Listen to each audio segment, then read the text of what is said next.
Chapter 1 The Marriage Off Dead. Repository Forthament, Plisa Queffersterich. I artistry. You aboutity. Theski wastim, and Thetienling sacred land studis the pinnacle of righteousness. Before him lie a scene of utter devastation, corpses were repelled high like a mountains, and stream soft scarlet blood mean to red through Hesquare, filling the air with a nauseating stink of death. The youth was cradled in harems.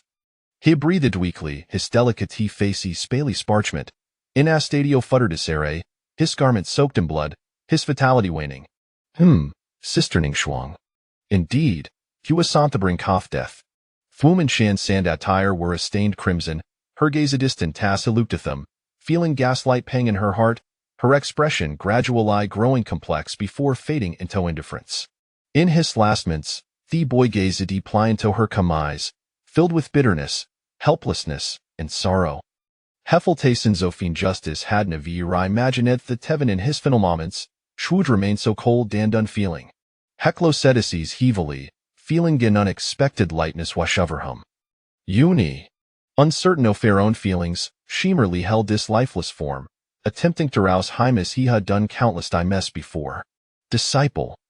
At that moment, Agent Levoice floated in from behind. Thewel manded no respond, her focus soon wavering on the youth growing colder in her embrace, as if she had na theored towards his poken. Hi's dead. Finally, she spoke with an unchanging countenance, hurt and steady, as though recounting Simeoniel Sistale, imbued with a sense of numbness I witnessed his last breath.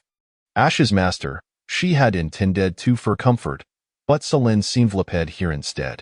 Ultimately, she raised her hand, which had slain countless foes from the demonic sect, and gently stroked the top off her head, asking, "Do you feel sorrow?" Other words, Luning Schwang, clutching Thelophilis boy, raised her gaze, Hercel inseparable. Today was Mintobi grand gathering in Tienling sacred land, a convergency off seven sects off holy state. The seven sects off holy state a hata symbol de Nunazanth Tienling sacred land, sword palace, Ziying sect, divine weapon pavilion, Pill Valley, celestial immortal tower, and medicine king valley. Such a scene as soon precedented, a congregation oftens, ancient powers, and theli tofti sacredrium, drawing curiosity, for even themosterdinera cultivators. However, the demonic sect seized this opportunity to launch a massive assault, and wear up to an instant. The Tienling sacred land, encircled by peaks, was fused with it energy, is centralese query vast paradise, once breathtakingly beautiful. Alas! Time had changed. Zhang Yunya found himself enveloped in darkness, an icy sensation permeating his limbs and bones, as Thoth had plunged into a frozen abyss, an overwhelming chill enveloping him. Hess upped warmth but soon realized it was Shopla slylist in the depths of darkness, wandering aimlessly. Moving onward. At that moment, a faint voice emerged. Uni. This voice was like a beacon of salvation, dispelling Thebe wildering darkness on offering a glimmer of hope. He followed at the sound, moving slowly, yet after a long while, Hestel could not discern its source. He halted, calling out in confusion, Sisterning Schwang, I heard your voice. Where are you? Zhang Yunya gazed in toth pitch-black distance seeing Thenat the path beneath, his feet apart from himself, he hardest jointed murmurs, uttering phrases like I's dead. Before long, he'll so heard. You are an Othuman. I want to marry him. Thought he familiar voice es whispered in hezers, nomater howard hestrained to call out. It was feudaleha could the respond nor see whereth the voice originated. In the end, Hesserong dread to excellence, allowing the voice to foot away. Zhang Yuni was beset by confusion. Who has deed? Was Nathuman? How is shes to marry wom? Heffeltaz thought they two were retoying with him why, in this reincarnation, Washa left without parents, and with a dischildhood companion, Luning Shuang, possess a chanted temperament? Indeed, Luning Shuang's demeanor ways exceeding licular from you engage, she had been reticent, initialite hot Tobamir Lishi, Booty turned out to be a profound indifference. As for Jiang Yuni, their incarnated Saul, had gained no advantage whatsoever.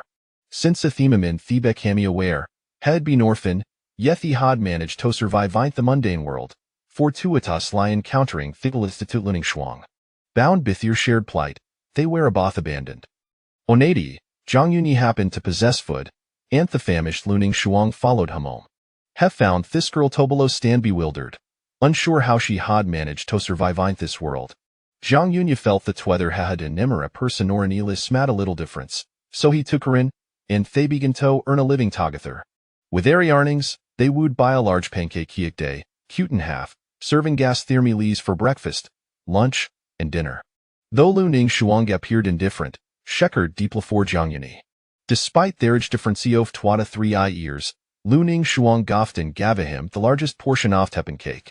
It was only when they were around to leave nor 12 years old that Thora discovered be their master during a journey down a mountain, leading them in the path of cultivation.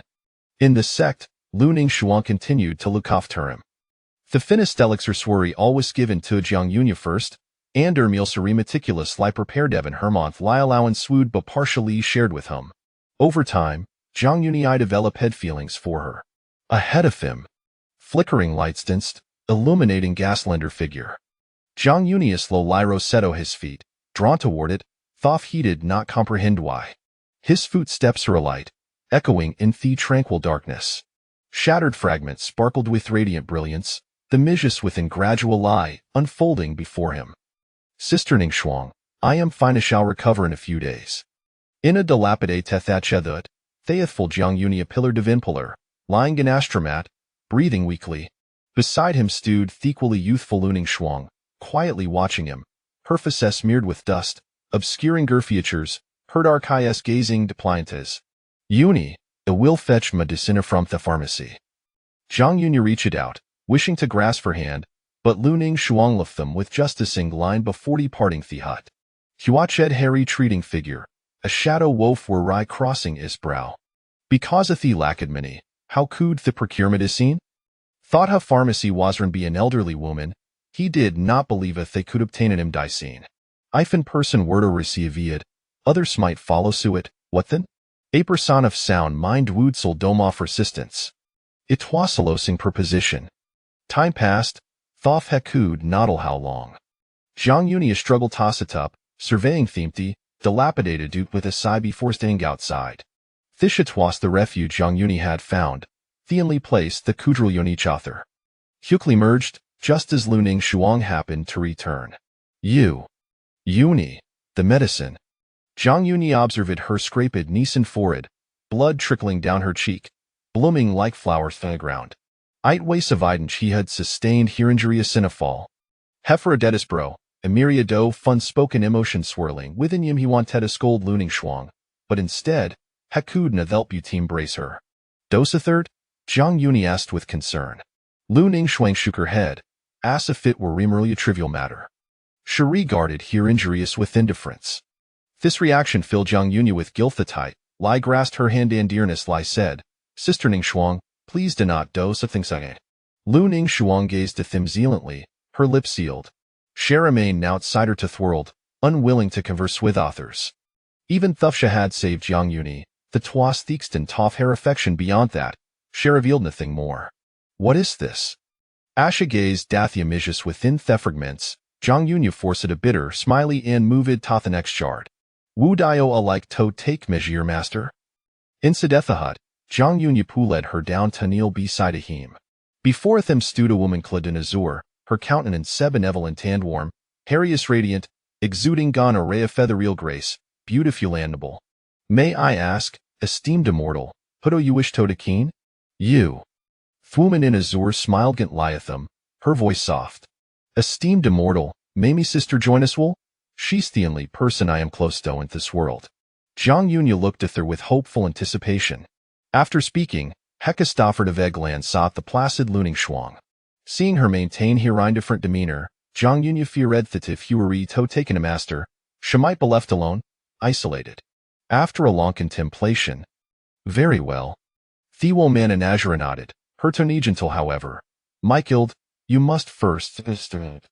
Other words, Luning Shuang's indifferent gaze swept over Zhang Yunya, then turned to the woman in azure, her clear voice articulating a few words. I am willing. Those three simple words scarred profound significance. Upon hearing this, Zhang Yunya exhaled in relief. He understood that his longashitu ninth woman in Azuriash's master, he would gain opportunity to embark on Thipathoth immortally. Even if Hekud no takiv greater renown, a thever released, Hud ba free from worries about clothing gaunt sustenance. In the process of seeking to minter, Luning Shuang remained remarkably composed, showing no signs of Fuid spider receiving her celestial fate. Eve knew upon arriving Gath the prestigious Tianling sacred land, Charmaine Dunchain changed. This concerned Jiang Yunin, for Luning Shuang ways indeed extraordinary. She zima doblaviasto s suffering soft world, unaware of tima level in Siofuminature, and indifferent to her surroundings. Onadi, he proched Hernd inquired, Sister Ning Shuang, doinach wish to take you, mister? Luning Shuang shook her head.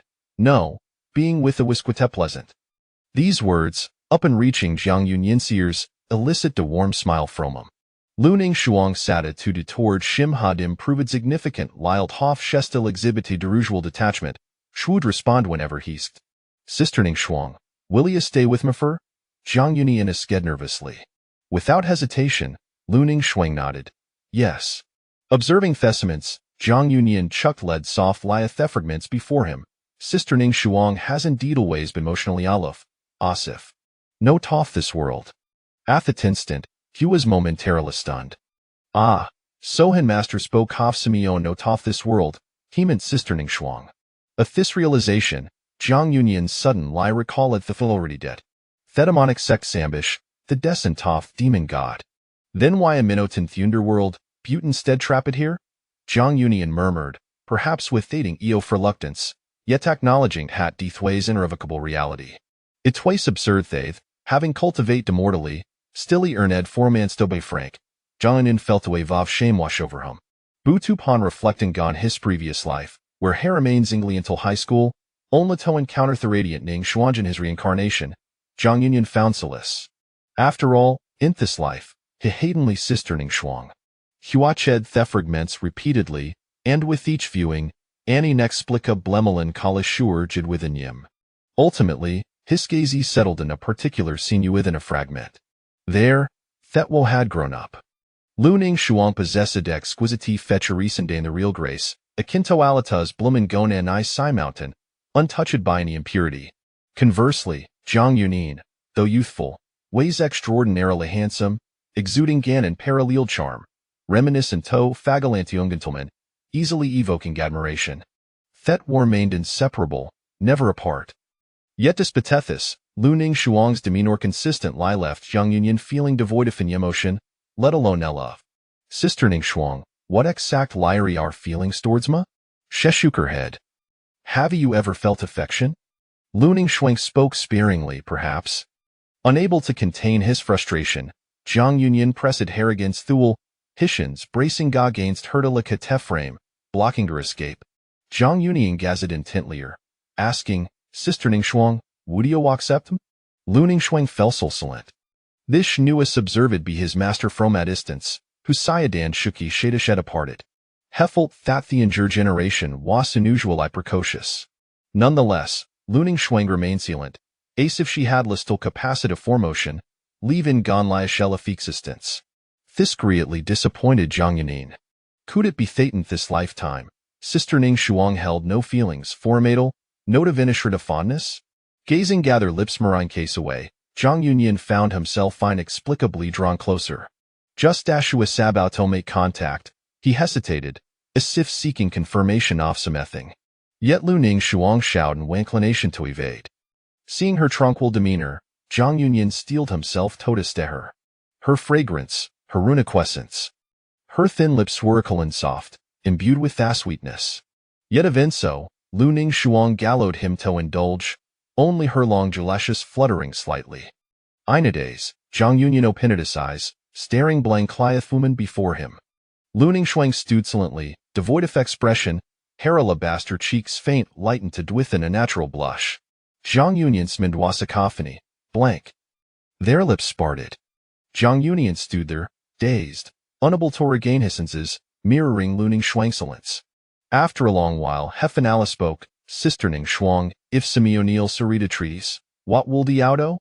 He was fearful, afraid that if Simeonil se acted similarly, Luning Shuang would remain his placid, unaware of the neaterest. Yet Luning Shuang replied resolutely, I would kill him. Then why am I permitted to? Because he is you. With his and swore, Zhang Yunying gaz deeply other, his mind flooded with beautiful images, each one featuring Giman Luning Shuang. Childhood sweethearts, side by side. Growing together, adventuring through world. Each moment waisa Krisht memory, how wonderful. What o your fused except twadi udanat reject? Luning Shuangsalin series bled thato fa puppet, seemingly incapable of understanding the concept of love, as if her verinature was not inclined to Lovignon, even herself. As for the reason, Zhang Yunyan could never comprehend, not even until his demise. He began to suspect Sister Ning Shuang had never developed head feelings for Ranyon, or perhaps Shu is simply incapable of experiencing love. Thus, he suddenly felt that the Shudnavir, have he allowed himself to fall in love, perhaps even resolve a tone of his life. He was weary, even his shirt felt fat. In death, he found an unexpected sense of liberation. Luning Shuang's indifference Washivia ran more unyielding than he had imagined. Yet, fate always plays tricks in people. In the darkness, leaning against the fragment's soft memories, it felt as though he had traversed the ends. Suddenly, faint sound soft drums and firecrackers reached these ears. The drums resounded. Crackling sounds. Then came a cheerful clamor. The bride, hurry into Thessalon. In the outside world, the Ruckuser Jeterin. Zhang Yunin, enveloped in darkness, recollect the familiar words, I wish to marry him. When Samiani asked her, why? Silence Washerin lyrically. Home was Sister Ning Shuang to marry? This question lingered in Zhang Yunyin's mind, unsolvable. Then, Afra struck Zhang Yunin Shartisium to regret he want to marry him. This statement to code dinless lie in Zhang Yunyin's ears, resonating deeply within your soul. Hope possesses such influence? Why cold a distinctly har Sister Ning Shuang swords while being gunnable torsponded? In the outside world, the ceremony commenced dusk.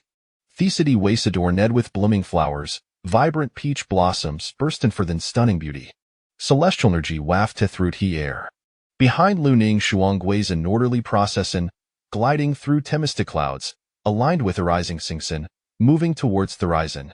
The clouds were painted with countless shuso auspicious colors, and the cold wind carried a faint fragrance, lulling the slumbering households into deeper comfort.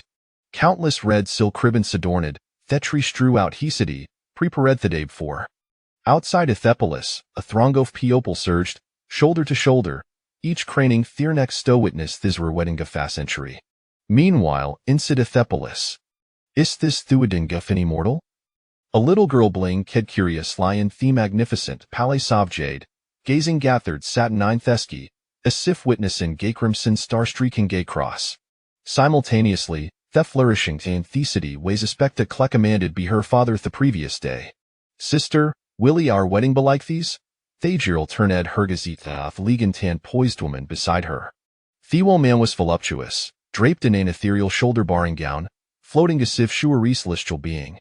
Thuff she to a sabisa beauty, she humbly shook her head. This moment, this scene, is beauty fleeting glimpse. Alas, it was a ghost marriage. She mused excellently, why leadmering the host fordering to hold Dagran ceremony, for ghost marriage typically occurred in secrecy.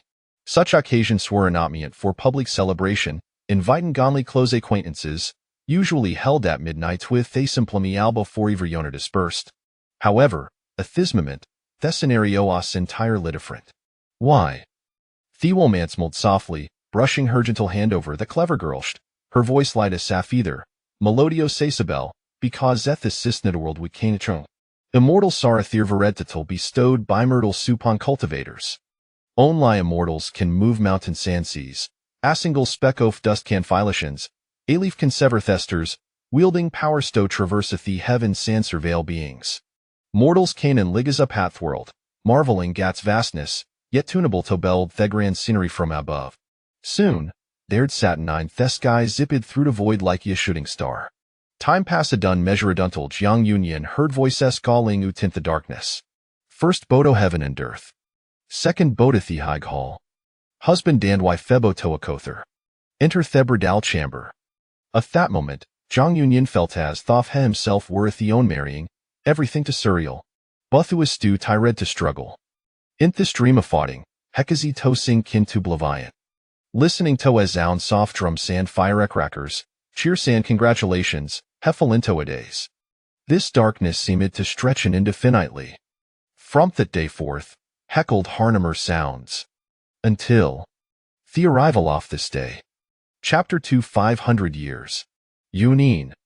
The Kolvwasiber Naurm Thiat illuminated young Unine, trapped in darkness, guiding him towards the glimmer of flight, akin to an orchid blooming in the night, igniting his essence, leading him from Elto heaven, granting him rebirth.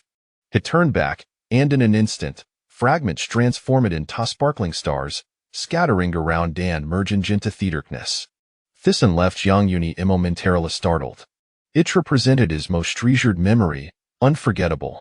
However, after a brief silence, Heffen Salas. Zhang Yunyi began to walk in the opposite direction, no longer glancing back, dismissing thought voice entirely. Yet gradually, he discovered the Thuis drawing closer to a faint glimmer of flight. Themament thyrentity is touched, Zhang Yunyi's body instant, le dissipate dentonathingness. Gradually, a breathtaking visage appeared before him. It would be no exaggeration to describe a an exquisite, like old dandruff-ined beauty. Her features were intricately sculpted, every inch her skin flawless. She wore a black brocade robe, cinched a thuist with a golden ribbon, and her long hair cascaded down, emanating a narrow aloofness that commanded respect and submission. At her first sight of her, Zhang Yunyui's initial eye taken aback, followed by a spell of awe. His lips moved a sift outer words, but found his throat parched, unable to produce even a single syllable for an extended moment. This sensation was foreign and peculiar, rendering him unable to control somebody. You have awakened, she said. Her beauty was breathtaking, causing Gisharda to tremble. Standing quietly before him, it was as if the world around had fallen Zealand. Furious and sunk known, despite her seeming stoic expression, Zhang Yunyi felt as though she spoke with as mild than seriousness. In the tranquil room, only a few candlelights flickered, yet Zhang Yunyi cowled see clearly, a testament to Thefruit's diligent cultivation in life.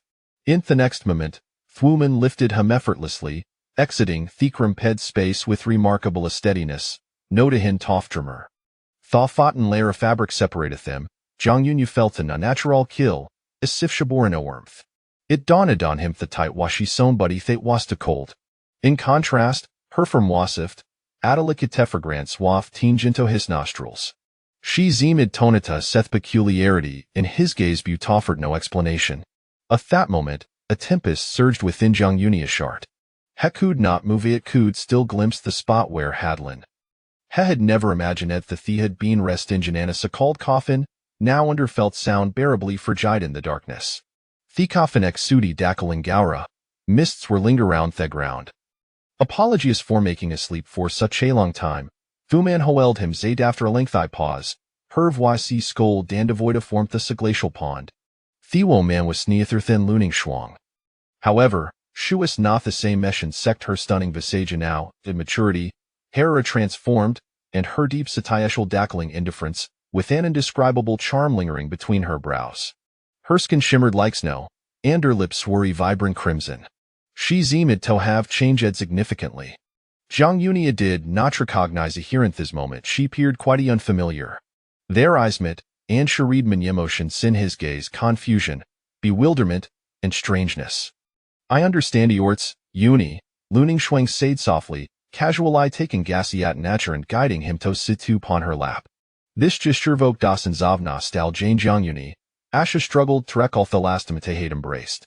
Luning Shuang produced a piece of black silk to tear around his eyes, shrouding him in darkness. I will take Cariophia, she murmured to herself before carrying. Zhang Yunyi's shar tightened, momentarily bewildered by the unfolding situation. Before long, hesence a departed emptiness within your soul, devoid of any cultivation, and plunged into a profound darkness. Yet, unlike before, he was not alone. Sadly, she resembled a motionless doll. Asthedo or Krikidapin, even with the black cloth obscuring his vision, the blending light was too intense for him to bear, causing discomfort. Zhang Yunyi furrowed his brow, anxiety brewing within him. Where was she taking him? Questions were led in his mind. Why was she still alive? Luning Shuang's footsteps were steady, devoid of panic. A gentle breeze rustled through, casting dappled shadows from the trees. The air was filled with the harmonious sound soft chirping birds sand buzzing insects, creating an atmosphere of serene tranquility. What place was this?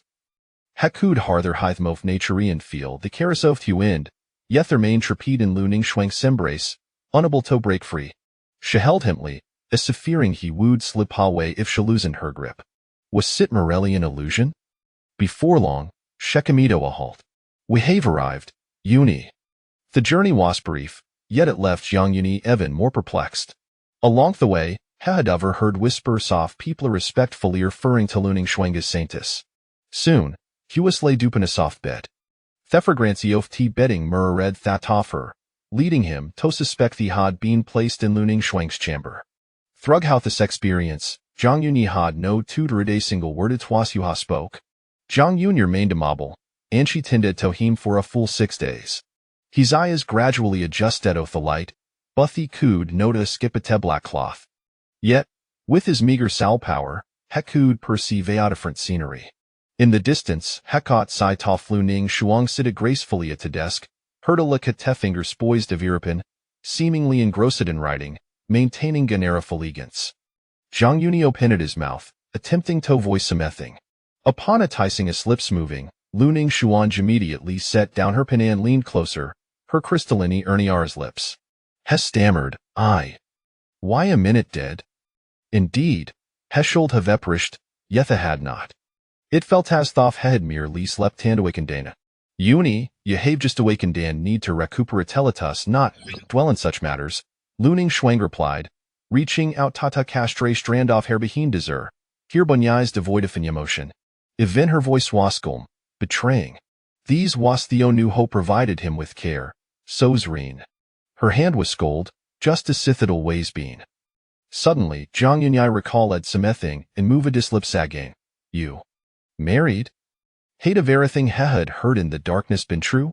At this, Lu Ning Shuang lifted her Gazi Toscan theorem. It was Savabrantered, revealing the Thuis indeed in a bridal cumber. Torrid lantern shung outside the window, illuminating the space, with golden threads adorning the window paper and festive etcharacters, filling theorem with their atmosphere of celebration. However, it was clear that this chamber had long been uninhabited, appearing somewhat disheveled, and down a nearby shell fly a splendid dredwetta gown, adorned with lifelike phoenix embroidery. Lu Ning Shuang did not deny it, she simply responded with a soft man continued to arrange Yunia share, offering no further explanation, whether intentionally or not. Zhang Yunyi had assumed that after his death, he would berebern, a fever released no Tazan orphan, Yetha found himself back in Thworldorf cultivation, only to discover that she had brought him back to live. In Thisence, he had been reborn. Such an occurrence of resurrection was truly unfathomable. It was known that throughout history of the cultivation realm, no resurrection technique had ever existed. So how'd Lu Ning Shuang accomplish these? Zhang Yuni fell silent, perhaps shaving comatoderms, with it longithiru a little sorrow within Yamasherisp, congratulations. Lu Ning Shuang remained silent. By noon, she departed. With nothing to cupy his time, Zhang Yuni eyed sighed dead to meditate and cultivate. Hestel remembered the heart method from his previous life vividly, and no with his eyes covered, shrouded in darkness, he easily attained a state of tranquility. Meditation allowed him to expand the sea of his soul, striving for a breakthrough. He tempted to extend his soul outward to perceive the current state of heavenly ling sacred land, yet found himself unable to do so, as if hindered by some unseen force. Days passed slowly, and half a month slipped by. Throughout this time, Lu Ning Shuang cared for him with unwavering attentiveness. Every night, she would wait until Zhang Yunya fell asleep before closing her eyes. Even when resting, she would hold his hand tightly, as if fearing she might lose him. This astonished Zhang Yuni. Were it not for the perpetual kill off her hand, he might have been mistaken it for some O'Neill says grasp. Or perhaps someone he intended to take he advantage of his mobility, for inhumani femela discipline subtis affection during his dimest. In addition, Lu Ning Shuang had offered to kanja his garments, bathe him, and cherubed. Yet Zhang Yuni had declined, finding her intentions confusing. Days turned to weeks, and this persistence made him feel as though they were living as immeritable. Under her care, festiveness in Zhang Yuni limbs gradually returned to lefed off not fully, it was sufficient for him to perform simply actions. Onadi, Zhang Yunia struggled to remove the black cloth from his eyes. The scene within theorem came into focus, revealing Ganon familiar sight, the vibrant three-sec suiting gaze laboratory air, with the double happiness character pasted on the window, reminiscent of Foughting Day. This was Aberdal Chamber? Zhang Yunia withdrew his gaze, laboriously propping himself up to the furnishings. There was a desk, several wooden chests, and a collection of various medicinal pills. Thuffetapper's Chaddock, itis, in fact, meticulously ordered. Asha lifted the covers, intending to rise from the bed. He discovered himself clad in bridal attire. A golden tassel bolt encircled his waist, while his robes featured wide sleeve sando revealing the pallor of his neck. Nestled within the fold sophist garment lay a jade pendant, intricate like carved with ornate patterns, its translucent surface glimmering with a faint crimson hue, inscribed with 3 characters Qingzhu Yu. Is this the heirloom jade pendant Hoffma master? A sense of foreboding washed over Zhang Yunia. He tempted to rise from the bed, yet at that moment, Lu Ningxiang happened to enter the room. Regrettably, Zhang Yunia found himself unable to move with theist, despite his legs regaining strength. He could not stabilize his balance and, with air-sounding thud, fell heavily at the ground. Lu Ningxiang stood at the threshold, observing a severe struggle. She possessed the capability to catch him before he fell, yet chose not to intervene immediately. Instead, she calmly set the food box down upon a nearby table before helping him to his feet. Latustine, she said. Zhang Yunia gazed at Lu Ningxiang, remained composed, and asked, have I wed? Yes, Tom. In a ghost marriage, Lu Ningxiang replied, hurtin and wavering. Suthedrium was indedrial, and the wedding was genuine. But why? Zhang Yunia inquired, his voice laden with gravity. Itis known that ghost marriage is a profoundly cruel affair, binding that woe soul center inspiration between heroes oft living gone the dead, and died she had chosen thispathy, even going so fair as to bring him back to live. Lu Ningxiang lifted her gaze, her deep, enchanting eyes resting upon Zhang Yunia.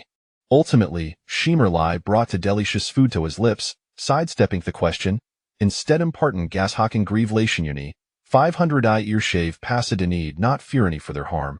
500 years. Other words, astonishment flickered in Zhang Yunia's eyes. Could it be? Chapter 3. The righteous path is the devil's path, and the devil's path is the righteous path. 5 centuries are sufficient to render anyone weathered by the vicissitudes of life, capable of making one forget past affections and dilute every sentiment. Nevertheless, Lu Ningxiang remained largely unchanged. Her demeanor still cool and indifferent, she regarded others with an expressionless face, even sparing no more than a fleeting glance.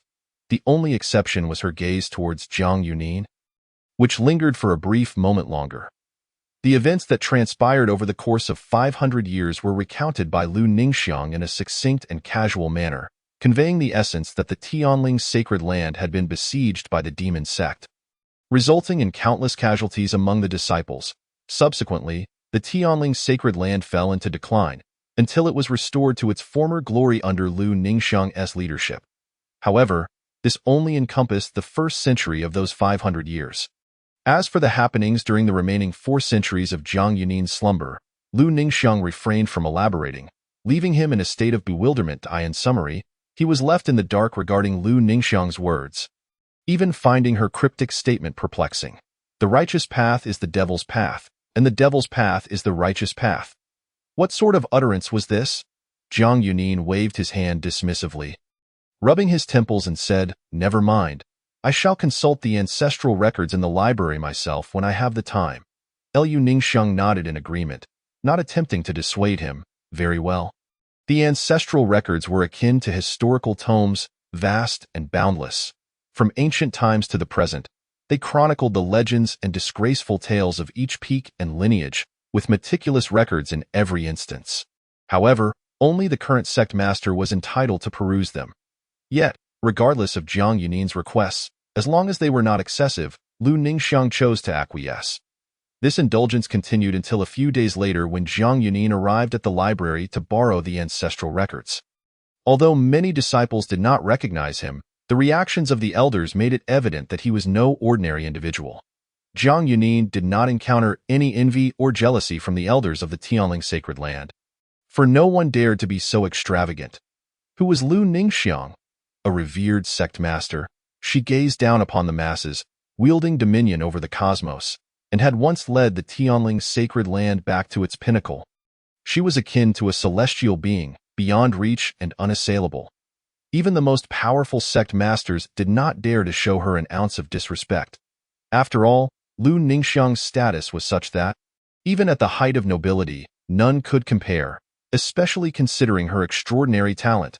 A being blessed by the fates. At that moment in the library, Jiang Yunin perused the ancestral records, discovering the stark account.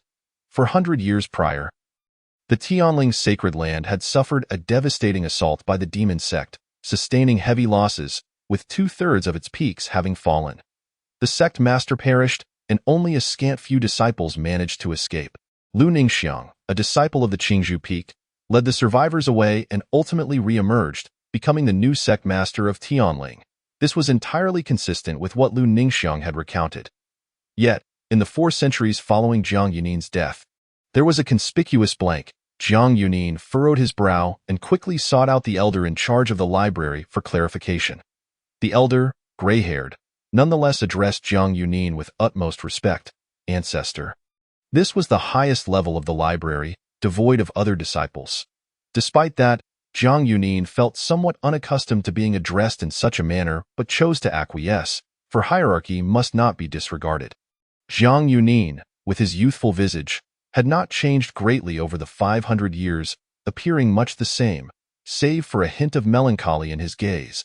He looked deeply at the elder of the library and said, "I wish to consult the recent ancestral records."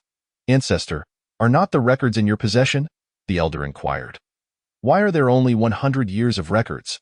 What of the remaining 4 centuries?" Jiang Yunin pressed. Unwilling to accept that nothing of note had transpired in the Tianling sacred land during that time, the elder hesitated, rendered speechless. "What is it?" Jiang Yunin asked. After a moment's hesitation, the elder sighed and confessed.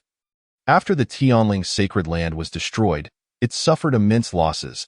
To prevent any ill-intentioned individuals from taking advantage of the situation, the ancestral records were destroyed, and this new record has only just been compiled.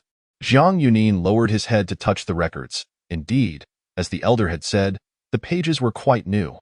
With no answers forthcoming, Jiang Yunin chose not to pursue further inquiries, for what difference would it make to know what transpired over those 4 centuries? He was merely curious as to how Lu Ningxiang had managed to elevate the Tianling sacred land to unprecedented heights in just 1 century. What had she accomplished during the remaining 4 centuries? Jiang Yunin sensed it was connected to his own resurrection, yet Lu Ningxiang seemed intent on keeping him in the dark. Jiang Yunin's dwelling had been arranged by Lu Ningxiang in that bridal chamber, to which he had no significant objections. After all, the place was suffused with rich spiritual energy, conducive to cultivation. Upon discovering his original cultivation had been lost, he felt little sorrow, instead repeatedly confirming that his body, meridians, and spirit remained unaffected.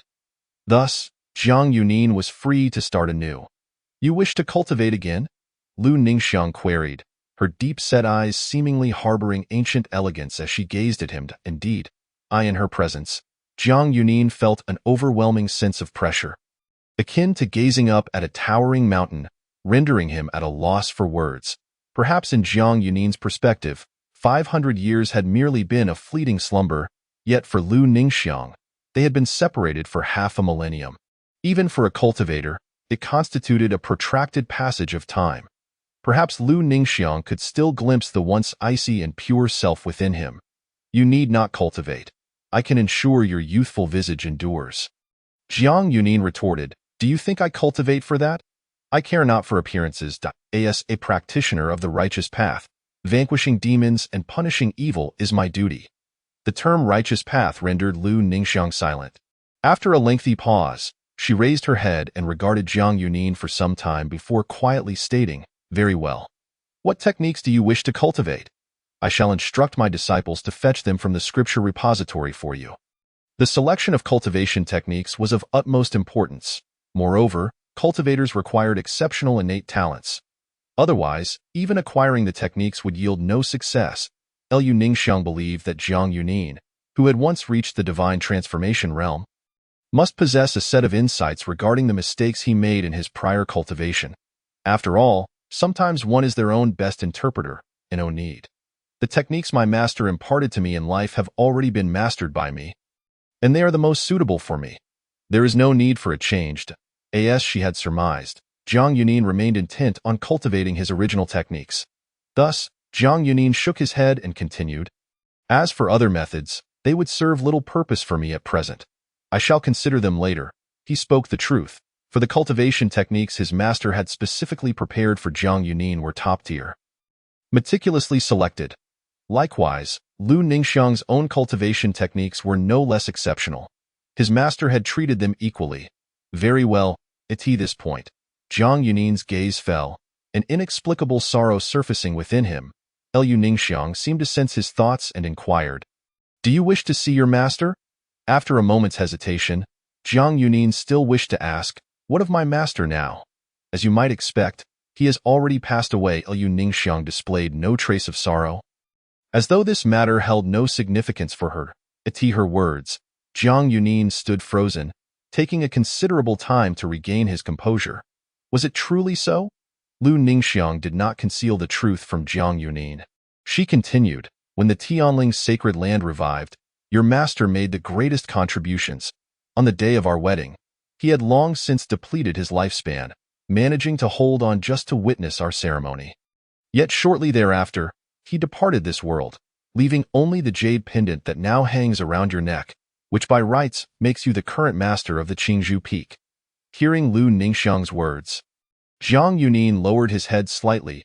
He had already anticipated this outcome, yet hearing it from Liu Ningxiang's lips still brought him a measure of sorrow in contrast to her calm demeanor.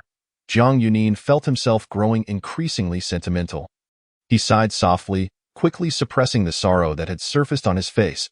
Liu Ningxiang paused for a moment before continuing, "Your master is buried at the back mountain of the Qingzhou Peak. Once you have regained some strength, we shall go pay our respects." Jiang Yunin nodded. "Very well." Chapter 4. The couple's affection is lacking. They sleep apart. The next morning, the sun had barely risen. The Tianling Sacred Hall served as the residence and office of the sect master, encompassing a vast area of 1,000 miles, suffused with spiritual resonance, with celestial cranes soaring among the clouds. The bridal chamber lay in the rear courtyard. Thus the spiritual energy was particularly abundant.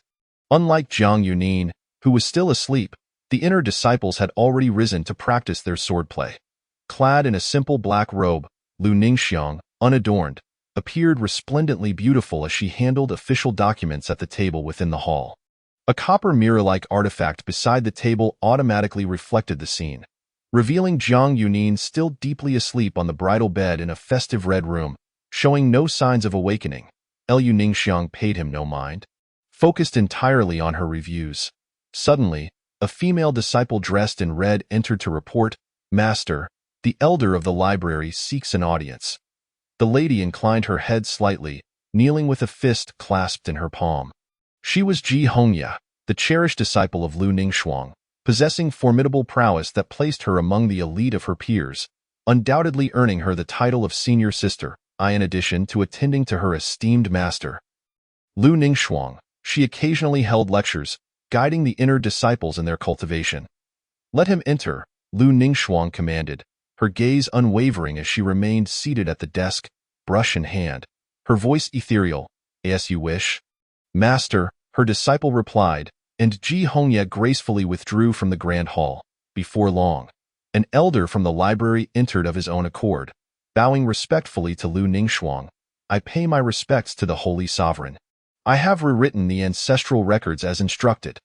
Although the patriarch expressed some doubts upon review, he did not delve further.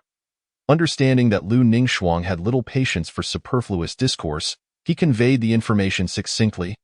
For those who indulged in unnecessary chatter were invariably dismissed from their elder positions or left gravely injured.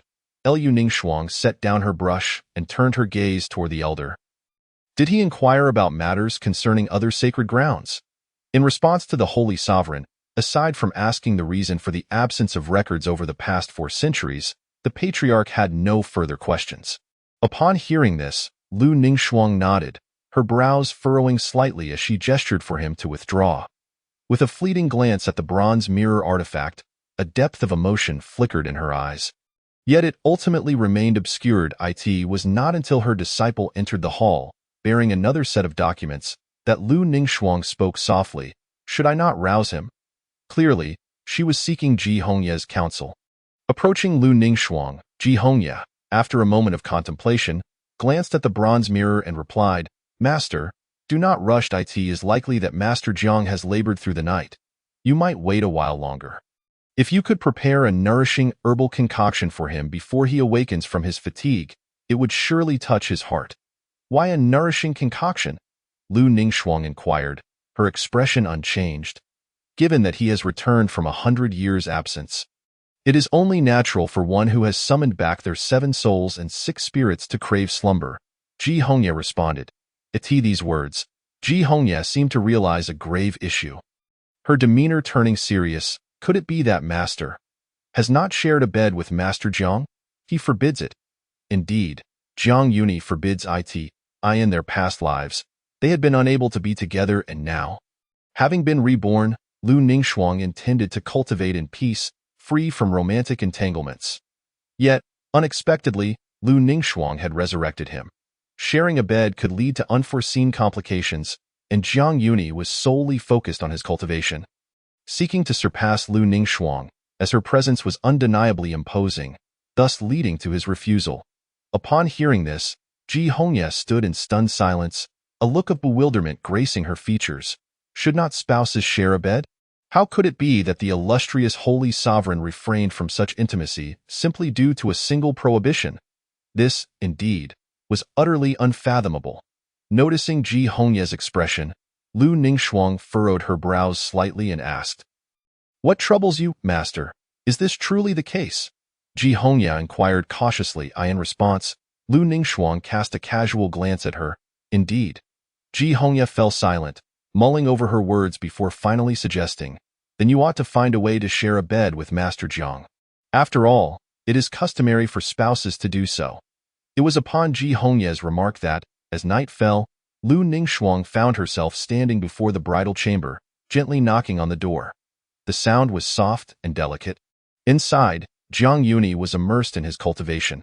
Upon hearing the knock, he instinctively knew who it was. Inviting her in, he initially anticipated that Lu Ningxuang had come to discuss matters of import, only to find her seated at the table. Quietly sipping tea, confused, he accompanied her, assuming she needed time to gather her thoughts. However, after a prolonged wait, he was met with her simple declaration, It's time for bed. In his astonishment, Jiang Yuni watched as Lu Ningxuang gracefully sat at the edge of the bed, gesturing for him to join her. Under the flickering candlelight, her figure appeared particularly delicate, her face adorned with an uncharacteristic blush. Most striking were her eyes, which seemed to ignite with a fervent flame, radiating an intensity that was almost palpable. Jiang Yuni felt his breath catch, momentarily frozen in place. Seeing him unmoved, Lu Ningxuang inquired, Aren't you going to sleep? Whether it was Jiang Yuni's imagination or not, he perceived an unusual glint in her eyes, as if she regarded him as a unique plaything. She tilted her head slightly, 2 dark strands of hair cascading down her chest, her complexion pale and smooth like fine porcelain. Even seated at the bedside, she exuded an aura of fragility. Yet her frosty demeanor paired with such a delicate posture was a divine gift from the heavens. Jiang Yuni approached, towering over her, casting a shadow that enveloped Lu Ningxuang as he leaned down to gaze at her. Did I not make it clear that you are forbidden? We are husband and wife. Sharing a bed is only natural. Why should we not sleep together? Lu Ningxuang replied coolly, seemingly unperturbed by Jiang Yuni's imposing presence. Her words left Jiang Yuni momentarily speechless. Husband and wife. He had never considered his relationship with Lu Ningxuang in such a light. Yet her assertion was distinctly uncharacteristic of her. Jiang Yuni instinctively pinched her delicate cheek, demanding, Who taught you this? He scrutinized Lu Ningxuang as if attempting to pierce through her facade, eager to discern whether someone had indeed influenced her. Feeling the sting on her cheek, Lu Ningxuang made no attempt to resist, simply gazing back at him with calm intensity. My disciple. Disciple? Indeed. Over the span of 5 centuries, as the holy sovereign, Lu Ningxuang certainly had the right to take disciples. Yet Jiang Yuni had never encountered one. Is it a male or female disciple? Jiang Yuni pressed, a hint of unease creeping into his voice, fearing the possibility of a rebellious apprentice, a female, upon hearing this. Jiang Yuni felt a wave of relief wash over him, but it was short-lived. He quickly donned a stern expression and ordered her out. We are husband and wife, Lu Ningxuang reiterated. The bond between spouses is weak. We shall sleep apart. No one could fathom that the holy sovereign Lu Ningxuang would be so summarily dismissed. Were one to witness such a scene, it would surely evoke astonishment, for Lu Ningxuang was the most enigmatic figure of the Tianling sacred land. Its holy sovereign, cold and aloof, she treated even her most loyal disciples with indifference. Yet with Jiang Yuni, her tolerance was exceptionally extraordinary. Amongst all in existence, only Jiang Yuni dared to treat Lu Ningxuang thus. Cast out, Lu Ningxuang could only return to another residence within the sacred hall, where she encountered Ji Hongya, who inquired after her. Master, have you been dismissed again? Ji Hongya was taken aback, unable to fathom that her exalted master could experience such a day. Chapter 5. Unwilling to accept me in life, yet wed to me in death. The days that followed saw Jiang Yuni cultivating with unprecedented speed, swiftly reaching a realm unattainable by ordinary practitioners. The spirit opening stage. The transformation of the mundane stage. He could draw qi into his body, operating 76 major circulations, establishing the abode of his spirit within the dantian. The spirit abode resided deep within the sea of consciousness. And the more one sought to refine it, the more arduous the task became. Yet once successfully refined, it would bring about transformative changes. Such a pace of cultivation was akin to that of a celestial being. Jiang Yuni felt a sense of satisfaction, yet the disparity between himself and Lu Ningxuang lingered in his mind. He had been a transformation stage cultivator in life, yet upon awakening, he had lost all his prowess. And now he found himself confined by Lu Ningxuang, though an outsider. It might seem as though he were a child in need of care. Lu Ningxuang, I wish to descend the mountain, Jiang Yuni called out to Lu Ningxuang, who was leisurely seated in a nearby pavilion. Since the last incident where he had expelled her, a period of calm ensued, yet her disciple seemed to have instructed Lu Ningxuang to pursue him relentlessly. Though the distance between a man and a woman may be vast, the veil between them is thin. However, Jiang Yuni's resolve remained steadfast. Lu Ningxuang, addressing him by name without hesitation, continued to sip her tea in silence. After a moment, her gaze shifted to Jiang Yuni. I support any decision you make, yet for now, I wish for you to remain here. You are still too weak. Pausing to reflect, she added, furthermore, it is customary for you to address me as wife. Jiang Yuni scoffed.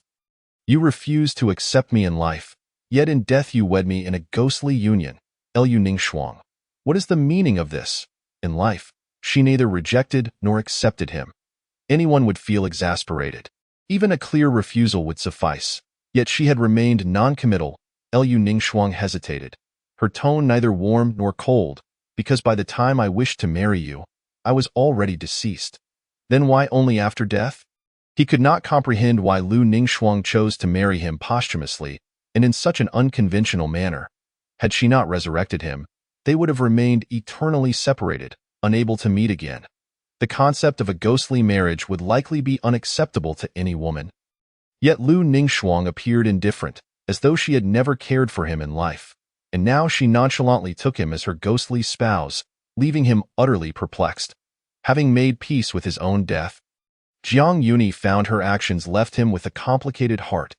After years of companionship, how could he not recognize Lu Ningxuang's cold nature? Such a person could hardly harbor feelings of love. So, why resurrect him, and how had she done so? Jiang Yuni remained in the dark. Was it merely the whims of fate at play? Regrettably, Lu Ningxuang offered him no response. Presently, Jiang Yuni yearned solely to cultivate to the realms he had failed to reach in his previous life, to witness landscapes he had never encountered, and to experience realms he had never felt. As for matters of love, Jiang Yuni had grown somewhat weary. Yet, ironically, Lu Ningxuang was bound to him in a ghostly marriage. This left him helpless, unable to escape, subject to her whims. There remains much that you cannot comprehend. If you wish, I can accompany you as you ponder slowly. Upon finishing her words, she lapsed into silence. Instead, it was the emotionally conflicted Zhang Yuni who spoke. First, take me to pay respects to my master. Very well, Yu Ningxuang set her teacup down upon the table, rose, and approached Zhang Yuni, coming to stand before him. Due to their considerable height difference, she looked down upon him, her beautiful eyes reflecting an air of authority. Let us go with that. She unexpectedly extended her hand as if to embrace him. Zhang Yuni immediately recoiled, frowning as he questioned, "What are you doing?"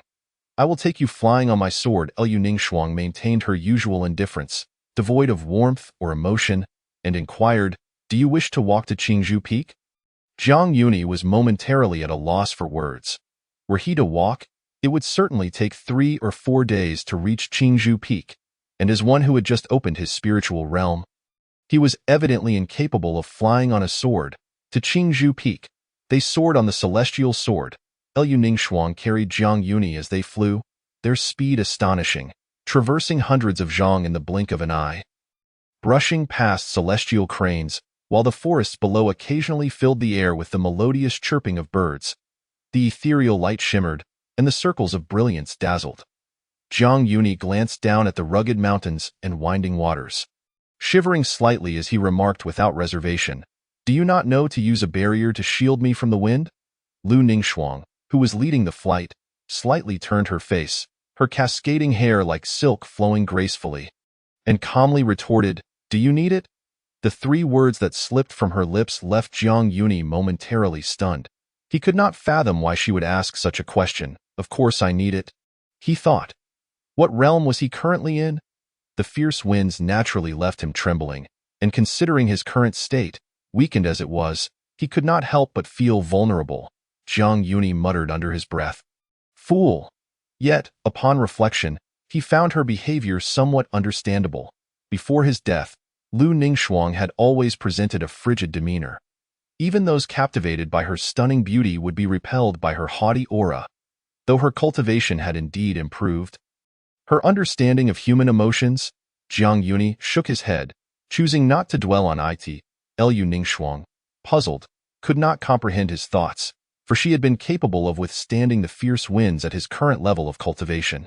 Not overthinking, she conjured a barrier akin to a thin membrane before her, allowing Zhang Yuni at last to cease exhausting his spiritual energy to defend against the gales. Zhang Yuni sighed in relief, "Thank you. You and I." Before he could finish his sentence, she was interrupted. "One must remain polite, that is unavoidable." Upon hearing this, Lu Ningxuang promptly swallowed her words, choosing not to speak further. Zhang Yuni observed this exchange keenly, storing it in his heart. To speak candidly, the relationship between him and Lu Ningxuang was exceedingly complicated. They had once been childhood companions, but now they were bound as ghostly spouses and master and subordinate. Thus, he found himself confronting challenges anew. As the sex lord, Lu Ningxuang had clearly undergone a subtle transformation in her demeanor. Her beauty, already captivating, had matured over the years, much like a fine aged wine that has developed a rich bouquet. Regarding the ghostly marriage, Zhang Yuni did not believe it stemmed from her newfound understanding of love. Rather, it seemed there were matters that necessitated his presence, or perhaps some other reason compelled her to act thus. "Yuni, you think too much." Lu Ningxuang seemed to penetrate his thoughts, her cold voice drifting to him. "You are prying into my mind?" Zhang Yuni's expression shifted slightly.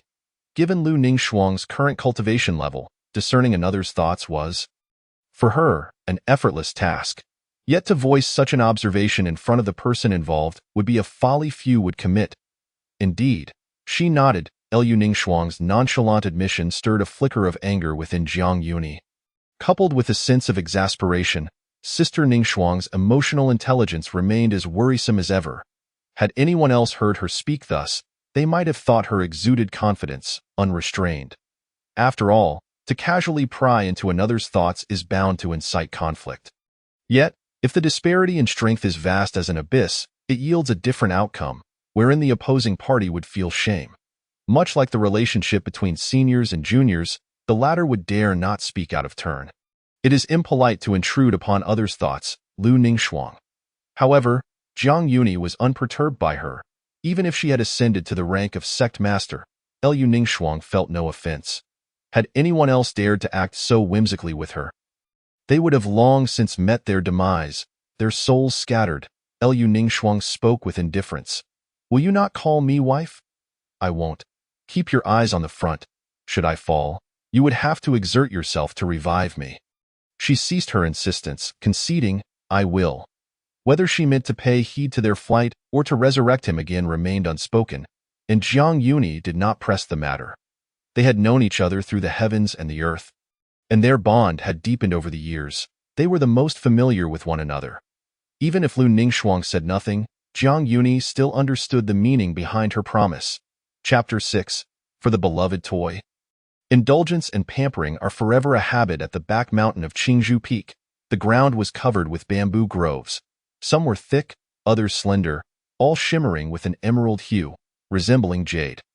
Every 3 feet stood a bamboo stalk, creating a lush and verdant scene. In the heart of the bamboo forest stood a bamboo house, enveloped by trees, with a courtyard in front adorned with stone tables and benches, alongside a clean and tidy vat. Resembling a paradise beyond the mundane world that it was still so familiar, and Jiang Yuni and Lu Ningxuang had once engaged in the tasks of cutting bamboo, fetching water, and chopping wood as their foundational training before they could practice their techniques. Thus, they had cohabited this place for many years. Those years, though arduous, were sweet. Indeed, they had shared countless nights together.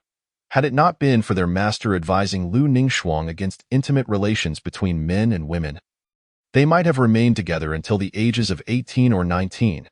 Their current relationship was fraught with complexity, and Jiang Yuni felt utterly disoriented. Lu Ningxuang's inexplicable ghostly marriage compelled him to be on guard. Even dissuading him from falling into the same emotional pitfall, Lu Ningxuang was naturally aloof, and few could catch her eye. Fortunately, as childhood companions, Jiang Yuni had slightly breached her defenses. Otherwise, one might mistakenly believe he was born of demonic origins. Despite Lu Ningxuang's celestial demeanor and breathtaking beauty, she harbored a merciless nature, known for her ruthlessness and brutality in private.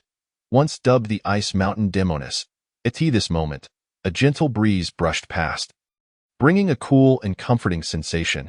Jiang Yuni gazed at Lu Ningxuang beside him, memories of their shared life here flooding his mind, and he could not help but sigh. Fate is indeed capricious. In the past, Jiang Yuni had been deeply infatuated, while Lu Ningxuang remained indifferent. Now, however, it was Lu Ningxuang who was bound in a ghostly marriage, leaving Jiang Yuni in turmoil, especially with her slightly peculiar gaze. Every time she looked at him, Jiang Yuni would feel a tremor, as if she could effortlessly dictate his life, prompting an urge within him to grow stronger, even though Lu Ningxuang bore him no ill will. As they passed the bamboo house and walked a short distance, they soon came upon a gravestone at the edge of a cliff. It stood solitary, with sunlight filtering through the lush bamboo leaves, casting dappled shadows upon the stone. Due to their master's preference for simplicity, it bore no ornate carvings or patterns, only a few plain words, Grave of Qingxian, Master. It was an exceedingly desolate sight. Yet not a single weed marred the area, clearly indicating that someone had been tending to it regularly. As for who that was, Jiang Yuni was well aware. Master, he murmured, gazing at the gravestone. Unlike other peaks, Qingzhou Peak had no multitude of disciples. Instead, it had only ever taken in a single apprentice, focusing solely on nurturing them for the sake of a better succession of the sect's leadership. However, both Jiang Yuni and Lu Ningxuang possessed considerable talent, yet the master had still chosen him, only admitting Lu Ningxuang into the fold at his request.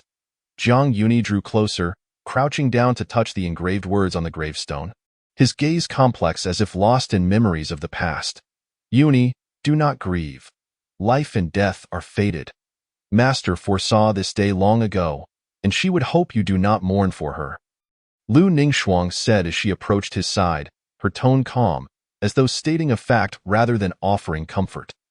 Yet upon witnessing his sorrow for their master, A flicker of emotion crossed Lu Ningxuang's icy visage before she returned to her usual demeanor. Murmuring softly enough for only herself to hear, "I do not wish for that either." Upon uttering this, Lu Ningxuang found herself momentarily stunned. Before she could contemplate further, Jiang Yuni responded, "Indeed, life and death are fated. No matter how much sorrow one feels, it cannot alter that outcome." Rising, he stood silently, lost in thought. The wind rustled through the bamboo grove. The leaves whispered, a few drifting down onto Jiang Yuni's head. Before he could reach up to pluck them away, Lu Ningxuang had already removed them, coldly crumpling them in her hand until they turned to ash, scattering into the void. Jiang Yuni had intended to express his gratitude, but Lu Ningxuang suddenly produced a healing pill and extended it towards him. Jiang Yuni was momentarily taken aback. This pill was crystal clear, radiating spiritual energy, and the life force contained within was palpable. Clearly a sacred healing elixir. "This is for you," Lu Ningxuang said, her lips parting gently. "What?" Jiang Yui was perplexed. "Although it was somewhat late, your 7 souls and 6 spirits remain unsettled, and you may find yourself prone to excessive drowsiness." Lu Ningxuang explained, "This is a pill I concocted, which will allow you to temporarily restore a normal sleep pattern." "You can refine pills?" Jiang Yui inquired, astonished. "Alchemists are no ordinary individuals. They are highly esteemed, and many sects and factions are willing to pay a handsome price for their elixirs. This is the remarkable prowess of an alchemist. Both aptitude and talent are indispensable, along with a lengthy period of cultivation." Lu Ningxuang reached the realm of transformation at just over 20, her talent already the envy of many. How could she possibly have the energy to learn alchemy? "I have a slight understanding," she added. Upon saying this, Lu Ningxuang reached as if to rub her own head, but Jiang Yui immediately evaded, casting her a sidelong glance. Currently, the height difference between them was nearly half a head. Yet each time they spoke, Jiang Yui still had to look up at her. An onlooker would undoubtedly mistake them for siblings, of course. Their ages did indeed suggest a sibling relationship. Lu Ningxuang was over 500 years old but still retained a youthful appearance. And Jiang Yui was no different. He died at 18, and thus was reborn at the same age. "If you think a single pill can grant you free reign over me, you are gravely mistaken." Jiang Yui admonished Lu Ningxuang with righteous indignation. Lu Ningxuang's outstretched hand froze momentarily before retracting, her lowered gaze concealing a hint of peculiarity. Though her expression remained calm, Jiang Yui could subtly detect her growing ire. At the sight of this, an inexplicable tremor coursed through his heart. It was not compassion but rather a matter of life and death. The wind howled fiercely, and Jiang Yui bit his lip, slightly turning his head away, unwilling to meet Lu Ningxuang's gaze. Considerate repayment for the last face rub, he feigned nonchalance. At his words, Lu Ningxuang fixed her gaze upon him, making him feel uncomfortable. Yet he offered no resistance, even as she extended her hand once more. As Lu Ningxuang's fingers brushed through his silky hair, her expression remained impassive, reminiscent of her icy demeanor. Yet Jiang Yui sensed a certain softness in her touch, suggesting she was, perhaps, in a good mood. Time slipped by unnoticed as Jiang Yui allowed her to continue her ministrations in silence, while Lu Ningxuang's motions grew increasingly gentle, akin to a refreshing spring breeze. Eventually, she ceased her actions and turned her tranquil gaze back to Jiang Yui, exhibiting no sign of deviation. However, Jiang Yui felt an unsettling dissonance, though he could not articulate precisely what was amiss. It was peculiar, and he felt a sense of strangeness, prompting him to seek an excuse to divert the conversation. "Lu Ningxuang, the heavenly spirit sanctuary is flourishing and requires your attention. It seems you have little time to attend to me. Perhaps I should venture down the mountain to cultivate my experience. You are my husband. It is only natural for me to care for you," Lu Ningxuang replied calmly. "As for descending the mountain, we can discuss that later. Do you not feel that we do not resemble a married couple at all?" The implication was that Jiang Yui did not see himself as her husband, and Lu Ningxuang likely had no concept of marriage. So he sought to clarify with her. "Why do you think so? Look, we have yet to consummate our union. That is because you forbade it." Jiang Yui reflected for a moment. Indeed, he had prohibited Lu Ningxuang from sharing a bed with him. "But you married the deceased me. and now I am alive. So, do you wish to die, Yui? Lu Ningxuang interjected, her words causing the temperature around them to plummet, a chilling, bone-deep cold enveloping Jiang Yui, who promptly fell silent. Silence reigned, save for the rustling of the bamboo grove. By now, dusk had settled, the evening glow painting the horizon in brilliant hues, casting a crimson light across the vast expanse. Lu Ningxuang's eyes mirrored the splendor of the sunset, reminiscent of a breathtaking twilight. Her fingers, delicate as green onion shoots, brushed against a strand of Jiang Yui's dark hair, her obsidian eyes glinting with a shadowy radiance. Do you truly wish to leave me? Though Lu Ningxuang's voice was exceedingly calm, it resonated like thunder, jolting Jiang Yui's very soul. Jiang Yui opened his mouth, nodding decisively, yes, but you must at least tell me why you chose to marry me posthumously. Lu Ningxuang's actions had perpetually left him in a state of confusion. Yui, I have already explained. When I wished to marry you, I was already dead, which is why I engaged in a posthumous union. Jiang Yui shook his head. Rather than regret, it seems more like I lost an intriguing plaything. This was Jiang Yui's instinct, a reflection of his understanding of her. For cherished playthings, indulgence and affection are an inherent habit, or perhaps a protective instinct, allowing one to maintain control. Do you not wish to marry me? Lu Ningxuang asked. If you had not resurrected me, that would merely be a matter of a past life. That is why I granted you life. Her words seemed to wield power over his very existence. Jiang Yui felt discomfort, yet he remained silent for a prolonged moment, refraining from further inquiries, merely casting a glance at Lu Ningxuang. Let us return. He calmly walked past her, approaching the cliff's edge to summon his sword, but suddenly recalled he was unable to do so, leaving him awkwardly rooted in place. Lu Ningxuang stood quietly behind him, allowing the wind to swirl around them. It was not until Jiang Yui ground his teeth and turned back that she finally asked, Are you leaving? Jiang Yui nodded. Lu Ningxuang appeared contemplative. Call me wife. Jiang Yui. He realized he should not think her foolish. Perhaps she genuinely believed she needed no barrier against the wind. Noticing Jiang Yui's silence, Lu Ningxuang coldly reminded him, Yui, you are the one who chose to come here to pay respects to your master. This was merely a reminder that he had dug his own grave. Jiang Yui understood this well enough. Time trickled by until the sun behind him gradually set, enveloping the vast earth in the cloak of night.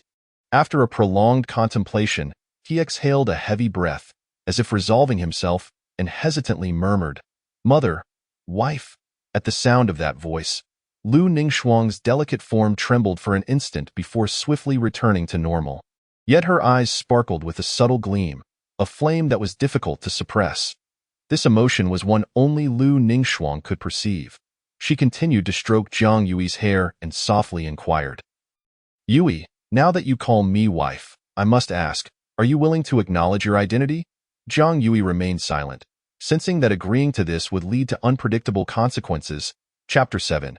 Deeply rooted affections. As night descended, a solitary light flickered dimly. Lu Ningxuang sat alone at the table, resting her chin on one hand, engrossed in a book. Jiang Yui was unaware of what she was reading, utterly captivated. The room was silent, save for the sound of pages turning to as for why Lu Ningxuang was indoors. It all traced back to their return from Qingzhou Peak half an hour prior. The sun dipped low in the sky. Jiang Yui, after calling her wife, suddenly remembered he wore the Qingzhou jade, which meant he could stay at Qingzhou Peak. However, once spoken, the words could not be retracted. Consequently, Lu Ningxuang had carried him back to the sanctuary's bridal chamber. And after a brief tea break, she returned, clutching a book, and had not left since. Why do you not leave? Lu Ningxuang lowered her gaze, her indifference evident as she retorted, I am your wife. Why would I leave? Though her tone was cold, there was a discernible sense of righteousness in her words. Jiang Yui felt that this was something her female disciple had taught her, yet he had no evidence to support this. Thus, Lu Ningxuang naturally entered the room, but they did not share a bed, as this was Jiang Yui's final boundary. He was not ready to meet his End, as the sovereign of the sanctuary. Lu Ningxuang's cultivation was extraordinary, while Jiang Yui was merely a novice in the spirit-awakening realm. Should they engage in marital relations, he would surely suffer catastrophic consequences. The disparity in their realms was not trivial but rather a chasm, one that could easily lead to Jiang Yui's demise should Lu Ningxuang choose to do so. Moreover, he sensed an inexplicable threat emanating from her, igniting a desire to resist. Though Lu Ningxuang treated him with kindness, an imperceptible air of danger constantly lingered in Jiang Yui's mind. In this moment, he lay upon the nearby bed, eyes closed in repose, occasionally stealing glances at Lu Ningxuang. The soft, dim light illuminated her face, highlighting the delicate beauty of her skin, akin to fine jade. She was stunning, captivating enough to sway nations, untouched by dust. With fingers as slender as scallions and lips like pearls, she was a poetic beauty. Yet, Jiang Yui had grown accustomed to Lu Ningxuang's icy demeanor. Her current bookish aura and gentle posture felt somewhat disconcerting. Suddenly, Lu Ningxuang noticed his gaze, their eyes locking, her cheeks illuminated by the candlelight, as if one could squeeze water from them. "Are you unable to sleep, or have I disturbed you?" Lu Ningxuang's tranquil voice wafted into his ears. "It is nothing," Jiang Yui replied, closing his eyes once more, turning away to continue resting. The bed was spacious, originally intended for newlywed couples, making Jiang Yui's solitary presence feel rather conspicuous. However, Lu Ningxuang seemed unbothered, instead watching him with keen interest from her position at the table. After a considerable time, Lu Ningxuang set her book aside and approached Jiang Yui, sitting on the edge of the bed. "If you cannot sleep, would you like to hear a story? I shall tell it." "Huh?" Jiang Yuni turned around and beheld Lu Ningxuang, seated at the edge of the bed with her legs elegantly crossed. Her gaze was directed upward, and the dark robe she wore clung to her form, accentuating her exquisite silhouette. Her waist was as slender as a willow, her bosom ample, exuding a spirited grace. The cold clarity of her gaze shimmered and lingered. Jiang Yuni reclined on his side, regarding her with a peculiar expression. "Lu Ningxuang, do you perceive me as a child?" At that moment, he felt profoundly insulted. Even though he had lost a century of time and felt a tinge of unease within, he had once been a paragon of excellence. Reduced to needing his childhood companion to tell him stories to fall asleep. If such a tale were to spread, it would be a source of ridicule. Of course, the world had changed, and now, should it be revealed, few would recognize Jiang Yuni, whereas Lu Ningxuang, as the Lord of Tianling, commanded respect throughout the continent. Wherever she went, she was the center of attention, regarded as a potential spouse. Lu Ningxuang lifted the blankets from him, tucking them around his legs, and added, "Be careful not to catch a chill." There was an inexplicable familiarity to such care. Jiang Yuni, speechless, muttered softly, "You say it's not so." Lu Ningxuang, seemingly oblivious to his murmurs, retorted, "You do not wish to hear a story?" Without a moment's hesitation, Jiang Yuni shook his head in refusal. "In the past, when I couldn't sleep, you would do the same for me," Lu Ningxuang replied, her tone tinged with hesitation, as if pondering where she had gone astray. During their time in the quaint cottage atop Qingzhou Peak, the daily rigors of their studies left them utterly fatigued. Yet, even so, Lu Ningxuang had never felt drowsy while lying in bed. It was Jiang Yuni who would yawn repeatedly. When she couldn't sleep, Jiang Yuni would regale her with tales, myths and legends previously unheard of, which inspired her and propelled her cultivation to new heights. Upon returning to the present, Jiang Yuni abruptly sat up.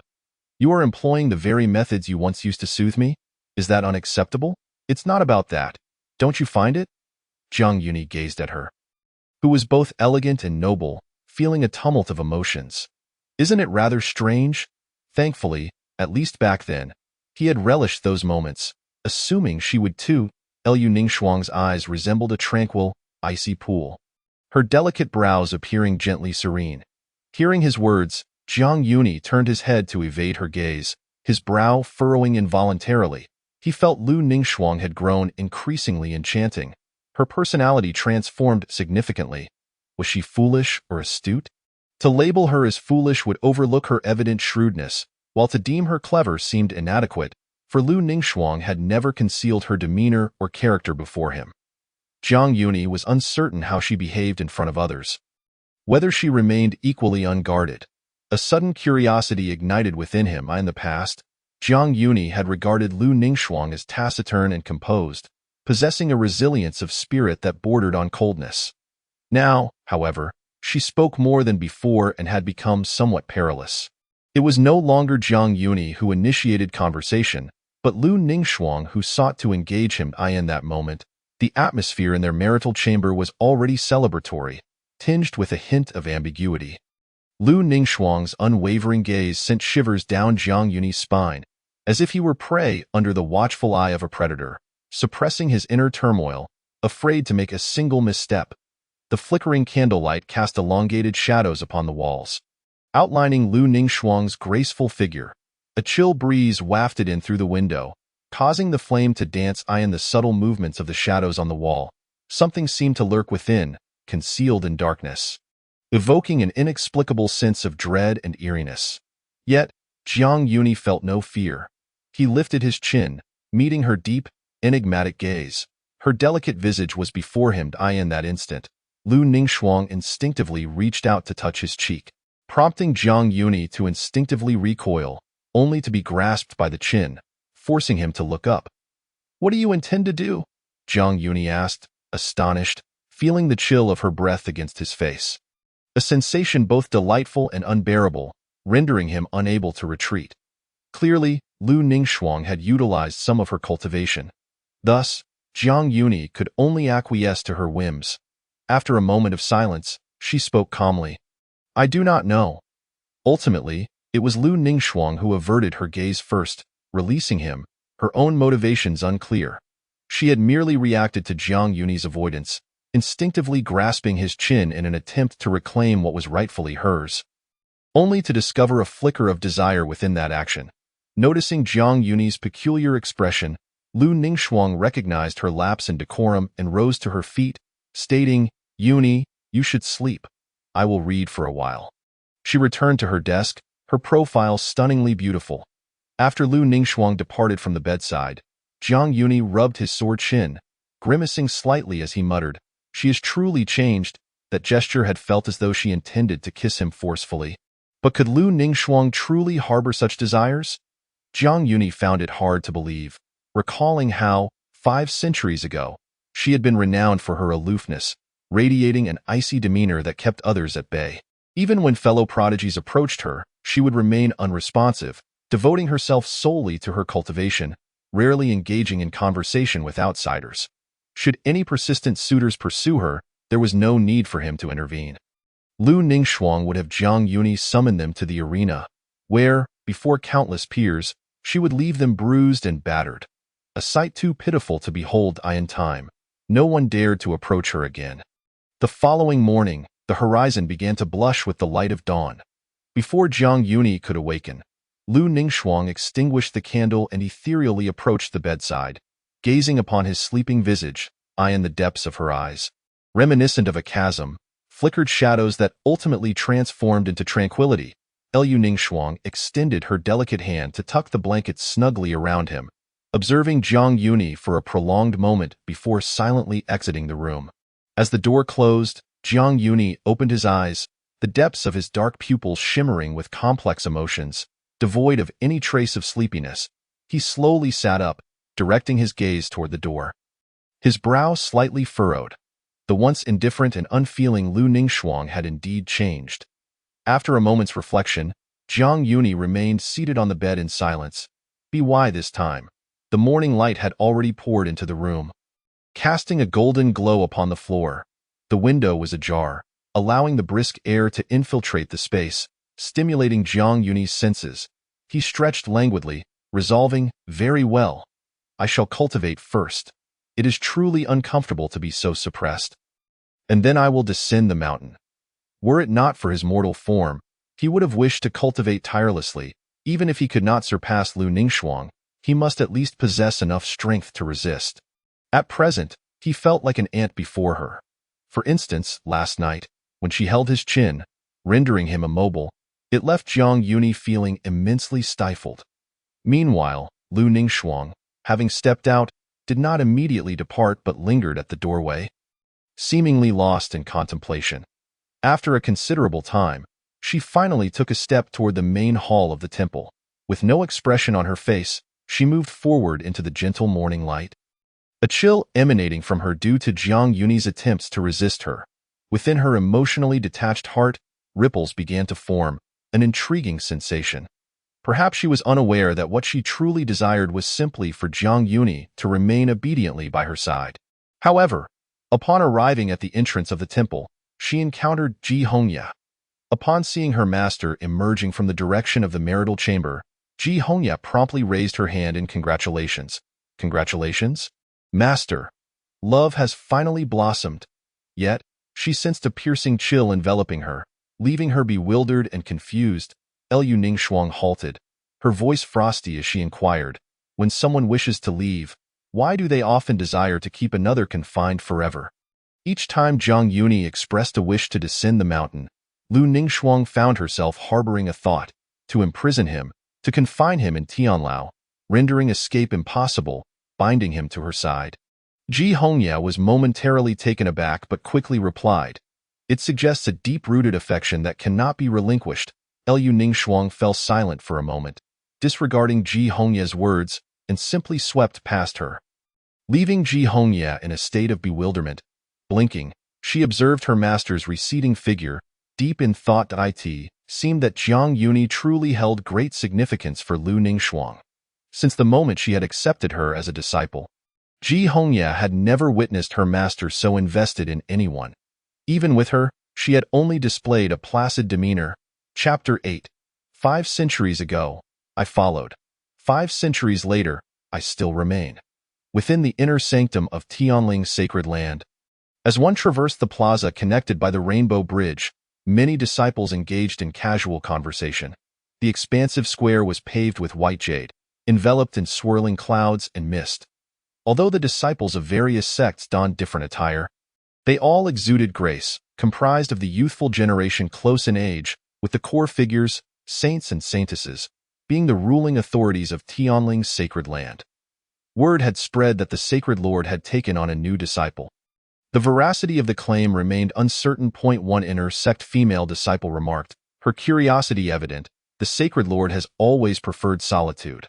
Why would she suddenly take on another disciple? I believe it to be mere gossip. Another female disciple concurred. Given the sacred lord's stature, she would not casually accept a disciple. Just as she finished speaking, the mist parted, revealing a breathtaking female disciple not far away, adorned in radiant garments. Her elegance reminiscent of a goddess within a painted scroll. The surrounding disciples recognized this enchanting figure and displayed expressions of reverence, stopping to admire her or greeting her respectfully. Perhaps the senior sister knows more. They exchanged a knowing smile, and promptly stepped forward to bow and inquire. The breathtaking beauty was none other than Ji Hongya, who, apart from attending to her master's affairs, dedicated the remainder of her time to solitary cultivation. Hence her recent return. A new disciple, Ji Hongya replied with a gentle smile, shaking her head. That is certainly not a new disciple. He is the master's consort, she added silently in her heart, not daring to voice it aloud. She then surveyed the group and continued, Junior sister, you have misjudged. He is not a newly accepted disciple of the master. Senior sister, is it true that he was carried back to the sacred hall by the Holy Lord? Indeed, indeed. I have heard that the Holy Lord dotes on him excessively, not only bestowing precious spiritual herbs upon him, but also personally escorting him. The female disciples chimed in, their expressions subtly betraying shades of jealousy. Ji Hongya pondered for a moment and replied, you could say that. Regardless, the matter of the master having a consort will inevitably come to light. The disciples of our sect will know sooner or later. Should that esteemed master step out of the sacred hall and learn of the master's deep affection for him, it would surely evoke some emotions. Wow! Upon receiving Ji Hongya's response, the onlookers were left astounded, while the senior disciples were rendered utterly perplexed. Who could this person be, endowed with such virtues and abilities? They had never heard of the Holy Lord treating anyone with such favoritism, let alone carrying someone back to the sacred hall. Senior sister, what manner of person is he? Ji Hongya shook her head, admitting that she had only hastily encountered the master consort once, when he was still nestled in the master's embrace. Even then, she had sensed his noble status. One of the junior sisters speculated, to receive such treatment from the Holy Lord, He must be an extraordinary talent, or perhaps a future candidate for leadership within the Sacred Hall. Impossible! Senior sister is our unanimous choice. Could it be that he possesses some extraordinary abilities? This matter swiftly became a topic of lively discussion among the inner disciples. Ji Hongye smiled as she took her leave. In truth, she too was curious about the master consort, wondering what sort of person could capture her master's heart. However, Ji Hongye refrained from inquiring, for this was a private matter between her master and the consort, and she dared not pry. All she knew was that the master consort was named Zhang Yui, young yet astonishingly swift in his cultivation, with no further details known to her. Simultaneously, the elders, including the Grand Elder, were evidently aware of the consort's existence and shared a close relationship with him. Several times, they had wished to visit, only to be deterred by the master, who had a simple reason. The consort was still recuperating and should not be disturbed. Clearly, the master seemed reluctant for others to draw near him.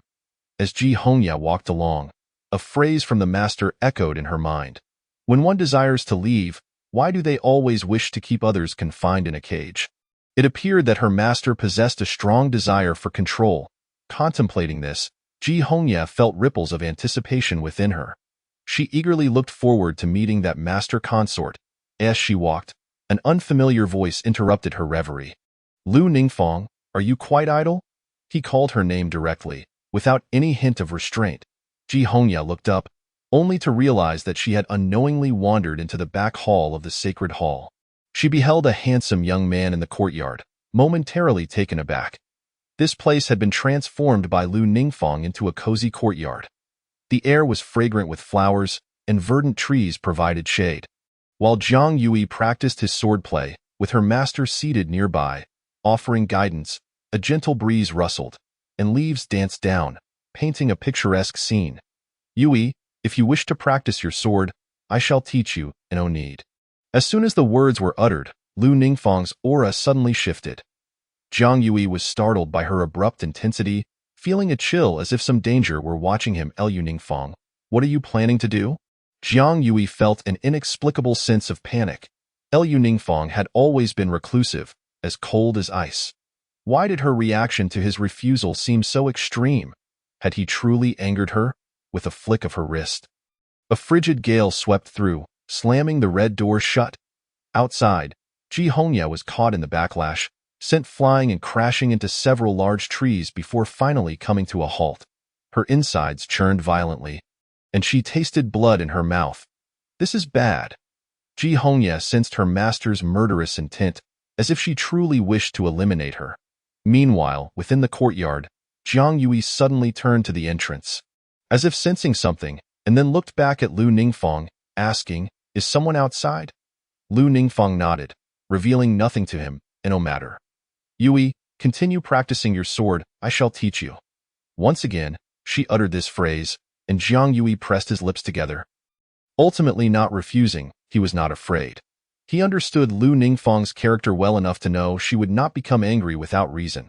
It seemed that the person outside had crossed her boundaries, which was why she had closed the door against them. Having witnessed Lu Ningfang's formidable strength, Zhang Yui no longer declined her guidance. After all, receiving instruction from a holy lord was evidently far superior to figuring things out on his own. Saving him decades of detours within the Sacred Hall, after finishing her instruction with Zhang Yui, she swiftly made her way here. Upon entering, she spotted Ji Hongye, kneeling not far away, blood spilling from her lips. You should know why this is so. Lu Ningfang walked past her, ascending to a high seat, her voice low and her gaze icy, devoid of warmth or compassion. Any mention of Zhang Yui made her exceedingly sensitive. Lu Ningfang had not permitted Ji Hongye to enter the back hall.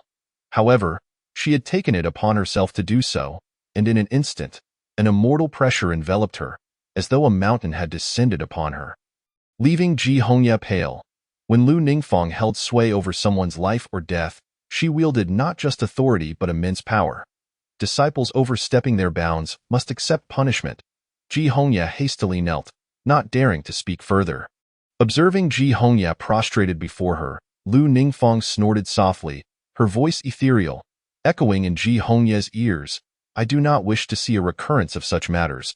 Go to the cold, cold waterfall and accept your punishment. You are forbidden from consuming any elixirs. For 7 days and 6 nights, Ji Hongye did not leave, for to do so would bring her perilously close to death. Given her current injuries, she could hardly withstand the chilling embrace of the cold, cold waterfall. Even if she survived, she would be rendered incapacitated. She lifted her head and called out, "Master, is there something else?" Ji Hongye gritted her teeth and suggested, "Master, the master consort has been diligently focused on cultivation. It is clear he has made up his mind. Since he wishes to leave, it could be arranged within the outer sect. As long as he endures hardship, upon his return, he would surely understand your good intentions and cease to resist." Lu Ningfang seemed somewhat distracted, but upon hearing Ji Hongye's proposal, she slowly raised her gaze, her eyes filled with an endless chill. "My affairs are not for you to meddle in, master. Please do not be angry." "Hongye dares not to." Ji Hongye trembled, lowering her head and avoiding Lu Ningfang's gaze. The master consort was her forbidden topic. How could she tolerate others speaking of him? Yet Lu Ningfang understood her intentions well. Recognizing that Ji Hongye was merely trying to secure her own survival, hence her audacity in offering advice. However, Ji Hongye had indeed been diligent in her duties. She responded coldly, "First recover, then go to receive your punishment." With that, Lu Ningfang swept past her, her slender form departing, leaving Ji Hongye kneeling in stunned silence, her complexion pale, unable to regain her composure for a long while. Ji Hongye's heart was filled with trepidation. Even after the master had left, she still felt an overwhelming pressure. Having followed her master in cultivation since childhood, she had never witnessed her express anger over another person before.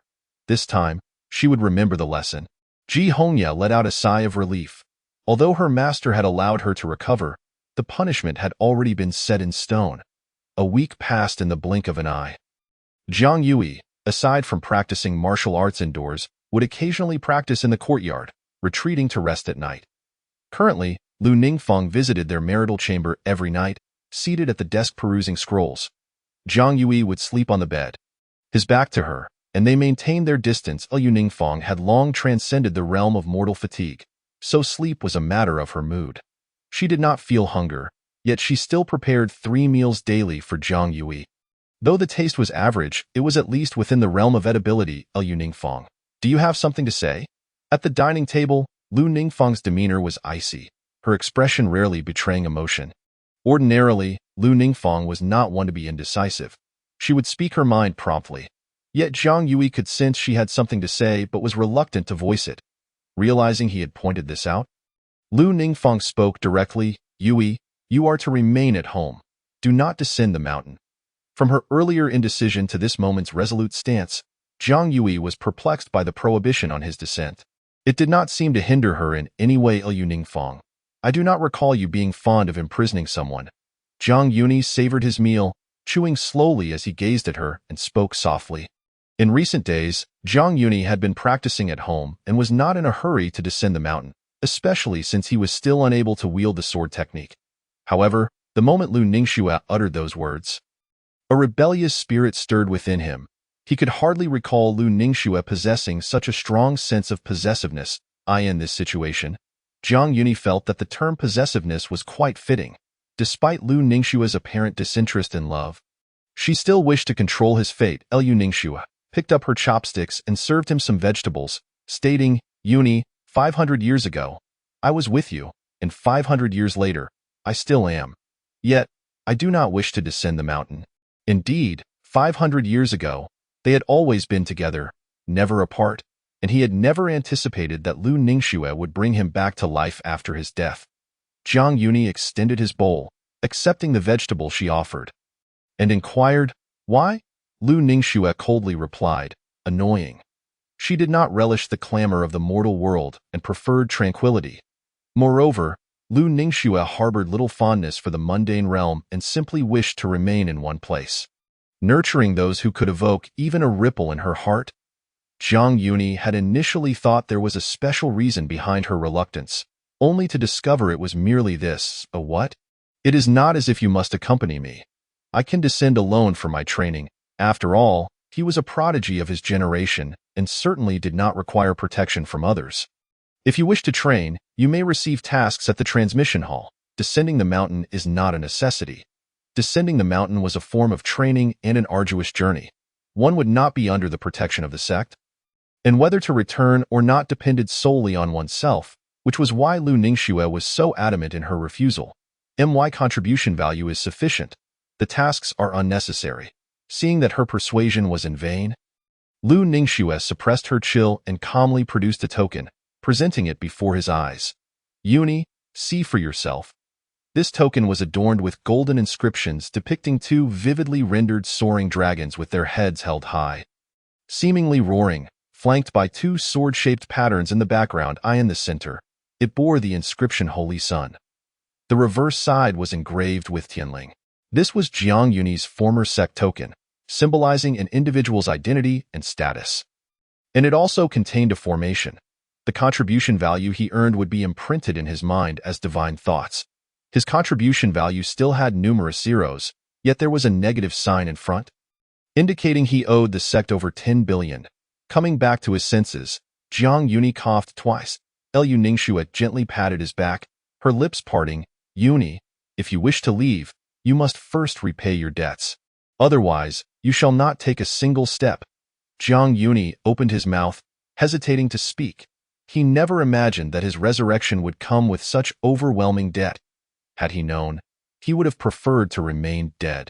Moreover, it was you who resurrected me. Jiang Yuni silently voiced his grievances in his heart but refrained from speaking, believing that even if he did, Lu Ningxue would pay him no mind. Yuni, you need not remain by my side. Is it solely because you are the Holy Sovereign? Indeed. The Tianling Holy Land is under her jurisdiction. Staying by her side means he wouldn't have to repay anything, yet to leave would be quite difficult. After hearing this, Jiang Yuni fell silent. Ultimately, he chose the path that an ordinary person would take and said, I can refrain from descending the mountain, but I must still train, right? Lu Ningxue nodded. That is acceptable. I will accompany you.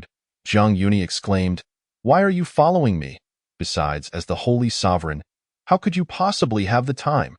Lu Ningxue maintained her aloof demeanor, gazing at him with a hint of something shimmering in her eyes, calmly stating, If I say I have the time, then I do. But you clearly said you did not wish to descend. I merely expressed my reluctance, yet for you, I am willing, whether intentional or not. Her sudden declaration caught Jiang Yuni off guard, leaving him momentarily speechless. The air was thick with ambiguity, and the atmosphere grew increasingly awkward. He felt a rush of warmth in his heart and turned his head away. He pretended to ignore her, yet he couldn't help but sneak a glance at Lu Ningxue, only to find this icy beauty staring intently at him, her eyes unblinking. Jiang Yuni moved his lips. You truly wish to? Lu Ningxue slightly nodded, her attitude unmistakable, her voice as crisp as ice and snow, melodious and pleasing. I do. The atmosphere in the bridal chamber instantly became exceptionally quiet. All that could be heard were his breaths and heartbeat. Jiang Yuni suppressed the turmoil within him, continuing to eat, and suddenly found the previously bland food to be somewhat more palatable. Eat slowly. Don't choke. She poured him a glass of water, at the dining table. Lu Ningxue sat with poise and elegance.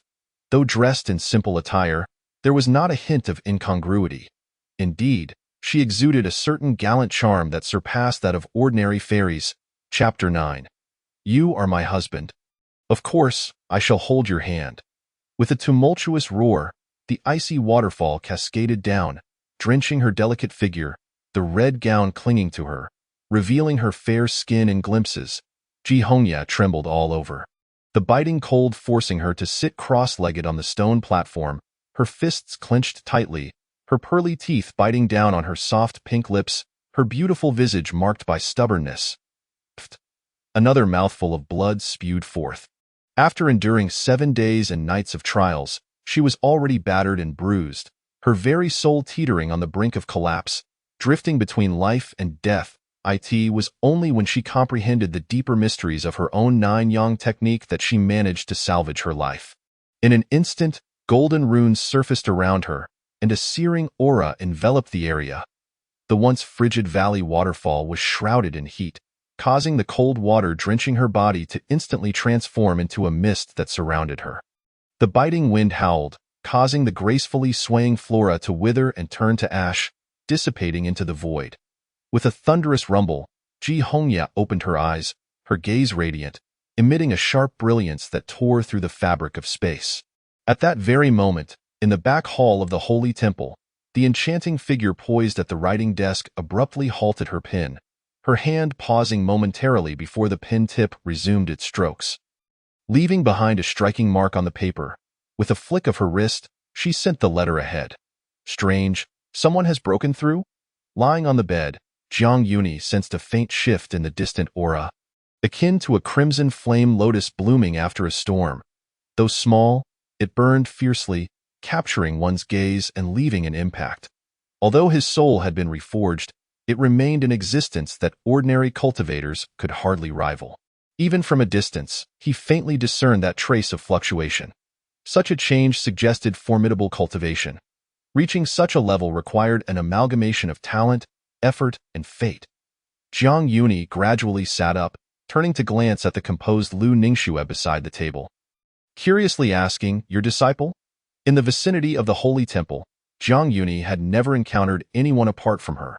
However, within the temple, he often sensed an unfamiliar aura, likely belonging to Lu Ningxue's disciple. Yes, Lu Ningxue acknowledged, offering no further elaboration.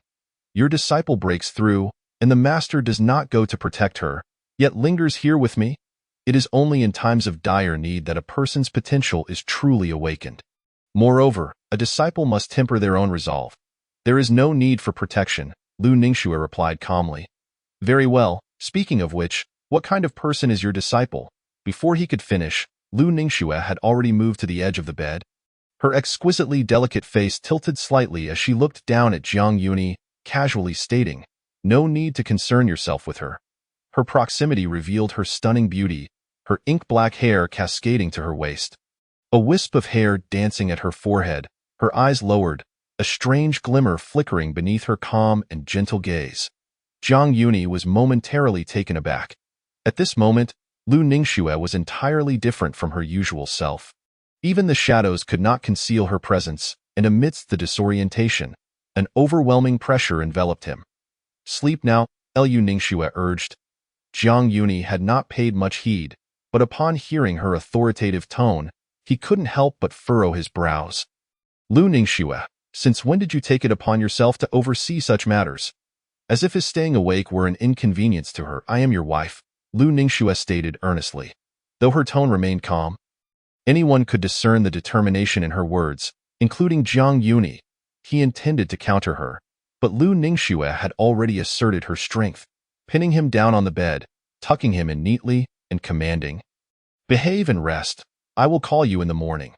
Her fingers brushed over his forehead. As for the matter of descending the mountain, Lu Ningxue would naturally follow through on her words. "You?"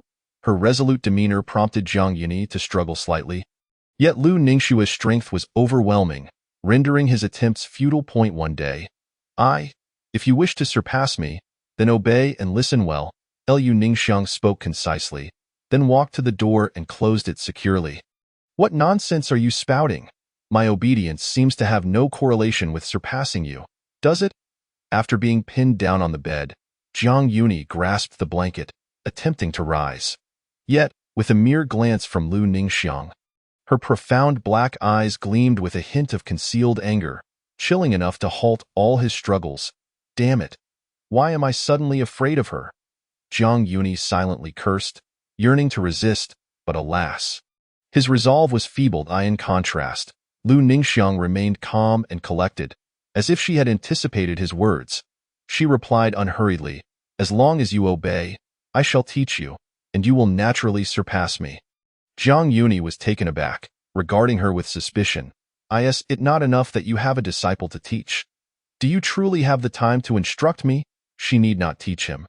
But how could one attain such an elevated realm? The intense aura she exuded resembled the scorching sun on a sweltering day, searing all in its path, suggesting a mastery at the nascent soul level. Perhaps even approaching the transformation stage. I shall provide her with the incantations for her own cultivation. That girl is burdened with you as her master. I wonder if it is a blessing or a curse. Jiang Yuni felt a pang of pity for her. Lu Ningxiang's prowess was unparalleled. Yet her teaching method was distinctively unconventional. It was evident that her disciple was undeniably a prodigy. Had it been another, they would have cherished such a talent. Yet Lu Ningxiang seemed indifferent, adopting a laissez-faire approach to education. Whether she is fortunate or unfortunate, I cannot discern. Yuni, do you consider it a blessing or a curse to be in my company? Lu Ningxiang gazed at him quietly, her eyes like autumn waters, her voice as ethereal as ice. Her inquiry rendered Jiang Yuni silent. The air in the bridal chamber grew increasingly frigid, the moonlight cascading like water through the window. Softly illuminating her delicate countenance, Lu Ningxiang observed Jiang Yuni in silence, awaiting his response. The question was simple yet profoundly impactful, for he was acutely aware of the complexity of his feelings toward her. On one hand, even before his demise, he had harbored affections for her. Yet, like flowers falling into a stream, his feelings had been unreciprocated. After death, they were meant to be forgotten, severed from all ties. Unexpectedly, he was resurrected. On the other hand, 5 centuries had passed, yet his impression of Lu Ningxiang remained fixed in memory, an aloof and indifferent fairy, seemingly unshakable. The current situation could be deemed as her forcefully marrying him. After all, the deceased cannot refuse, nor can they resist. Jiang Yuni chose not to answer, instead turning over obediently to lie on the bed, the candlelight casting shadows that blurred and intertwined. After a long moment, seeing no response, Lu Ningxiang did not press further. She slowly returned to her desk, crossing her legs, and resumed her serene perusal of the texts, as if their earlier conversation had never transpired. The following morning, Jiang Yuni rose early, discovering that Lu Ningxiang was absent, leading him to speculate whether she had already departed. Could she have gone to the sacred hall? He pondered, aware that she had daily reports to review. Lu Ningxiang seemed intent on accompanying him, perhaps to prevent him from wandering aimlessly or fearing any unforeseen mishaps. Her absence felt liberating to Jiang Yuni. After completing his morning routine, he stepped outside. In the courtyard, Lu Ningxiang was seated beneath a tree, sipping tea, her simple robe draping elegantly over her graceful figure. Her jade fingers delicately held a teacup as she took a sip, then lifted her gaze to Jiang Yuni as he approached. "How was your rest?" she inquired. Her concern met with his nonchalant response, "It was fine."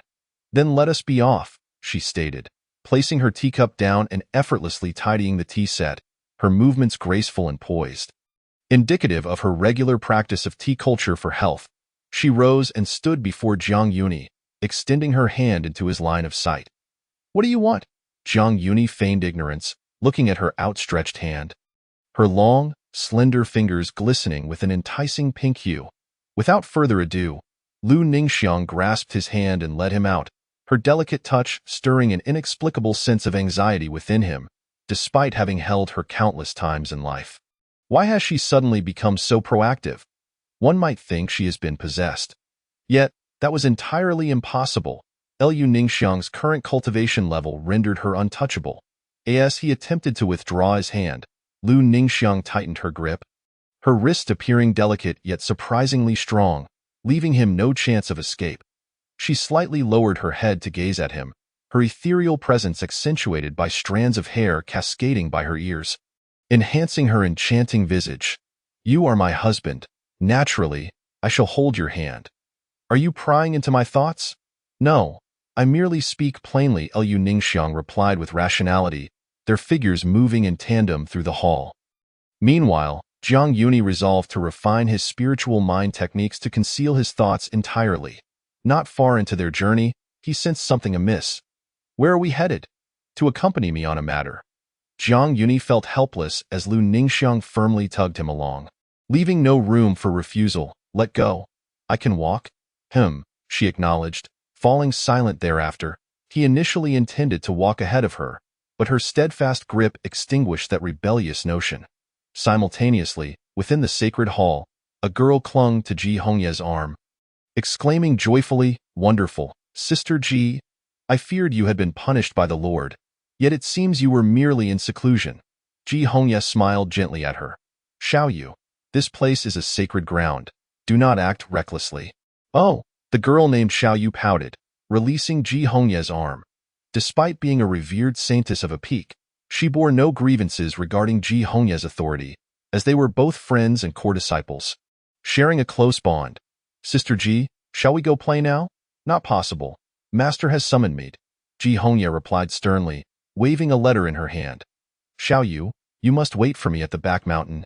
I shall join you shortly. Otherwise, you shall face consequences when Master arrives. Liu Ningxiang was her mentor, and even if punished, she remained the person Ji Hongye respected most. Thus, regardless of her confusion, she would comply with Liu Ningxiang's orders. The mere thought of Liu Ningxiang filled Qin Xiaoyu with an inexplicable dread, knowing that the heavenly spirit lord was notoriously stern and indifferent, a formidable overseer. Sister Ji, why didn't you say so sooner? I came to the sacred hall searching for you. Upon hearing this, Qin Xiaoyu's complexion turned pale. Ji Hongye was left speechless. You didn't inform me in advance either. I thought you had been punished.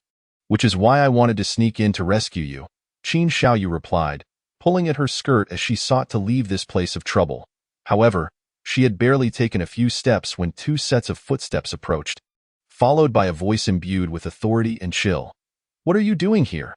Though clad in a simple robe with dark embroidery, Liu Ningxiang's regal aura was unmistakable. Upon her gaze, Qin Xiaoyu could not help but tremble. Sister Lord, I am here too, Qin Xiaoyu stammered, her face paling as confusion engulfed her mind. Ji Hongye, however, quickly bowed and explained, Master, Xiaoyu has come to seek guidance on her cultivation matters. I implore you to grant permission. Yes, Sister Lord, I am here to learn, not to defy my father's wishes. May I request Sister Ji to teach me? I promise to study diligently. Each year, the Holy Sun and Saintess are subjected to evaluations to prevent laziness or trickery, failing which they must lower their ranks for disciples of greater contribution to surpass them. Those who perform exceptionally in evaluations are granted personal guidance from the Lord and substantial rewards. As a saintess, Qin Xiaoyu had indeed received Liu Ningxiang's teachings and was well aware of her cold and serious demeanor. Liu Ningxiang, why are you obstructing my path? Was that intentional? Originally, they had walked together. Yet, inexplicably, as they neared the grand hall, Liu Ningxiang suddenly released his hand and stood in front of him, evidently deliberate in her actions. The audacity of someone calling the Lord by her true name startled both women. Only Liu Ningxiang remained unfazed, extending her hand to gently press down on the head that peeked from beside her, signaling him to behave. Am I not allowed to observe your disciple? I regret my decision. Liu Ningxiang spoke softly, devoid of any semblance of seniority. The two women turned their gazes to see behind the icy fairy stood a figure resembling a youth, whose brow bore a hint of heroism. Yet without sharpness, exuding an air of refined amiability. Ji Hongye regarded the appearance of this individual beside her master with curiosity, pondering why her master would bring her husband out of the courtyard. It was known that she usually treated him like a precious gem, hiding him away, not allowing others a glimpse. Qin Xiaoyu, unfamiliar with him, appeared stunned upon seeing Jiang Yuni, her mouth agape, frozen in shock. The Lord is actually keeping a concubine? Her initial thought was precisely this. Although she was unaware of the relationship between Jiang Yuni and Liu Ningxiang, she understood that Jiang Yuni was still quite young, only a few years her junior. Indeed, as she had surmised, Jiang Yuni was merely 18 years old. However, Qin Xiaoyu quickly regained her composure. As a saintess, her psychological resilience was naturally commendable. After a moment of contemplation, she deemed it implausible. How could Liu Ningxiang, being the unparalleled saintess and the most formidable alchemist, indeed the most versatile individual in the entire region, possibly choose a consort? If that were the case, her illustrious reputation would be irrevocably tarnished. Her disciple, Ji Hongye, had met the master as husband. Soon, Ji Hongye performed a respectful salutation, her demeanor reverent. Eh? Master as husband? Qin Xiaoyu exclaimed in astonishment. Upon seeing Jiang Yuni cast her a glance, she also offered her respects. Saintess of Tongling Peak, Qin Xiaoyu, pays her respects. Ji Hongye quietly reminded her from the side. Master Uncle. Yes, pays my respects to Master Uncle. Jiang Yuni, in a state of distress, raked his fingers through his hair, wishing to clarify that he was not the master's husband. Yet, were he to explain, it would likely complicate matters further. Forget it. After all, they are merely two juniors. With a sense of hopefulness, Jiang Yuni offered a gentle smile. Well, greetings to you both, and my apologies for not bringing a gift for our first meeting. I came here in haste and was unprepared. As he spoke, his gaze occasionally darted toward Lu Ningxuang, clearly blaming her for not giving him a heads-up about meeting her juniors, as he might have borrowed a couple of magical artifacts from her. After all, with the sect already owing more than several billion contribution points, this little bit hardly mattered. As a senior, seeing two exceptionally gifted juniors, he considered a greeting gift a token of goodwill, as well as an affirmation and fondness for the juniors. Oh no, Master as husband is being too courteous. How could Hongya accept? Ji Hongya waved her hands repeatedly. However, upon hearing this, Qin Xiaoyu displayed a hint of regret. The next moment, Lu Ningxuang flicked her wrist, and two ornament-like magical artifacts fell into their hands. With her long, delicate lashes not fluttering even slightly, she said indifferently, I'll give these on his behalf. Keep them. The two magical artifacts, upon inspection, were evidently of considerable value, and Qin Xiaoyu cradled them in her arms with great affection, while Ji Hongya, although not displaying overt emotional fluctuations, still felt immense gratitude. Thank you, Sister Saintess. Thank you, Master as husband. Both women bowed respectfully. Jiang Yuni, hidden behind Lu Ningxuang, sighed softly at this scene. Another two debts added. Yet, upon witnessing the remarkable talents of the younger generation, he felt a sense of reassurance that the sect was indeed thriving and prosperous, a situation far better than it had been previously. You have worked hard, Jiang Yuni suddenly addressed her, causing Lu Ningxuang to pause in surprise. After a moment, she returned to normal, slowly responding, It's not hard. I merely wish to pursue what I desire. Chapter 10. 500 years, people always change. Has Lu Ningxuang gone mad? How could she allow a girl of not yet 20 to act as the saintess? The one uttering this was an elderly man with white hair and beard, somewhat perplexed. He wielded the sword intent of the void, sharp and incisive. Do you not know Sister Lu's disposition? 500 years ago, she was independent, and 500 years later, she remains the same, remarked another plump elder with a sigh.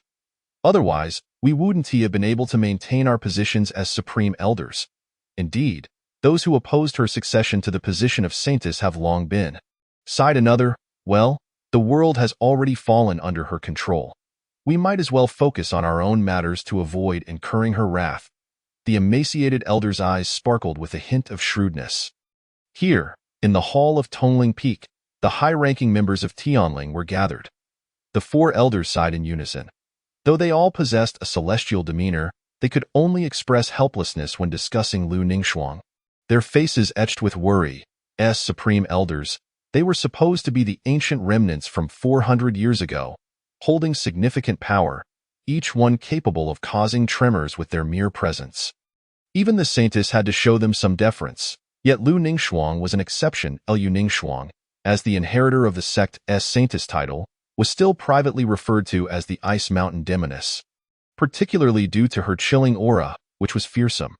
Although she was a woman, no one had ever dared to defy her. Her ruthless methods meant that those who dared to oppose her faced dire consequences. I wonder how many times Jiang Shixiang has suffered under her hand. My flirtatious book was snatched away by her suddenly, probably consumed entirely.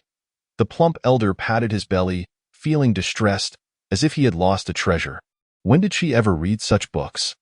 Perhaps she is preparing to win back Jiang Shixiang, the emaciated elder commented. If that were all, it wouldn't be too bad. What if she also intends to? Among the four elders, the only elder woman sighed. When Sister Lu was married to Jiang Shixiang in a ghost marriage, it was uncertain whether it was right or wrong. The current sister has long changed. With Jiang Shixiang resurrected by her, he may be equally unable to escape his fate. The hall fell silent, and each elder's murky eyes revealed their anxiety and concerned great-grandmother. Suddenly, a clear and slightly childish voice rang out, followed by a charming figure appearing at the entrance of the hall. The elders turned their gazes, only to see Qin Xiaoyu running in with the young beast cradled in her arms. her delicate face adorned with a sweet smile, reminiscent of a neighboring little girl. Sister Qin, you are usually so cautious. When did you become so careless? The plump Supreme Elder looked at the emaciated one in confusion. Shitty? Could it be that your barrier has weakened? The emaciated elder shook his head, indicating that it was impossible. Just as they were puzzled, Qin Xiaoyu had already dashed into the hall, cheerfully exclaiming, Greetings. Esteemed grandfathers, Xiaoyu has grown quite a bit.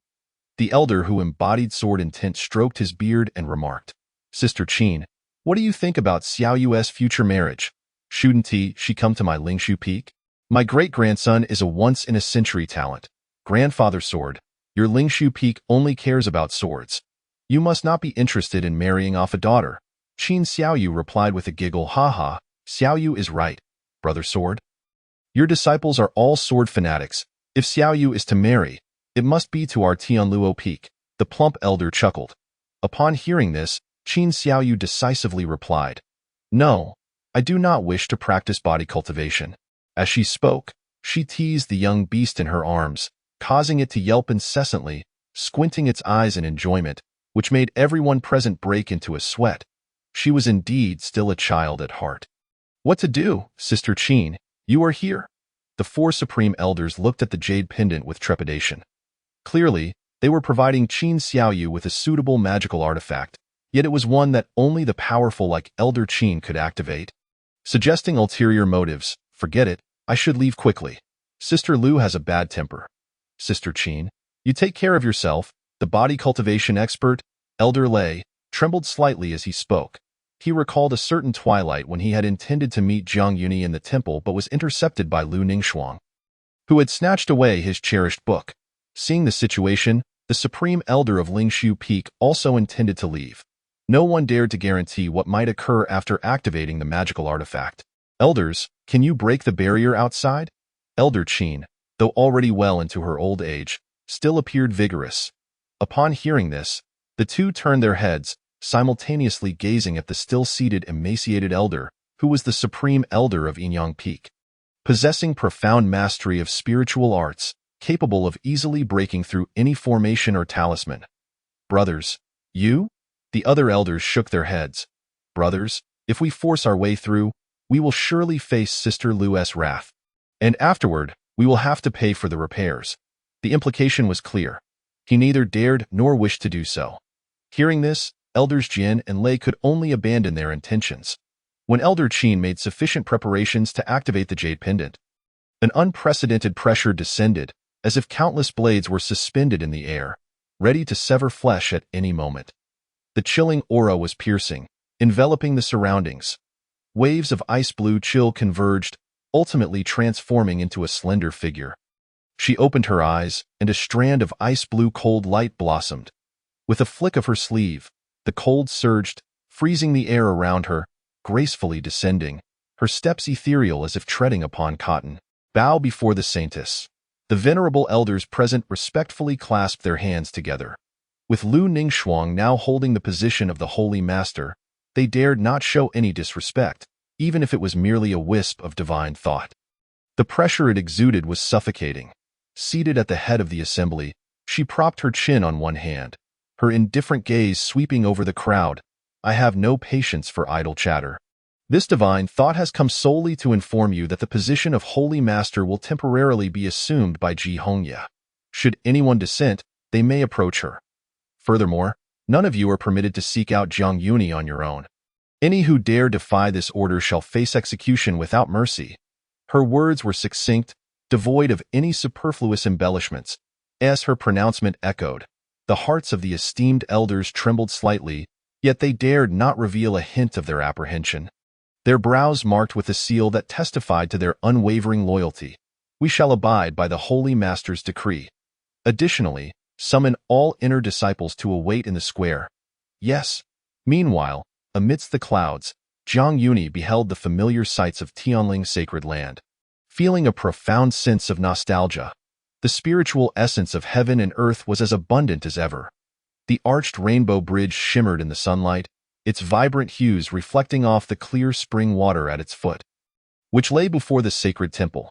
Hurry, hurry, Jiang Yuni urged, grasping Lu Ningxuang's hand as they stepped onto the rainbow bridge, their figures gradually becoming indistinct. "Uni, why do you refuse to stay behind me?" Lu Ningxuang, enveloped in a faint mist, exuded an ethereal beauty akin to a snow lotus on an icy peak, instilling a sense of reverence that felt almost untouchable. Jiang Yuni turned back, revealing a gentle smile as soft as a breeze, and calmly declined, "Come now, being behind you always obstructs my view." During their time at the temple, Lu Ningxuang had consistently blocked his line of sight, and he found her behavior both puzzling and irksome. "Suit yourself, as long as you have no regrets." "Why would I have regrets?" Jiang Yuni retorted. Lu Ningxuang fell silent, allowing him to lead. The initiative rested entirely in his hands. Suddenly, Lu Ningxuang gazed toward the direction of the spirit communication peak, where an abundance of rare treasures and mystical beasts thrived, cranes gracefully soaring above, their cries faintly reaching their ears. Not far off, several grand palaces stood tall. With a flicker of divine thought, a wisp of her soul was retracted.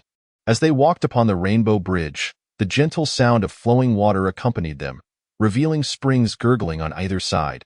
Enveloped in a swirling mist, as they journeyed, Jiang Yuni couldn't help but admire how the Tianling sacred land had remained unchanged.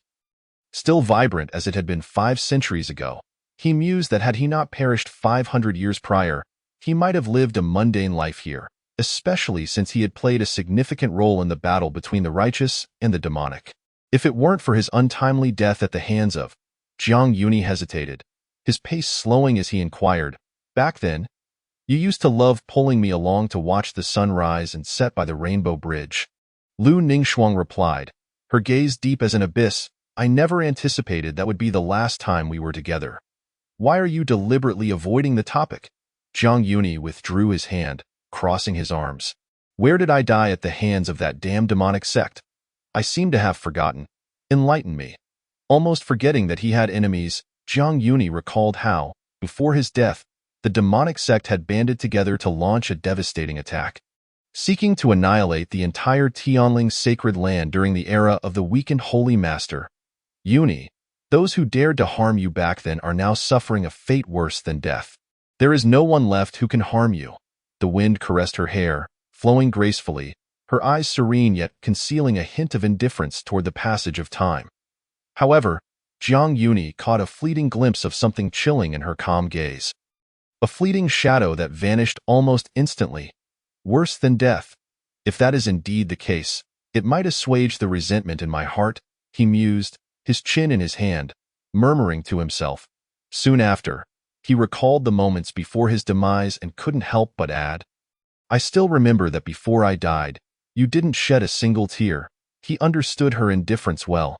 Even so, he felt a pang of disappointment. After all, they had been childhood sweethearts, yet she had not shed a drop of sorrow for him. Now, upon their reunion, Lu Ningxuang remained as aloof as ever. "I do not cry," she replied, appearing before him in an ethereal manner, looking down at him from above, her voice calm. "Rather than waste time wallowing in sorrow, it is far better to strive to a point where we can shake the very heavens. Who could possibly stand in our way?" Her words were pearls of wisdom. Jiang Yuni paused for a moment, then smiled softly at her. "That is indeed you die in the past." He had been a carefree youth, often laughing and talking, while she had always maintained an air of cold aloofness, keeping others at bay. If the Lu Ningxuang of yesteryears had seemed distant, the present her was even more captivating, especially against the backdrop of her striking beauty. At this moment, he tilted his head back, hands resting behind his head, leisurely walking ahead. By the way, can't you take me flying on your sword? Must we walk down the mountain?" "No," Lu Ningxuang coldly refused. "Why, hey, why aren't you moving?" Jiang Yuni turned to find Lu Ningxuang standing still, not following him. Only when he looked back did she slowly raise her hand, signaling her desire to hold his. "Is it true that if I don't take your hand, you won't move?" Jiang Yuni saw through her intentions, countering her. "Yes," Lu Ningxuang replied icily. "Then you might as well stay there," he declared, not giving it a second thought as he decided to walk on his own. However, after taking just a few steps, he suddenly felt a jolt in his heart. The sound of Ningxuang's voice shattered the air, laden with an icy aura, as if a monstrous beast lurked behind him, poised to strike and sever his neck. Not this feeling again. Question mark. In an instant, he halted, glancing back. Liu Ningxuang stood in the center of the rainbow bridge, ethereal as an immortal, her stunning visage devoid of excessive expression, draped in a black robe, exuding an aura of grace and a faint divine radiance. At that moment, the two faced each other, creating a surreal tableau. "Have you changed?" he asked, furrowing his brow, sensing her emotions more readily than before.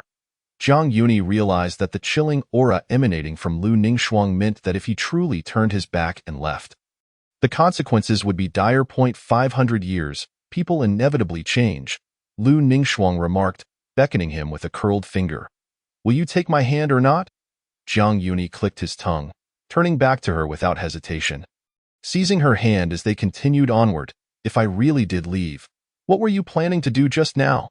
Liu Ningxuang offered no reply, simply tightening her grip, an impulse to merge their beings coursing through her. After walking for a while longer, the clouds began to thin. Apart from the main peak's sacred temple, the other 7 peaks each possessed unique characteristics, all radiating vitality, such as the Sword Intent Ascendant Spirit Peak and the Spirit Communication Peak filled with rare beasts. Every disciple from these peaks exhibited extraordinary demeanor, particularly the core disciples, each more remarkable than the last. "Long live the Holy Master!" they collectively exclaimed, their voices resonating through the AI art. In the square, countless inner disciples gathered, bowing deeply to Liu Ningxuang with utmost reverence. Zhang Yuni, startled, quickly hid behind Liu Ningxuang, clutching her garment tightly, and anxiously asked, "Liu Ningxuang, why are there so many disciples here? Now that I am the Holy Master, they naturally come to pay their respects," she replied. "It is merely a descent to the outer sect. I am not embarking on a journey. Is it truly necessary to make such a fuss?" Zhang Yuni found the display excessively grand, thinking that anyone unaware would assume she was preparing for war. "This descent is not the same as before. I am to commence my tasks in the outer sect," Zhang Yuni reasoned. Thus, Liu Ningxuang would permit him to venture far and not remain idle within the sacred temple. Besides, as someone who owed several billion in contribution points, he had no right to demand resources from Liu Ningxuang and was grateful for this opportunity to resolve his predicament. Liu Ningxuang coldly stated, "Yuni, it is you who chose not to remain behind me. Why now do you wish to hide?" At this moment, Zhang Yuni peered out from behind her, not answering her inquiry. Seeing that no one was looking up, he let out a breath of relief and gritted his teeth. "Liu Ningxuang, this is your arrangement, isn't it?" "Yes, do you truly wish for me to hide behind you?" "Yes, because you are weak now."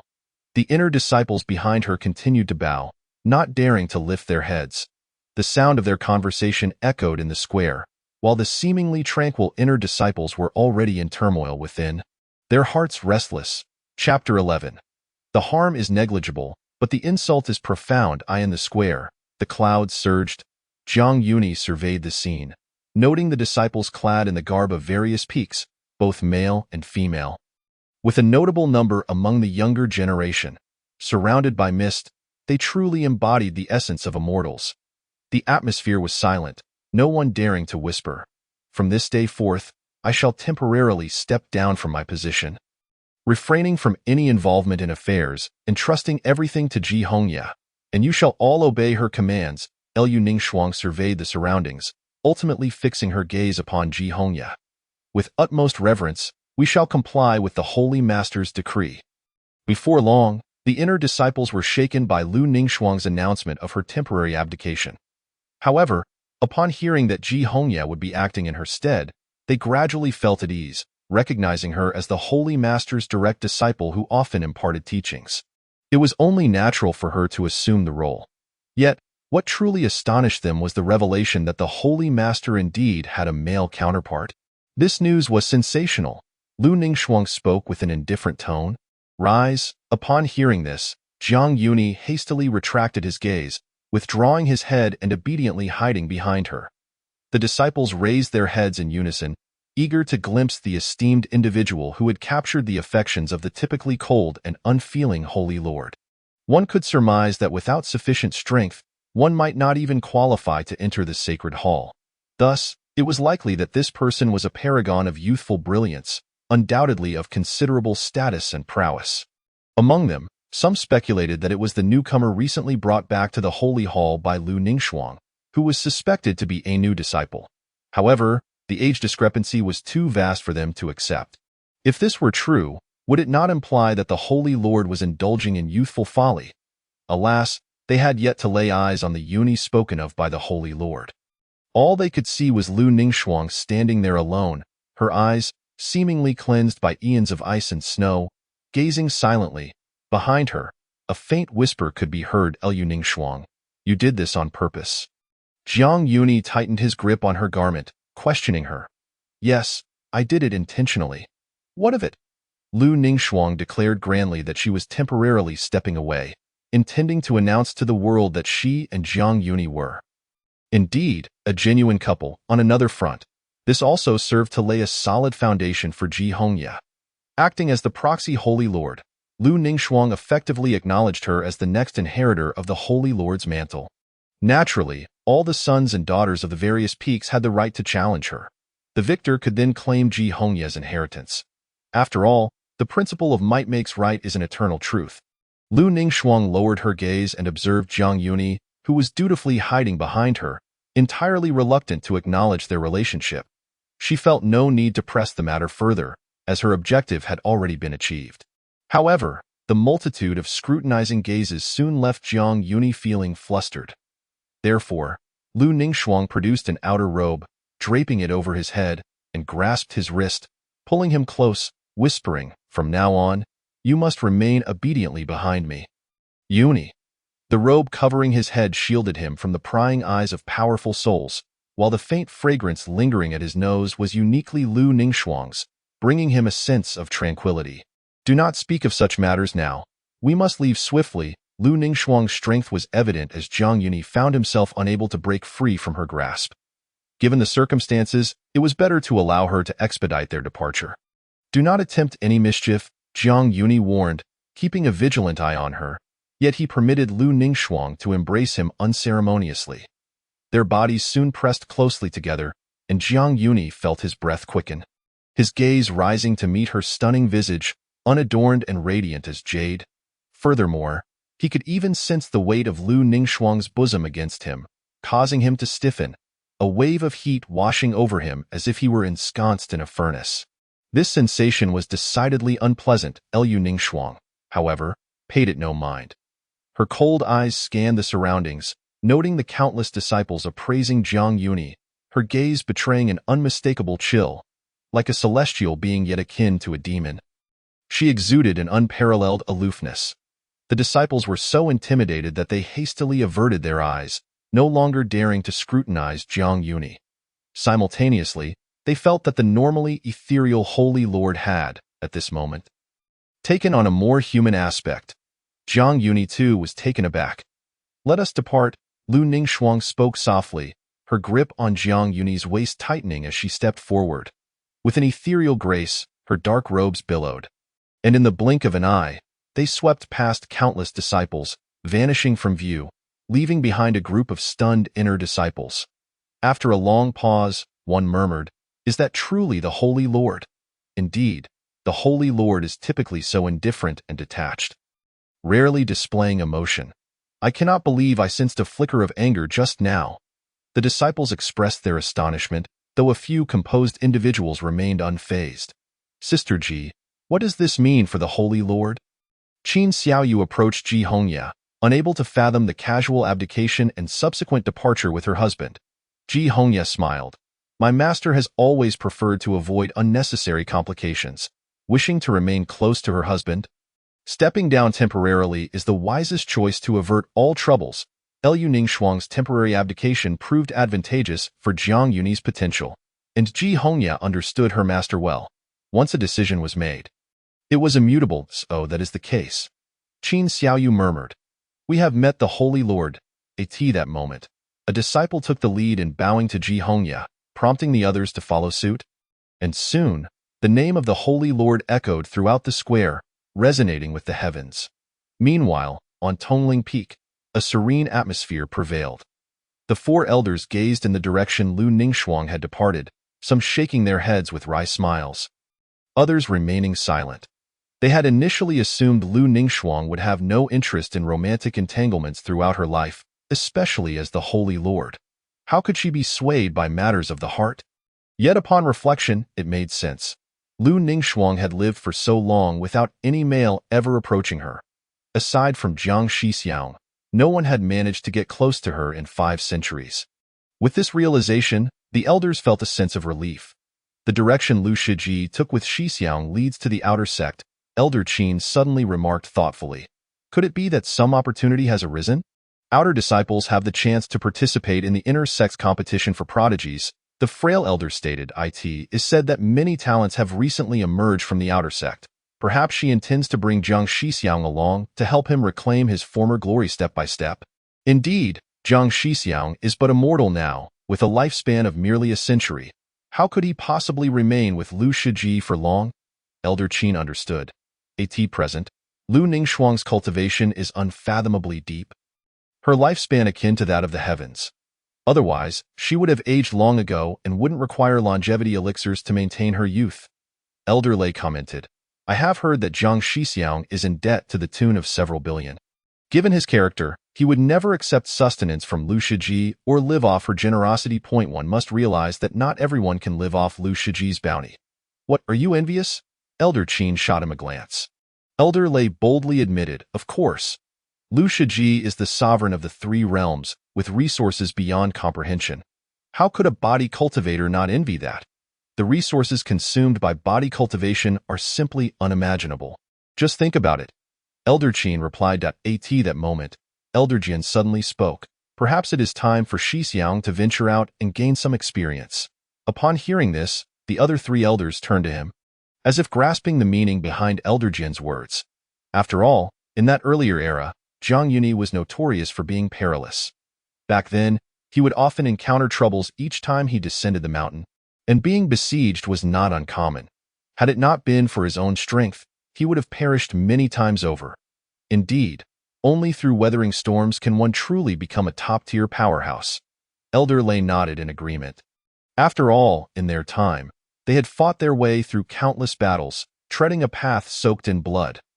This generation of descendants had ultimately been sheltered under their protection, lacking the fortitude to bear great responsibility. If they wish to achieve invincibility, they must endure trials. "Are you certain they won't be crushed by Lu Shiji with a mere slap?" Elder Qin inquired. This was no jest. Typically, Lu Ningxuang would not hesitate to suppress and obliterate anyone who displeased her. "Our descendants are all male. Surely she wouldn't take offense," Elder Lei said sheepishly, admitting he had not considered this possibility before. "Do you suppose the chill Lu Shiji exhibited just now was for naught?" Elder Qin suddenly reminded them, leaving the other 3 elders momentarily stunned. Upon hearing this, they fell into silence. Everyone knew Lu Ningxuang's temperament. Her icy demeanor was a clear indication that she was not to be trifled with. If their descendants were to associate with Jiang Yuni and provoke Lu Ningxuang's ire, the outcome would likely be dire. In the realm of mortals, life unfolded in myriad forms, and no longer did it exude an ethereal aura. Instead, it was a scene of prosperity and vibrancy. The outer sect was nestled within a city, bustling with various merchants, taverns lining the streets, and tea houses and inns thriving in abundance. "Are you certain this is not a city?" "Rather, the outer sect?" Jiang Yuni exclaimed, removing the outer robe and gazing at the scene before him, utterly astonished.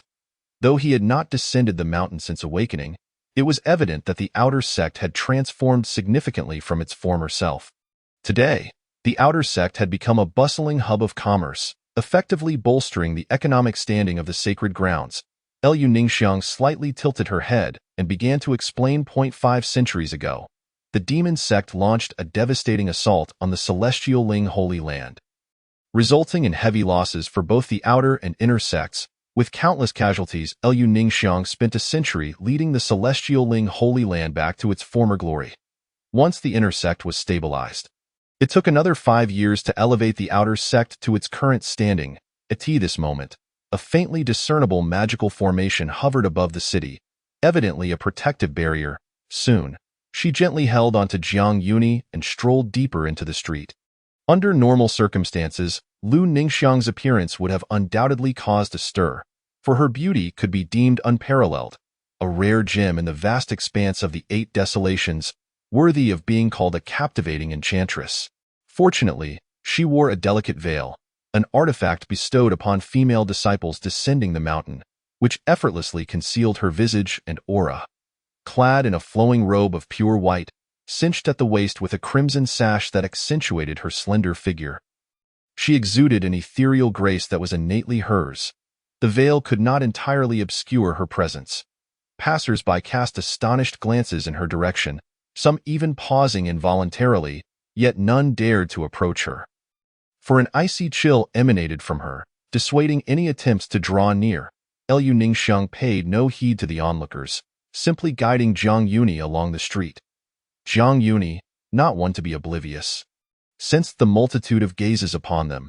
He urged her to walk closer to him, creating a barrier against the scrutinizing stares. "You remain as captivating as ever," he remarked, glancing at the veil that adorned her face, a tremor of emotion flickering within him. "Have you not discarded it?" When they first descended the mountain, everything had begun anew. Given Lu Ningxiang's striking beauty, it was inevitable that many would covet her. Thus, Jiang Yuni had gifted her the veil for protection against unwanted attention. "I have not discarded it. I cherish it," she replied softly. "Oh," Jiang Yuni responded, initially striving to maintain his composure, yet unable to suppress a hint of joy that crept into his expression, a gentle smile gracing his lips. Only when Lu Ningxiang turned her gaze towards him did he clear his throat twice, attempting to mask his embarrassment. He then waved his hand dismissively. "This veil no longer serves you well. It would be prudent to replace it to avoid drawing unnecessary trouble." Lu Ningxiang understood his intent and refrained from exposing him, instead replying, "I will heed your advice, provided you gift me a new veil." Jiang Yuni glanced at her, as the holy master. "What is there that you cannot acquire? With your current status, obtaining a fine veil would be effortless." Lu Ningxiang regarded him with a composed demeanor, her eyes reflecting a serene chill, as though the universe could only accommodate her presence. "If it is not a gift from you, it holds no significance." Her words stirred a ripple within Jiang Yuni's heart. He lifted his gaze to meet Lu Ningxiang's bright autumn eyes, where his reflection resided. He quickly averted his gaze, directing it towards the surrounding edifices, myriad refusals flashing through his mind, yet ultimately coalescing into two words: more to discuss. He neither assented nor outright declined. As they continued on their way, numerous female cultivators took note of Jiang Yuni. Possessing the cultivation of the spirit-opening realm, he stood out among mortals, and his elegant demeanor in white attire, coupled with his calm disposition, endeared him to many hearts. Their contrasting auras were striking. One exuded gentle elegance, while the other radiated an aloof, stunning grace. Despite Jiang Yuni's attempt to appear unremarkable, his striking features were undeniable. His tranquil countenance, imbued with a sense of leisure, conveyed an air of refined charm, drawing the attention of all who beheld him. Jiang Yuni resembled a scion of a wealthy family, and a bold female cultivator dared to follow discreetly behind them, waiting for Lu Ningxiang to depart before attempting to strike up a conversation. "Jiang Yuni is quite the catch," she murmured to herself, her eyes gleaming with desire, clearly practicing the art of harmonious union. Yet, she remained oblivious to Lu Ningxiang's watchful gaze. With her beautiful eyes narrowing slightly, a flicker of coldness radiated from her, causing the pursuing woman to shudder, her brilliance dimming as if she were trapped in an icy abyss. After a moment, regaining her composure, she whispered, "So cold." Just moments earlier, she had felt as though she had plunged into a frozen chasm, her hands wrapped around her arms, her very soul trembling. Suddenly, the woman sensed an unbearable chill creeping into her skin, as though she were a fragile porcelain figurine on the verge of shattering. A mere exertion of strength could reduce her to dust. She cast a terrified glance at the retreating figures of Lu Ningxiang and Jiang Yuni, unwilling to approach any closer. Yet, after taking a few steps, her body trembled violently, nearly collapsing as an excruciating pain coursed through her every fiber. "Ugh!" She spat out a mouthful of blood, staining her garments. drawing the attention of those around her. What is happening? She is injured. There is a clinic ahead. In the midst of the commotion, Jiang Yuni turned to Lu Ningxiang. It seems someone has been harmed. We should no need. There is a clinic ahead. Consider it her good fortune for now, Lu Ningxiang interjected. Lu Ningxiang, why do you sound as if you wish for others to perish? Jiang Yuni frowned, suspecting that she had not changed her disregard for life. During the inter-sect competition, had he not intervened, Lu Ningxiang might have ruthlessly eliminated her opponent. After all, slaying a fellow disciple was a grave offense. Lu Ningxiang released his hand, her expression inscrutable, presenting Jiang Yuni with a choice: to go or to follow her. Her slender fingers hovered before him, leaving him to decide whether to continue holding on or to turn away, which left Jiang Yuni perplexed. Why the sudden obstinacy? Yet, the earnestness reflected in Lu Ningxiang's profound gaze awaited his response. Isolating them from the surrounding clamor, a refreshing breeze sweeping past in that moment. Only their two figures remained, standing in silence, the atmosphere palpably tense, as if they were ensnared in a quagmire, caught between conflicting choices. Has she offended you? Jiang Yuni inquired, sensing something amiss. Indeed, Lu Ningxiang replied gradually, her hand beginning to lower, revealing her waning patience, while her tranquil gaze began to harbor other emotions, akin to anger or resentment. An inner demon seemed poised to claw its way to the surface. Jiang Yuni's heart raced, a familiar chill washing over him, and he lowered his gaze, hesitant to meet Lu Ningxiang's eyes, ultimately reaching a decision. Let us go. He grasped Lu Ningxiang's delicate fingers. Jiang Yuni acquiesced, compelled to acknowledge that when Lu Ningxiang regarded him in such a manner, he felt an innate trepidation. He surmised it was likely due to the vast gulf in their realms, which fostered such sentiments and influenced his disposition.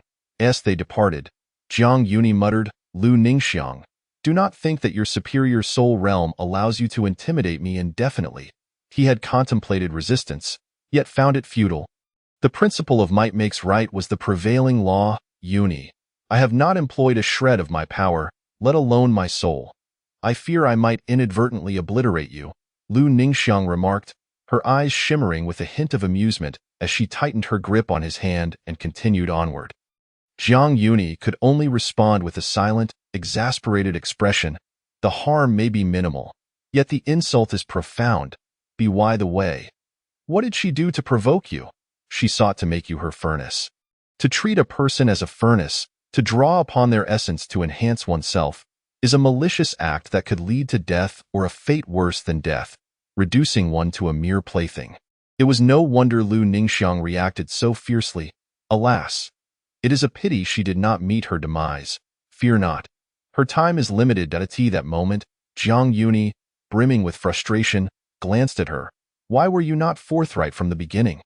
Why let it escalate to life and death choices? Lu Ningxiang remained unperturbed, maintaining her aloof composure, her grip on his hand unwavering as they strolled against the gentle breeze, her gaze icy and unyielding, as if capable of freezing all in its path. Beneath the veil, her ruby lips parted. I like you. Jiang Yuni was momentarily taken aback, then shook his head with a wry smile, rendered speechless by such a declaration.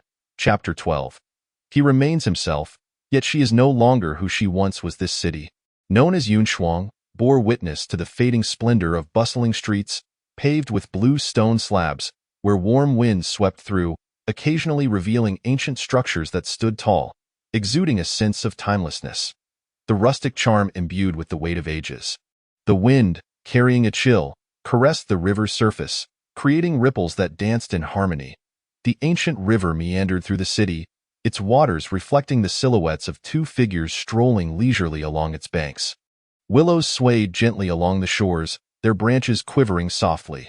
Crossing a stone bridge, they arrived at the ancient street on the opposite side. Such a lang of souls, Jiang Yuni observed, his gaze sweeping over the thoroughfare. Where the majority of passers-by were wandering cultivators of modest prowess, while a few individuals walked alone, their eyes gleaming with intelligence and solemnity. Among them, some exuded formidable energy. Lu Ningxiang elucidated. All wandering cultivators who enter the ancient city of Yunshuang are prohibited from interfering with the lives of ordinary folk. as they fall under the jurisdiction of the celestial Ling regardless of their alignment. Both righteous and demonic practitioners can engage in trade freely within the marketplace. In a wonder, even the enchantresses are present. Jiang Yuni mused. Jiang Yui and Lu Ningxuang walked side by side, their hands intertwined, resembling an ordinary couple. Yet their distinct temperaments attracted the attention of many wandering cultivators. Lu Ningxuang initially intended to guide him to the outer gate. But upon noticing Jiang Yui's high spirits, she slowed her pace, allowing him to lead the way to each stall. Jiang Yui paused for a considerable time, meticulously examining various wares, glancing around, and occasionally picking up an item to inquire about its price. The stalls were filled with an array of essential goods for cultivators. Curiously, Jiang Yui observed a talisman that seemed different from those he had seen before. He picked up a yellow talisman and scrutinized it for a moment, his brow slightly furrowed. This was a talisman infused with beast souls, capable of summoning demonic beasts for one's use, effectively addressing the shortcomings of talisman masters in close combat. Lu Ningxuang explained, "I see." Jiang Yui nodded slightly and pulled her to another stall. "What is this formation plate? What are these engravings?" he inquired. "This is a disposable formation. Even someone who is not a formation master can set it up. And its power is several times greater than an ordinary formation, though it consumes a significant amount of spirit energy," Lu Ningxuang replied. "What about this?" Jiang Yui continued to inquire, as if he had stumbled upon a newfound land. Going from stall to stall, seeking her explanations, Lu Ningxuang remained patient in her responses. For other cultivators, these items were not particularly rare, but to Jiang Yui, they were extraordinarily novel, a testament to how 500 years could alter many aspects of life. Including Lu Ningxuang herself die in the past. When they descended the mountain, Lu Ningxuang was indifferent to all things, leaving Jiang Yui feeling helpless as he narrated, and she listened, guiding her through the mortal realm. Now, it was Lu Ningxuang who seemed to be caring for a child, addressing his myriad questions with a calm demeanor, all the while purchasing mundane snacks for Jiang Yui, candied fruits, pastries, and a skewer of tonghulu. Jiang Yui initially refused, for he was no child, yet Lu Ningxuang disregarded his rejection, ultimately pressing the tonghulu into his hand. Her expression remained serene as she regarded him. "Yui, you once mentioned you like to eat." After taking a few steps, Jiang Yui suddenly halted, maintaining his gaze straight ahead as he replied, "So you bought it for me?" "Nimem," she affirmed those words. Jiang Yui looked down at the tonghulu in his hand. Lost in thought, as if ensnared by a memory, his heart softening. In the bustling city, a pair of young men and women strolled together. The man was handsome, the woman graceful, and together they appeared remarkably well matched. Akin to celestial lovers, tasked with slaying demons and dispelling evil, Jiang Yui and Lu Ningxuang, though not yet bound as partners, revealed their close relationship through their intertwined hands. "Sister Ningxuang, would you like something to eat?" Jiang Yui asked. "I'll leave it to you," she replied, her eyes deep as an abyss, calmly gazing at him. Consequently, Jiang Yui led her into an inn for a meal, inquiring, "Is there anything you wish to eat?"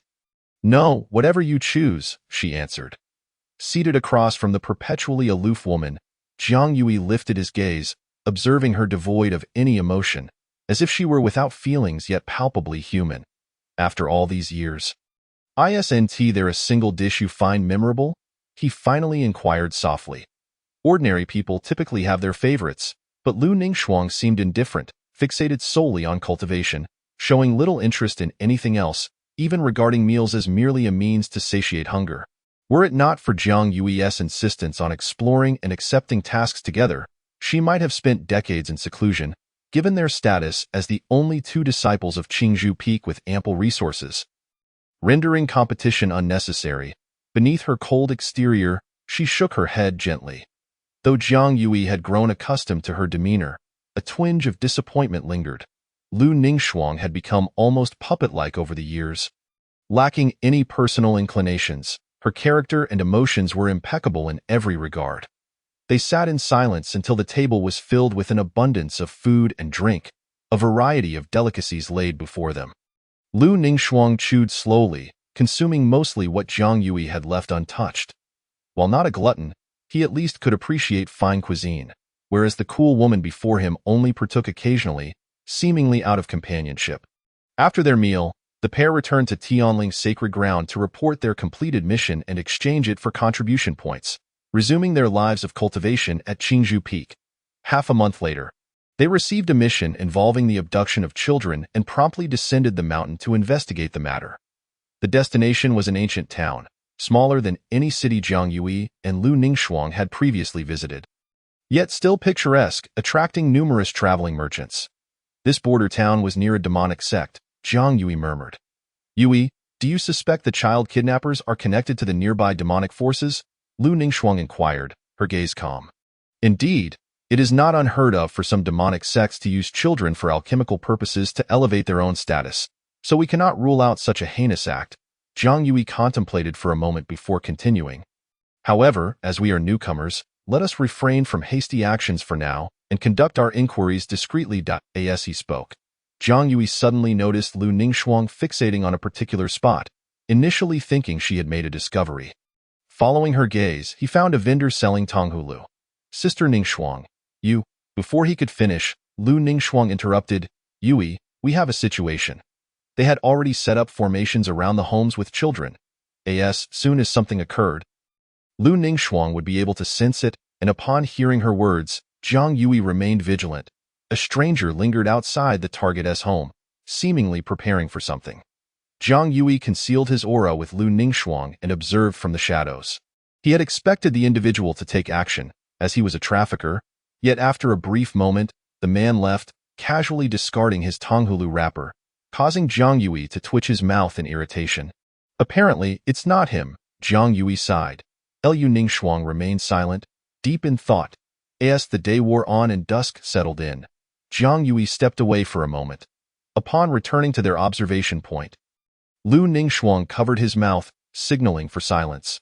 The twilight was dim. A figure darted through the sky, agile and swift as a startled swan, soon entering the target's home to abduct the child without a sound. In the blink of an eye, the figure was about to vanish into the night. Yui, follow closely, Lu Ningxuang whispered, then transformed into a blur, pursuing the shadow, with Jiang Yui close behind. Their speed rivaled that of a startled bird. And it soon proved that waiting in ambush could also be a strategy, as they quickly located the hideout. Damn! Didn't you notice there were mice tailing us? One of the kidnappers exclaimed in alarm. These two had concealed their auras so effectively that even you would struggle to detect them. They must be disciples of a sacred ground. Run, bang. The black-clad man reacted swiftly, turning to flee, as did his companions.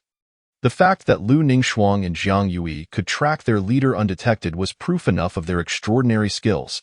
The outcome was all but certain. Lu Ningxuang's delicate hands moved swiftly, a chilling aura freezing everything in its path.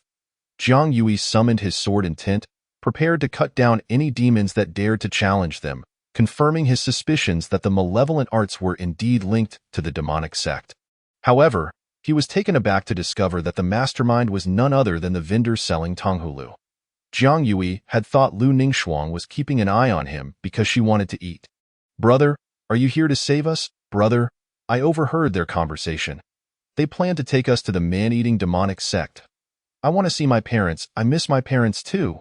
Several kidnapped children clung to Jiang Yui's clothing, pouring out their hearts, yet they dared not approach Lu Ningxuang, finding her more intimidating than the very traffickers who had captured them. As they spoke, they suddenly broke into tears, their sobs unending and pitiful. All right, don't cry. This sister and I will take you home to see your parents, Jiang Yui hurriedly reassured them while binding the trafficker. Yet their cries only grew louder, as if they were releasing all the grievances they had endured. Lu Ningxuang, though not one for words, furrowed her delicate brows, and in an instant, the children ceased their wailing. Jiang Yui sighed inwardly, realizing the children were terrified, and quickly rummaged for something to soothe them, ultimately finding the skewer of Tonghulu in his arms. Yui, what is this? Ah, I like to eat it, so I bought a skewer, Jiang Yui awkwardly explained with a slight smile. Who would have guessed that the mastermind was merely a vendor of candied fruits? Moreover, he had inscribed hidden formations to mark his targets, but at least the Tonghulu was edible. By the way, would you like to try some? Although a bit broken, it's quite tasty. It's just that the maker isn't great. In the palm of Jiang Yunyi's hand rested a candied hawthorn, its sugar coating slightly cracked, revealing the translucent, glistening preserved fruit within. Despite the other children cowering behind him, hesitant and fearful to approach her even a fraction, Jiang Yunyi exhibited not a trace of trepidation, gazing at her with unwavering gentleness as he offered her his soul piece. In his eyes, the reflection of himself was strikingly pure.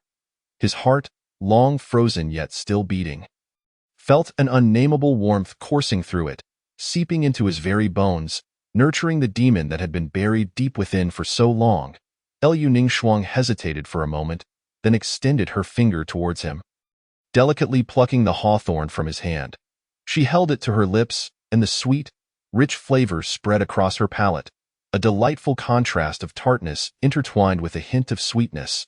The night was deep and serene, and she appeared ethereal, her beauty unparalleled. Though her cold visage revealed little emotion, the fire in her gaze pierced through the surrounding darkness, akin to a radiant moon illuminating a shadowy alley. Is it delicious? Jiang Yunyi inquired softly. Delicious, Liu Ningxuang replied, her profound eyes reflecting his gentle image as she added, it's quite good, that's wonderful. Next time, I'll make some for you. I enjoy it as well, Jiang Yunyi remarked, his words laden with meaning. A gentle breeze wafted through, pulling him from his reverie centered on the candied hawthorn. Raising his head, he noticed Liu Ningxuang was also gazing at him. In that fleeting moment, their eyes intertwined. Liu Ningxuang's gaze was like a tranquil abyss, harboring an elusive glow that flickered and vanished in an instant. Jiang Yunyi's cheeks flushed with a soft warmth as he spoke slowly. Liu Ningxuang, it's not that I like it. You don't like it? Not exactly, I just feel that you cherish it more than I do. Jiang Yunyi replied calmly, subsequently presenting the hawthorn to her lips. Give it a taste. If you don't like it, you can discard it. Wasting is shameful. Jiang Yunyi remained persistent. Stop talking nonsense. Just take a bite. Reluctantly, Liu Ningxuang tucked a strand of hair behind her ear, lifting the edge of her veil to lower her head and take a bite. Savoring it slowly, instantly, the sweetness enveloped her mouth. Is it good? Jiang Yunyi asked softly. Liu Ningxuang, staring at the string of candied hawthorn in silence, eventually lifted her gaze to meet his, saying, it's good. Her voice was ethereal, as if echoing from a time long past. Though he remained unchanged, she was no longer the person she once was. Beneath her fluttering veil, Liu Ningxuang lightly pressed her delicate lips against the candied hawthorn, her desires igniting as she gazed at the demon within him, yearning to taste something else. Chapter 13. Gripped firmly by Liu Ningxuang, wildflowers and weeds abound, filled with sorrow. When will the dragon and tiger cease their struggles? Countless heroes across the realm, each sect and faction vying for supremacy. This battle entangles many, with stakes immensely high. Inside the tea house, the storyteller settled into his chair, prepared to share tales, instantly capturing Jiang Yunyi's interest as he leaned in to listen. After all, he had once been a prodigy himself, and he had heard of the contemporary top talents, yet the hierarchy among them remained a mystery to him. Across from him, Liu Ningxuang sipped her tea with an air of indifference beneath her veil, her ethereal demeanor seemingly detached from worldly desires. However, only she understood that her ambitions lay far beyond the horizon, yet were ever so near. Each act of resistance from Jiang Yunyi only intensified her desire to confine him.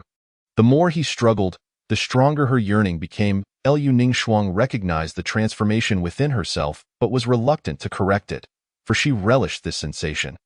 Having lived for nearly a millennium, she had grown accustomed to the affairs of the present and had seen through the complexities of the world. Yet her attachment to Jiang Yunyi remained transcendent. At that moment, as the storyteller began, a young man at a nearby table spoke up. Who wishes to hear of the prodigies vying for supremacy? The universe is vast, filled with formidable beings, yet the only one worthy of remembrance is the celestial sovereign. Naturally, I wish to hear of her unparalleled grace and splendor. Another youth beside him chimed in. My lord speaks true. We must hear of the celestial sovereign's stunning feats that astonish the entire firmament. Several patrons in the tea house nodded in agreement. In the chaotic realm, who dares to claim supremacy over the forces of righteousness and evil? It must be the incomparable celestial sovereign. Listening to her tales is certainly worthwhile. Since my lord wishes to hear, then, clearly, the storyteller recognized the nobleman who sought tales of the celestial sovereign, and his attire suggested he was of no ordinary standing. Upon hearing this, Jiang Yuni cast a contemplative glance at the speaker, murmuring, "Your reputation precedes you." His eyes and tone bore a touch of melancholy, yet he understood it had nothing to do with Lu Ningxuang. Thus he merely jested before falling silent.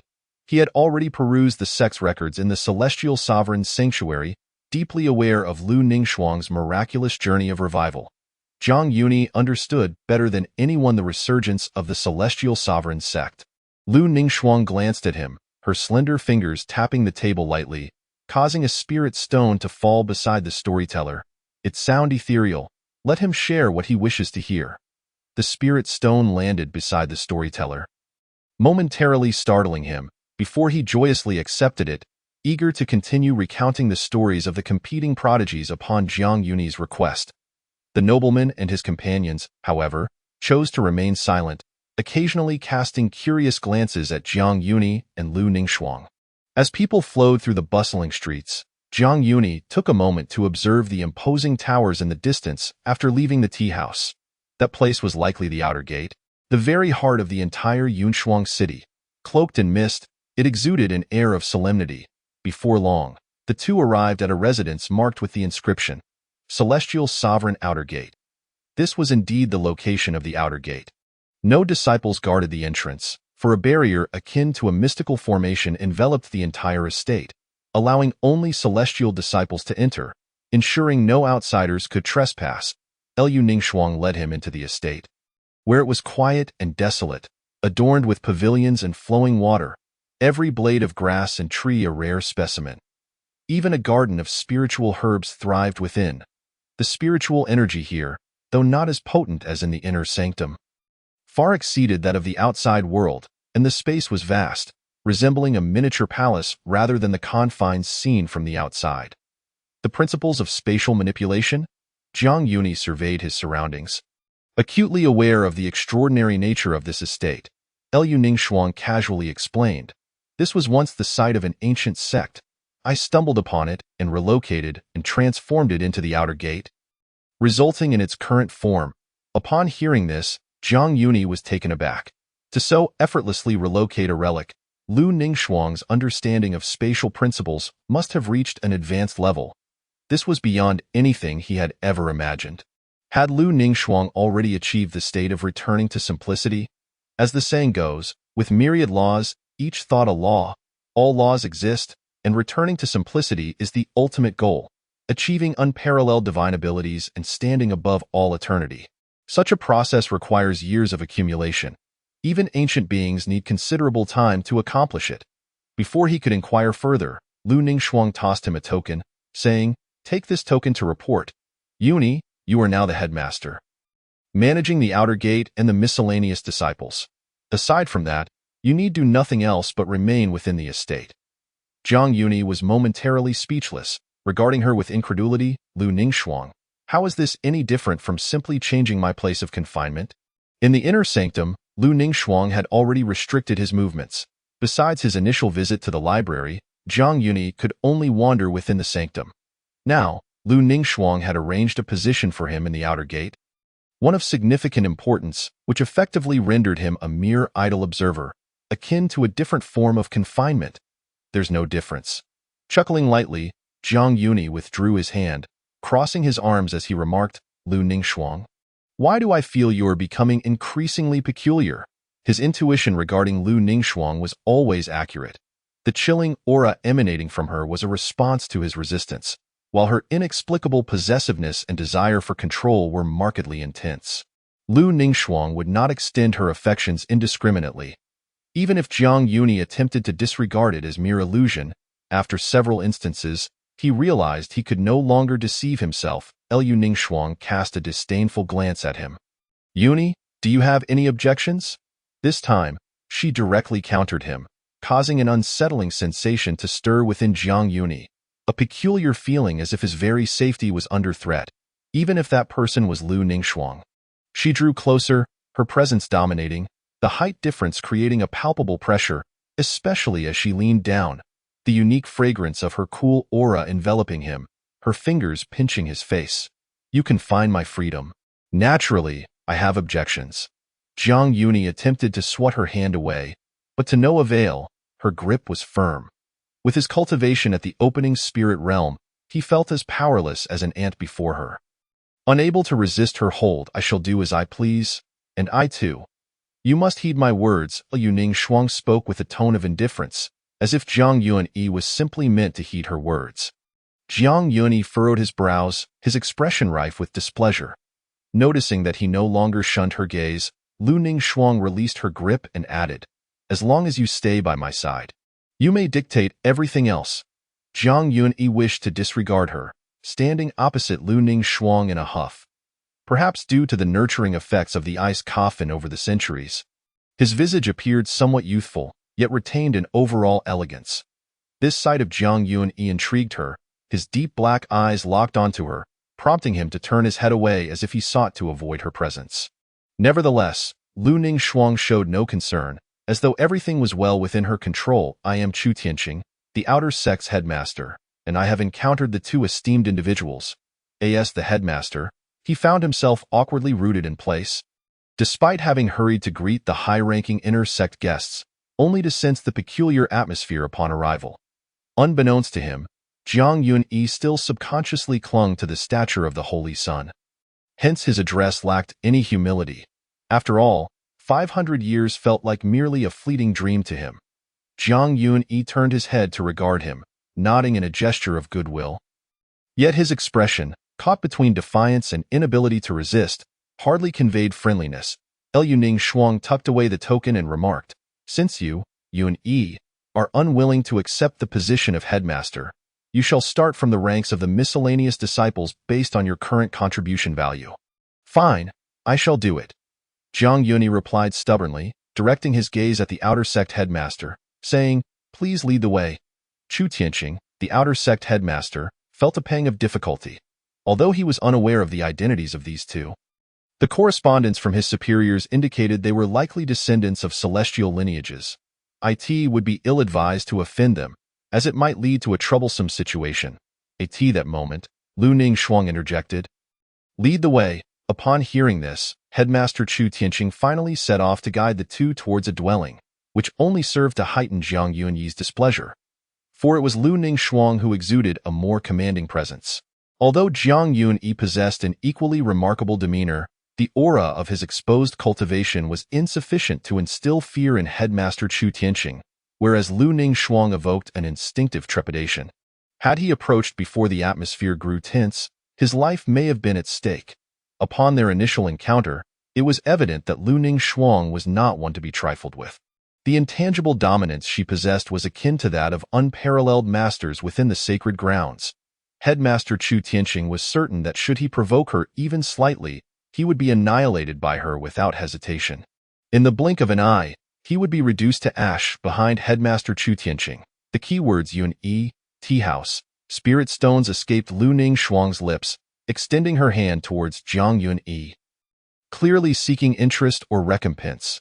This immediately extinguished Jiang Yunyi's hopes, for he was utterly devoid of spirit stones. I will return it in a few days.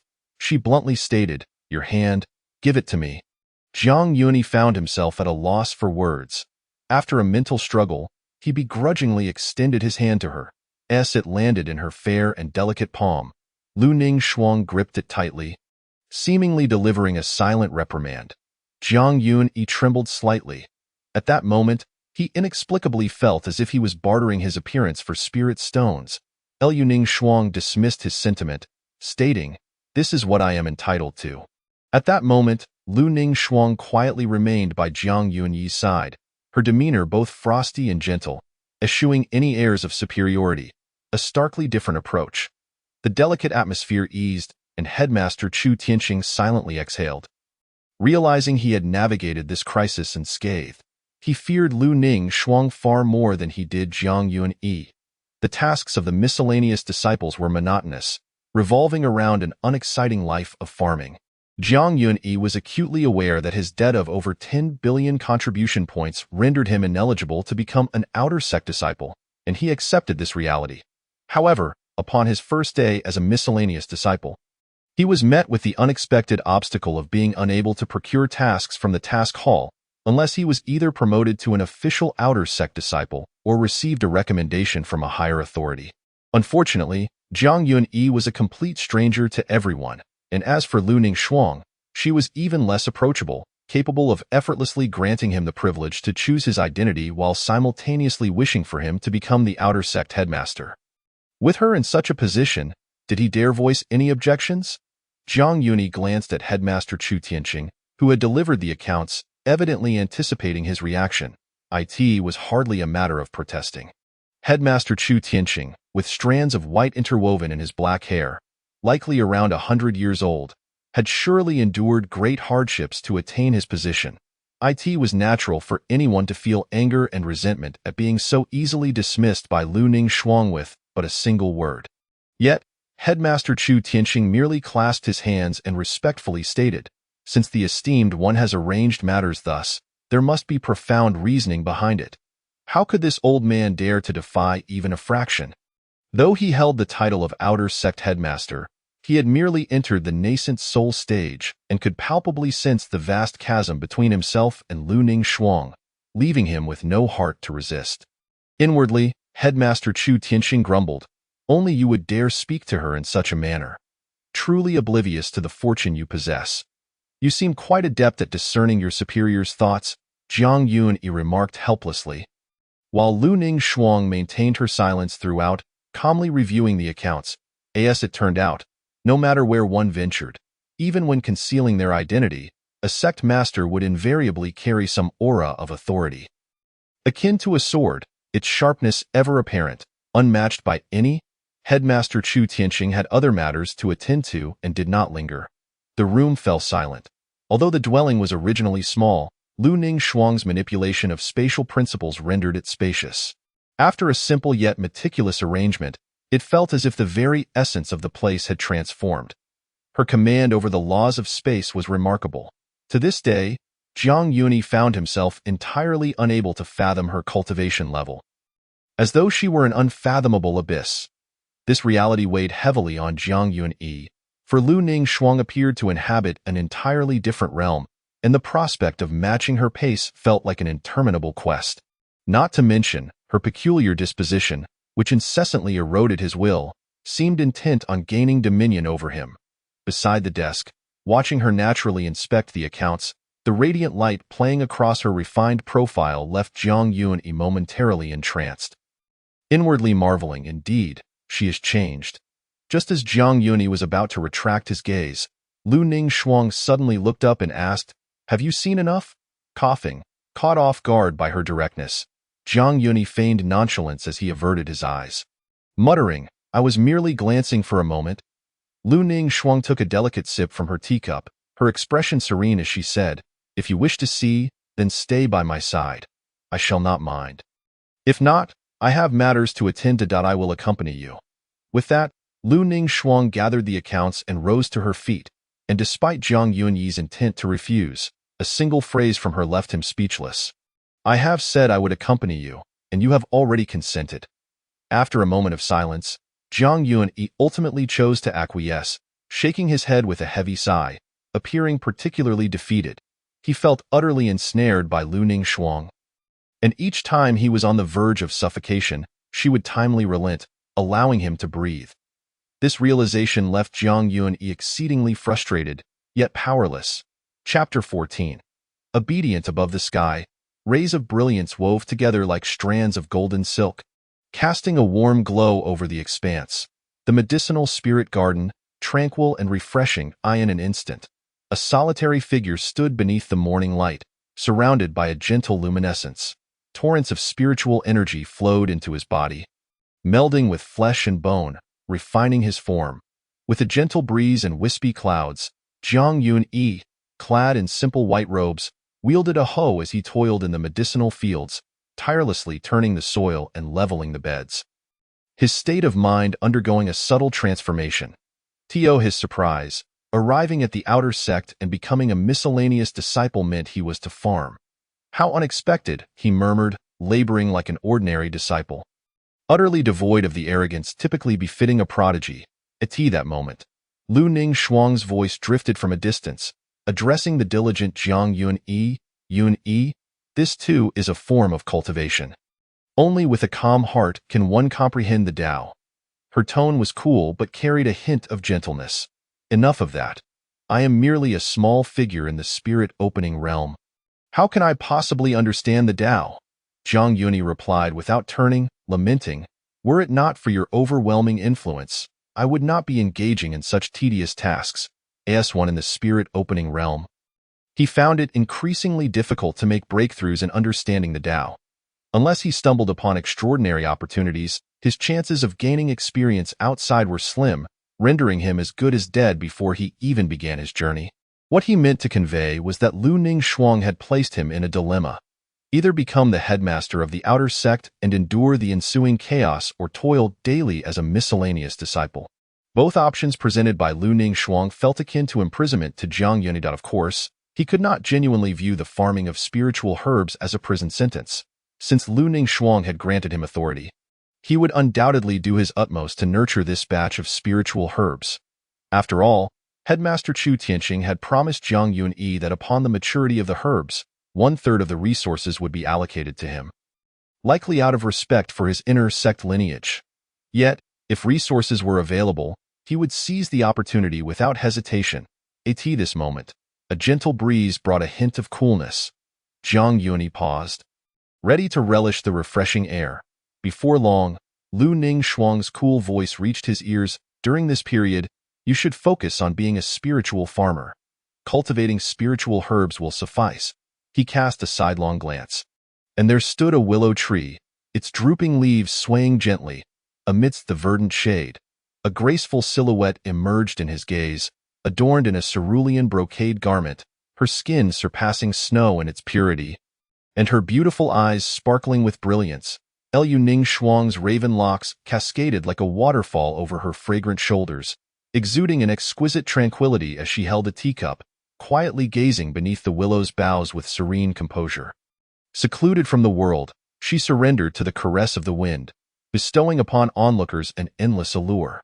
Jiang Yunyi let out a soft sigh, observing her determination to accompany him even in labor, leaving him at a loss for words, as if fearing he might flee.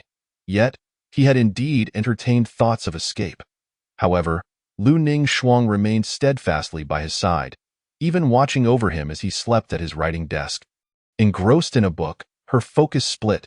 The only benefit of her persistent presence was her ability to offer him guidance during his cultivation. Deep in his toil, time slipped away unnoticed, and before he knew it, noon had arrived, the sun blazing fiercely. Beneath the scorching rays, beads of sweat glistened upon Jiang Yunyi's brow, and just as fatigue and heat began to overwhelm him, a sudden chill enveloped him, instantly dispelling his weariness, his feet light and untainted. Her beauty transcended the mundane. Soon, a flawless, delicate hand reached forth, raising its sleeve to wipe the perspiration from Jiang Yunyi's forehead, the motion gentle as a feather's caress. Jiang Yunyi tilted his head slightly, their gazes locking, meeting Lu Ning Shuang's icy gaze. Her demeanor resembled that of a dutiful wife, imbued with tenderness. Lowering her hand, she observed his dazed expression and, with a matter-of-fact tone, inquired, "Is there a problem?" "I am your wife." Standing there, every herb in the medicinal garden trembled violently, as if quaking in fear, shrinking in size and cowering at Lu Ning Shuang's feet. Even the simplest of gestures exuded an enchanting beauty. Jiang Yunyi pursed his lips. No problem. What more could he say? Lu Ning Shuang had already married him in a ghostly union. Regarding him as her husband, despite the turmoil within him, the reality was set, and he could only endure in silence. It was impossible for Jiang Yunyi to traverse back in time, to feign death and refuse the wedding, and then rest peacefully in a coffin, unburdened by debts. Upon hearing his words, a glimmer of satisfaction flickered in Lu Ning Shuang's eyes. Just as Jiang Yunyi was about to dismiss her and return to his cultivation, He belatedly realized that Lu Ningshuang's arrival felt like a divine intervention. The essence of heaven and earth suddenly surged in quality, facilitating a smoother absorption of spiritual energy, and the previously sweltering heat transformed into a refreshing comfort. Making each breath significantly more pleasurable, he had not experienced such sensations in a long while. Purging impurities, he retained the essence. Typically, the lower one's realm, the poorer the quality of the spiritual energy absorbed. Conversely, as one ascends in realm, the quality of acquired spiritual energy improves. Thus, each major realm is akin to a chasm, traversed with great difficulty. Even though Jiang Yunyi had achieved the transformation realm in his previous life and possessed ample cultivation experience, he could not simply elevate the quality of spiritual energy refinement at will, barring a few exceptional talents. This illustrates the disparity of realms and the distinction of innate potential, an insurmountable divide. Some individuals may never reach the spirit-opening realm in their lifetime, while others may shatter their bottlenecks with a moment of enlightenment. Lu Ningshuang's seemingly casual actions alleviated many of Jiang Yunyi's cultivation troubles, and his once steadfast cultivation began to show subtle signs of loosening. Could this be so? Jiang Yunyi's lips twitched slightly in disbelief. Lu Ningshuang's mere presence had loosened his cultivation, which seemed overly exaggerated. He had not noticed it while in the Tianling sacred grounds. Why was he only perceiving it now? It was evident that this was not a mere coincidence. Jiang Yunyi did not believe he had overlooked anything. After all, he could even detect the subtle shifts in Lu Ningshuang's character, so how could he miss such a detail? He focused intently and sensed his cultivation steadily advancing. Although the progress was slow, he felt reassured by the solid foundation he had built, taking steady steps without haste. Observing this, Lu Ningshuang, her eyes as tranquil as ice, regarded him with profound intent, not concealing her purpose in the slightest. She gently parted her crimson lips and asked, "Do you wish for me to remain by your side?" A gentle breeze swept past her, stirring her garments. Her jade fingers brushed against her hair with elegance and grace. Standing there with an aura of unspoken authority, the wind inexplicably turned sharp, as if it could easily crystallize into frost in the air, striking Jiang Yunyi's face with a biting chill, causing him to furrow his brow as his heart raced. At this juncture, Jiang Yunyi was no fool. He bitterly smiled, realizing her intentions were deliberate. Ultimately, Lu Ningshuang was no longer the unambitious figure she once was.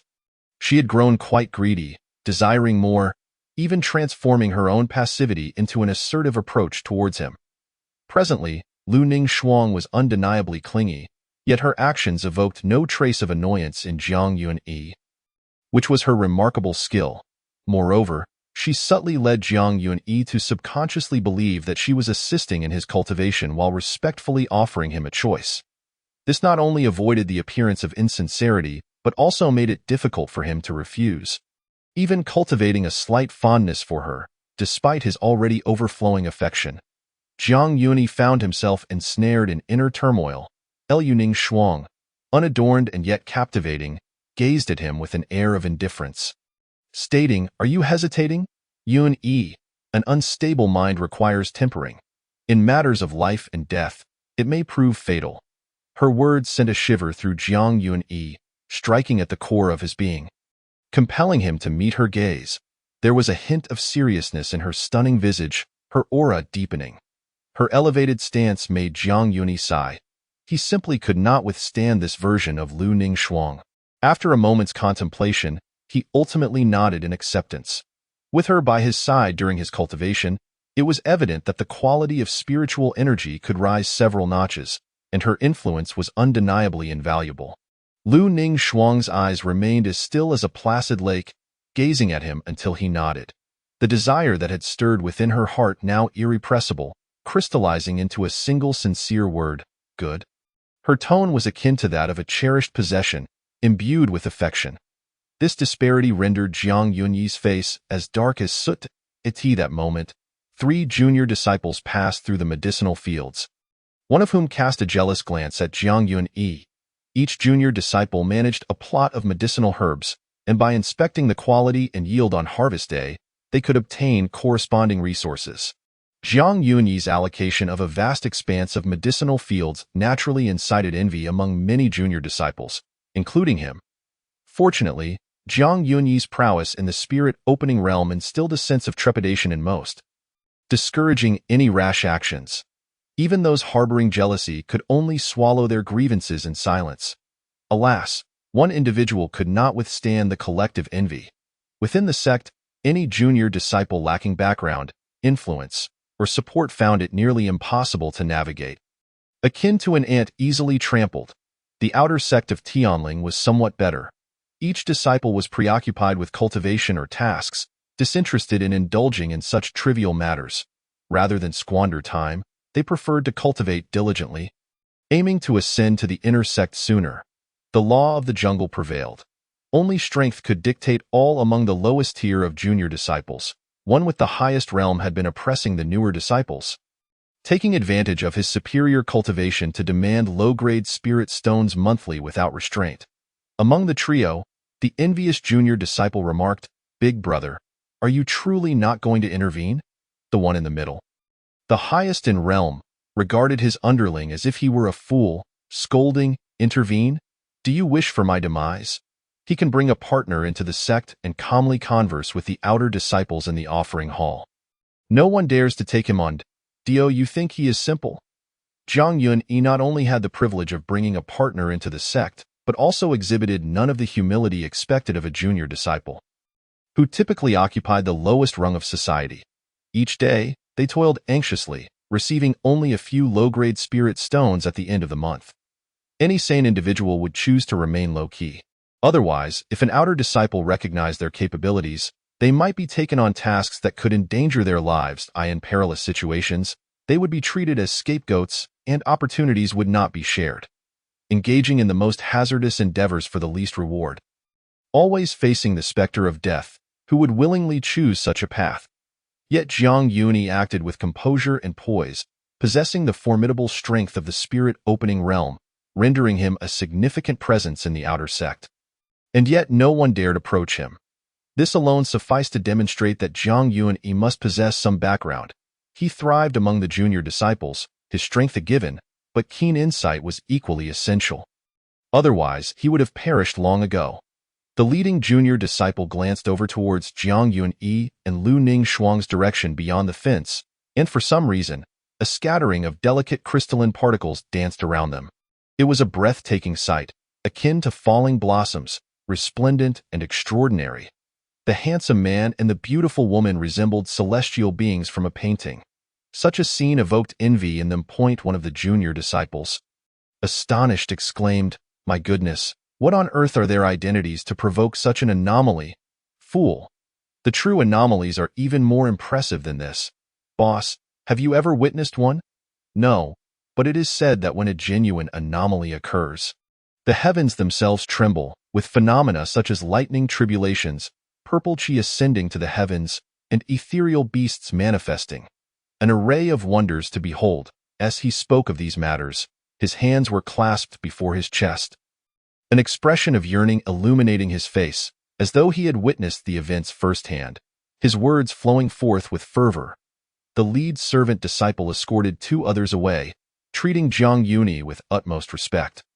Not daring to act frivolously as they gradually receded from view, Jiang Yunyi tilted his head slightly to glance in their direction, contemplating the possibility of finding a means to vent his frustration.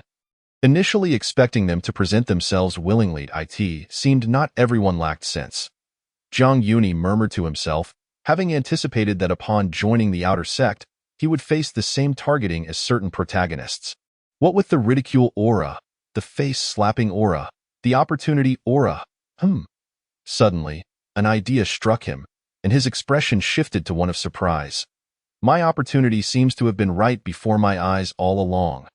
Jiang Yunyi retracted his gaze, focusing instead on the icy Lu Ningxuang at his side, her skin as delicate as frosted jade, translucent and exquisite, as if touched by the chill of winter. Her eyes were deep and enigmatic. "What are you looking at?" she inquired, not bothering to turn her head, but directing her question towards Jiang Yunyi. Jiang Yunyi, still mulling over her previous utterance of good, merely offered a perfunctory response. No one.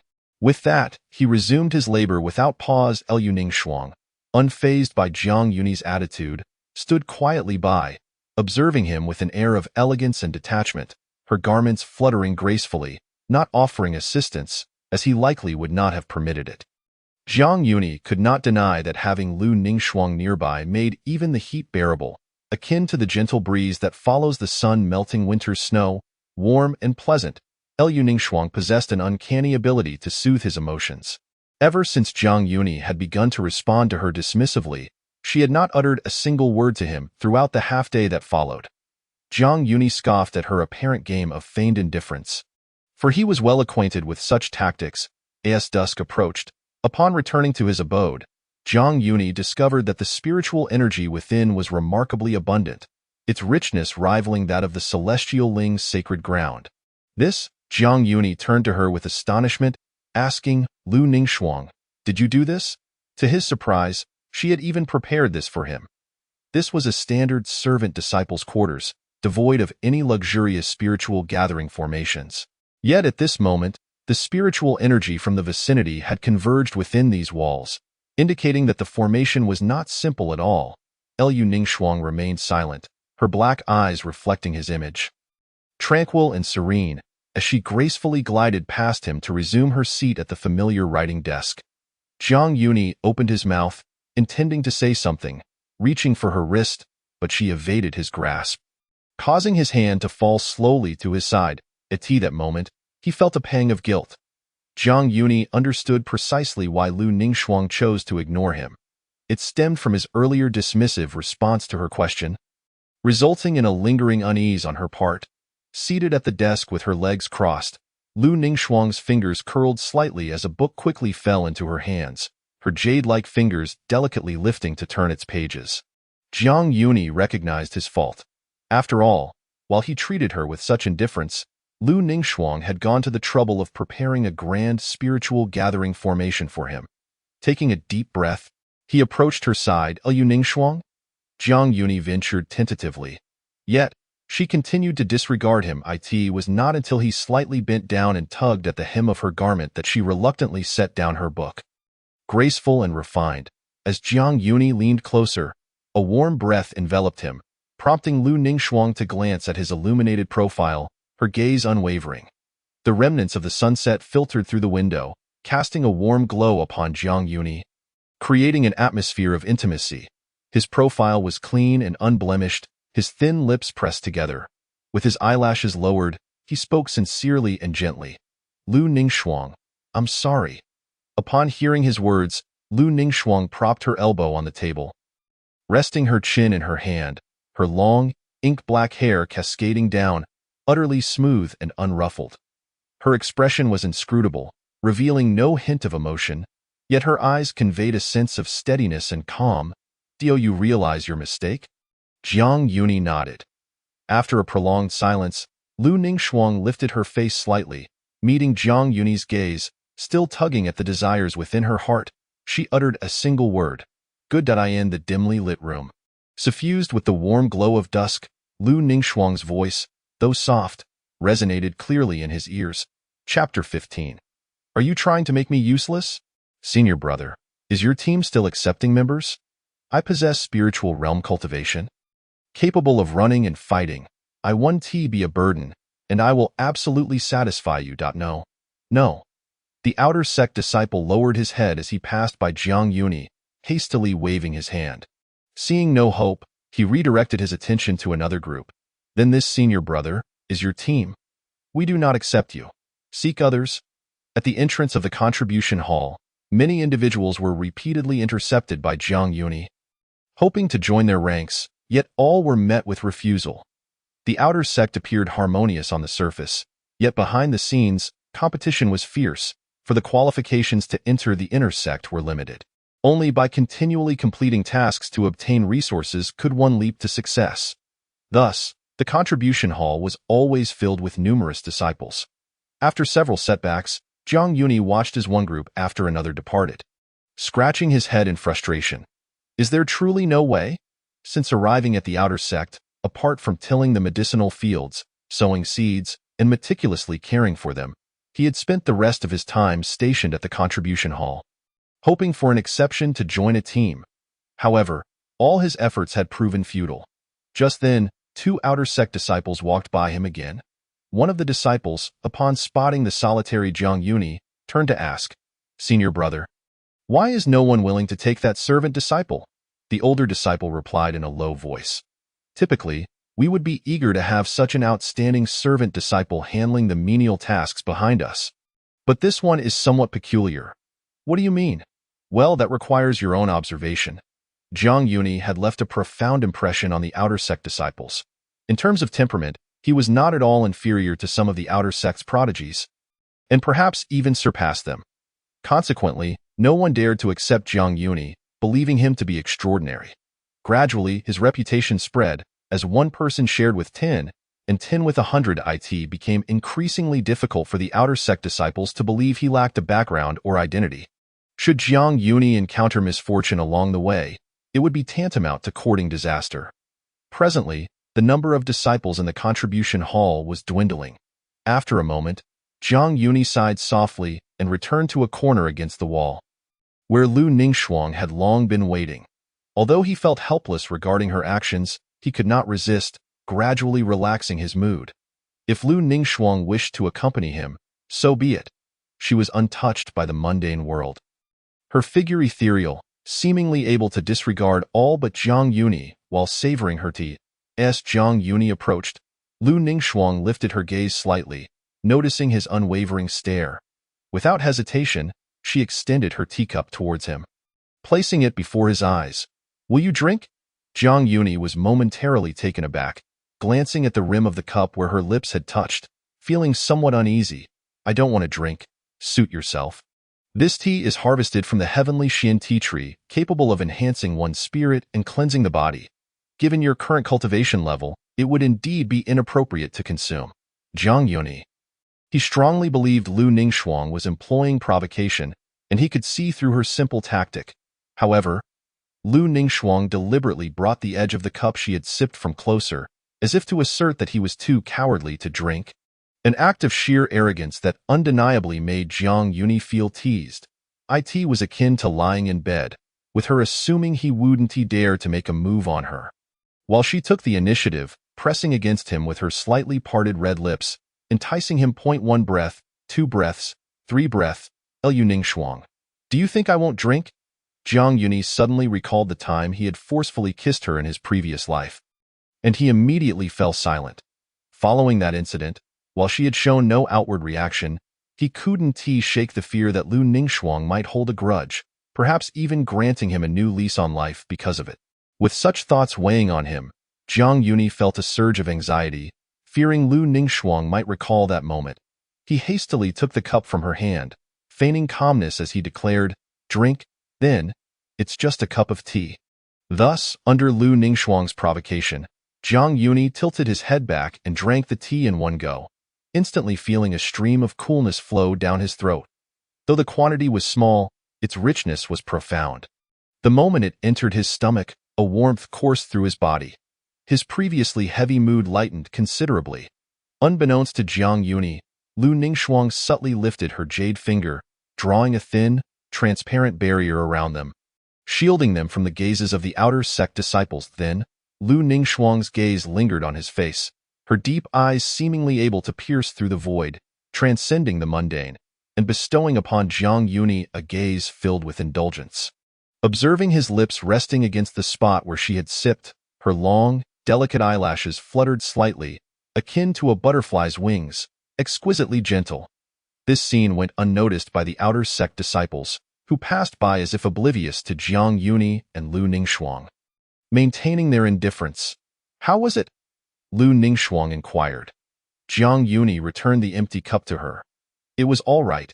When the enchanting visage of Lu Ningxuang reflected in his eyes, it inadvertently fell upon her delicate crimson lips, whose lines were both harmonious and exquisite, gleaming with a lustrous sheen that exuded a tempting sweetness, enticing one to transgress. Before he could ponder further, he swiftly discerned the miraculous effects of the tea. A warm tendril of comfort pervaded his entire being, cleansing the very marrow of his bones and the sinews of his flesh. Unwilling Shuang understood the true meaning behind his casual remark of not bad and said, "If you like it, then drink a bit more." Unwilling Shuang, "Do you truly wish to coax me into drinking?" Jiang Yunyi speculated. "Indeed, I do wish to coax you," she candidly admitted. Even if it were an elixir brewed from celestial ingredients, she would never hesitate to offer it to Jiang Yunyi, even willing to lavishly share it, while the debts he believed he owed were merely imposed by Unwilling Shuang herself. Why? Just drink. A hint of disdain flickered across Jiang Yunyi's delicate features. Unwilling Shuang, could you not change the teacup? Suddenly, a chill breeze swept through, lifting the strands of Unwilling Shuang's hair. And in an unguarded moment, her slender, fair fingers gently cradled Jiang Yunyi's chin. Unwilling Shuang stood tall and resolute, her figure as straight as a spear, her bosom full and firm, her neck as white as jade, exuding an aura of iron and blood, while her eyes seemed capable of devouring all that existed. What? In an instant, Jiang Yunyi felt the intensifying cold emanating from Unwilling Shuang, her gaze sharp as a dagger aimed at his throat. A mere misstep could render him to bones. Yet, instinctively, he resisted, turning his face slightly away, murmuring, "If you want to change it, then so be it." With such a penchant for teasing, Jiang Yunyi could not help but suspect she was attempting to seduce him or play the role of an empress. Ironically, Unwilling Shuang was indeed a sovereign, her noble status akin to that of an empress, and her inclination to take the initiative was understandable. Nevertheless, this behavior left Jiang Yunyi feeling vexed. As he retorted, "Do not keep pinching my cheeks and lifting my chin. One day when I surpass you, I shall repay this indignity tenfold." He had never endured such humiliation before. After all, he had always taken the initiative in life. "Yunyi, when you reach my level, I shall venture even further than before," Unwilling Shuang said, her veil fluttering as her confident demeanor inspired admiration in Jiang Yunyi. The height of confidence often correlates with the strength of capability, a truth Jiang Yunyi was acutely aware of. He recognized the vast chasm between himself and Unwilling Shuang. Even with her guidance, surpassing her would be a formidable challenge, especially considering their comparable talents. Unfortunately, Jiang Yunyi bore the weight of a 500-year void, creating a significant disparity between them, and it was no wonder Unwilling Shuang remained unperturbed while mentoring him. However, Jiang Yunyi remained defiant. "Are you truly unafraid of me surpassing you? Then let us wait and see." As the sun rose in the sky, casting its golden rays across the land, Jiang Yunyi, having waited fruitlessly in the Hall of Offerings for half a day, decided it was time to leave. As he turned to depart, Unwilling Shuang extended her hand towards him, a gesture that was both an invitation to take hold and an opportunity for him to choose. The decision to take her hand or not appeared to lie in Jiang Yunyi's hands, yet in reality, it was beyond his control. Jiang Yunyi, being forthright, naturally took her hand, and an immediate rush of coolness enveloped him. Unwilling Shuang possessed a predominantly cold constitution, her skin exquisitely pure, as if capable of absorbing the essence of the world, smooth and warm like jade, flawless as ivory. Ethereal mist swirled around them, casting a hazy glow that rendered their figures indistinct and surreal, creating an atmosphere of tranquility. Not long after they began to walk, a sharp pain surged through him. Jiang Yunyi's expression shifted dramatically, his brows furrowing tightly as if engulfed in agonizing struggle. The tumult within him roared like a tempest, violently ravaging his entire being, tearing at his flesh, veins, organs, and even his bones seemed to groan in response. "Yunyi, your constitution is too weak. I did not expect this spiritual tea to take effect so soon. Endure it a little longer. Return to your quarters and cultivate." Unwilling Shuang placed her hand on his shoulder. Feeling the turbulent waves of spiritual energy surging within him, she glanced down and noted his pallid complexion, stating with gravity, "Shall I carry you? With your current cultivation, the spiritual tea is indeed ill-suited." Jiang Yunyi fell silent. She undoubtedly intended to convey that she had warned him. However, Jiang Yunyi, having once been in the divine transformation realm, had practiced various techniques and thus felt confident in managing the flow of spiritual energy. If he were to be carried back to his quarters by Unwilling Shuang, it would likely attract unwanted attention, leaving him utterly humiliated. "Let us go." He had no time for complaints, focusing on regulating his breathing. Gritting his teeth as veins throbbed on his forehead, clearly enduring immense pain, Unwilling Shuang's beautiful eyes remained calm as she grasped his arm, pulling him into her embrace. Instantly, a refreshing sensation coursed through Jiang Yunyi, alleviating the heat within him, bringing unparalleled relief. With her jade-like arm encircling his waist, she took graceful strides, effortlessly vanishing from their original spot. A whirlwind of sensation engulfed him, his eyelids growing heavy, consciousness fading as if plunging into an abyss, while spiritual energy surged into his meridians like an unrelenting tide. His spirit fell into a tranquil slumber as his body seemed to float slowly, aided by Unwilling Shuang, who laid him down on the bed in a meditative posture. At that moment, a flicker of flame ignited in his brow, transforming into a lotus that hovered in mid-air, radiating brilliant red light, consuming the tumultuous waves of spiritual energy and instantaneously converting them into the purest essence to nourish his body. After some time, during his meditative practice, Jiang Yunyi became aware of cold eyes watching him, the intense sensation of scrutiny only amplifying. Jiang Yunyi mused inwardly.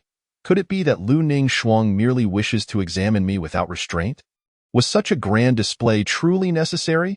In an instant, Unwilling Shuang confirmed his thoughts, her hands, as cold as ice, gradually encroaching upon his features, from his earlobes to his neck, and from his brows to the bridge of his nose. It felt as though she was caressing a treasured artifact she could not bear to part with. Jiang Yunyi frowned slightly. Although he was meditating with his eyes closed, his senses remained keen. This session of cultivation lasted for half a month. During this time, Jiang Yunyi had lost track of how many times her hands had traversed his form. Whenever he furrowed his brow in protest, she would simply shift to another area, continuing to tease the strings of his heart. As time passed, Jiang Yunyi grew apathetic to her antics. After half a month, while seated in meditation, Jiang Yunyi's body emitted a faint sound reminiscent of a tiger's roar or a dragon's chant. As if he contained the primordial strength capable of shattering mountains, he opened his eyes, an astonishing brilliance surging forth. His fists clenched tightly, a torrent of energy coursing through him, as he was astonished to discover that the spiritual tea Unwilling Shuang had given him had indeed refined his physique. The surface of his body seemed to be coated in a layer of bronze, resonating with a deep, resonant sound akin to that of a great bell, robust and powerful. However, under Jiang Yunyi's control, it quickly faded and returned to normal. He had shed his mortal form, reaching the level of the second stage of physical refinement, rendering ordinary spells and mundane weapons largely ineffective against him. This level of physical cultivation could rival that of a practitioner in the opening spirit realm. Have I broken through? Not too shabby, he mused. The gentle morning sun poured through the window, casting its light upon the room. The fragrance of books wafting through the air, where Unwilling Shuang sat quietly, offering a calm appraisal.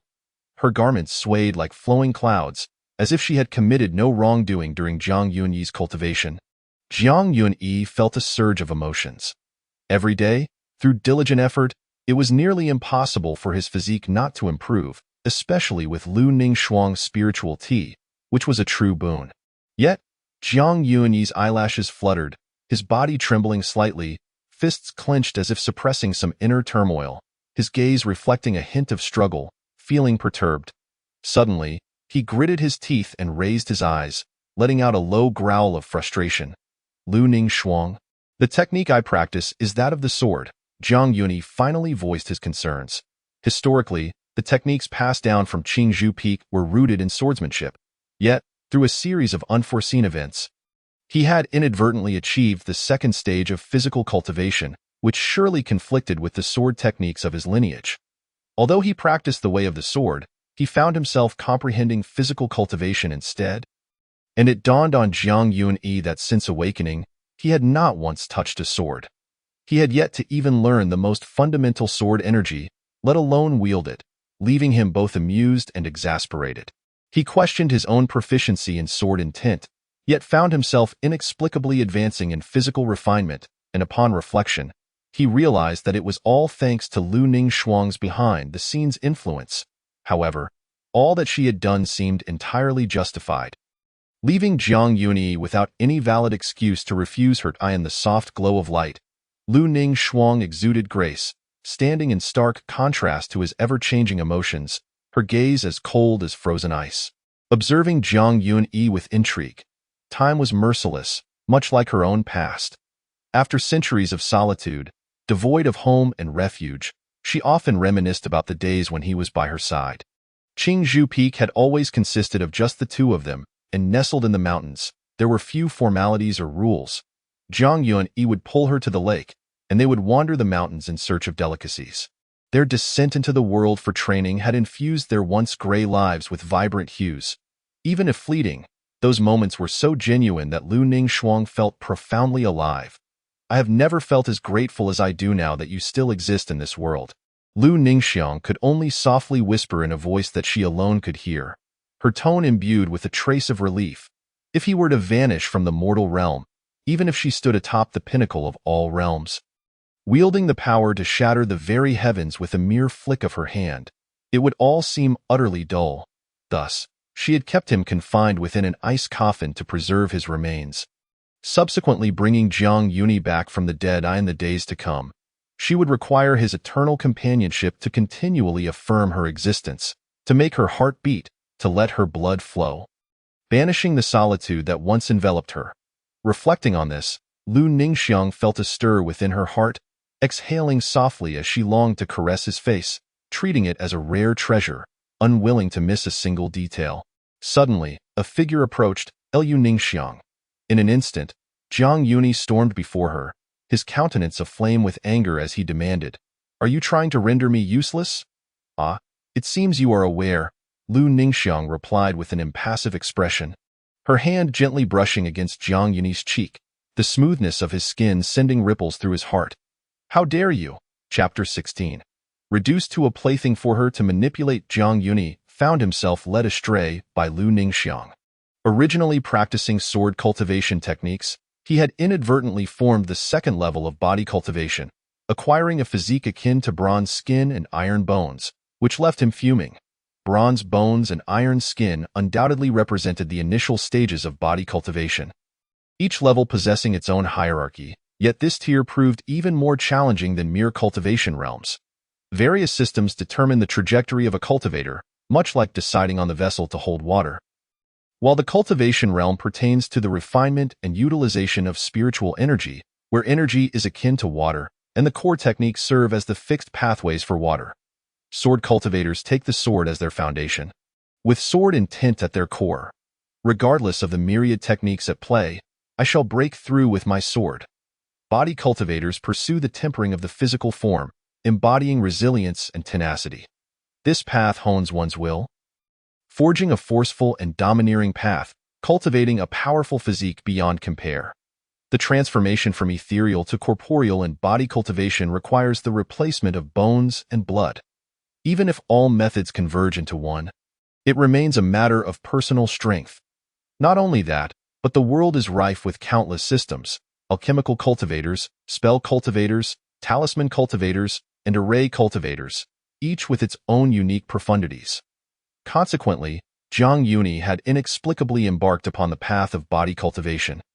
Achieving the second level, a veritable case of unintentionally planting willows that flourish into shade, with all credit due to Lu Ningxiang. As for her remark about rendering him useless, it was merely a jest.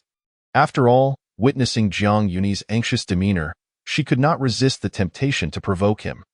Though Jiang Yuni was initially exasperated, he soon came to terms with it, allowing the tides of fortune and the tribulations of life to wash over him, finding solace in his own tranquility, lest he be further irritated by her.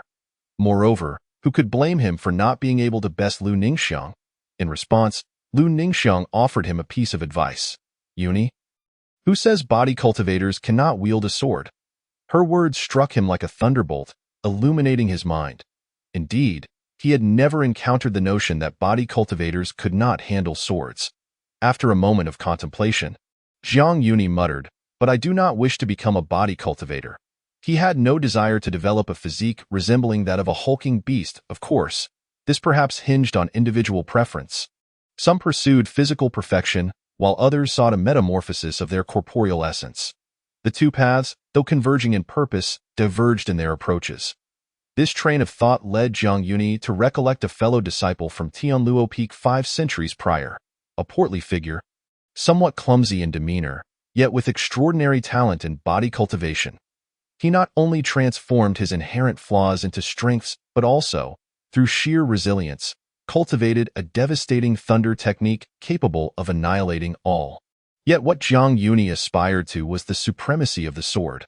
Clad in white, one with his sword, traversing the vastness of the world, slaying demons and vanquishing evil, wielding justice and honor, and achieving enlightenment through the sword, ensuring that he would not betray the lofty ambitions he once held. Before long, Lu Ningxiang pulled him back to reality, gently stroking his head as though comforting a small beast, her voice calm yet affectionate. Then simply refine your sword intent. Although Zhang Yuni swiftly brushed off her hand in dissatisfaction, Lu Ningxiang remained unperturbed, her tone suddenly turning serious as she stated, "You are not to leave, not even a step." This proclamation was clearly a reflection of Lu Ningxiang's personal desires. Yet Zhang Yuni did not dwell on it. After all, she was always forthright and rarely concealed her thoughts. However, regarding the matter of his resurrection, she had never divulged a hint, leaving him somewhat vexed. Nevertheless, he nodded in acquiescence. Yes, I understand." With that, Zhang Yuni attempted to step outside. Inside the room, Lu Ningxiang sat quietly at the table, ethereal and otherworldly, her delicate fingers playing with a teacup, as if the clamor and superficiality of the world held no significance for her. Setting down the cup, she rested her chin on her hand, observing the resolute figure preparing to leave the room, murmuring softly to herself, "Truly, not a trace of attachment remains." Upon speaking, a subtle glimmer flickered in her deep-set eyes, causing Zhang Yuni to shudder slightly. Pausing at the threshold, he helplessly turned back, inquiring, "Are you leaving or not?" As the half-ajar door swung open, Zhang Yuni appeared to stand against the light, silently gazing at her. His snowy attire billowing in the breeze, dark hair flowing like silk, his gaze tranquil and profound. The two exchanged glances across the space, a celestial and ethereal essence enveloping them. His actions pleased Lu Ningxiang. In the elegant upper levels of the loft, the sect leader, Chu Tianqing, suddenly recalled the annual disciple recruitment ceremony, set to take place in half a month's time. Ordinarily, this would be a matter for the elders of the sect to fret over. However, with Zhang Yuni and Lu Ningxiang present within the sect, it was incumbent upon him, as the leader, to make his mark. Thus, he resolved to oversee the proceedings personally, while the most esteemed elder would assume the role of host. The disciple responsible for registration needed to exemplify the sect's heritage and embody the cultivation and demeanor that a disciple should possess, making it a challenging selection. Typically, this responsibility fell to the outstanding disciples of the sect. Yet no one would squander time on trivial matters, as all were wholly engrossed in their cultivation and mission training. Currently, most disciples within the sect were in seclusion, with few possessing the luxury of free time. After much contemplation, he mused, perhaps that one would suffice. Chu Tianqing murmured, thinking of Zhang Yuni as a miscellaneous disciple. He possessed an unexpectedly advanced spiritual awakening, undoubtedly showcasing the sect's depth, coupled with an extraordinary demeanor and profound mastery of techniques. Such an exceptional individual truly met the standards of the inner sect. Moreover, Zhang Yuni seemed eager to undertake tasks, having spent the past month stationed at the entrance of the offering hall, wishing to join other teams. Had it not been for the high-ranking members of the inner sect declaring Zhang Yuni was not permitted to step outside, Chu Tianqing would not have allowed his disciples to spread rumors of Zhang Yuni's remarkable identity. With his high realm, extraordinary temperament, and available time, upon reflection, Zhang Yuni was indeed the best candidate. He might even attract numerous outstanding disciples to the outer sect. A slight smile crept across his face. Yet before proceeding, he still needed to consult with a couple of individuals. As the outer sect leader, Chu Tianqing held the authority to make decisions, especially regarding the fate and arrangements of a miscellaneous disciple. However, the identities of Zhang Yuni and Lu Ningxiang were well established, stemming from the inner sect of Tianling's sacred land, with high-ranking endorsements. Thus, Chu Tianqing had to pay a personal visit, unwilling to act unilaterally. Let it be decided. Chu Tianqing chuckled softly. Consequently, he set out to do so, unaware that this journey would plunge him into the most arduous predicament of his life. Bang, bang, in the courtyard, Jiang Yuni threw punches that echoed with a whistling sound, feeling as though every strike he delivered could shatter mountains and rivers. Yet this was merely a fleeting illusion brought on by his breakthrough. As time passed, Jiang Yuni adapted to his current physical strength, and that sensation of expansion faded. Regrettably, miscellaneous disciples were not permitted to enter the outer sex trial tower. Otherwise, Jiang Yuni would have liked to test his current combat prowess and ascertain just how far he could advance. Though he had yet to practice any techniques related to body cultivation, he was still able to exert strength far surpassing that of ordinary individuals, all thanks to the encounters he had experienced in life with body cultivators, which had granted him insight. After a moment, he glanced at Lu Ningxiang beside him, suffused with radiance, exuding an air of gentle tranquility, and in that moment, he felt she was a unique presence in this world. Cool and noble, with an innate sense of distance that felt almost unattainable, Jiang Yuni's thoughts whirled. While I cannot venture to the trial tower, is not this very person before me the perfect test subject? In a fleeting thought, the white shadow suddenly surged forth like an arrow released from its bow, launching a fierce punch towards Lu Ningxiang. Even without invoking any incantations, a thunderous explosion reverberated, as the wind whipped around her. Her ink-black hair danced, yet she merely lifted a slender, ivory finger, as if to lightly touch the water's surface, effortlessly dissipating the force of the blow. With a resounding crash, the impact reverberated through the courtyard, causing it to tremble slightly, yet she remained unscathed. In fact, it seemed as though Lu Ningxiang had anticipated this moment, as she seized his wrist and pulled him forward. Jiang Yuni stumbled a few steps and found himself enveloped in her embrace. The world around him dimmed, and he felt as though he had sunk into a warm, fragrant cocoon. The air filled with a delicate scent that was both soothing and intoxicating, causing him to momentarily lose his composure. Jiang Yuni had envisioned numerous scenarios. Perhaps Lu Ningxiang would evade his attack or deflect it while offering him guidance. However, he was utterly unprepared for this unexpected turn of events. In his mind, Lu Ningxiang had always been a figure of icy aloofness, even towards him, though she displayed a shade more warmth than she did towards others. Thus, he never anticipated that she would act in such a manner.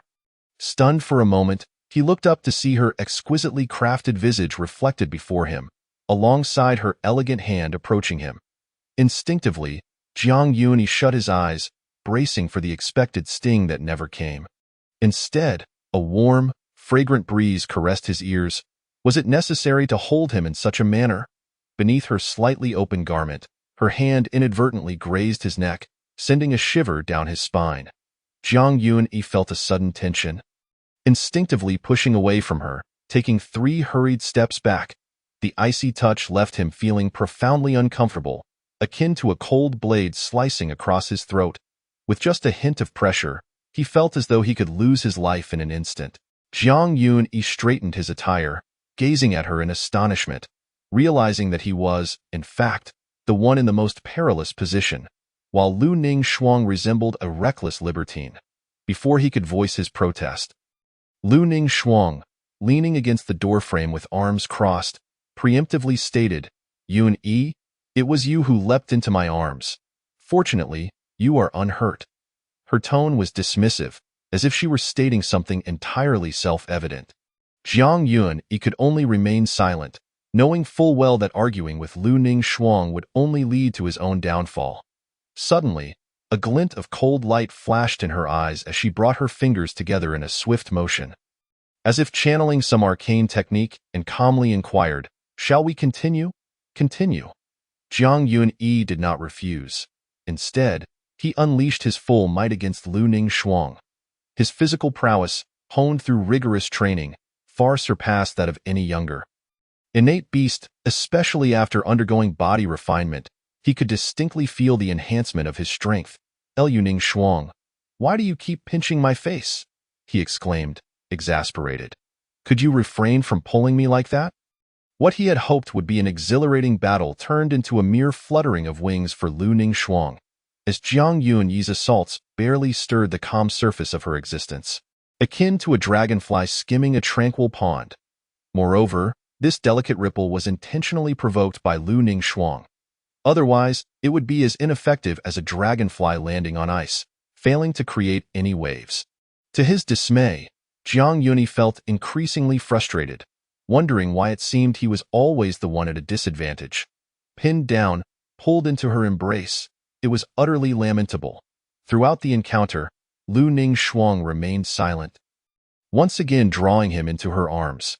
Everything transpired in an instant, leaving him no time to react, surrendering to her will as if he were a fish upon a chopping block, despite his attempts to break free. He soon grew weary of the struggle. Each time, Lu Ningshuang held him gently, as if cradling a precious artifact, fearful of causing any harm. Now, the distance between them was nearly non-existent. The unfolding scenes before Jiang Yunyi's eyes felt increasingly surreal. Lu Ningshuang, when did you start harboring such thoughts? Books. Lu Ningshuang confessed candidly. What books? This time, she remained silent, as if unwilling to elaborate. Jiang Yunyi lost interest in pressing further but could not shake the notion that he had a rough idea. He had also indulged in such literature during his descent, sneaking away to purchase a few volumes that, of course, it was harmless to have interests. Yet, excessive obsession could lead to neglecting one's aspirations. Initially, his curiosity had merely prompted him to acquire a few titles. However, he never imagined that the current Lu Ningshuang would still be perusing such books. It was well known that Lu Ningshuang had once exuded an excessive chill, revealing emotions so seldom that when she did, they were utterly devoid of warmth. From the moment he awoke in their initial marital abode, Lu Ningshuang had completely redefined his perception of her. Possessive, domineering, and fond of taking advantage. Now she was even indulging in that sort of literature.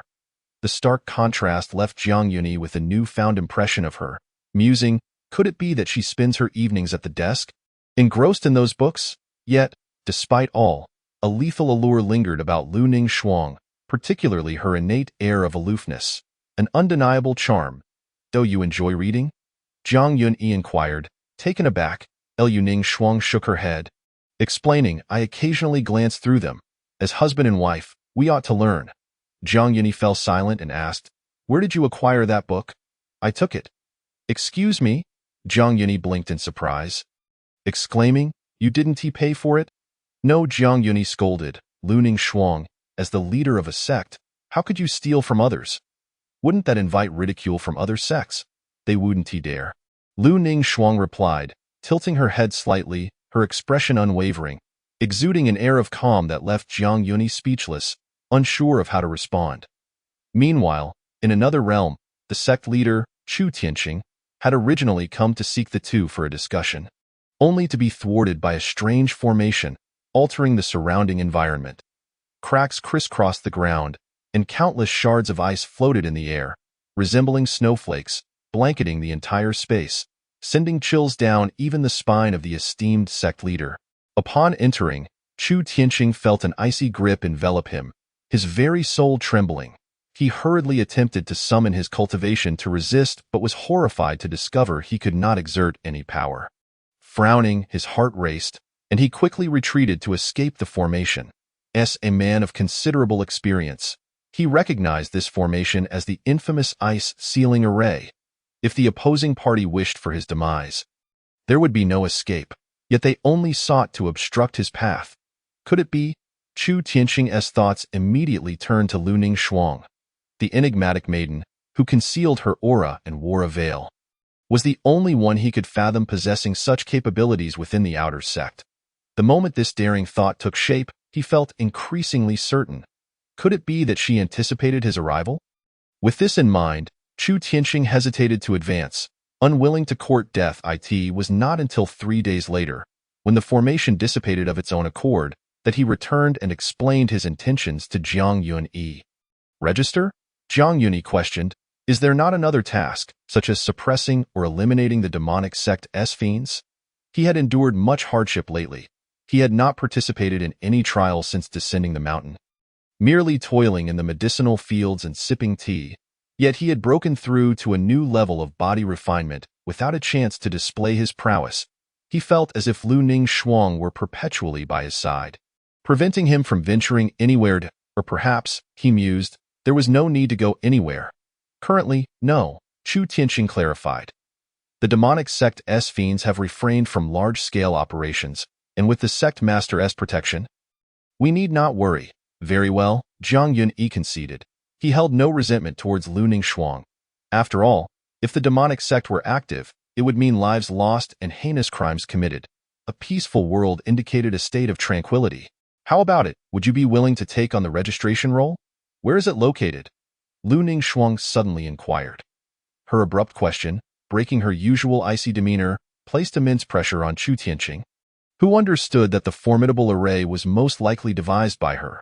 Though he could not discern her motives, he could only speculate on what clandestine activities she might be engaged in. After all, with a lone male and female present, such thoughts were inevitable. In truth, Lu Ning Shuang merely found him bothersome. Upon hearing her question, Chu Tianqing respectfully replied, "It is at the entrance. Transfer it inside," she commanded. Chu Tianqing felt a wave of embarrassment wash over him, followed by a bitter smile. "My lady, due to the formation's coverage, only our sect's disciples can enter." He sensed that this enigmatic maiden shared a striking resemblance to the higher-ups of the inner sect, both unwilling to allow Jiang Yunyi to step outside. Could they be the same person? "I will change it." Lu Ning Shuang, still focused on the book in her hands, spoke without looking up until she sensed Jiang Yunyi's lingering gaze, at which point she briefly glanced up. Jiang Yunyi decisively declared, "I shall take on the role of the registration disciple, and the location shall be set outside the estate." Originally, Jiang Yunyi harbored suspicions that Lu Ning Shuang's intentions were not merely to accompany him, but rather to curtail his freedom. Upon hearing Lu Ning Shuang propose such a suggestion, he became even more convinced of this notion, prompting him to resist, determined not to be ensnared by her. Lu Ning Shuang, however, remained taciturn, merely nodding in agreement, believing that progress was proceeding smoothly. Although Jiang Yunyi could have resisted further, he confined his defiance to outside the residence. Easily satisfied with such simplicity, Lu Ning Shuang welcomed this outcome, while Jiang Yunyi was caught off guard, yet again outmaneuvered by her. Just as Jiang Yunyi sought to negotiate for additional benefits, Lu Ning Shuang stood up and extended her hand. "Shall we take a stroll outside the residence?" Jiang Yunyi, Chapter 17. Without dwelling on other matters, simply forgetting the celestial realm of Tianling, within a temple enveloped in ethereal mist, a breathtaking figure stood amidst the rich essence of heaven and earth. As if shrouded in a tangible aura, the divine radiance shimmered as Ji Hongya delicately spread her slender hand, upon which a crimson paper crane gracefully descended, a messenger sent by Lu Ning Shuang. This artifact could effortlessly traverse vast distances, impervious to the perils of losing its way. Ji Hongya closed her eyes, probing with her spirit. Moments later, she opened her eyes and murmured, "Delivering a gift to Master Lei?" Although Ji Hongya was puzzled, she adhered to her master's instructions and soon transformed into a beam of celestial light, vanishing from the palace and heading toward Tianluo Peak. Tianluo Peak, a sacred place for physical cultivation, was suffused with invigorating yang energy. At the summit, golden rays coalesced into a faintly discernible golden dragon, appearing to leap into the heavens, evoking awe. The peaks seemed interconnected by rainbow bridges, requiring nearly half an incense stick's time to traverse. Predominantly inhabited by male disciples, the square echoed with the fervent sounds of punches being thrown. Ji Hongya's arrival undoubtedly added a unique charm to the scene. "Master of Tianluo Peak, please be informed. Hongya seeks an audience with Master Lei on behalf of her master, to present a gift." Ji Hongya slightly bowed, maintaining a humble demeanor befitting her role as the acting saintess. "The gift?" The master of Tianluo Peak was taken aback, but still led her deeper into the thunderous realm. Imbued with an ancient and profound ambience, surrounded by a tempest of lightning and inscribed runes, boom! A thunderous sound erupted, violet light exploded with immense force, deafening to the ears, as if a ferocious beast were straining against its chains. Roaring forth, causing the entire mountain to tremble, Ji Hongya raised her gaze, peering into the depths where she could vaguely discern a figure seated in meditation. Amidst the myriad of lightning, each breath inhaled and exhaled vast amounts of heavenly essence. The silhouette as steadfast as a boulder. This was the sacred ground of Tianluo Peak's inheritance, realm of 72 layers of thunderclouds, where lightning could strike and forge the flesh. Any ordinary cultivator who approached even a step would be struck down without mercy. It was said that this place was once the lair of ancient thunder beasts, possessing the might of lightning, which was later destroyed by a heavenly tribulation, and subsequently sealed by the former master of Tianluo Peak. Transforming into what it is today, a venerable elder, he remained committed to his cultivation, a persistence truly deserving of admiration.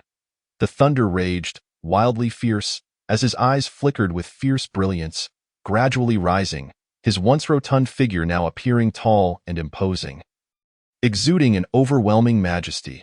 "Hongya, my dear." Elder Lei walked forward, a hearty smile lighting his face as he gazed at Ji Hongya, his eyes sparkling. "It has been a long time. You have become even more beautiful." "Ha, splendid, Master Lei. I come on behalf of my master to deliver a gift," Ji Hongya replied with a gentle smile. From a distance of 3 steps, Ji Hongya enveloped the spatial ring in spiritual light and presented it to Elder Lei.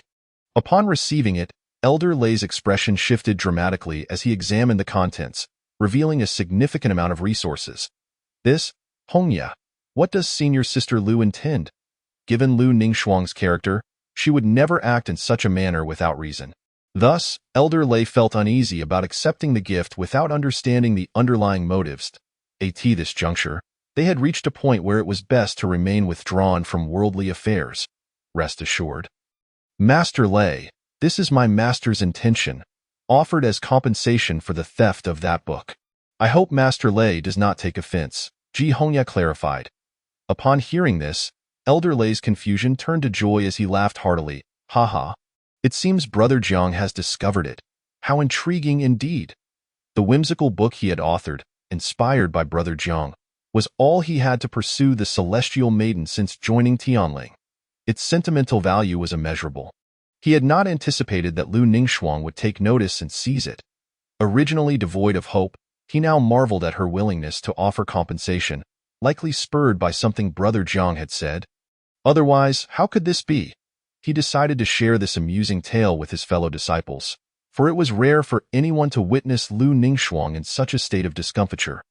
Other than Brother Jiang, none dared to challenge her, he mused, recalling that Brother Jiang had never been unkind to Sister Lu.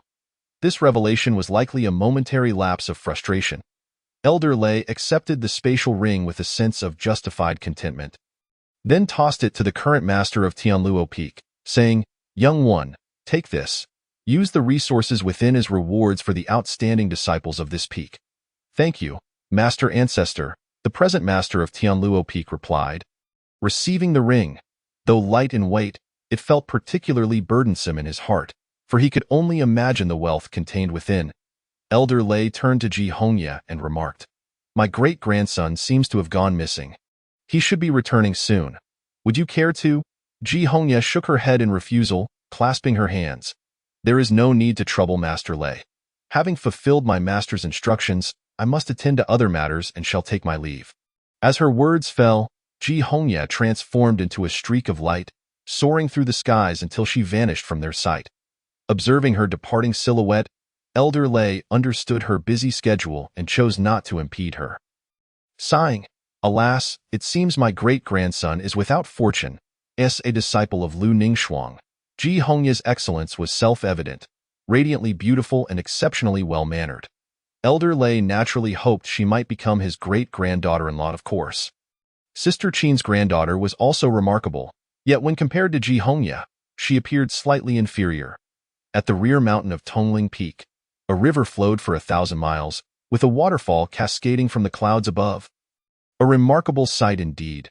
Born of the essence of heaven and earth, it was adorned with mist and splendor, magnificent beyond compare, as if one were immersed in a celestial palace, indulging in the utmost luxury. Beside the spiritual waterfall, 3 individuals sat facing one another, with 2 jars of wine placed before them. The 2 young men exchanged glances, a competitive spirit igniting within them, and they promptly downed their drinks. Unwilling to concede to one another as they clinked their cups, the spirited Qin Xiaoyu reached out to partake as well, only to have her hand swatted away by the dashing young man. Sister Qin?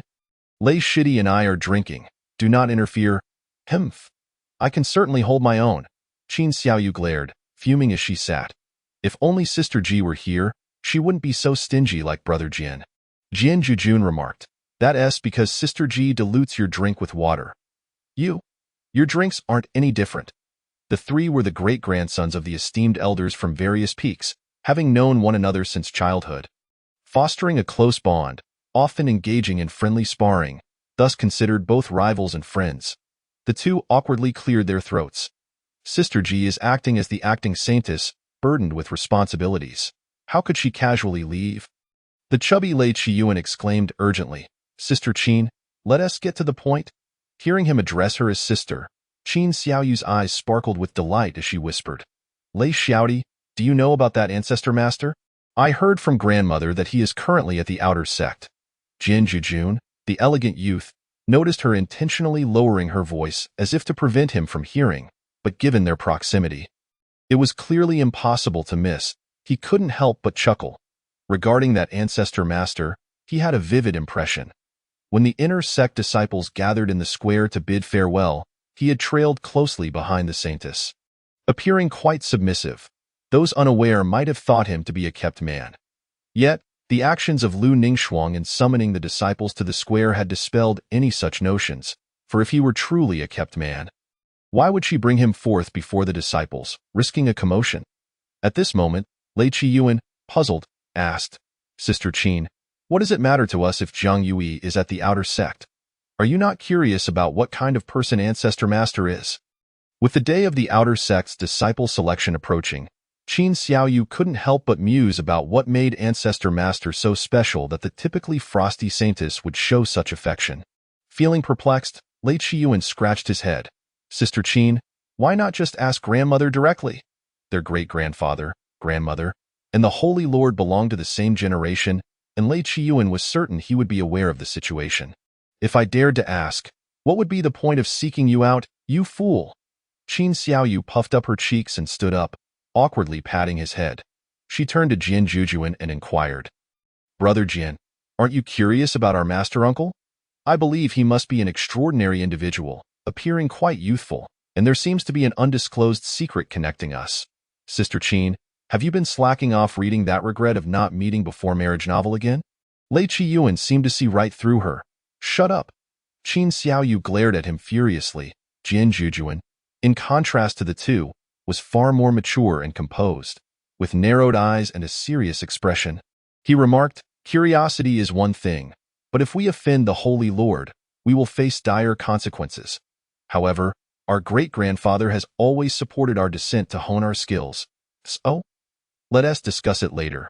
Jian Jujuan shrugged nonchalantly, evidently not placing much importance on that master uncle, or perhaps he merely regarded it as an amusing anecdote. Grandfather Jian once said that curiosity should lead to exploration, or else one would merely live with regret. Jian Jujuan countered, Sister Qin, hasn't Grandma Qin ever told you that curiosity kills? At Tianqing Outer Sect, Zhang Yuni did not accompany Lu Ningxuang to the streets, but intended to cultivate his sword intent. Otherwise, it would be a peculiar matter for someone practicing sword techniques to solely focus on body cultivation. Lu Ningxuang, why did you give me your Qiushuang sword? A regular sword would suffice. The grade is irrelevant. Autumn waters like the moon.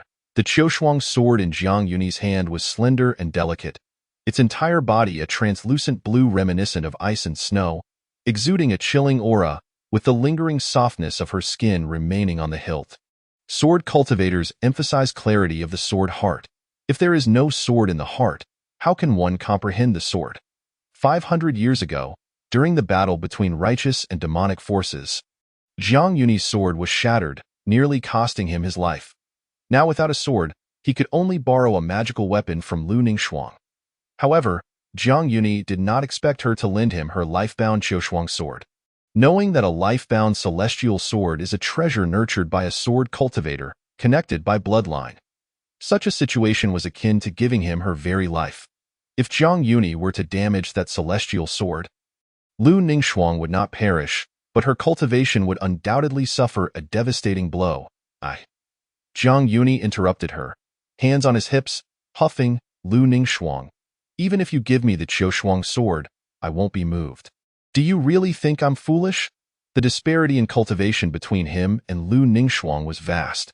Even if her life-bound celestial sword were in his possession, he would be powerless against it. Let alone a sword nurtured for hundreds of years, whose power was astonishing. If Zhang Yuni were to attempt to damage it, he would instead suffer backlash. Observing the knowing look on his face, Lu Ningxuang calmly replied, Yuni, I only have my life-bound celestial sword. I possess no other. Her words left Zhang Yuni silent for a moment. Really none? None. Lu Ningxuang stated flatly. 1 breath, 3 breaths. Witnessing Lu Ningxuang's calm demeanor, evidently sincere, Zhang Yuni fell into a thoughtful silence, feeling as though he had been ensnared by memories of his past life. In common narratives, one would intentionally lend their life-bound magical weapon to the other as a sign of favor. Yet Lu Ningxuang indeed had no other magical artifacts on her. Upon reflection, it became evident that with her level of cultivation, she would find such things beneath her. Recalling his earlier words, he found himself feeling somewhat self-indulgent. Zhang Yuni could not help but lower his head, covering his face in embarrassment. After 10 breaths, he exhaled a heavy sigh and lifted his head, ready to accept his fate. Lu Ningxuang, noticing his awkwardness, asked, Would you like me to help you forget? Zhang Yuni was taken aback for a moment, and without a second thought, cautiously inquired, How would you forget? For some reason, Zhang Yuni chose to trust her. It is known that only those with profound spiritual powers can induce forgetfulness, and there are inherent risks involved. The lightest consequence could be spiritual trauma, while the gravest could result in madness. If one encounters those with ill intentions, there is a risk of losing one's body altogether. Unless one is extremely close to another, one should never easily trust others. Lu Ningxuang was undoubtedly a person of profound spiritual depth. But how she intended to help him forget remained a mystery. Would she harm herself? As she reached out, Zhang Yuni instinctively retreated, questioning, Lu Ningxuang, are you forgetting, or am I? Naturally, it will be me. Then why are you coming closer to me? He did not distrust Lu Ningxuang. Rather, he found her haughty and distant gaze unsettling, filling him with an inexplicable dread. As she approached step by step, he retreated step by step. Soon, Zhang Yuni's back hit the wall, leaving him with nowhere to flee, akin to a lamb awaiting slaughter, swallowing hard as he gazed at her. Lu Ningxuang, say something.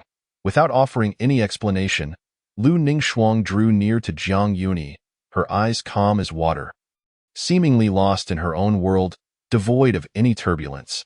She halted just inches away, looking down at Zhang Yuni, the distance between them mere inches, lifting her arm to gently touch his face. Her hand, smooth as jade, glided through his hair with a delicate caress, stirring his heartstrings and leaving Zhang Yuni somewhat dazed. As Lu Ningxuang leaned in, an overwhelming sense of pressure instantly descended upon Zhang Yuni. An invisible weight. Are you afraid of me? Though her tone was calm, it brimmed with challenge, even her inflection deepening. Do you think I am afraid? Zhang Yuni firmly brandished her life-bound celestial sword before her, answering with conviction. Alone with the sword, he faced a myriad of ancient dangers. She did not retreat, and neither did Zhang Yuni show fear. Unfortunately, Lu Ningxuang easily deflected the blade with a single finger, shifting the balance of power back to her. Just as Zhang Yuni pondered her intentions, his body suddenly tensed, feeling her voluptuous form pressing against him, leaving him puzzled. What kind of forgetting is this? Lu Ningxuang lightly wrapped her slender arms around his waist, burying her head in the crook of his neck, her lips brushing against his ear, her breath warm as it caressed his hair. I merely wish to hold you like this, without dwelling on anything else. That is forgetting. Lu Ningxuang's voice carried a hint of seduction, as though alluring him. Chapter 18. Neither fondness nor willingness. The way of the sword is simple. Returning to its essence. In the courtyard, the Qiushuang sword floated, glimmering with cold light. Zhang Yuni wielded the Qiushuang celestial sword, radiating brilliance from his form, a formidable sword intent soaring into the sky, enveloping a portion of the area, creating an independent domain. Even though this sword was Lu Ningxuang's life-bound celestial sword, in Jiang Yuni's hands, it was as if it were an extension of his body, effortlessly wielded. Buzz. Above, intricate patterns intertwined, and a formation materialized, enveloping a radius of 20 zhang, isolating them from the outside world without causing a stir. Yuni, your sword intent has reached perfection. Once you fully enter the core formation stage, you will be able to break free from the constraints of sword intent and transform it into a sword pellet. Lu Ningxuang stood not far off, observing Jiang Yuni with a serene expression. Being in the courtyard undisturbed, she did not wear a veil to conceal her face. At this moment, Lu Ningxuang's attire was even more regal and striking. Her alabaster bosom tightly wrapped in white, a dark robe draped elegantly over her arms, exposing her fragrant shoulders, her black hair cascading to her waist, dancing with the wind. The hem of her long skirt swayed with her movements. The vivid colors were alluring, yet remained out of reach. I know, Jiang Yuni replied, casting a discontented glance at her as he turned away. He stood amidst a sea of sword energy, surrounded by a chaotic swirl of sword intent. As if countless sharp blades were interwoven, creating an overwhelming atmosphere akin to that of a sword wielder. From a distance, he appeared gentle and mild. However, upon seeing Lu Ningxuang, that demeanor subtly shifted. Over the past few days, Jiang Yuni had diligently practiced integrating his body cultivation with the sword path, preventing a clash that could harm his meridians. With past life experience, he had easily grasped the sword intent within a short span, achieving perfection, and was merely a step away from transforming it into a sword pellet, far surpassing mere physical resilience. Jiang Yuni initially thought to use Lu Ningxuang's increasingly possessive nature as a means of future resistance. Yet with just a glance, she seemed to see through him entirely at this moment. Despite the sword intent swirling around him as if he could oversee everything, Jiang Yuni felt that his cultivation and sword path, in Lu Ningxuang's eyes, were insignificant. Through their interactions, Jiang Yuni had come to realize her profound expertise in alchemy and formations, even surpassing the peak leaders of Tianqing Holy Land in skill. Not only that, but he also sensed that she harbored many secrets, almost as if she were capable of anything. Noting the slight hint of resentment in his demeanor, Lu Ningxuang casually remarked, "Yuni, your sword intent has indeed reached the pinnacle of swordsmanship. All that remains is to focus on cultivating in peace, right?" Jiang Yuni interjected, his tone tinged with resignation. While others might perceive it as a desire to confine Jiang Yuni to practice, only he understood that it was merely her wish to keep him close.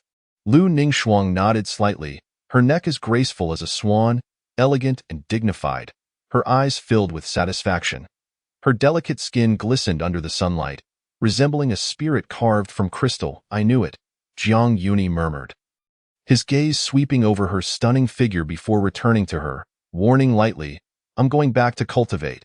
Don't bother me, and certainly don't touch." During the last session of cultivation, Jiang Yui distinctly felt her caress and gaze upon his face, which left him in a state of considerable frustration, yet he found himself utterly powerless against Lu Ningxuang. Consequently, he resolved to issue a verbal warning. Having said that, he strode directly into the room. Lu Ningxuang watched his departing figure. Although Jiang Yui had lost all his cultivation, Lu Ningxuang treated him just as before, adhering to his words, remaining by his side without a moment's deviation, and willingly following him. Meanwhile, Jiang Yui, having embraced a new life, learned the art of rebellion, to which Lu Ningxuang remained indifferent, for she too was of the same mind. And no longer willing to be tethered to him, Lu Ningxuang kept him close. Unwilling to allow herself to be distant, she took the initiative to engage. Should he attempt to flee, Lu Ningxuang would show no mercy, resolutely bringing him back. At this thought, a sudden tremor coursed through her heart. Her eyes filled with the shadow of Jiang Yui. She quickly followed behind, entering the room and closing the door, her gaze flickering, seemingly lost in thought, clearly unfazed by his words. A light rain began to fall, shrouding the medicinal field in a veil of white mist, making it appear as though the entire herb garden was enveloped in a foggy embrace. The numerous spirit herbs, receiving nourishment, swayed gracefully, exuding a rich and fragrant aroma. At the edge of the medicinal field, several disciples clad in conical hats passed by. The leader, seeing such a splendid herb field left unattended for days, could not help but exclaim, "Indeed, they have come to indulge in the mundane world, perhaps spending their days in drunken slumber." Beside him, another disciple sought to take advantage. "Boss, since the last time, he has shown no interest in this herb field. Does that not imply he no longer wants it? Why don't we? If you fear not for your life, then go ahead." With that single remark, he fell silent. Yet another disciple noticed something unusual. "Boss, look, there isn't a single weed in the medicinal field, and there are bizarre patterns in the sky." Before long, they discerned the enchantment's marvels. Should any pests or harmful entities intrude upon the herb field, they would be instantly identified and incinerated to ashes, enriching the soil with nutrients. Moreover, during dry spells, the heavenly array would automatically summon rain, requiring no effort on their part. Under such attentive care, the spirit herbs flourished daily, even surpassing those tended by the three disciples, achieving greater vitality and higher quality. The two surrounding disciples were left in awe, unable to believe their eyes as they gazed at the medicinal field. The leading disciple, rendered speechless, could not help but silently lament. Truly, the background is extraordinary.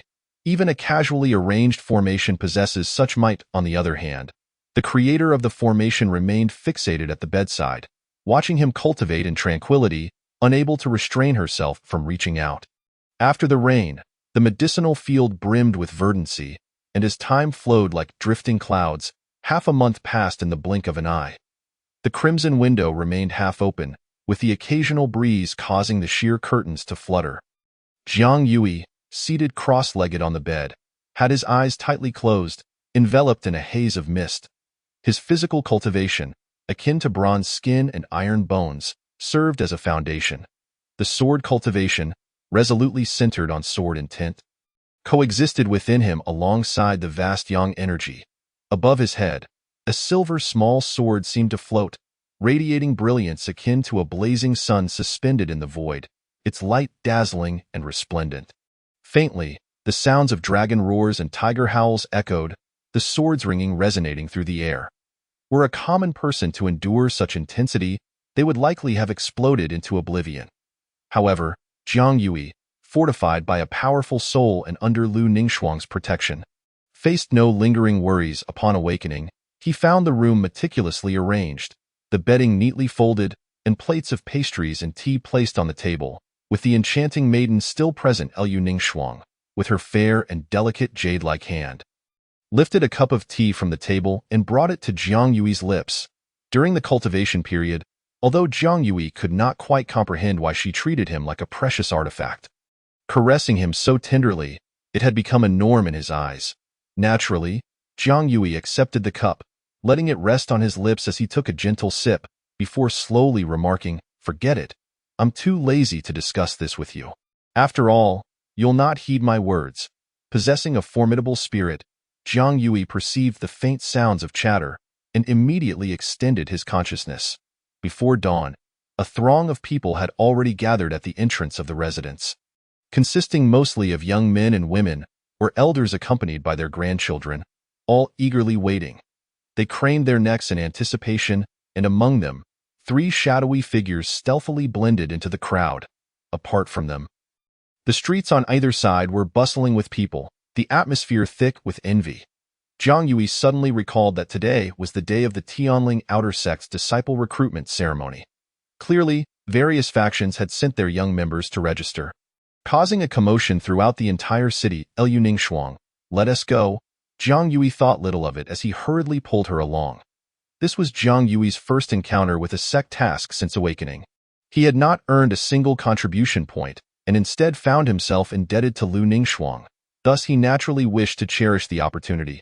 Before long, a buzz of excitement erupted at the entrance of the Tianling Outer Sect. "They have arrived! They have arrived!" someone exclaimed. "Look at those two, their demeanor is extraordinary. They must be high-ranking disciples of the Tianling Outer Sect." The crowd murmured, their gazes fixating on Jiang Yui and Lu Ningxuang, speculating about their identities, with most eyes landing on Jiang Yui. The veiled Lu Ningxuang, to the onlookers, appeared enigmatic, as if an ethereal beauty from a distant realm. and they feared that gazing upon her too closely would tarnish her grace. Thus refraining from impertinence in the next moment, Jiang Yui found his path obstructed by a charming figure, Lu Ningxuang. I shall not lose a piece of flesh by being looked at. During their previous encounter at the Tianling Sacred Grounds Plaza, she did not shield him. Had she not actively concealed herself behind him, he would have been exposed long ago. Now, however, it seemed she was reluctant to be scrutinized, as though fearing that a mere glance would draw unwelcome attention. Of course, there were those among the crowd, such as some wealthy young ladies, who intended to send flirtatious glances his way. Yet, as the thought flickered in their minds, an icy chill enveloped them, as if freezing their hearts. Displeased and unwilling, Lu Ningxuang spoke, her voice as chilling as the wind, standing protectively in front of him. Upon witnessing the depth of her gaze, the crowd immediately shivered in trepidation, hastily diverting their attention. Chapter 19. I will make you agree. Until you are willing, the registration proceeded in an orderly manner. Jiang Yui took on the role of registrar, while Lu Ningxuang, veiled and serene, sat beside him. Name, age, realm. Originally, Jiang Yui was to handle the registrations, but Lu Ningxuang took his place, leaving him no choice but to sit beside her and conduct inquiries. Name. 21 years old, 5th layer of the Rhythm Qi realm. Next, name. 22 years old, 4th layer of the Rhythm Qi realm. Lu Ningxuang remained silent, maintaining her tranquil demeanor, her veil fluttering in the gentle morning breeze, her delicate hand gripping the brush, each stroke infused with overwhelming spiritual resonance, as if imbued with boundless pressure. The Tianling sacred ground was renowned, and as the foremost leader of the righteous path, it naturally garnered attention from numerous factions. Every youth seeking to apprentice or study here was destined for extraordinary encounters. Moreover, joining the Tianling sacred ground provided access to superior resources, and it was also an honor, signifying a future filled with potential. This was a coveted opportunity. Upon completing the registration, one would enter the outer sect to undergo a simple test, followed by the initiation trials for disciples. Beside the entrance stood another outer sect disciple, tall and upright as a pine tree, clearly exceptional. Originally, this individual was an outer sect talent who would typically represent the registration. Yet Jiang Yui had overtaken him, without any hint of resentment. May I inquire, esteemed cultivators, which distinguished clan do you hail from? I have never seen you before. The outer sect disciple, accustomed to training outside, had a general impression of anyone with notable demeanor and appearance. Most of those joining the Tianling outer sect were the elite from various families, and there was some familiarity among them. However, these two were unfamiliar to him. He inquired about Jiang Yui and Lu Ningxuang, but the outer sect disciple chose to remain silent. You ask me, but who do I ask? I too am curious about their identities. It is clear they are not ordinary. Among the reasons for his reticence was Jiang Yui's status as a servant disciple, yet possessing a cultivation level surpassing theirs, which would indeed be embarrassing to voice. This was also one of the reasons he harbored no grievances. Name. Lei Yuan, 16 years old, cough. A cough interrupted from behind. He scratched his head and quickly corrected himself. Oh, early stage of the opening spirit realm. The next youth stepped forward calmly. Name. Jinjun, 18 years old, mid-stage of the opening spirit realm. I am Qinyu, 17 years old, late stage of the opening spirit realm. The latter was clearly of a higher cultivation level than the former two, and their appearances were evidently deliberate. She noticed Jiang Yui's unwavering gaze upon her, causing her to involuntarily grip the corner of her clothing, her eyes blinking nervously, as if she had committed a transgression. Jiang Yui smiled and shook his head, refraining from further comment. However, the crowd behind them displayed signs of unease. The Rhythm Qi realm consisted of 8 tiers, and only upon reaching the next realm, the opening spirit realm, did it divide into 4 levels: early, mid, late, and peak. Thus, the ordinary cultivators and loose practitioners registering now were, to some extent, of lower strength, and the sudden appearance of a younger individual with profound cultivation drew considerable attention. Hiss! Opening spirit realm at such a young age. They must belong to a hidden family. Indeed, someone echoed, at this age to possess the opening spirit realm's cultivation. Only those hidden families could nurture such talent. It appears that this year's newly appointed disciples are a gathering of exceptional talents indeed. Among this fresh batch, there will undoubtedly be prodigious geniuses worthy of our attention. Perhaps we might even forge a few connections. The outer disciples, upon encountering such youthful individuals with extraordinary prowess, feel a surge of pressure and despair. Envisioning the prospect of their resources being siphoned away, it seems that they must undertake more tasks and diligently cultivate their skills. Only those with profound cultivation and substantial contribution can secure the finest resources. Similarly, Jiang Yuni faces a dire lack of resources outside, relying solely on his medicinal fields for sustenance. Just as the three of them breathed a sigh of relief and entered the outer gate, Lu Ningxuang, who had been silently writing, commanded without lifting her head, "You three, stand aside." Her voice, akin to pearls cascading onto a plate, bore an unmistakable authority. The trio froze, exchanging glances, their faces pale, especially Lei Qiyuan, who trembled in fear. Ultimately, they obediently retreated to a corner, heads bowed in silence. Jiang Yuni recognized one among them as Qin Xiaoyu, who, for reasons unknown, had ended up in the outer gate. He leaned closer to Lu Ningxuang and inquired, "Lu Ningxuang, are they all inner disciples?" She glanced at him and nodded. After half a day of registering for the outer gate tests, only a scant few remained, all lacking the requisite innate talent. Meanwhile, Qin Xiaoyu and the others stood for hours, daunted into silence. "Sister Qin, I told you that mere disguises and aliases could never deceive the esteemed lord. What should we do now?" The chubby Lei Qiyuan lamented. "What else can we do but adapt to the situation?" Jin Jujuan suggested. "We should simply tell the truth." "Oh, come on. Clearly, Brother Jin, you are just as curious about our master uncle's affairs, yet you wish to betray me." The idea of descending to the outer gate had originated with Qin Xiaoyu. To disclose the truth would undoubtedly be tantamount to betrayal. "I never said you should bear it alone. We all agreed to come together." The trio conversed in hushed tones, standing as if in punishment. The passing outer disciples regarded them with curiosity. "What are you staring at? Be careful, or I might just hit you." The seemingly young Qin Xiaoyu displayed an unexpectedly fiery temper.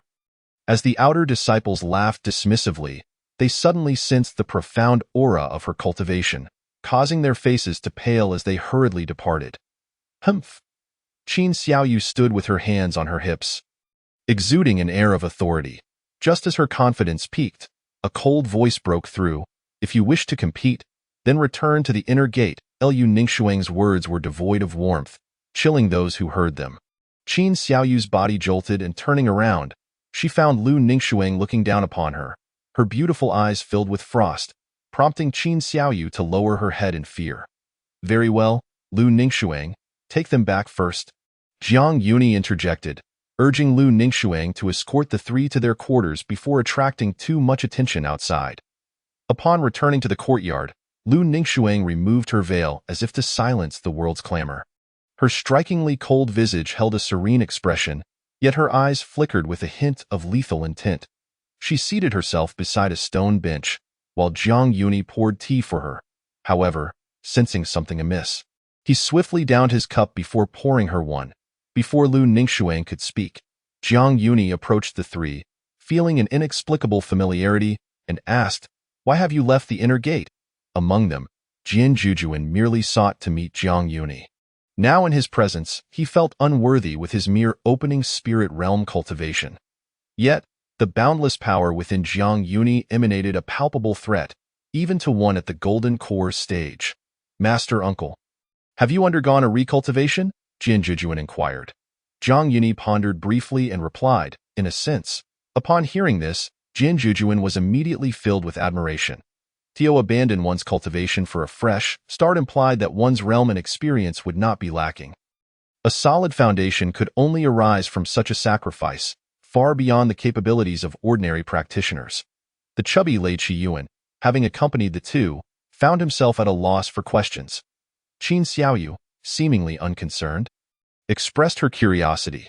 "We just want to know, Master Uncle, is it true that you are the beloved of the Saintess? Is that all?"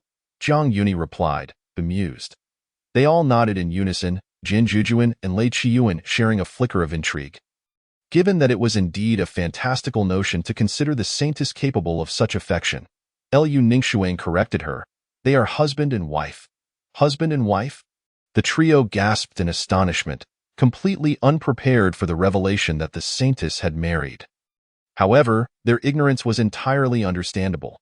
At the time of Lu Ningxuang's marriage, the existence of the three had not yet come to pass. After a brief pause, Zhang Yuni confirmed, that is indeed the case now. Why now? Will it not continue in the future? Qin Xiaoyu inquired. Recognizing the evident affection the saintess held for Zhang Yuni, Lu Ningxuang responded, it will also be true in the future. Zhang Yuni turned to glance at her. But before he could speak, Lu Ningxuang interjected, I will ensure your agreement until you willingly comply. Her calm tone radiated confidence, as though her words alone could dictate any matter. The chill in the air thickened at the notion of refusal. While silence spoke volumes, Zhang Yuni found himself momentarily at a loss for words, sensing Lu Ningxuang's imposing demeanor akin to that of a conqueror asserting dominance.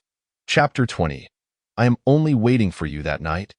Qin Xiaoyu and the others, initially poised to be dismissed by Lu Ningxuang, managed to remain in the outer gate only through Zhang Yuni's intercession.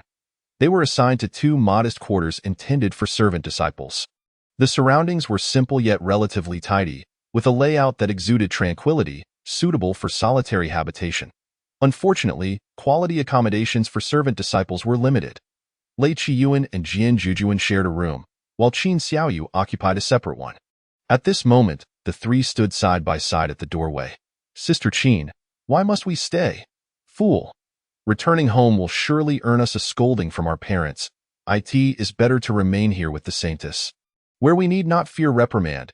Qin Xiaoyu turned to the composed Jian Jujuan and asked, Right, Brother Jian? Jian Jujuan nodded, Indeed. Since we are destined to be scolded, staying longer is of little consequence. Moreover, I can sense the profound sword intent within Master Uncle and wish to learn from him. As a disciple of Lingshu Peak, he harbored a fervent admiration for swords, especially in the context of Zhang Yuni's recultivation. Such audacity was worthy of respect. Wait, why do I sense that Master Uncle possesses a surging righteous energy? Evidently at the second level of body cultivation? Lei Qiyuan pondered aloud. He considered himself lacking in body cultivation expertise, yet having been nurtured by his grandfather's teachings, he remained acutely aware of this power. Lei Qiyuan and Jian Jujuan were momentarily taken aback. Could it be a concurrent cultivation? Jian Jujuan chuckled ruefully.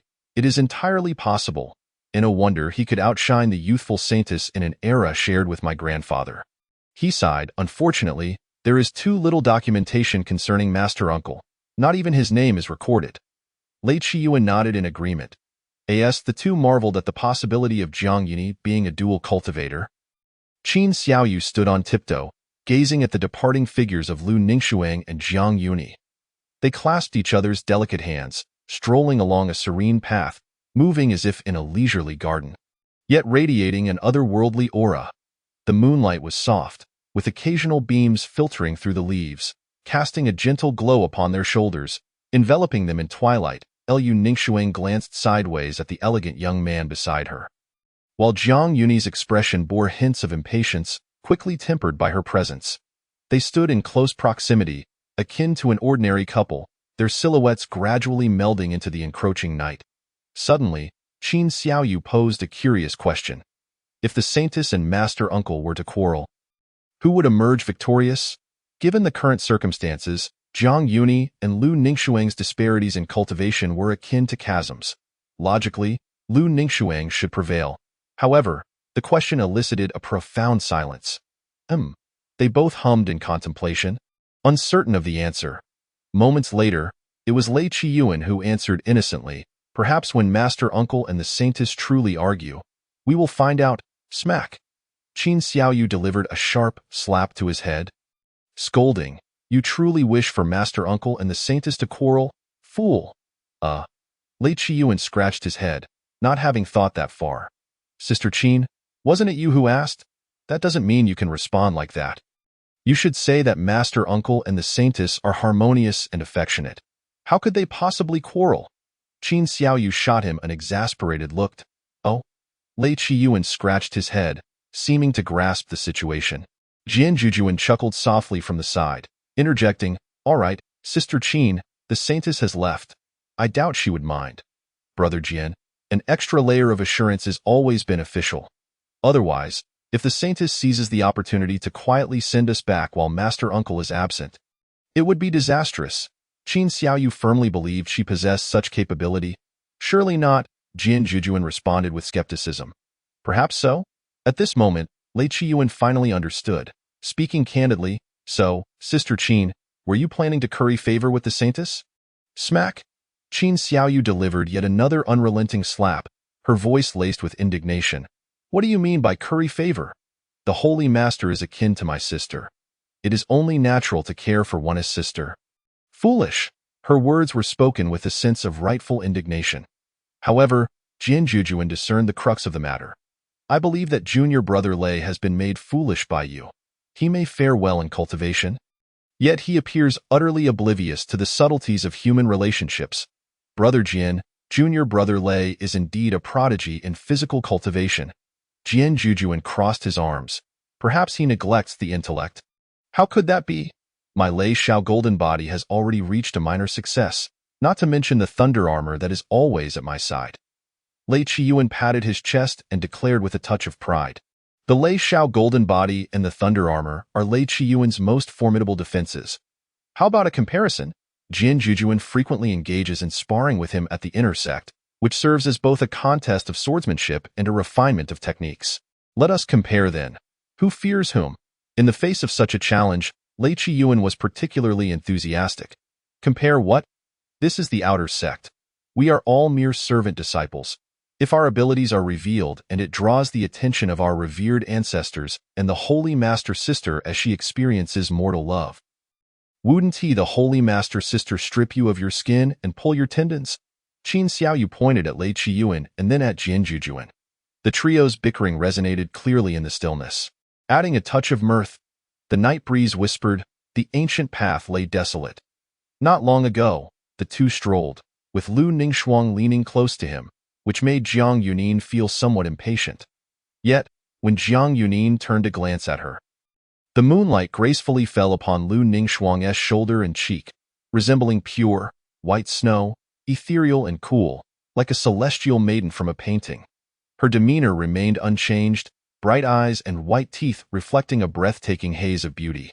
At some point, Jiang Yunin's expression faltered. Even though he had initially sought to instigate change, the myriad of tender feelings within him surged unbidden, and he walked in silence alongside Lu Ningxuang until they melded into the darkness. After a while, he finally spoke. "Lu Ningxuang, besides that child Xiaoyu, which peaks do the other two disciples hail from? They seem somewhat familiar." "Lingshu Peak and Tianluo Peak. They are indeed our great-grandchildren," Lu Ningxuang replied, her gaze steady and her tone serene. "So it is true." Jiang Yunin mused for a long while before continuing. "It has indeed been 500 years. They must have come into being. 5 centuries of tumultuous change, time effortlessly diluting emotions. After 500 years, even a flicker of affection from the past would likely fade into oblivion." As he spoke, he surreptitiously glanced at Lu Ningxuang, seemingly wanting to inquire further, yet hesitating. Jiang Yunin had not succumbed to the passage of time. He remained the man who loved her deeply 500 years prior, unable to let go or forget, only able to treat Lu Ningxuang with a sense of resentment. However, as time flowed onward, Lu Ningxuang had embraced the cleansing of time, becoming even more emotionally attuned than 5 centuries ago, her unique sentiments growing increasingly profound. She, too, had undergone change. Lu Ningxuang perceived Jiang Yunin's hesitance with keen eyes. Tick-tock, time slipped away, and Jiang Yunin's tumultuous emotions deepened. What was Lu Ningxuang's transformation? Could it be that she too had once experienced a romance? As they walked along the path, the shadows of trees swayed, following their every step like specters. Suddenly, Lu Ningxuang took a step forward and paused. He looked towards Lu Ningxuang, who also turned her gaze to him. Their eyes met, intertwining in a silent, beautiful tableau, drifting softly through the stillness of time. "Yunin, I am merely waiting for you." As she spoke, her voice was serene and crystalline, the wind tousling her hair, a few strands brushing against her pristine earlobes. Like the flowing hem of an inky gown, swaying in harmony with his spirit. Time appeared to freeze at that moment. There were no superfluous words, yet it contained profound desires and warmth. After a lengthy silence, Jiang Yunin slowly began, "But I have yet to ask anything. Yet I know what you wish to inquire, so I shall answer." At her words, Jiang Yunin paused momentarily, then lowered his head with a gentle smile. Warmth radiating like jade. "I did not expect you to weave such sweet nothings upon waking." "Sweet nothings? Is it not so?" she retorted. Liu Ningxuang remained unflinching, her hesitation slight as she replied, "If you say so, then it is." Beneath the moonlight, the two exchanged no further words. Their emotions flowed silently between them, their figures entwined, sometimes near, sometimes far, yet their clasped hands never loosened, as if bound by eternity. Even if Jiang Yunin wished to draw away, she tightened her grip further, a hold that seemed to seep into the very marrow of their beings. Liu Ningxuang, why hold so tightly? Afraid you might flee. The tighter you hold, the more I wish to run. Then I shall hold tighter, until you cannot resist, Liu Ningxuang whispered, showing no sign of yielding to Jiang Yunin's words, even wishing to apply more force. Chapter 21. I prefer possession, never sharing. The next day, the courtyard floor bore countless sword marks, with sharp, fierce energies swirling and crisscrossing, the sword intent rampant, transforming into a net of blades that spread with overwhelming might. It was the sword intent that suppressed all. Imbued with the resilience and pride akin to green bamboo, embodying the will of the sword, a force surging like a tempest, Jiang Yunin wielded his sword as if to cleave through falling snow, the tip slicing through the void, creating ripples in its wake. Not enough, again, Jin Jujuan, panting, immediately stepped forward, once more engaging Jiang Yunin in combat. As a disciple of Lingshu Peak, his mastery of the sword was undoubtedly profound. Clang! The sound of swords clashed, the crisp resonance echoing thunderously. Jin Jujuan was relentless, the blue and white figures intertwining, an array of techniques emerging, sparks flying, as wave after wave of sword light swept forth. The pure swordsmanship, intricate and formidable, was terrifying in its might. Even among the inner disciples of Lingshu Peak, few could rival it. However, Jiang Yunin was capable of swifter, more cunning strikes. Whoosh! Jiang Yunin merely defended momentarily, taking a minimal step, seizing the opportunity to slice down, tearing through Jin Jujuan's offensive with a sound reminiscent of tender sprouts breaking through the earth. Jin Jujuan, despite being at the core formation stage, had not unleashed his full power. His hands trembled with despair, feeling as if a single strike bore the weight of 1,000 Jun, bones shattering, skin splitting. In that instant, he felt as though his neck might be severed. Believing wholeheartedly that his demise was imminent, the swordsmanship was extraordinary. Jiang Yunin's physical prowess was unparalleled, his strength formidable, his sword intent fierce. Two utterly distinct systems harmoniously merged within a single individual, truly unfathomable. The clash of weapons tore through the air, leaves falling in disarray. Jin Jujuan's complexion shifted dramatically as he felt his hands quaking uncontrollably, the sword nearly slipping from his grasp, a surge of dread rising within him. How could it be that the ancestor, merely at the spirit opening stage, imposed such pressure upon Jin Jujuan? It was unfathomable to imagine how formidable Jiang Yunin had been before his recultivation. Huff! Jin Jujuan took a deep breath, forcing himself to regain composure, his eyes resolute. He would not give up. Jiang Yunin, observing this, smiled lightly, gathering strength for his next strike, the sword pointing towards Ningxuang's delicate edge. Reflecting the depths of Jiang Yunin's profound gaze, the autumn frost immortal sword hummed and trembled, sparkling with brilliance, seeming to resist Jiang Yunin's grip. He applied a slight pressure, and the sword quivered before settling into tranquility. "I've got it," he remarked, promptly thrusting forward. The sword light flickered like a soaring dragon, instantly piercing the void, speeding towards Jin Jujuan. With the force of a battering ram, Jin Jujuan's expression shifted slightly, hastily retreating, yet still lagging a beat behind. Jiang Yunin's wrist twisted lightly, like a serpent's tail, delivering a whip-like strike with a sharp crack.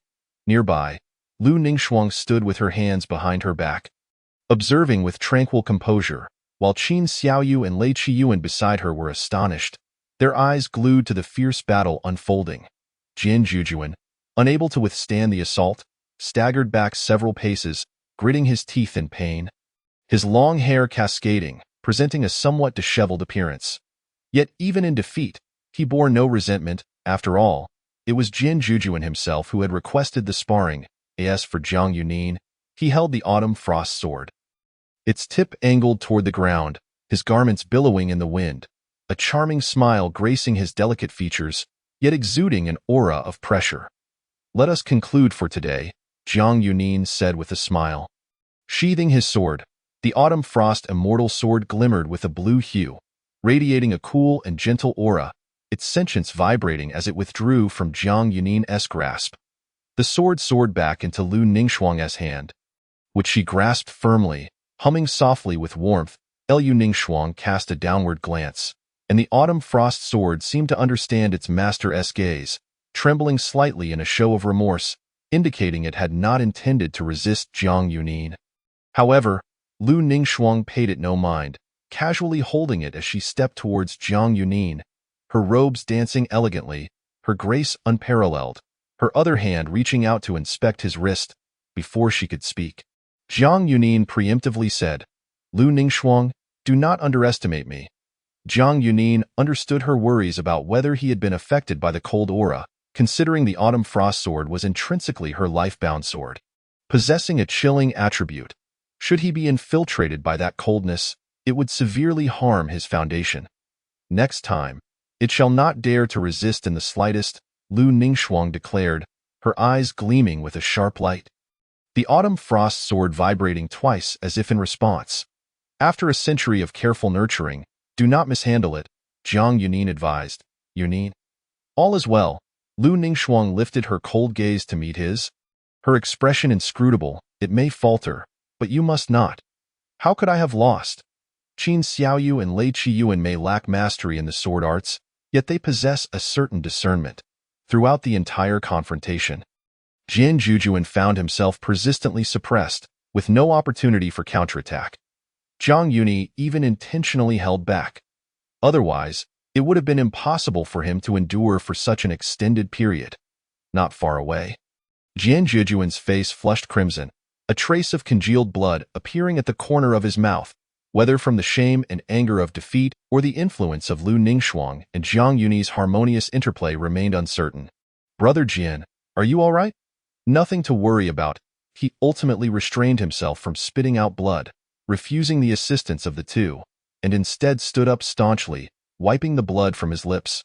The sword path does not merely hinge on relentless slaughter. It also demands skill and experience. Everything unfolded as Jiang Yunin had anticipated. At this moment, Lu Ningxuang offered a clear heart pill to Jiang Yunin, which would aid in alleviating fatigue and enhancing his mental state. However, Jiang Yunin did not accept it.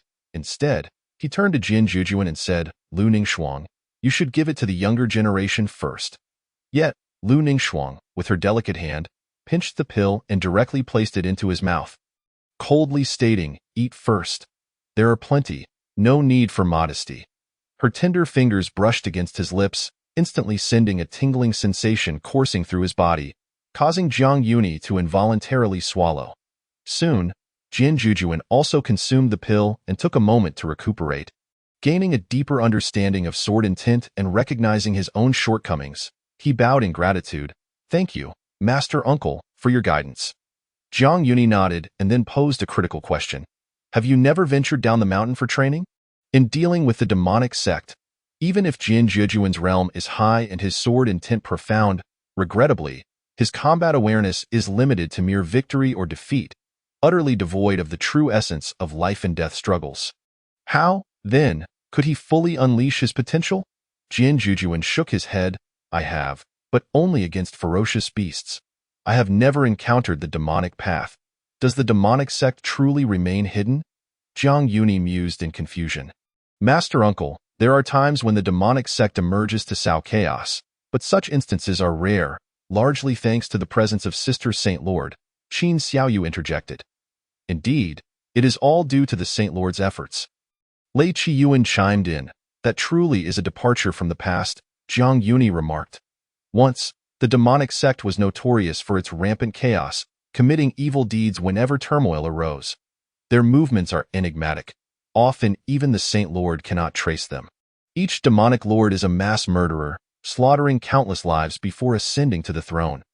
Yet, I have heard that the current demonic lord's whereabouts are shrouded in mystery, like a dragon that shows neither head nor tail. Who could it possibly be? Qin Xiaoyu inquired. You little girl, where do you gather such information? Jiang Yuni laughed and scolded.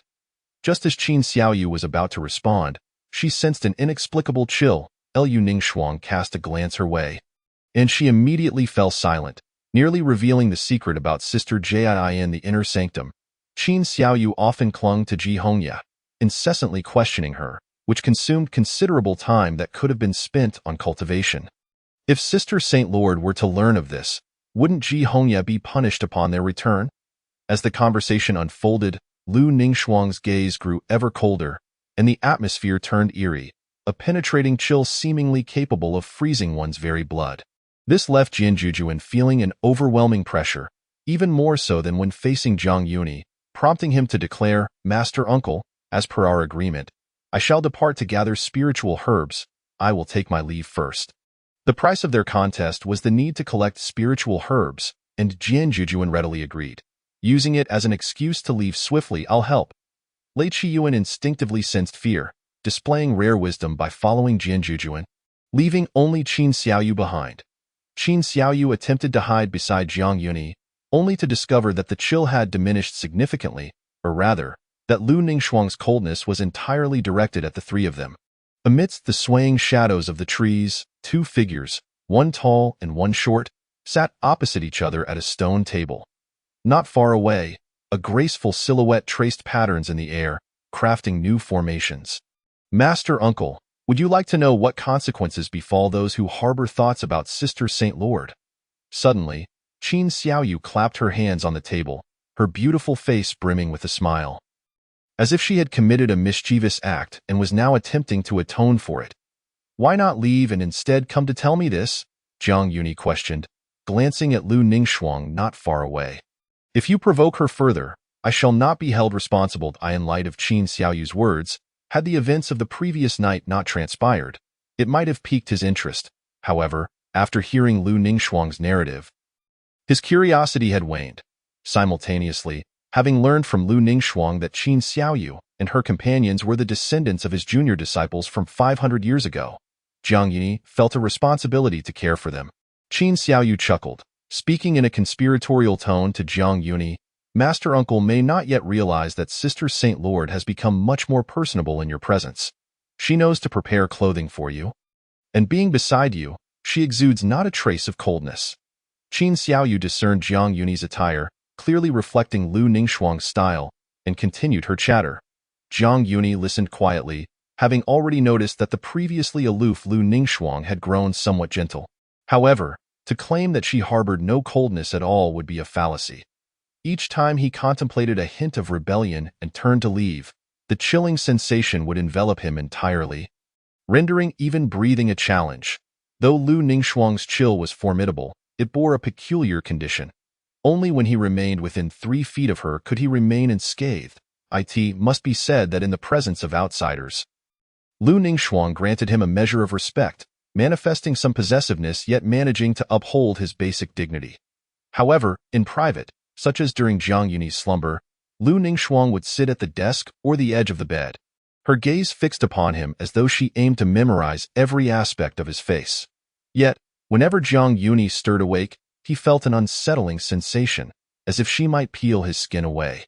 At that moment, Jiang Yuni sipped the warm tea brewed by Lu Ningxuang, refreshing himself while recalling the chilling memories, and raised an eyebrow. So, as long as Master Uncle protects me, everything will be manageable. Qin Xiaoyu replied with a beaming smile, her eyes sparkling. Behave yourself and do not provoke her, Jiang Yuni advised, clearly rejecting her notion. Pouting, Qin Xiaoyu asked, Master Uncle, do you not wish to know anything about Sister Saint Lord? Ask me. I know it all. Upon her utterance, a chilling wind suddenly swept in from behind her, as Lu Ningxuang had approached Qin Xiaoyu's side unannounced, her delicate, pale fingers resting on her shoulder, with a frosty expression. Lu Ningxuang's voice turned icy. "Are you quite idle?" "Ah, Sister Saint Lord. I am busy.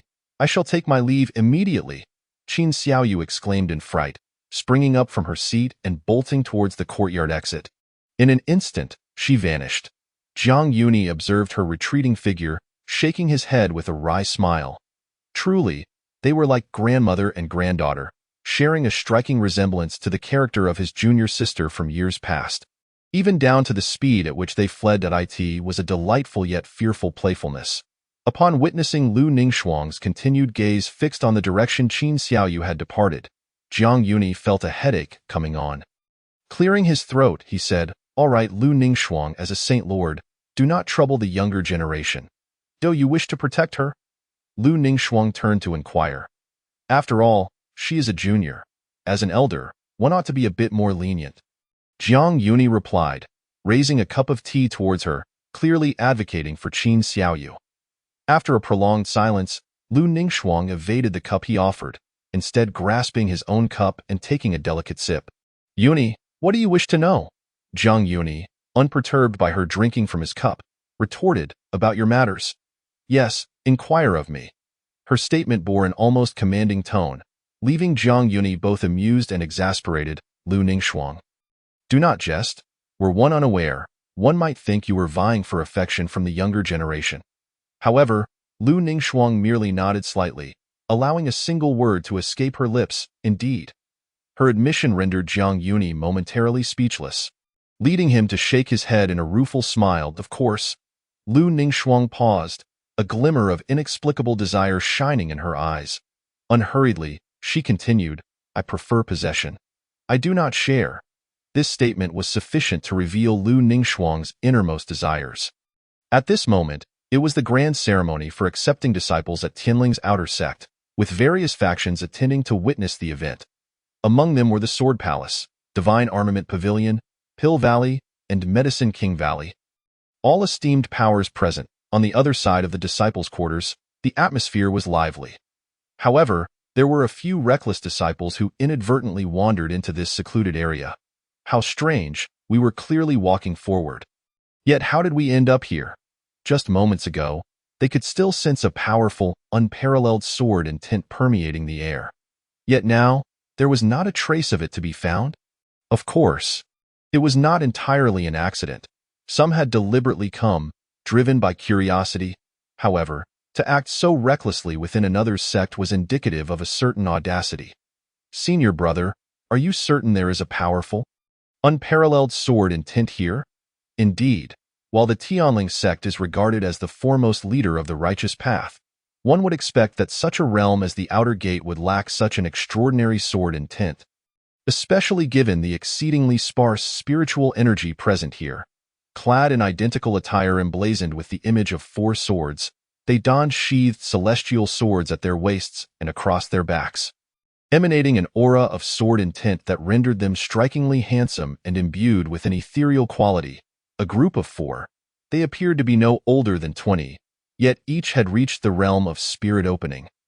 Demonstrating their exceptional talent. It is impossible. My sword heart informs me that a formidable presence, one who has comprehended a transcendent sword intent, resides here. The leader of the group, a youth namely Tian, is a disciple of the Sword Palace. The Sword Palace, a sect of equal renown to the Tianling sacred ground, boasts disciples of formidable prowess not to be underestimated. He turned to his companions, stating, "For those who have cultivated such an extraordinary sword intent, dear brothers, would it not be a pity to miss this chance?" After a moment of contemplation, the Sword Palace disciples nodded in agreement, recognizing that possessing such formidable sword intent, should they receive even a modicum of guidance, would undoubtedly be exceptional. As they stepped forward, intending to re-enter the courtyard, a voice rang out from behind them. "You have come to the wrong place. This is the residence of the servant disciples, not the venue for the disciple recruitment ceremony. Please leave and do not disturb." Jin Jujun frowned, observing that the impudent group spoke with a degree of civility. Had this been within the inner gate of Tianling, they would have been met with a swift sword strike. for he held the authority to execute them. Lei Qiyuan, trailing leisurely behind, caught the words. The disciples paused momentarily, one of them exclaiming in astonishment. Did he say, "This is the dwelling of the servant disciples"? Chapter 22. You have disturbed my husband. The lowly status of servant disciples is a common understanding, and within the sword palace's outer gate. Many are tasked with the maintenance of celestial swords, referred to as sword servants. Only the individual can nurture their own sword. A sword slave has no authority to act on their behalf. Nor can they wield it without consequence, lest they face the forfeiture of their cultivation and expulsion. I am Li Tian, a disciple of the Sword Palace, and these three behind me are my junior brothers. We mean no offense. We merely sensed a powerful sword intent and wished to inquire about it. So we came here. I hope for your understanding, Li Tian said, cupping his hands in apology. The others followed suit, expressing their contrition. As one of the top-tier powers, equally matched with the Tianling sacred ground, even as outer gate disciples, they were bound to observe the most basic courtesies. Otherwise, possessing strength without understanding the vastness of the world could lead to misfortune and attract formidable adversaries, jeopardizing their lives. Thus, Li Tian emphasized that their intent was to seek knowledge, not to offend, hoping to dispel any misunderstandings. Jian Jujun stood calmly, slightly nodding, seemingly acquiescing to their words. Your demeanor is impressive. And your sword intent is extraordinary, pondered Li Tian, as he respectfully inquired of Jian Jujun. Might I ask the identity of the one with whom you engaged in combat? Li Tian immediately discerned the residual sword intent emanating from Jian Jujun, purer than he had anticipated, leading him to surmise that Jian Jujun had indeed clashed with someone who comprehended an unparalleled sword intent. He also recognized that Jian Jujun was no ordinary figure. His own sword intent was enough to rival his contemporaries, a presence that was rare even within the outer gate of the Sword Palace. They had initially come seeking Zhang Yuni, but upon encountering Jian Jujun, Li Tian was momentarily taken aback by the intensity of the residual sword intent. Brother, do you think these individuals are seeking to spar with the ancestor master, hoping to refine their own sword intent? Lei Qiyuan queried, having caught up with Jian Jujun and scrutinizing the ford. Jian Jujun nodded. As fellow sword cultivators, he understood well the profound assistance that a transcendent sword intent could provide. After all, in the presence of flawless sword intent, even the slightest flaw would reveal itself. For sword cultivators, such sparring could enhance their sword intent significantly, yielding great benefits. Yet, it could also be somewhat disheartening. Gentlemen, we merely wish to witness a legendary sword path. We harbor no ill intentions, Li Tian hastily added, sensing the prolonged silence from the two. He clarified that his intent was solely to engage in discourse, rather than to provoke. However, Jian Jujun and Lei Qiyuan remained silent. They had no authority to decide Zhang Yuni's fate. Should the ancestor master be willing to offer guidance, that would be a different matter altogether.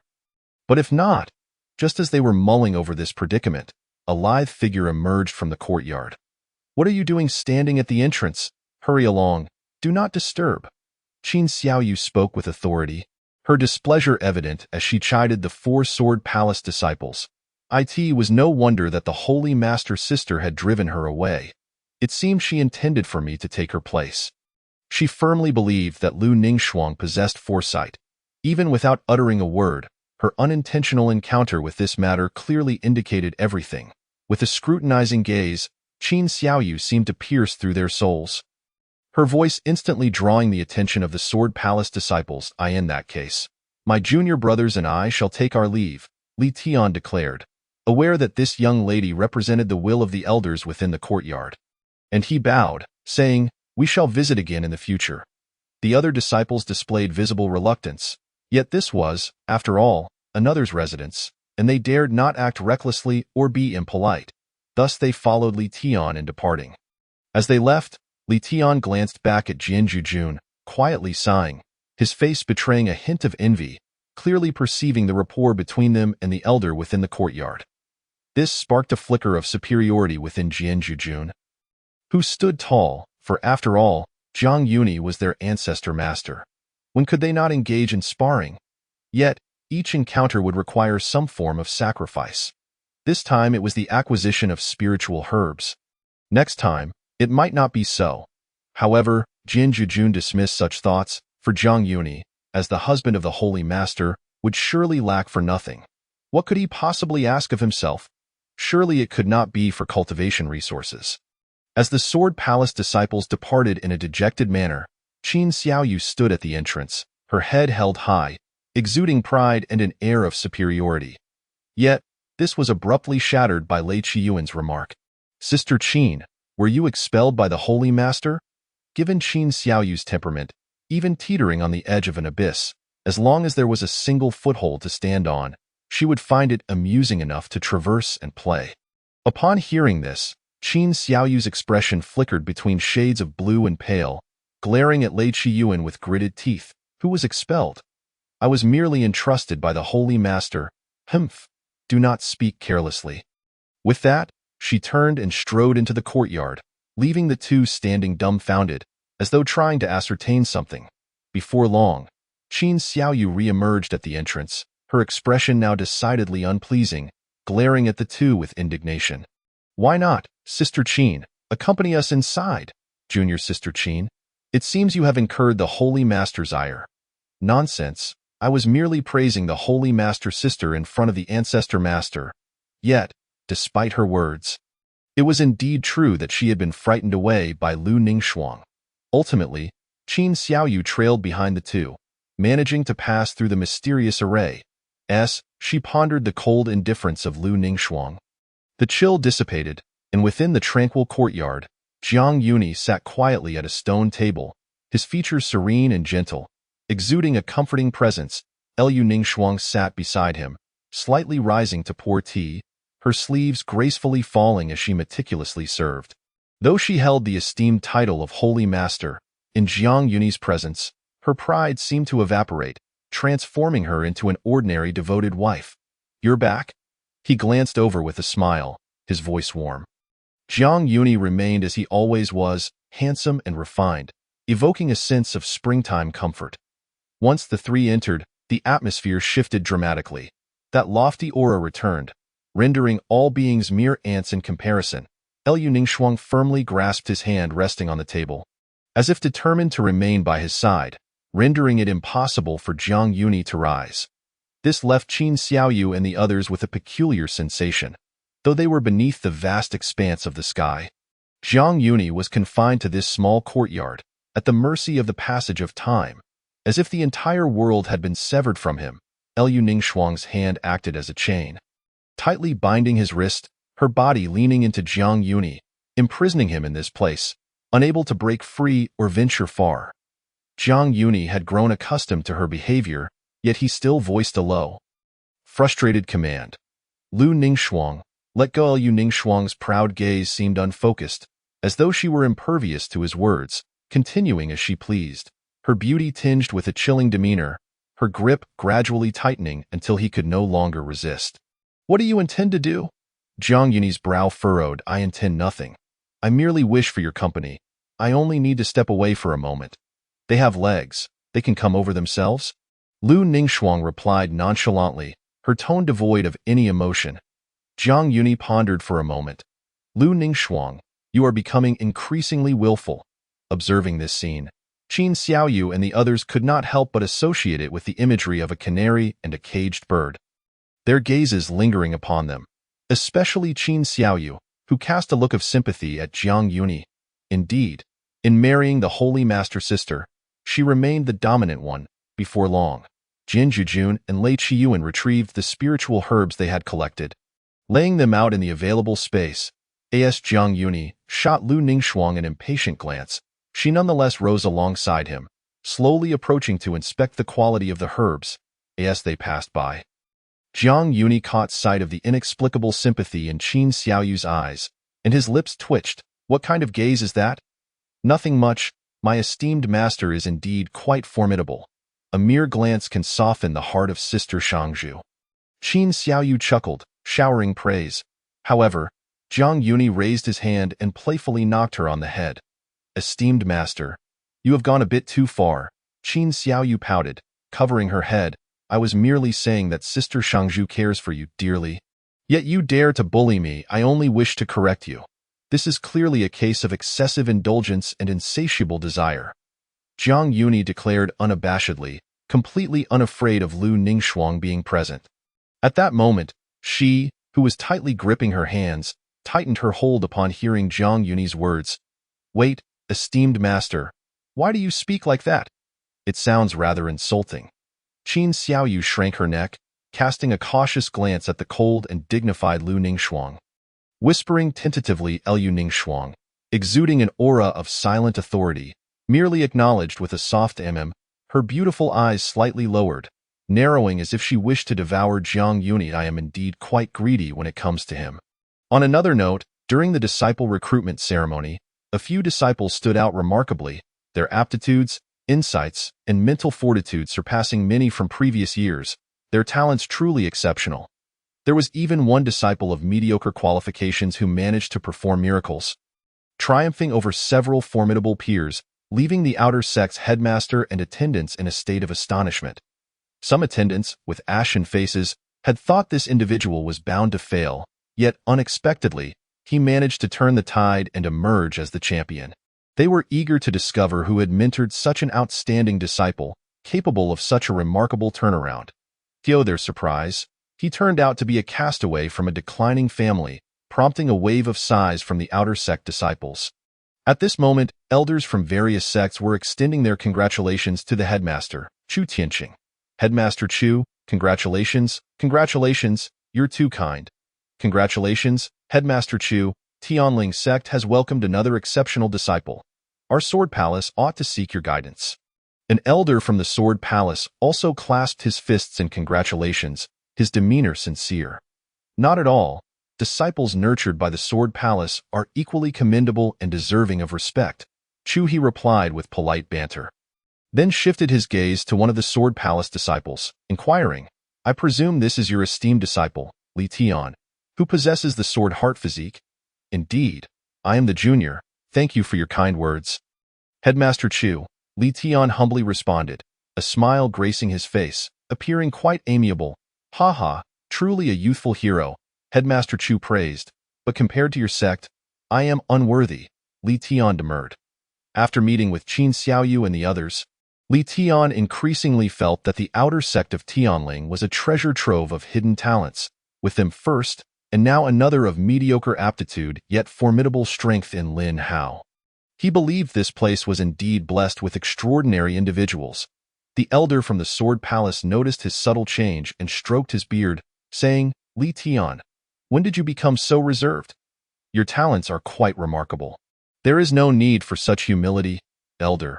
I merely envy the Tianling disciples for having predecessors with unparalleled sword intent to guide them, Li Tian replied with a wry smile.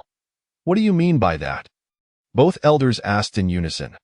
The elder from the Sword Palace found it puzzling, but Li Tian noticed that even the headmaster of the outer sect, Chu Tianqing, cast a puzzled glance in his direction, leaving him momentarily speechless. Elder Chu, are you unaware? Unaware of what? This headmaster has been responsible for maintaining order during the disciple recruitment ceremony.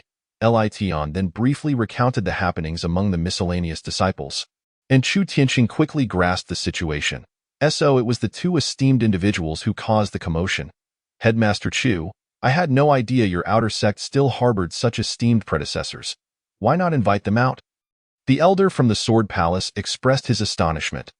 Haha, that esteemed individual came specifically from the inner sect to oversee matters, disliking ostentation. So we did not disturb them, delighting in their discretion, and thus temporarily residing among the miscellaneous disciples. Chu Tianqing responded with a hearty laugh, fabricating a reason.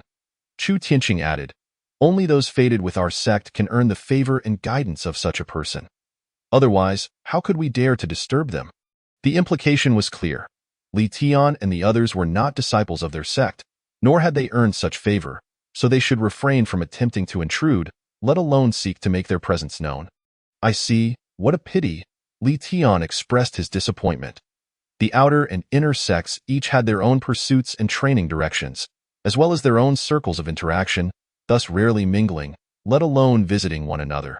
Had it not been for Jiang Yuni descending the mountain, it was likely that Lu Ningxuang, as the holy master, would not have set foot in the outer sect for a century. Esteemed guests. If Chu has not entertained you adequately, I hope for your understanding. Chu Tianqing apologized with a cupped fist. You are far too polite, Headmaster Chu. Everyone shook their heads, dismissing it, as they understood the nature of their visit. Lin Hao, who followed closely behind Headmaster Chu, the champion of this recruitment ceremony, felt a surge of panic upon learning that there was a formidable presence hiding within the outer sect of Tianling. He inwardly chanted, "Esteemed predecessor, will you be discovered?" Soon, a voice echoed in his mind, "Fear not. As long as it is not the current holy master of Tianling, there is nothing to worry about before long." That voice sneered coldly, a figure from the Tianling sacred land. I presume their cultivation is merely at the transformation stage. If I can devour their power, I may recover a portion of my own strength, even condensing a wisp of my remnant soul. It is worth the risk. This voice existed solely within Lin Hao's consciousness, audible only to him. Lin Hao furrowed his brow, transmitting a thought, "Esteemed predecessor, this venture is far too risky. I fear, do you not wish to become stronger? Or do you prefer to remain a mere servant? You have already bloodied your hands. Why hesitate?" A cold snort resounded. Lin Hao was immediately at a loss for words. Although he was of mediocre talent, he still harbored a deep yearning for power, wishing to climb higher and attain profound cultivation, wielding authority over all. After a moment of silence, Lin Hao gritted his teeth in agreement, secretly thinking, "Very well, I promise you. I hope the esteemed predecessor will keep their word regarding the rewards. Rest assured, I am a master of the demonic path. I would never deceive you." That evening, a solitary lamp flickered. Lu Ningxuang sat alone at her desk, gazing intently at the scroll before her, which depicted the outline of Jiang Yunyi's figure. At that moment, a familiar aura drew her gaze to the window.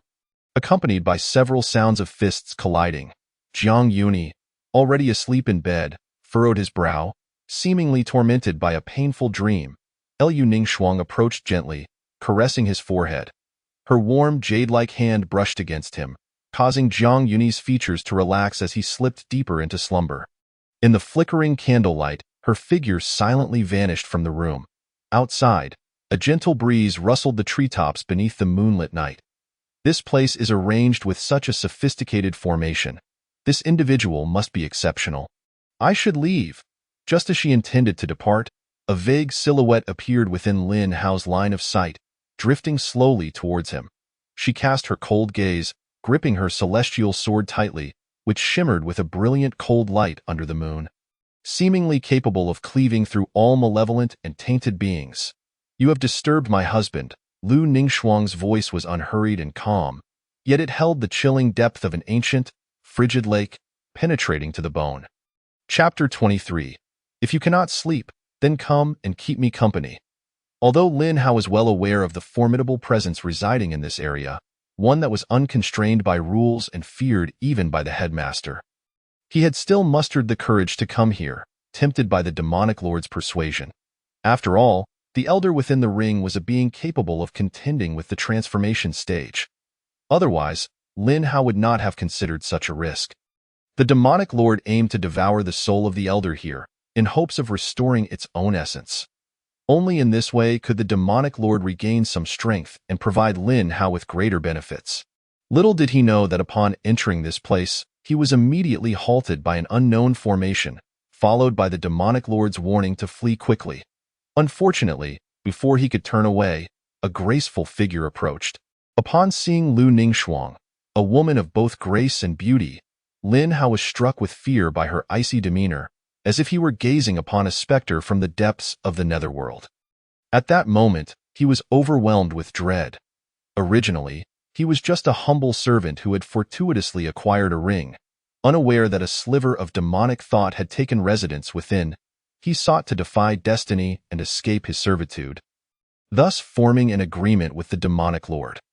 Ultimately, he practiced demonic arts, devouring flesh and blood, seizing the cultivation of others, even blending righteous energy into the righteous path, no longer content to remain a mere servant, and striving to escape mediocrity. Thus, he embarked on the path of rebellion. Lin Hao understood that his actions were akin to those of a demonic sect, a grievous sin against morality, yet he believed that as long as he could grow stronger, it mattered not if he was associated with a demonic sect. After all, some loose cultivators labored for decades, even a century, merely to reach the spirit-opening stage, while Lin Hao achieved it in just a month. Such an opportunity was nearly unheard of throughout history. How could he willingly abandon it or let it slip away? Yet now, he regretted it. Esteemed predecessor, spare my life. I mean no harm. I was merely passing through. Lin Hao gazed at the sword-wielding fairy approaching him, sweat beading on his forehead. Clad in a dark robe and illuminated by the moonlight, her ethereal figure approached, her breathtaking beauty resembling a nightmare. And the chilling aura surrounding her seemed capable of claiming his life with a mere gesture. It is her. Why is she here? The demonic lord felt utterly bewildered. Lin Hao, however, hastily sought assistance in his mind. Esteemed predecessor, please save me. Yet the demonic lord ominously replied, if it is her, then begging for mercy is futile. Attempting to flee would be nothing short of a joke. Upon hearing those words, Lin Hao was struck with an overwhelming terror. His heart and soul shattering as the very notion of escape became a luxury he could no longer afford. The entire world around him transformed into an unyielding prison in his heart. He despaired. No, Senior, you must have a way. Senior, I implore you to take action. I am willing to revere you as my sovereign, to obey your every command, even if it means slaughtering the heavens and sacrificing my very being. Yet, the sinister presence remained silent. Liu Ningxuang, devoid of any warmth, held her celestial sword, exuding a chilling sword aura that seemed poised to pierce through the void at any moment. He stared into the abyss of his impending doom. Lin Hao suddenly recalled something profound and immediately conveyed to Liu Ningxuang, Senior, I am the foremost disciple of this recruitment ceremony, a disciple of Tianling. I can become your follower, serving you without complaint. He had wholly shed the identity of a mere servant and grasped at the chance for freedom. With each step upward, he could ascend to become a formidable demon lord, living a life of unrestrained liberty. Wealth, beauty, and status would all be within his grasp. Yet, all of this was on the brink of being obliterated by Liu Ningxuang, and he could not resign himself to such a fate. Thus, he was prepared to prostrate himself at her feet. However, before Lin Hao could make his supplication, a rustling sound pierced the darkness, a blinding light streaked through the air. Throughout, Liu Ningxuang remained as cold as ice, her delicate hand wielding the sword with a casual flick, and as the blade descended, a sudden chill enveloped the air. This strike was deceptively calm. Lin Hao's body trembled violently. The frost surged from his toes, rapidly spreading throughout him, freezing him in an instant and causing his pupils to constrict in sheer horror. No. The threat of death loomed over him instantly. He exerted every ounce of strength to resist, but it was all in vain. He was transformed into a lifelike ice sculpture, only to shatter with a resounding crash. Scattering into a myriad of crystalline dust that fell softly to the ground, no blood was shed, nor was there a corpse left behind. Only a storage ring floating in the AI art. Liu Ningxuang regarded human life with indifference. Her demeanor as unfeeling as ever, devoid of any trace of compassion as she reached for the ring. Yet, as her fingers brushed against its surface, her brow furrowed slightly. An eerie and frigid aura erupted from the ring. Why was it present here?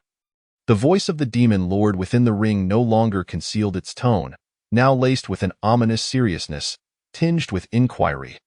The fate of Lin Hao was of no concern to her. Perhaps merely a source of mild regret, as it meant she would need to seek out another suitable puppet. The holy master of Tianling. I shall act as I please, Liu Ningxuang stated calmly.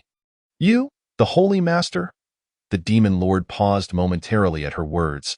After a brief silence, as if hearing the most ludicrous of jokes, a mocking laughter resonated. Ha ha ha, what a joke, you, colder and more ruthless than I. A master of slaughter, dare to call yourself the contemporary holy master? It is utterly absurd. The demon lord's laughter grew louder, reverberating through the space, a cacophony that drowned out all else. Lu Ningxuang remained silent, weaving her spells, attempting to dissolve the demon's presence within the ring. After a prolonged moment, the demon lord ceased her laughter, her nonchalant demeanor shifting to a tone reminiscent of an old acquaintance. Lu Ningxuang, did you not mention a husband earlier? Indeed, she replied. How absurd it is to linger on the memory of a lifeless corpse. Though you exist, your soul is as good as dead. What significance does that hold? The demon lord was aware of Jiang Yunyi's existence, for the tale of Lu Ningxuang's union with him 500 years prior had been a matter of public knowledge, but as time passed, it had faded from collective memory. As long as he lives, I too shall endure. This was the truth. Jiang Yunyi's existence meant her own. Upon uttering these words, Lu Ningxuang's delicate fingers swiftly dispelled the demon's presence within the ring. The demon lord emitted a low growl, and a cloud of dark mist billowed from the ring, coalescing into a grotesque visage. Just before dissipating, she posed a question. Lu Ningxuang, if you are the current holy master, then who holds the position of demon lord now? Lu Ningxuang offered no response, as the demon lord's chilling laughter echoed through the darkened space, an unsettling sound. Very well, Lu Ningxuang, remember not to perish at the hands of others. For you are the sole individual worth my exertion. Otherwise, I shall find myself lonely. With that, the demon's essence completely disintegrated. Yet, Lu Ningxuang understood well that even though she had vanquished the demon lord 400 years ago, and was now erasing a remnant of her presence, the demon lord could never truly be extinguished. After all, at certain levels of power, even after the demise of the physical form, the soul remains immortal, capable of seizing another's vessel to be reborn. Though the demon lord's spirit was incomplete, it would only take time for her to entice others to willingly assist in reconstructing her body. The mere thought of the demon lord's possible curiosity about Jiang Yunyi filled Lu Ningxuang with annoyance, prompting her to wish for the demon's complete eradication.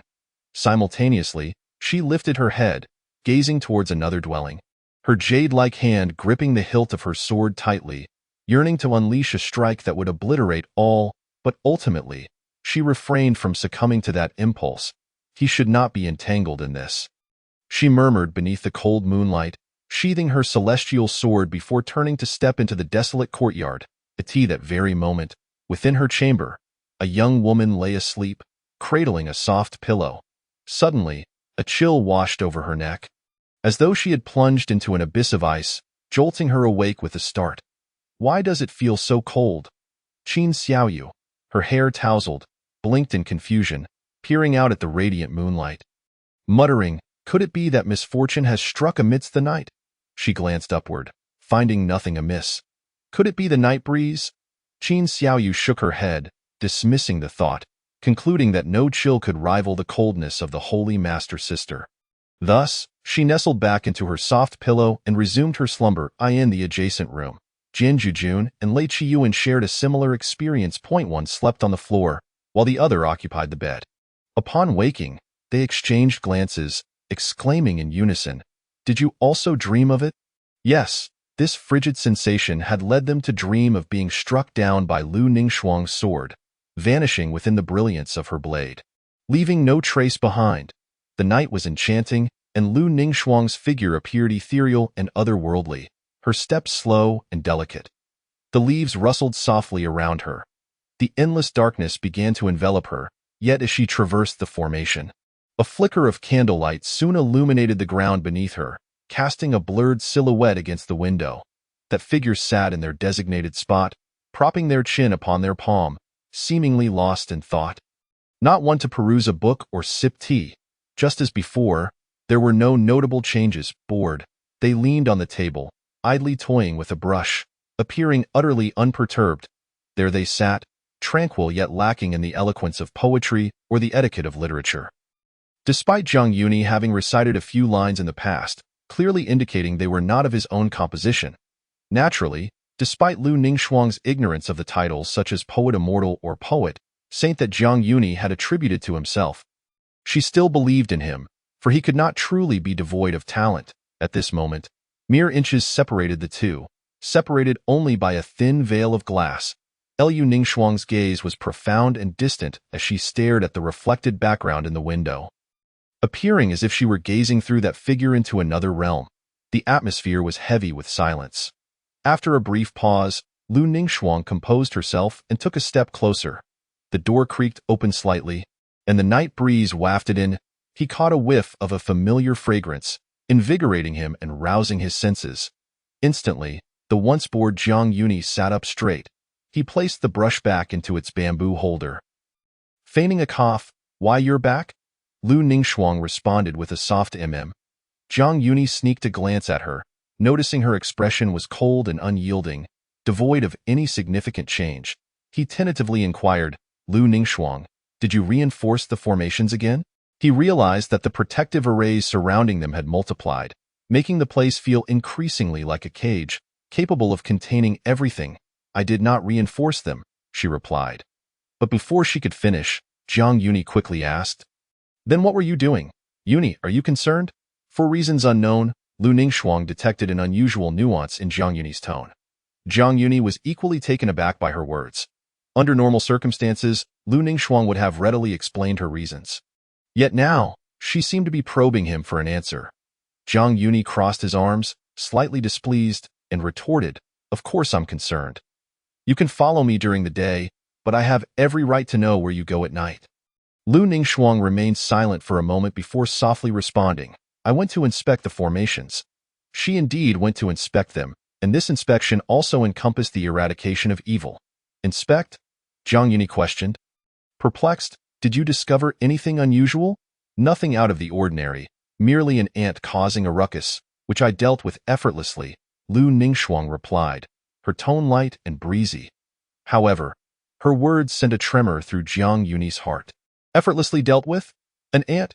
Jiang Yuni sensed something amiss. Typically, the term ant was reserved for those of exceedingly low cultivation or weakness, used by those in positions of power. After 500 years, with Lu Ningxuang's current strength, she could likely deem anyone beneath her as an ant. Thus, Jiang Yuni rose and stepped closer to her, only to find that the height difference was slightly off.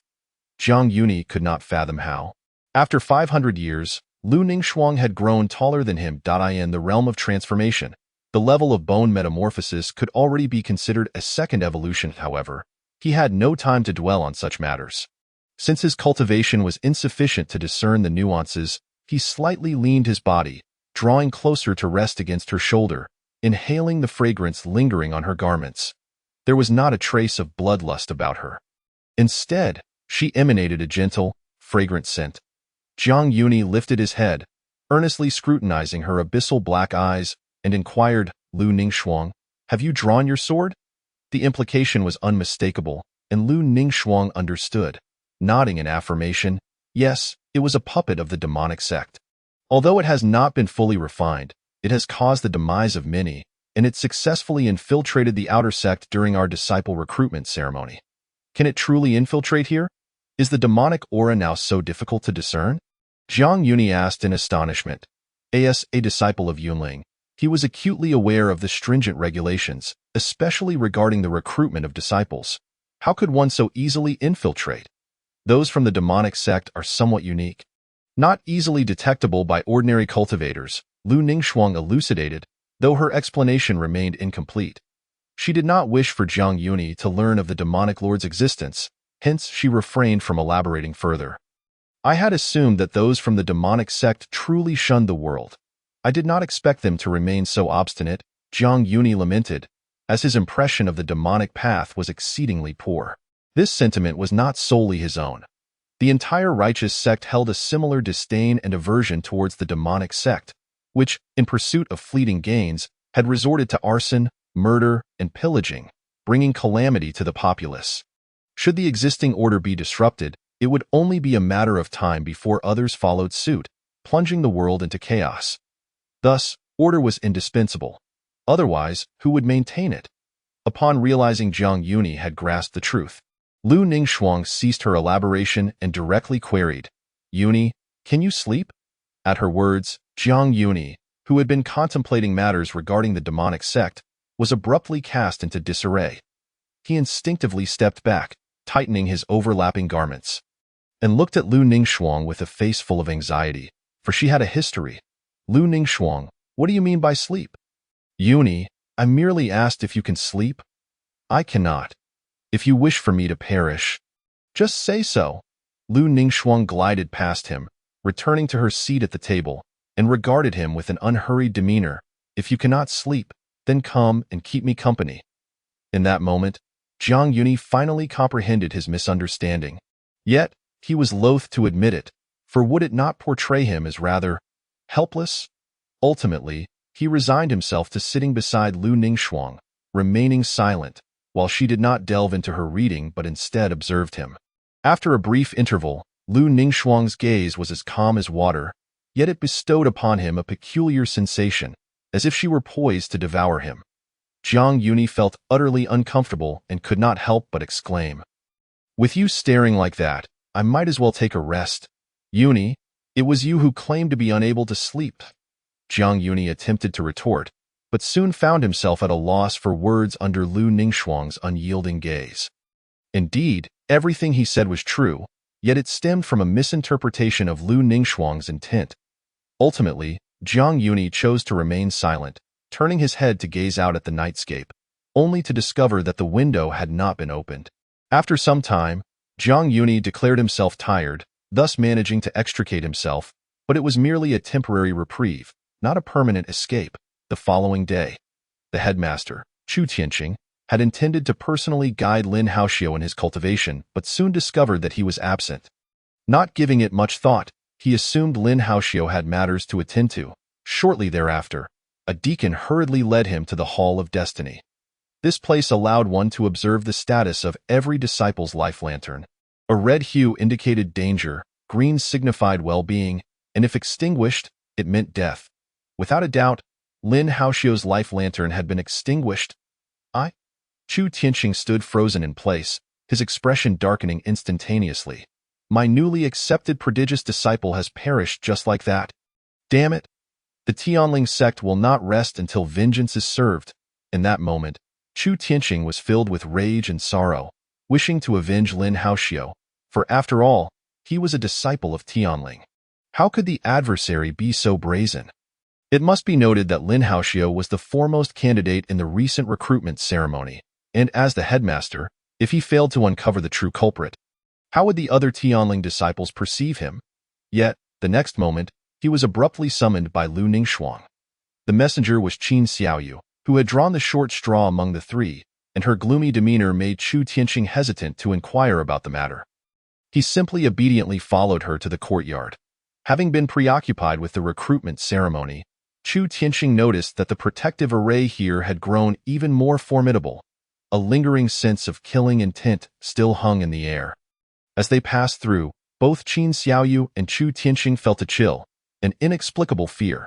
The casually arranged spiritual plants in the courtyard radiated a dense spiritual energy, and their abundance suggested a recent harvest. However, they were distinctly different from the other half that had been offered. After all, Chu Tianqing had only promised Jiang Yuni a third of the resources, while the remainder belonged to the outer sect. As Chu Tianqing surveyed the scene, he felt a surge of trepidation. Could it be that the spiritual herbs placed here would continue to flourish? Without lingering on this thought, he soon encountered Jiang Yuni and Lu Ningxuang within the room. Upon learning the truth, the initially furious Chu Tianqing began to applaud. What a fitting demise! The actions of the esteemed one truly served justice. Qin Xiaoyu. She had certainly noticed the shift in his emotions. Not wishing to intrude on the conversation among the three elders, she promptly turned to leave. Jiang Yuni, sensing the shift in dynamics, also wished to depart, as he had no words to share with Chu Tianqing and would only feel bored remaining. However, Lu Ningxuang had no intention of letting him go. Just as Jiang Yuni rose, Lu Ningxuang seized his wrist and yanked him back into his seat. Regardless of the resentful glances he cast her way, Lu Ningxuang paid no heed. She merely stated flatly, "Stay by my side." The tone was not loud, yet it penetrated deeply into his very being. Jiang Yuni glanced at her, casually replying, "I can't go anywhere?" Lu Ningxuang nodded, her expression elegant beneath her veil, her demeanor as cold as ever. "No, you cannot go anywhere." Jiang Yuni instinctively sought to refuse, but Lu Ningxuang offered no opportunity. Her perpetually frigid gaze seemed to freeze him inch by inch.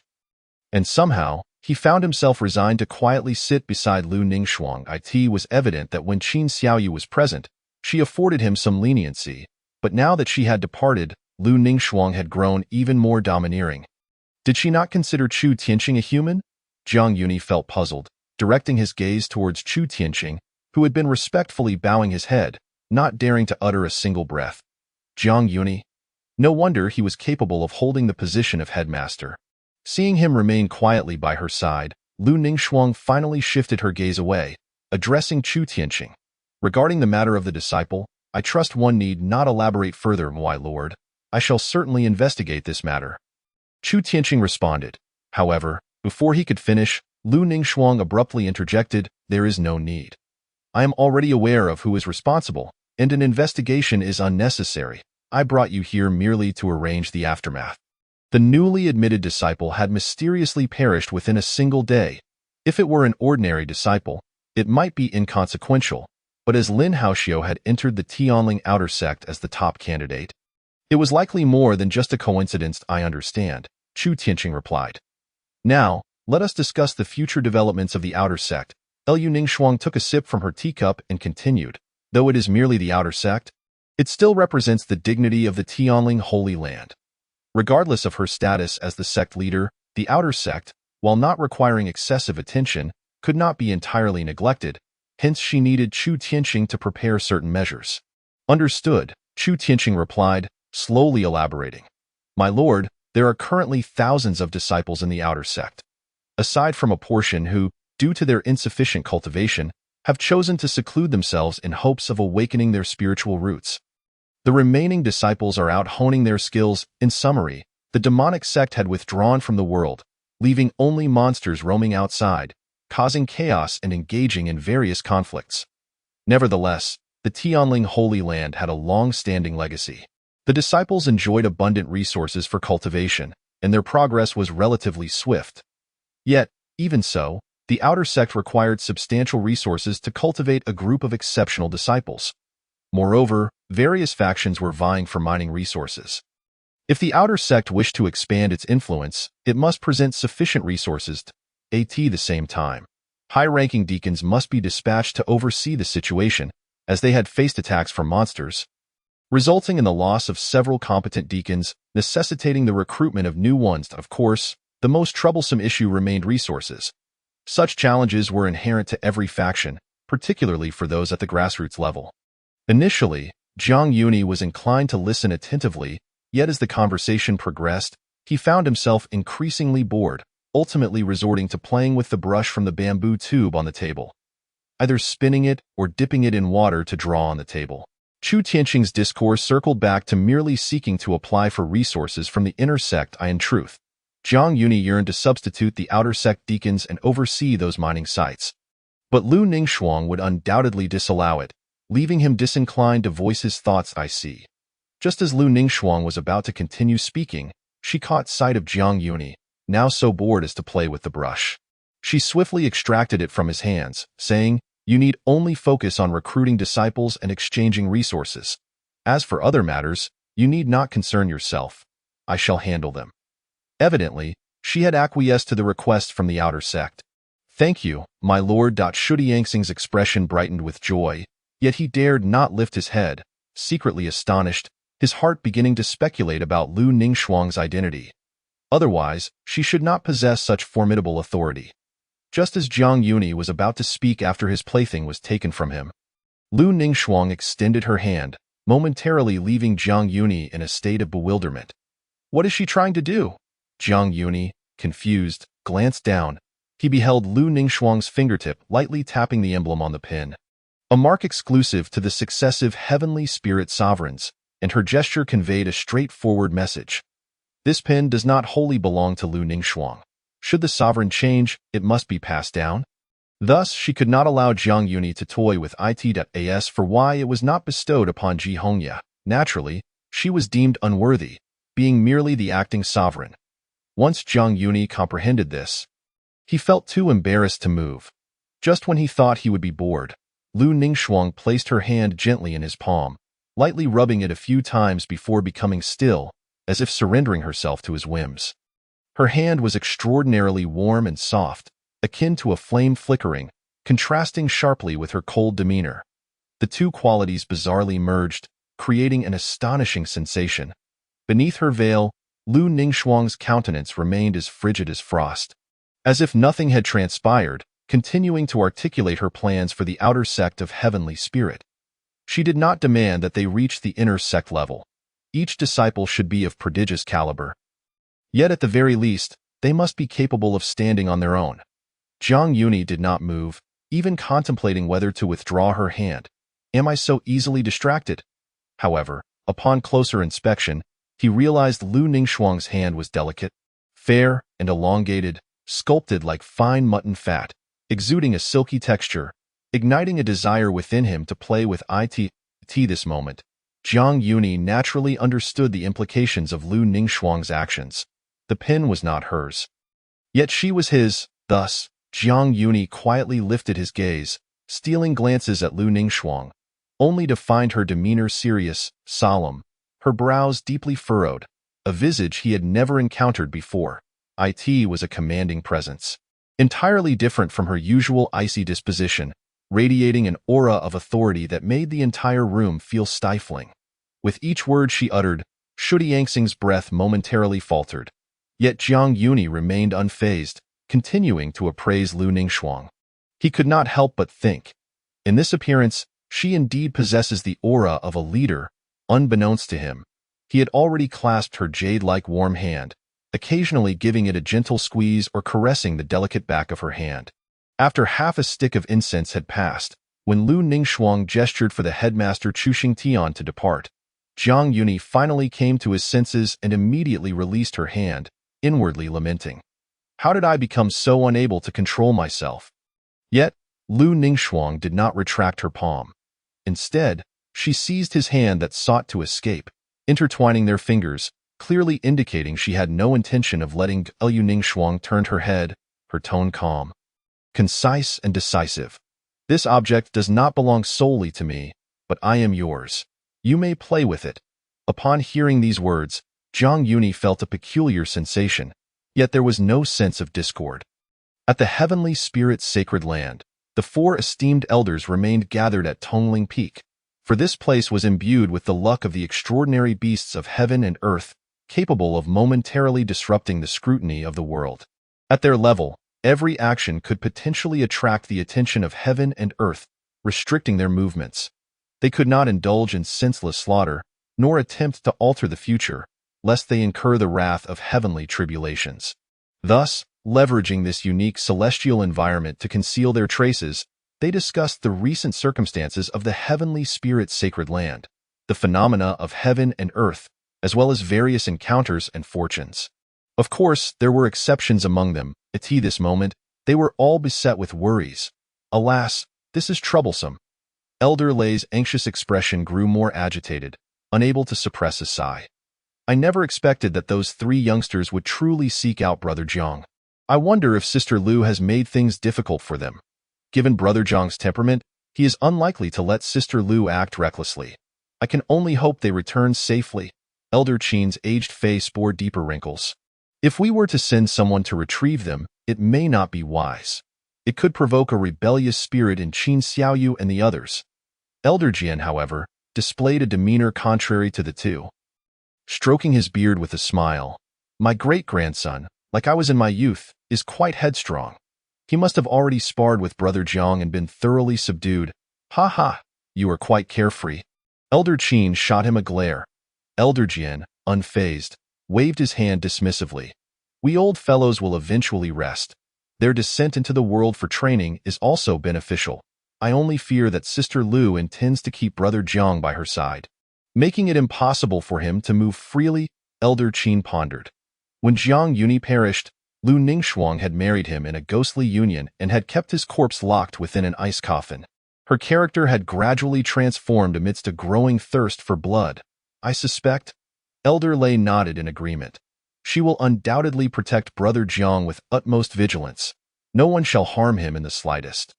If that is the case, Brother Jiang will surely be rendered ineffective by her. Elder Qin shook his head with a bitter smile, deeply concerned.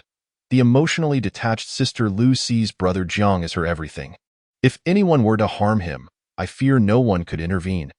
Lu Ningxuang is the one who will lead the heavenly spirit's sacred land back to its zenith, yet she also draws the world into darkness, becoming the sole beacon amidst the chaos, stirring up a tempest of bloodshed and horror, her reputation spreading far and wide. Had Jiang Yuni not ultimately achieved rebirth, Lu Ningxuang might still have resorted to some mad actions instead of being the current sovereign. Elder Qin continued, I truly wonder whether Sister Lu can be considered a person at all. The elders fell silent, clearly reluctant to discuss this topic. Moreover, he himself had no descendants, making it difficult for him to relate to their concerns. They could only listen to their younger disciples lamenting. Yet in his heart, he secretly felt a sense of relief. At that moment, Elder Jian's gaze suddenly shifted towards the hall's entrance, his expression fluctuating. Murmuring, why has she come? The visitor was none other than Ji Hongya, holding the token gifted by her master, effortlessly traversed the intricate formations of Tongling Peak, arriving at the palace where the 4 esteemed elders convened. Hongya, what brings you here? Elder Qin inquired. Ji Hongya, aware of her rudeness, entered the hall and respectfully bowed to the elders, saying, I pay my respects to the esteemed uncles. Hongya did not intend to offend.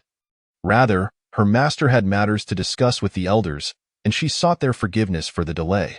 She then presented the token in her hand. Just as she was about to activate it, Elder Lei hurriedly interjected, saying, No rush, no rush. They scrambled to their feet, adjusting their garments. Once they had prepared themselves thoroughly, they permitted Ji Hongya to activate the token, revealing a wisp of Lu Ningxuang's consciousness. Clad in the plain robes of the outer sect, her visage considerably more refined. Undoubtedly, the mundane Lu Ningxuang was deliberately concealing her true self. Under the unending pressure, it felt as if they were facing an abyss. And the reason for Lu Ningxuang's visit was to request resources, citing Qin Xiaoyu and others as justification. The 3 esteemed elders found themselves in a difficult position, yet they could only brace themselves to accept Lu Ningxuang's request for resources. Only after the wisp of consciousness dissipated into nothingness did the elders collectively exhale in relief. Although their expressions remained grim, Lu Ningxuang's current request for resources would likely demand half of their accumulated wealth, and they might even have to exchange their long-held contribution points. How could they possibly part with that? Elder Jin's earlier light-hearted demeanor vanished, his teeth clenched as he remarked, That brat is with Brother Jiang. He better learn a thing or two from him. Among the 4, the one who appeared the most relaxed was undoubtedly the other elders. Lu Ningxuang was reasonable and discerning, not demanding anything from him, leading the elders to feel that not having descendants might not be such a bad thing after all. At the heavenly spirit outer sect, in the medicinal fields, Jian Jujuan was diligently tilling the soil. For the spiritual herbs had all matured and been harvested, necessitating replanting. Suddenly, Jian Jujuan halted his actions, glancing around, feeling as though someone was calling him, yet upon closer inspection, aside from Lei Qiyuan, he found no signs of anyone else. He could not help but feel puzzled. How strange! Is Brother Jian tired? The stout Lei Qiyuan teased as he noticed Jian Jujuan's pause. As a swordsman, one must be resilient, Jian Jujuan retorted with pride.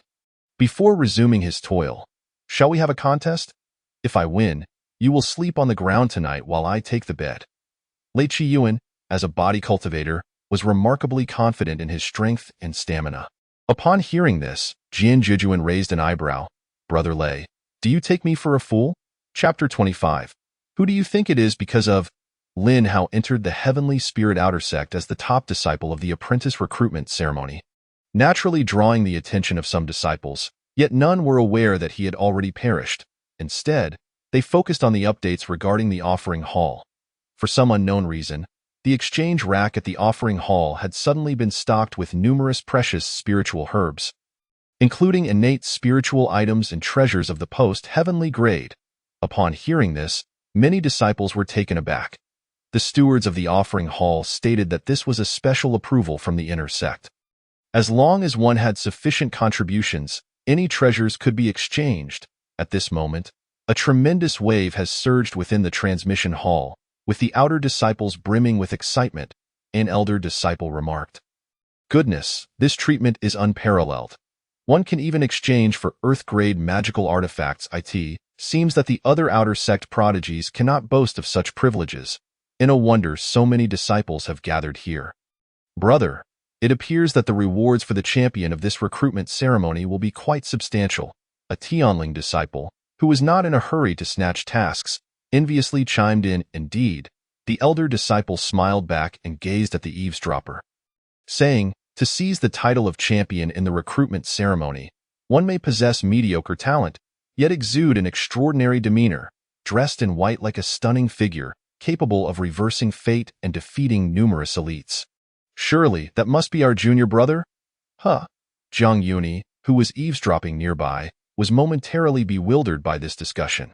He quickly awkwardly laughed, saying, It's not me. It's not me. I am merely a menial disciple. I lack such capabilities. Zhang Yuni hastily waved his hands in denial, signaling them not to make wild assumptions, asserting that he was just an eavesdropping servant, not the champion of the recruitment ceremony. As he continued to linger in the transmission hall, he unexpectedly discovered that the magic cult puppet that Lu Ningxuang had slain was, in fact, a castaway from a fallen family, rising from humble beginnings. Zhang Yuni gave a sheepish laugh and turned to leave. Having learned a serious piece of information, consequently, he felt compelled to seek her out for clarification. Lu Ningxuang. After taking a few steps, he felt a heavy heart. Zhang Yuni decided to run, calling out her name. In the outer sect, few disciples knew the current Holy Master's name. Even if they did, it would be hard to connect that the person he called was truly the Tianling Holy Master. Behind him, the elder disciple remained puzzled. Could it not be? That shouldn't be the case. Zhang Yuni, whom he had not seen within the sect, was undoubtedly a new disciple. Moreover, from the faint aura of his cultivation, he seemed to belong to a new disciple of considerable strength. Even his demeanor and appearance were exceptional. Brother, you might not be aware since you just returned to the sect, but although he possesses the cultivation of the spirit awakening realm, he is indeed a menial disciple, albeit with a complex background. What does that mean? It implies he has some connections to the inner sect. Otherwise, how could he remain a menial disciple with such cultivation? Then he truly is unique. The elder disciple twitched his lips. It was the first time he had heard of someone so peculiar, having a background yet choosing to be the most humble of menial disciples. If it were him, he would have sought to become a steward outright, if possible. Even the sect leader would not be out of reach. He suddenly felt that Zhang Yuni might not be as simple as he appeared. Yet, no one believed Zhang Yuni to be a mere pig, for his cultivation aura spoke volumes. Even if he truly were a pig, it was unlikely anyone would dare provoke him, given his mysterious background. The elder disciple sighed, watching him depart, to be blessed yet unaware of one's fortune, choosing to endure hardship. I wonder what he's thinking. A disciple beside him shrugged. He recalled the enigmatic woman who was always by Zhang Yuni's side, along with those spiritual herbs, and couldn't help but chuckle softly. Brother, perhaps it's not such a hardship after all. Lu Ningxuang stood as calm as water, remaining at her secluded position, her garments flowing gracefully, clearly guarding or waiting for something. No one dared approach easily, for the chill emanating from her was palpable, and her veiled visage obscured much of her presence. Lu Ningxuang. At this moment, she heard Zhang Yuni's voice calling from afar. A few strands of her dark hair swayed gently with her next movement as she turned her head to glance over. Zhang Yuni hurriedly approached. Lu Ningxuang remained silent, simply waiting in place. Only when he reached her did she slowly part her crimson lips, asking in a tone devoid of warmth, "What is it?" As she spoke, her hand reached out to caress his cheek, soft and warm. Lu Ningxuang, you, Zhang Yuni gasped, not shying away, gazing earnestly and solemnly into her profound eyes, inquiring, "Are you all right? Why do you ask?" Lu Ningxuang slightly lowered her head, observing him. She did not perceive herself as a threat, and Zhang Yuni's concern and tension left her somewhat astonished. Zhang Yuni had come to the transmission hall hoping to leverage the fact that the new disciples had just entered the Tianling outer sect, unfamiliar with it and not recognizing him, to seamlessly join one of the teams. However, Lu Ningxuang had already brought resources from the inner sect to refresh the offerings in the transmission hall. inciting countless disciples to vie for task qualifications. How could she possibly need him now? Jiang Yuni felt both anger and helplessness, contemplating whether to confront Lu Ningxuang when he fortuitously overheard news regarding Lin Hao.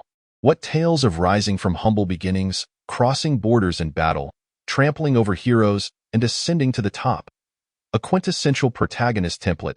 Even the face-slapping during the recruitment process was remarkably classic. In an instant, Jiang Yuni became anxious, casting aside thoughts of reproach, for if Lu Ningxuang were entangled in such consequences, would she not incur the wrath of the destined child? If that were the case, she would undoubtedly become the great antagonist. He looked at Lu Ningxuang and asked urgently, Lu Ningxuang, have you been affected in any way? That magic cult puppet could attain the championship in a mediocre guise. There must be some powerful remnants guiding him or extraordinary opportunities behind it. Jiang Yuni paused before continuing. For instance, remnants within a ring, possessing a special artifact in the sea of consciousness, or something else it is possible they may covertly plot against you.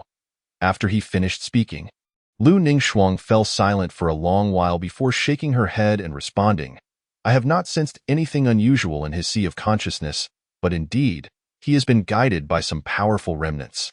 I directly sealed him with my sword, turning him into shards of ice, posing no threat whatsoever. Rather, it is that familiar figure hiding within the guiding Lin Hao, which Jiang Yuni did not misjudge. But why did he suddenly ask such a thing? Lu Ningxuang's gaze darkened as she paused her hand that had been caressing his face, lingering for a moment before casually stating, after sensing that wisp of remnant soul, I extinguished it with ease. Really? Jiang Yuni was astonished, not expecting such a familiar pattern to unfold, and cautiously inquired, Are you certain he is truly dead? What if he were to suddenly revive? Yuni, are you doubting my strength? Upon finishing her words, Lu Ningxuang's delicate fingers slipped away, lifting Jiang Yuni's chin as she slightly leaned closer, her beautiful eyes fixed upon him. Even through the veil, Jiang Yuni could feel her fragrant breath drawing near. No, how could that be? Jiang Yuni evaded her touch, solemnly stating, the fact that he received guidance from a powerful being indicates that he inherently possesses extraordinary fortune. If so, should he not be dead? He might very well regain his cultivation, or even surpass his former self to seek vengeance. He won't. His remains have already dispersed into the cosmos, unlike you, Yuni, who still retains a complete corporeal form. He cannot survive. That is good. Jiang Yuni sighed in relief. Yuni, it is time to discuss why you asked such a question. I will not believe it is mere coincidence. Lu Ningxuang, as always, inquired directly without ambiguity. Of course, she could have chosen to employ soul-searching techniques on Jiang Yuni, but evidently did not, which was a gesture of trust towards him. Jiang Yuni pondered for a moment before stating, during my slumber, Did you truly think I was idle? My soul would inevitably experience the ferrying.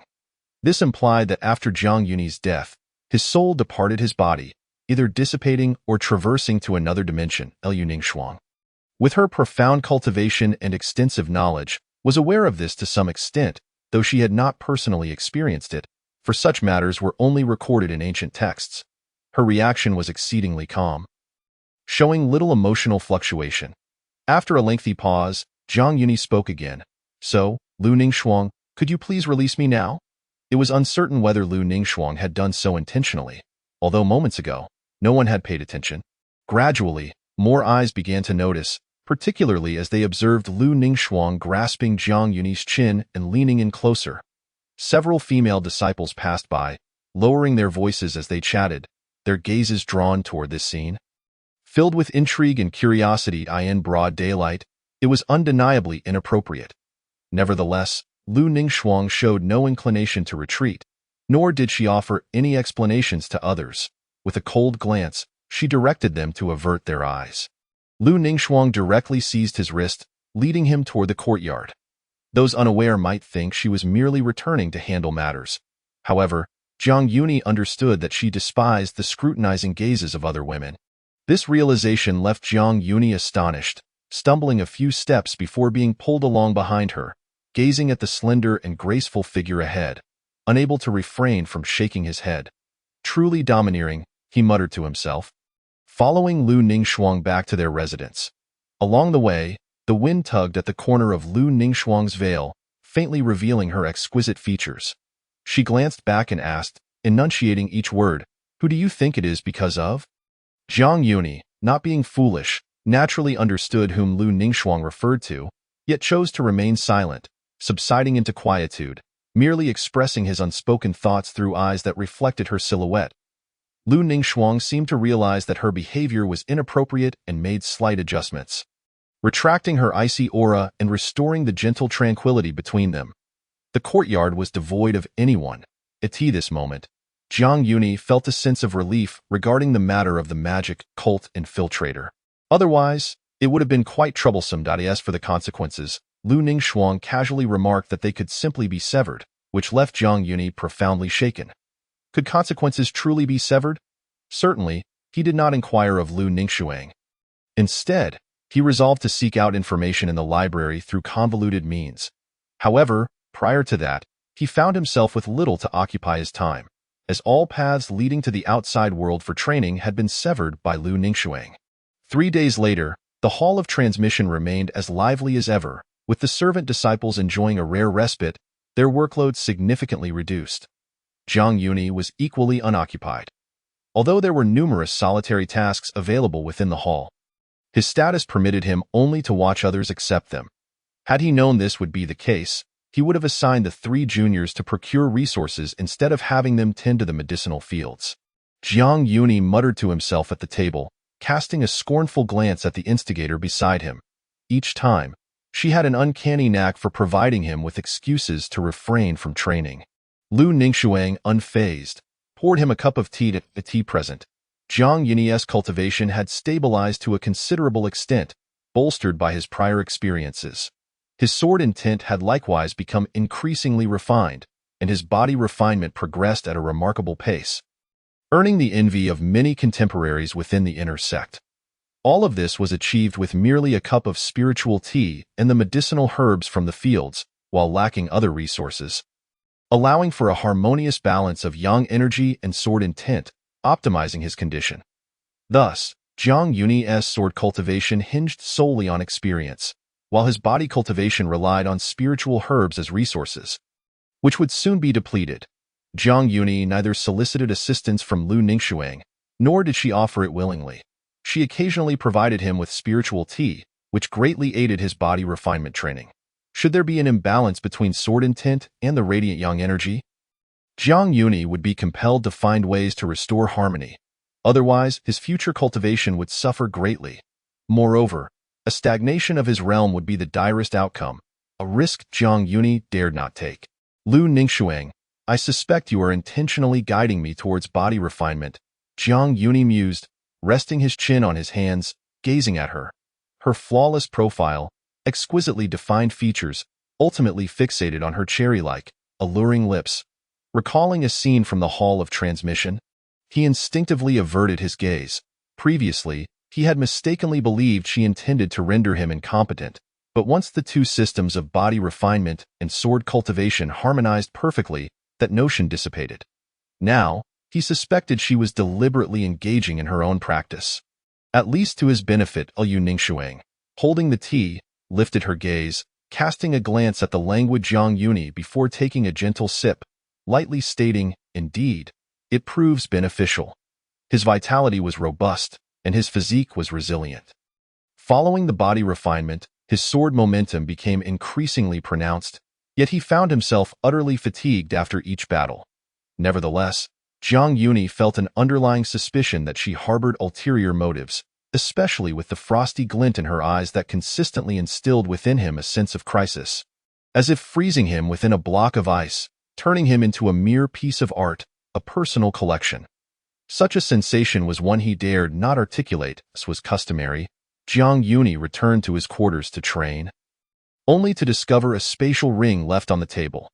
Assuming it was an oversight by Lu Ningxuang, he took it upon himself to keep it safe. Perhaps to the inner sect, spatial rings held little value, easily crafted by any blacksmith. Yet in the mundane world, they were treasures of unparalleled worth. Lu Ningxuang, have you ventured forth to seize resources? Upon inspection, Jiang Yuni found the ring brimmed with countless precious items, including exquisite spiritual herbs, even those from 5 centuries past. The contents of this spatial ring, beyond the standard resources, he uncovered a body refinement manual, a beast-rearing guide, a yellowed sword manual, and scrolls filled with intricate formations. At this moment, Jiang Yuni recognized the ownership of these resources within the spatial ring. While they may not serve him directly, they aligned perfectly with Qin Xiaoyu and others. Chapter 26. How did a moment turn into an entire night? The sound of swords resonated harmoniously, their tips aimed at the void, as if capable of severing the vastest rivers with a single stroke. In the distance, the sun rose over the long river, casting brilliant hues across the sky. The expansive square of the Sword Palace, numerous disciples stood poised with their swords, clad in simple yet elegant attire, both male and female, exuding a striking presence. Each face bore determination and valor. Their swords, whether gleaming white, as dark as ink, or in shades of blue and yellow, were all weapons of exceptional quality. Their cultivation was formidable, and their demeanor transcended the mundane. With fluidity, the swords danced in harmony, a continuous flow. The sword intent soared skyward, intertwining like a picturesque tapestry. Under the guidance of a single figure, the disciples practiced diligently, reaping substantial benefits from their repeated endeavors. As time passed, the demonstration concluded, and the figure sheathed his sword, turning with a proud stance that emanated an ethereal elegance. The disciples expressed their gratitude for the teachings of their master. The gathering of disciples in the Sword Palace erupted into a cacophony of reverence, their voices resonating with fervor. Meanwhile, atop the mountain, radiant celestial light illuminated the renowned inner sect of the Sword Pavilion, a monumental peak standing tall, resembling a colossal sword descended from the heavens. Practicing swordsmanship was the norm. Reverence for the master and a commitment to the craft defined their ethos. This was the Sword Palace's guiding principle, unwavering even within the inner sect, as one of the 7 great sects of the Holy Province. Disciples of the Sword Pavilion primarily focused on sword cultivation. The outer sect was under the stewardship of the Pavilion Master, while the inner sect was led by the illustrious Sword Immortal Palace Master. It was rumored that a single stroke of the sword could result in rivers running red with blood. Unlike the heavenly Ling sacred land, the Sword Palace welcomed all mortals to pursue their path. Yet fierce competition persisted. Those desiring superior resources must strive to ascend. Li Tian not present. The outer sect master, though not of significant cultivation, still provided valuable guidance to new disciples. Thus, each dawn and dusk, he would lead them in sword practice, exemplifying the way. This routine had continued for a century, enduring to this day. Master, Li Tian has locked himself away in his quarters, the elder guard of the Sword Palace awkwardly remarked, cautiously observing the Pavilion Master's expression. What is the matter? Why has his return from the heavenly Ling outer sect transformed him so? The Sword Palace Master furrowed his brow, questioning as he walked. The image of Li Tian departing the Sword Palace, brimming with vigor and charm, contrasted starkly with his current state of apparent distraction. As though he had lost his soul, he either secluded himself or seemed preoccupied with some dilemma. This change was profound. Eventually, upon returning to the Taiha Pavilion, the Sword Palace Master pondered deeply, arriving at a singular conclusion. Could it be that he is smitten? After all, Li Tian was merely in his early 20s. Full of youthful vigor, such a distracted demeanor could very well indicate an encounter with a captivating maiden at the heavenly Ling outer sect, leading to an unforgettable night of entanglement. Cough, cough.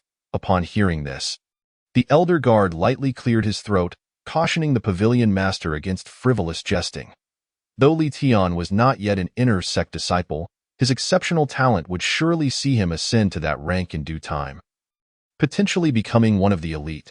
When that day arrived, the Sword Palace Master's standing within the sect would undoubtedly rise, which was precisely why he placed such importance on him. Perhaps we should inquire with the elder in charge of the expedition to the heavenly Ling. Agreed, the Sword Pavilion Master nodded. Moments later, the elder in charge arrived, bowing respectfully before the Sword Palace Master. Master, the Sword Palace Master remained silent for a moment before inquiring, What transpired at the Heavenly Ling outer sect that has so captivated Li Tian? Altering even his demeanor towards cultivation? The elder nodded slightly, then recounted the events of the disciple selection ceremony at the Heavenly Ling outer sect.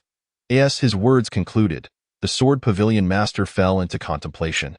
Meanwhile, within his quarters, Li Tian remained ensnared in the ocean of unparalleled sword intent, waves crashing against the shores of his mind in relentless succession.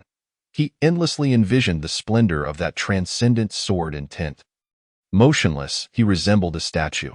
Possessing a sword heart, he could perceive the merits and flaws of each distinct sword intent, integrating them to deepen his understanding of the craft, harvesting insights in meticulous detail. However, no sword intent was without imperfection. Despite his prolonged efforts, he found himself at an impasse. Yet, that senior from the Heavenly Ling outer sect had shattered his previous perceptions. How to comprehend it?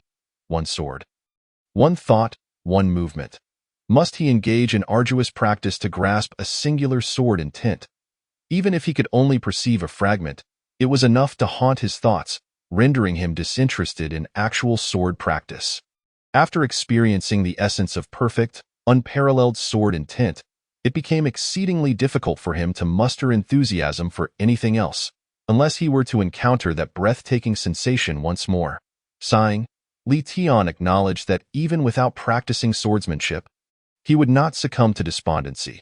Instead, he chose to meditate, reflecting that the aforementioned senior must also have been diligently honing their skills. In the Heavenly Ling outer sect, time flowed serenely, and the world remained stable.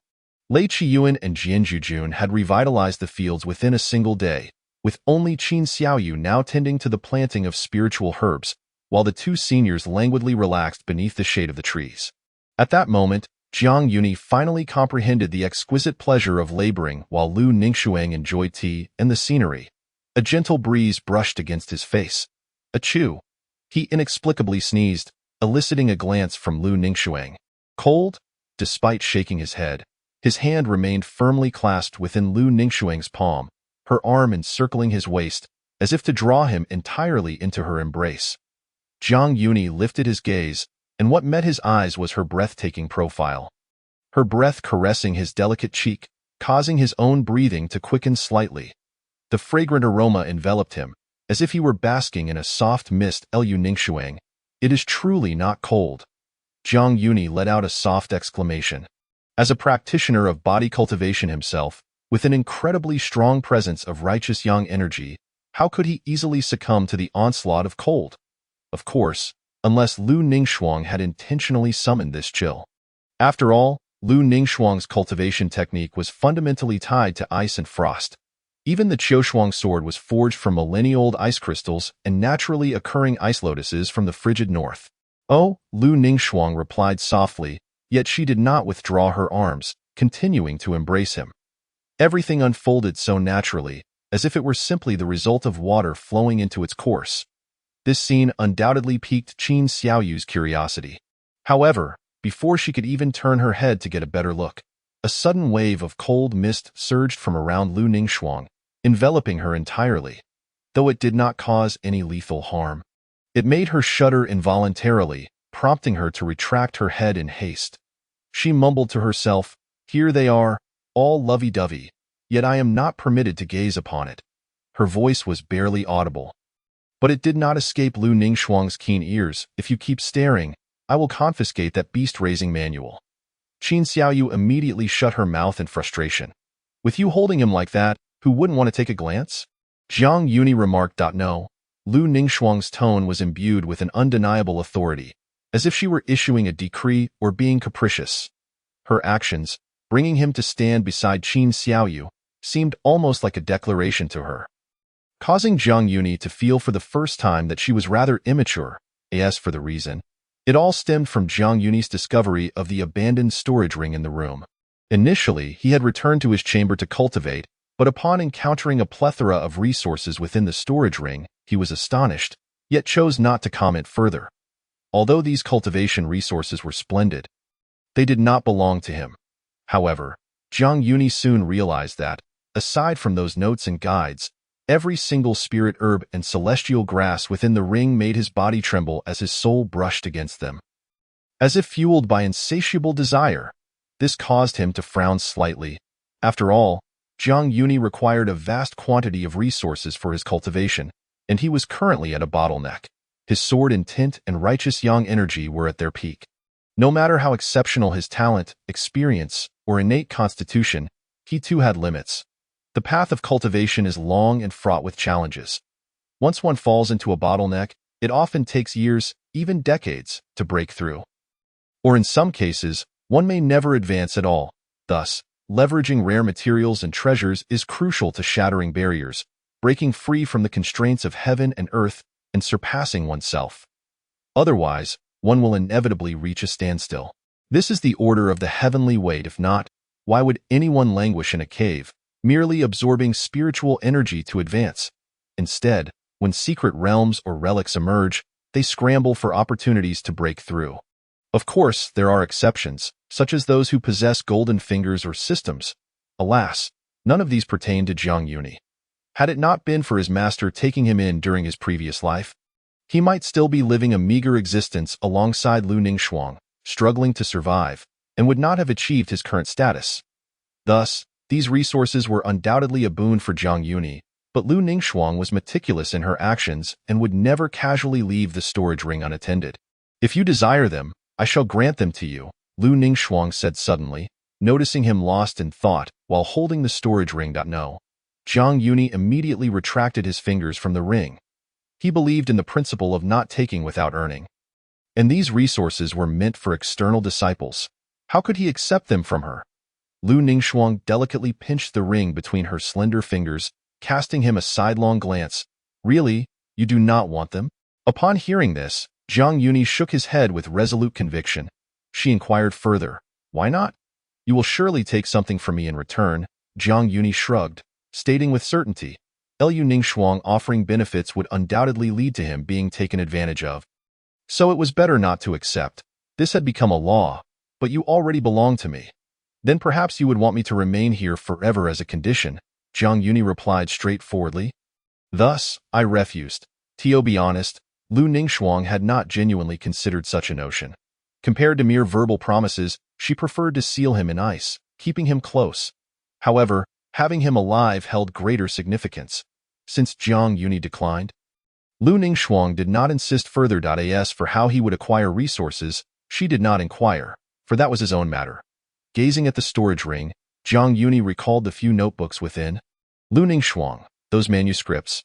You can give them to those three little ones. Lu Ningxuang promptly retrieved them all and handed them to Jiang Yuni. The few senior elders had sent these items directly, clearly wishing for Lu Ningxuang or Jiang Yuni to intentionally guide Qin Xiaoyu and the others. Otherwise, such precious experiences would not be so freely given. Jiang Yuni did not decline and soon summoned Qin Xiaoyu and the others. He distributed the books containing a wealth of knowledge to the three of them, instructing, study diligently, and learn well. The three already possessed exceptional talents and had practiced the peak's unique techniques from a young age. Yet they lacked the time for sedimentation and experience, which was why they could not escape the bottleneck stage. Now, with first-hand written accounts of treasured experiences, they would undoubtedly shine brilliantly, ensuring the eternal renown of the Tianling sacred land. Thank you, Uncle Zushi, Jin Jujuan, and Lei Chiyuan echoed in unison, respectfully accepting the books. Huh? This is actually Grandma's beast-raising guide. Qin Xiaoyu exclaimed in excitement, grinning like a child. This was a secret of the sect and a book she had long been curious about since childhood. Regrettably, Grandma had never disclosed it and had even warned other inner disciples not to let her read it, leaving Qin Xiaoyu in distress. Now that Jiang Yuni had produced it, she was naturally ecstatic, even wishing to act as she usually did, pouting towards her family. But she halted mid-air before reaching Jiang Yuni. Lu Ningxuang's exquisite features were frosty, her delicate hand gripping the back of her neck, while the other snatched the book written by Elder Qin from her arms and threw it directly to Jiang Yuni. Ah, my book. Qin Xiaoyu reached out to reclaim it, but Lu Ningxuang shot her a cold glance. Instantly, the temperature in the room plummeted, freezing Qin Xiaoyu's heart as if she were in a 1,000-foot ice cellar. She sulkily retracted her hands. Sister Shang, Sister Shang. Qin Xiaoyu shrank her neck, finally recalling that Sister Shang was still present, timidly calling out in a low voice. Yet it was evident that Lu Ningxuang had no intention of letting her off easily. Even if Zhang Yuni wanted to plead for her, Lu Ningxuang would categorically refuse. While Jin Jujuan and Lei Qiyuan exchanged glances, silently slipping out of the room along the wall, eye in his heart. Lei Qiyuan prayed for her. Sister Qin, hold on. We will leave first. Jin Jujuan similarly sighed inwardly. Sister Qin, may fortune favor you. Thus, on the following morning, Qin Xiaoyu was punished to plant spirit herbs, a rather childish assertion of dominance by Lu Ningxuang. When Zhang Yuni regained his senses, he found himself held in a manner that was exceedingly domineering by Lu Ningxuang. She encircled his waist, their bodies pressed closely together. Behind him lay the warm embrace of the moonlit jade garden. Her silken hair cascading casually onto his shoulder, while a fragrant breeze caressed his ear. When did this happen? Zhang Yuni struggled to rise, casting a wary gaze at Lu Ningxuang, feeling as though he had been teased. Lu Ningxuang leaned against a tree, a mischievous glint in her eyes, her expression reminiscent of autumn leaves falling, imbued with a unique solitude amidst her allure. You?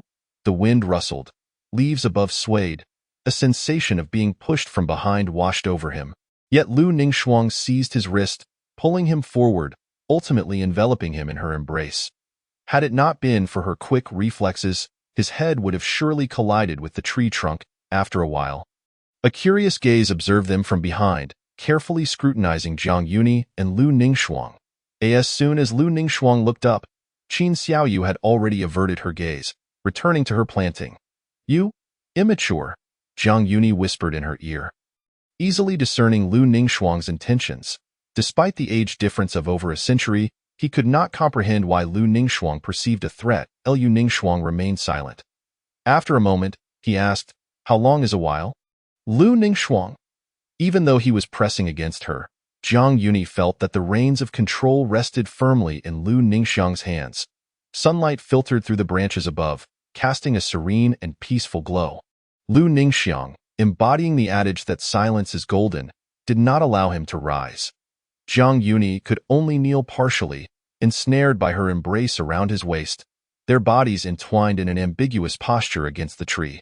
Time slipped away unnoticed. Eventually, as the breeze turned cooler and the last rays of sunlight faded, the person enveloped in his embrace nestled into her own hair, her breathing steady. He had drifted into slumber. Seemingly losing even his warmth, Lu Ningxiang quietly gazed at his profile, her beautiful eyes deep and contemplative, before, without any forewarning, she lifted him effortlessly. With her tall and graceful figure, she delicately rose on the tips of her toes, vanishing in an instant, leaving behind only a forgotten book lying beneath the tree. Qin Xiaoyu, hiding not far away and seeing no sign of Lu Ningxiang, hurriedly approached to pick up the book, flipping through its pages before stealthily slipping away, seemingly reluctant to disrupt the lingering ambience of beauty. Last night, he had slept soundly, free from the torment of darkness that followed death, instead feeling as if he were immersed in an ethereal pond. Cleansed of all burdens and at ease, he lay there quietly, experiencing a night devoid of dreams. Upon awakening in the morning, he found himself gazing upon a delicate visage, realizing he had held her throughout the night. Lu Ningxiang lay languidly at the edge of the bed, her long hair cascading down, her garments slightly wrinkled but failing to conceal her exquisite curves, her demeanor relaxed as if she were savoring his astonished expression. Awake, are you? Her dispassionate calmness left Zhang Yuni momentarily stunned, as if this had become Lu Ningxiang's routine, to awaken each day, lying on her side, observing the person beside her. Lu Ningxiang blinked her beautiful eyes, rubbing her seemingly sore neck, and continued, You held me quite tightly last night. The way she phrased it suggested he had taken undue advantage of her, but was it truly so? Zhang Yuni, known for his restless sleep, often found solace in clutching something close, yet it was she who had embraced him first. How could she turn the tables and accuse him of holding too tightly? What was supposed to be just a moment had stretched into an entire night. Chapter 27.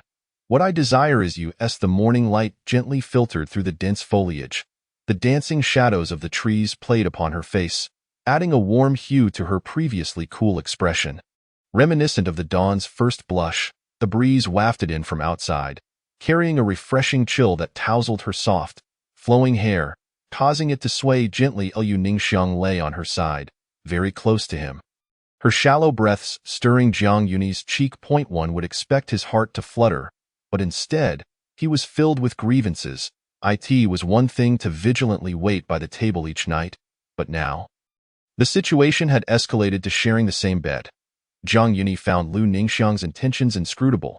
He had assumed she held no particular thoughts regarding sleep, only to realize the timing had not yet been right. After a moment of silence, Jiang Yunyi attempted to rise and step over her to get out of bed, casting a cautious glance back, for Liu Ningxiang had positioned herself at the edge, fearing she might pull him back again. Why must she hold him after he tried to rise? It was quite embarrassing. He longed to resist, yet her touch felt like an unyielding shadow, precisely grasping his wrist and pulling him back. Jiang Yunyi felt a wave of frustration, resigning himself to sighing in acceptance. Fortunately, no one knew her true identity. Otherwise, the union of the mysterious and powerful Holy Master with a man of lesser cultivation would undoubtedly stir a tempest of gossip. Liu Ningxiang had previously introduced him to many disciples of Tianling, and the absence of rumors over time spoke volumes about her esteemed reputation in the Yunling sacred land. No one dared to utter a word of dissent. No more reckless behavior, Jiang Yunyi warned. I won't. Liu Ningxiang propped her head on one hand, her jawline exceptionally graceful. With that, she released him, prompting Jiang Yunyi to hurriedly dress and wash. Noticing Liu Ningxiang had yet to emerge, he decided to step outside for a casual stroll. He had hoped to seize a moment of solitude, but as he stepped out of the courtyard, he was met by two figures approaching. What brings you here? Jiang Yunyi queried, perplexed, as he looked at Jian Jujuan and Lei Qiyuan, then glanced back at the house, which remained silent. It seemed Liu Ningxiang had anticipated his exit. Master Uncle, I find myself struggling to comprehend the sword manual penned by my great ancestor. So I seek your guidance, Jian Jujuan respectfully stated. During this time, he had attempted to challenge Jiang Yunyi once more, but the outcomes had consistently fallen short. It was evident that Jiang Yunyi had mastered the essence of the sword. Thus, seeking his counsel was not inappropriate. Master Uncle, there are also peculiarities in the secret texts left to me by my great-grandfather, Lei Qiyuan added. Master Uncle, me too, Qin Xiaoyu, noticing Jiang Yunyi's attention focused solely on Jian Jujuan and Lei Qiyuan, quickly maneuvered in front of them, bouncing and waving her fists to attract his notice. I can see you just fine, Jiang Yunyi replied with a wry smile, exasperated. You're lying, Master Uncle, your gaze is fixated on them. You haven't noticed me at all, Qin Xiaoyu retorted, pouting. Hearing this, Jiang Yunyi's mouth twitched in irritation. This girl was truly, keep it up, and you won't fear being scolded by your holy master sister? Jiang Yunyi gently chided. Casting a sidelong glance, sure enough, Qin Xiaoyu immediately fell silent. After saying that, Jiang Yunyi stepped over to the table. Qin Xiaoyu led the way, with Lei Qiyuan and Jian Jujuan following behind. He had initially assumed that Qin Xiaoyu and her companions had only skimmed the sword manual, secret texts, and guides written by their seniors, which made them unable to comprehend the material. However, it turned out the issue lay purely with the content itself. Besides the sword manual, the other two books began with a stern warning. Do not stray too far from your master uncle. Do not stray too far from your master uncle. Do not stray too far from your master uncle. This phrase suggested that departing from him could mean life-threatening danger, and that straying would lead to a dead end. Such warnings left Jiang Yunyi both embarrassed and confused. What was there to fear? Liu Ningxiang, turning the page, the title of the first chapter was Defying the Heavens. The guide read, Postpartum Care for Mother Beasts and the Sword Manual detailed, Maintenance and Health Preservation of Celestial Swords, while the secret text elaborated, The Delicacies of Demonic Beasts. It was no wonder Qin Xiaoyu and the others had only a vague understanding. Had Jiang Yunyi not been present, these three ancient tomes would likely have rotted in their hands.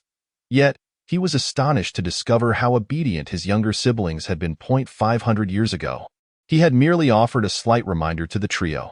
Sword practitioners not only needed to hone their skills but also cultivate their spirits. Otherwise, they They risked self-harm from backlash, given that sword cultivation could be excessively sharp.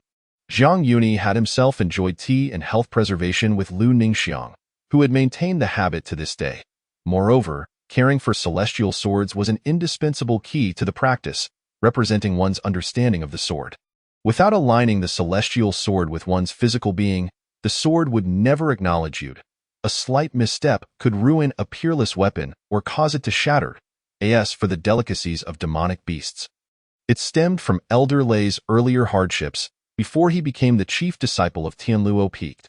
To refine his body, he needed an overwhelming amount of resources, so he recommended using the blood and flesh of demonic beasts as sustenance, inadvertently leading Elder Lei to become engrossed and compile a recipe, even writing this secret text with Jiang Yuni's creative input that I see now. Thank you for clarifying, Master Uncle, Jin Jujuan said, cupping his hands in gratitude. Lei Qiyuan followed suit, bowing deeply. Jiang Yuni waved his hand dismissively, indicating it was of no consequence. Specifically, these two texts were merely for reference, intended to prevent Jin Jujuan and Lei Qiyuan from straying off course, rather than strict guidelines for practice. What about the care guide for beasts left by my great-grandmother? Why do the subsequent 4 volumes show signs of torn pages? Jiang Yuni hesitated, knowing without a doubt that those pages pertain to the breeding of demonic beasts, aimed at enhancing the purity of their bloodlines, even leading to beneficial mutations. In some respects, this knowledge was indeed worthy of inheritance. However, Jiang Yuni looked up to see the innocent Qin Xiaoyu and felt a wave of fatigue wash over him. The latter parts are unsuitable for you. Do not learn them. Huh? Qin Xiaoyu blinked, puzzled by Jiang Yuni's words. Before she could inquire further, a sudden gust of cold air swept in, and the back door was pushed open. Jiang Yuni turned to look. Lu Ningxiang appeared as ever, clad in simple garments, her hair cascading down, devoid of makeup. Though her expression was cold, it held a unique allure. Having listened to Jiang Yuni elucidate matters in the courtyard for some time without interruption, she could no longer contain herself. A pang of heartache struck, akin to a part of her soul suddenly missing, accompanied by a surge of resentment and pain. Moreover, a hint of murderous intent brewed within her chest. She stepped forward with deliberate grace, like a chilling breeze, standing beside Jiang Yuni and extending her delicate, fair hand, her gaze lingering intensely on his eyes. Give it to me. Jiang Yuni's mouth parted slightly. Utterly bewildered, yet he still handed her the beast care guide. To his surprise, Lu Ningxiang replied, What I desire is you? Huh. As Lu Ningfang's voice resonated, Jiang Yuni seemed to faintly perceive a sudden flicker of crimson light passing through her dark eyes. It danced like a flame, yet appeared capable of burning to the very core, igniting the soul and causing Jiang Yuni's heart to tremble in response. In that fleeting moment, Lu Ningfang was no longer the fragmented persona. Another facet of her emerged, one that was indeed deserving of being encased in ice. Let it be for now. Shortly thereafter, Jiang Yuni grasped her hand briefly, extinguishing the barely perceptible flicker in her gaze with an imperceptible subtlety, ensuring that Qin Xiaoyu remained oblivious to any anomaly. Chapter 28. With my own, though Qin Xiaoyu and the others were unaware of Lu Ningfang's transformation, they instinctively sensed an underlying danger, compelling them to hasten their departure. After leaving the courtyard, they found themselves drawn to the medicinal fields, the earlier menace still lingering in the air. Lei Qiyuan felt the aura of danger most acutely. Casting a glance towards Jin Jujuan beside him, Jin Jujuan nodded, confirming his own perception of the impending threat. Yet, it was not an enemy, rather the Holy Master Sister? The unspoken answer lingered in the minds of Qin Xiaoyu and the others, plunging them into a momentary reverie. Should we not be so curious? Lei Qiyuan gazed down at the warning inscribed on the cover of the Body Refinement secret tome, initially perplexed, but now beginning to grasp its significance. Do not stray too far from your ancestor master, Jin Jujuan remarked nonchalantly. The Holy Master would not be so narrow-minded. Brother Jin, the Holy Master Sister certainly would. The memory of her own punishment was vivid in Qin Xiaoyu's mind, instilling a degree of trepidation towards Lu Ningfang, especially as her gaze seemed to exude an inexplicable pressure. Particularly, when the three grew closer to Jiang Yuni, the chill they emanated became increasingly perilous. Within the inner gates of the Sword Palace, clouds drifted lazily, shrouded in mist that enveloped the towering peaks, the grand structures barely discernible. Observing the clouds merge with the fog, a thin veil obscured the lower peaks. Resembling sharp blades piercing the heavens, the fierce sword aura crisscrossed, enveloped in radiant celestial light. Atop the sword's edge stood a majestic statue, behind it a simple palace structure adorned with stone columns and flying eaves. With winds flowing freely, the hanging drapes gently swaying. Palace Master, the outer sect wishes to hold a gathering named the Tao Sword Conference in 3 months, and your approval is required. An elder from the inner sect entered the hall. Respectfully presenting a scroll, the Tao Sword Conference? The woman clad in a blue robe, the palace master of the Sword Palace, expressed her curiosity, clearly unfamiliar with the event, and inquired, "What sort of grand affair is the Tao Sword Conference?" The inner sect elder replied, "According to the outer sect's pavilion master, it is a gathering primarily for sword cultivators, inviting outstanding disciples from various sects to convene, discussing swordsmanship and techniques, exchanging knowledge and broadening horizons." "Ah, I see. That does sound intriguing." The Sword Palace master nodded, then added seriously, "However, can the outer sect guarantee that the Sword Palace will not lose face? As one of the top sword sects, the Sword Palace possessed its own pride and uniqueness, yet it was far from a monolithic entity. If they were unable to secure the top position among the myriad sects, they would undoubtedly become a laughingstock. Even if only from the outer sect, such an occurrence was utterly unacceptable. Should the outer sect publicize their failure, ridicule from outsiders would be inevitable, let alone hosting any exchanges at the Sword Palace. The inner sect elder chuckled. "Rest assured, Palace Master, that young fellow will not disappoint you. He will certainly uphold the Sword Palace's prestige." Upon hearing this, the Sword Palace master expressed keen interest. "Is it the disciple from the outer sect who possesses the sword heart?" "Palace Master is indeed perceptive," the inner sect elder replied respectfully. "It is he, namely Tion, of virtuous character and exceptional talent. With diligence, he is bound to achieve great things." Sword Heart, the Tao Sword Conference. The Sword Palace master smiled gently, evidently having guessed the pavilion master's intentions, for the Sword Heart was capable of discerning the strengths and weaknesses of other sword intents, thereby integrating them into one's own sword path. If the Sword Heart were to triumph, he could rapidly enhance his own power while simultaneously aiding the Sword Palace in securing greater accolades. The Sword Palace master nodded with a light laugh. Though the Sword Heart is not the core, its comprehension is indeed prodigious, making him a promising candidate. "Let us await the outcome as you command." He bowed and promptly took his leave. He then proceeded to the outer sect, the inner sect elder. Upon encountering the pavilion master, naturally sought the appropriate reward.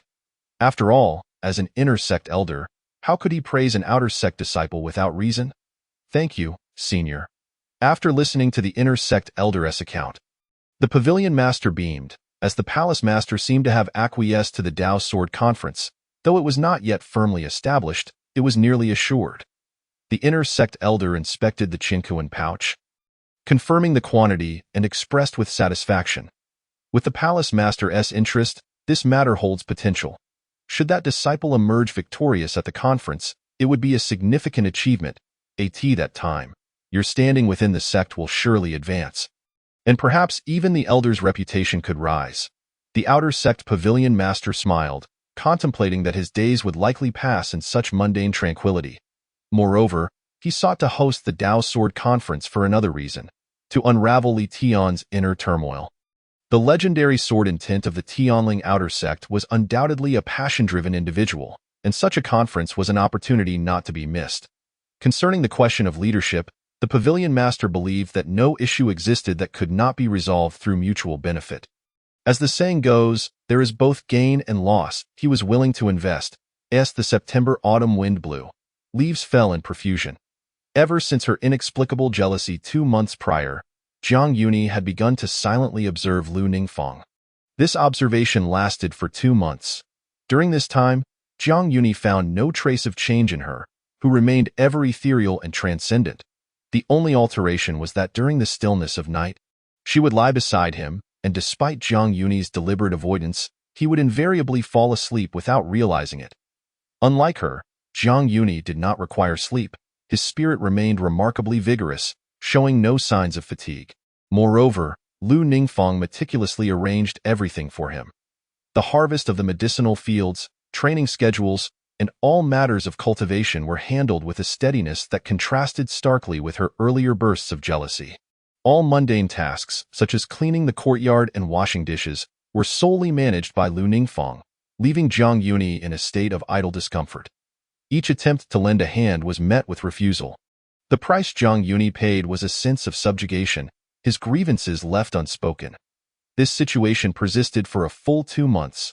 Today, 2 months later, Jiang Yunyi finally encountered a turning point. The Dao Sword Conference? And I am specifically invited? Yes, my lord, here is the invitation. Jiang Yunyi gazed at the invitation presented by the sect leader, Chu Tianqing, momentarily stunned, for this was the first time he had heard of such an event. After a brief hesitation, he opened the invitation, and a vast aura surged into his consciousness, as if a multitude of swords resounded within his mind. Clang, clang, clang. The echoes of sword chants surged like waves. One after another, attempting to temper his soul, buzz. Lu Ningfang suddenly grasped his hand, and in an instant, the sword sounds that were about to reverberate in his consciousness dissipated, replaced by a chill reminiscent of falling snow. After a moment, Jiang Yunyi regained his clarity, astonished to discover that his mental strength had notably amplified. He regarded her in astonishment. Lu Ningfang, however, remained composed, stating simply, "Use mine." Jiang Yunyi was speechless, astonished that she would even contend for this. Without further contemplation, he glanced at the cover of the invitation, adorned with elegant calligraphy that read Sword Palace. As the most authoritative representative of the Sword Palace, the palace master was revered, hence the invitation was undoubtedly penned by her own hand. Signed, Xia Qingyao.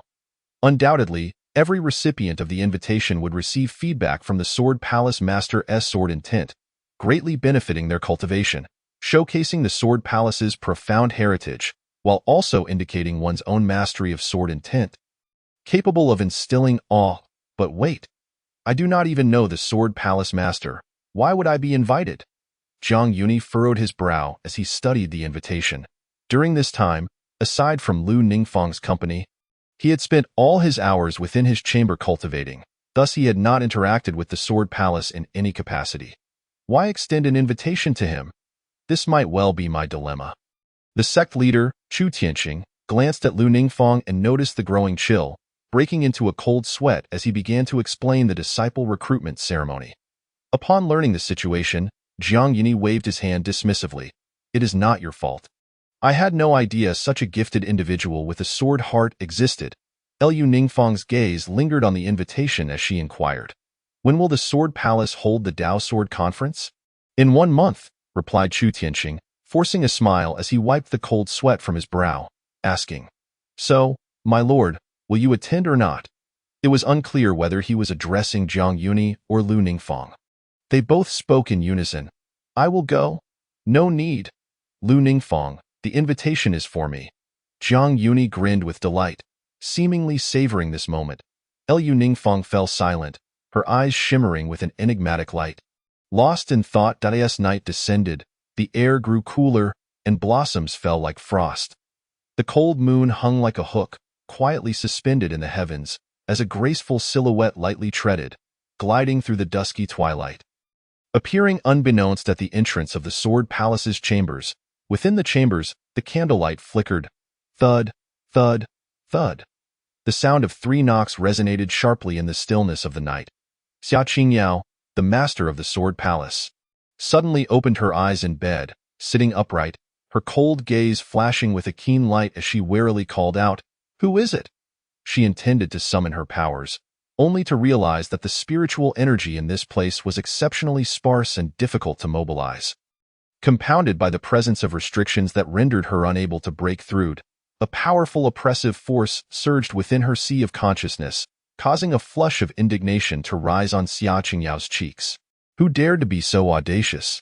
While one might say she was polite enough to knock, The sheer impudence of the act felt like an outright suppression. Outside the palace, a series of celestial formations manifested in the sky. The individual behind this disturbance seemed disinterested in conversing with her, as a fierce frost and frigid ice swiftly enveloped the entire sleeping palace in an instant. Crack, crack. The sound of shattering ice echoed repeatedly. Fissures appearing on the palace walls, with only sword energy surging wildly, a figure emerged at the edge of the formation. Her jade-like hand tightly gripping a cerulean celestial sword, her beautiful eyes glinting with coldness. With a casual flick of her wrist, she wielded the sword as if swatting away flies. As the sword descended, an exquisite brilliance of sword light quietly blossomed in the darkness. Boom! The restrictions trembled violently, a crack forming as it was cleaved apart. The palace was in peril. Chapter 29.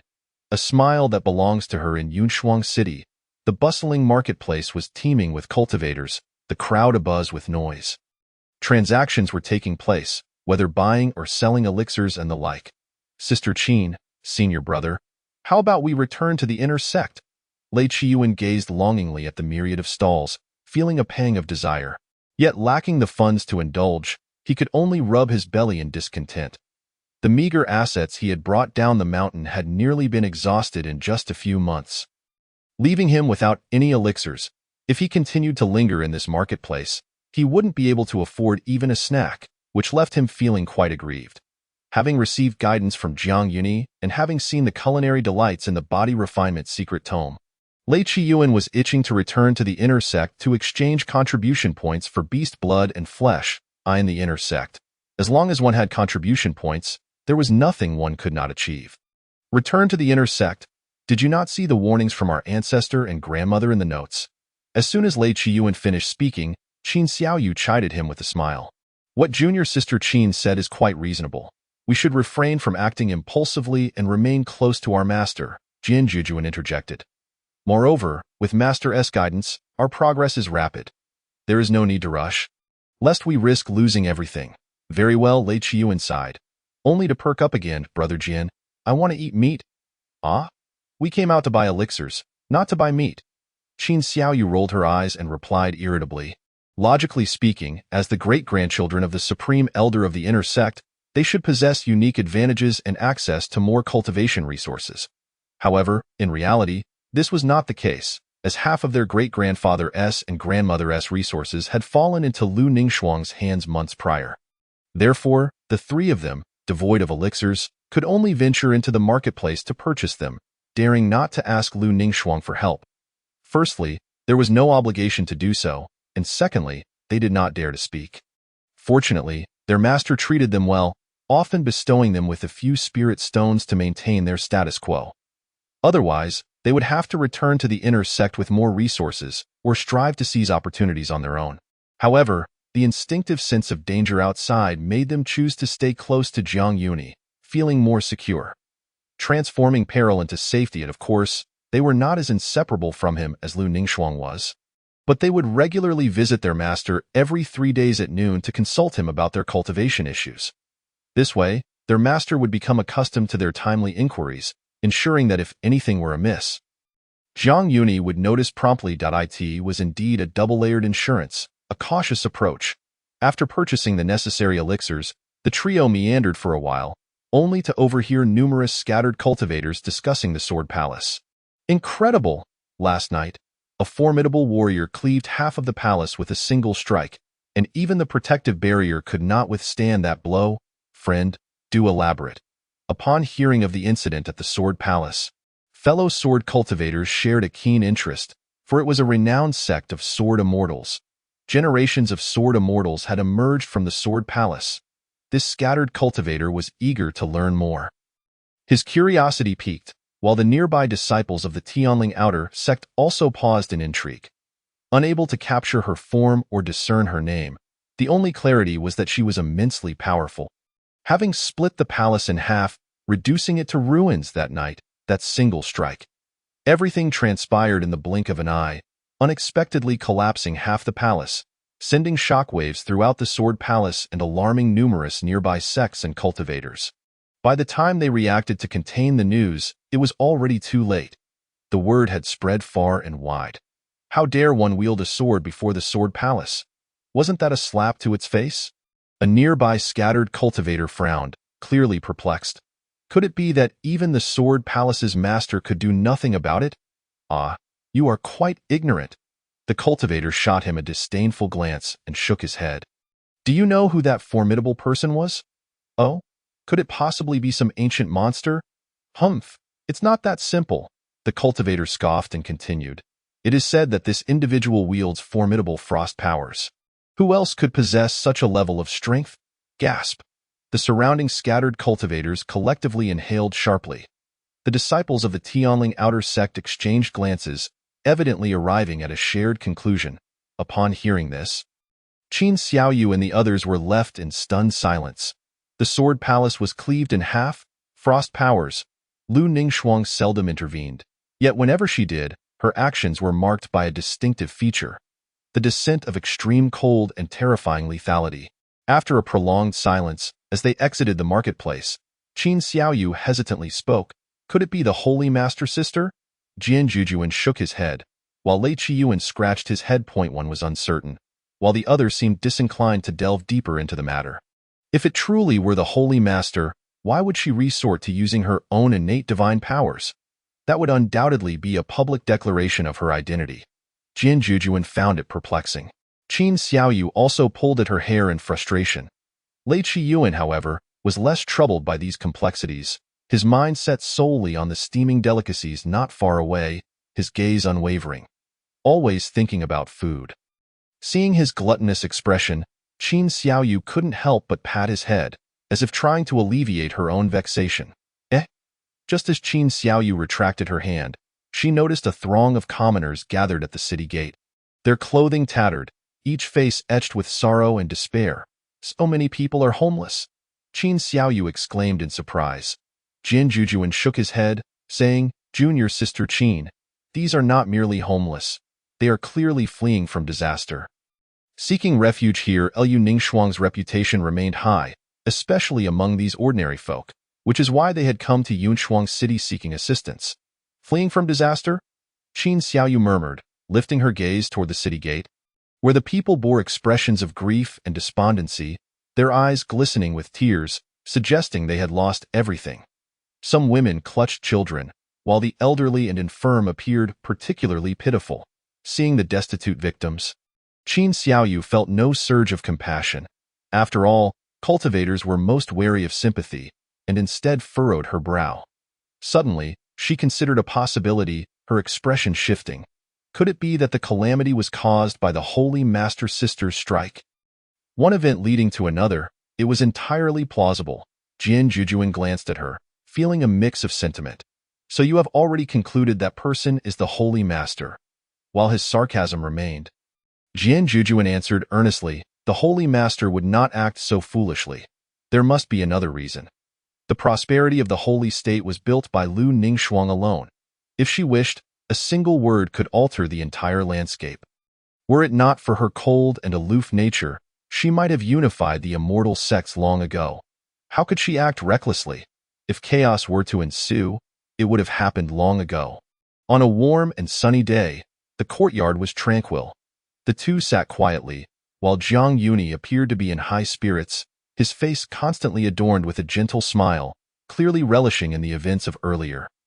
Blissfully unaware of the happenings at the Sword Palace, this moment, his temperament was as pure as the bright moon.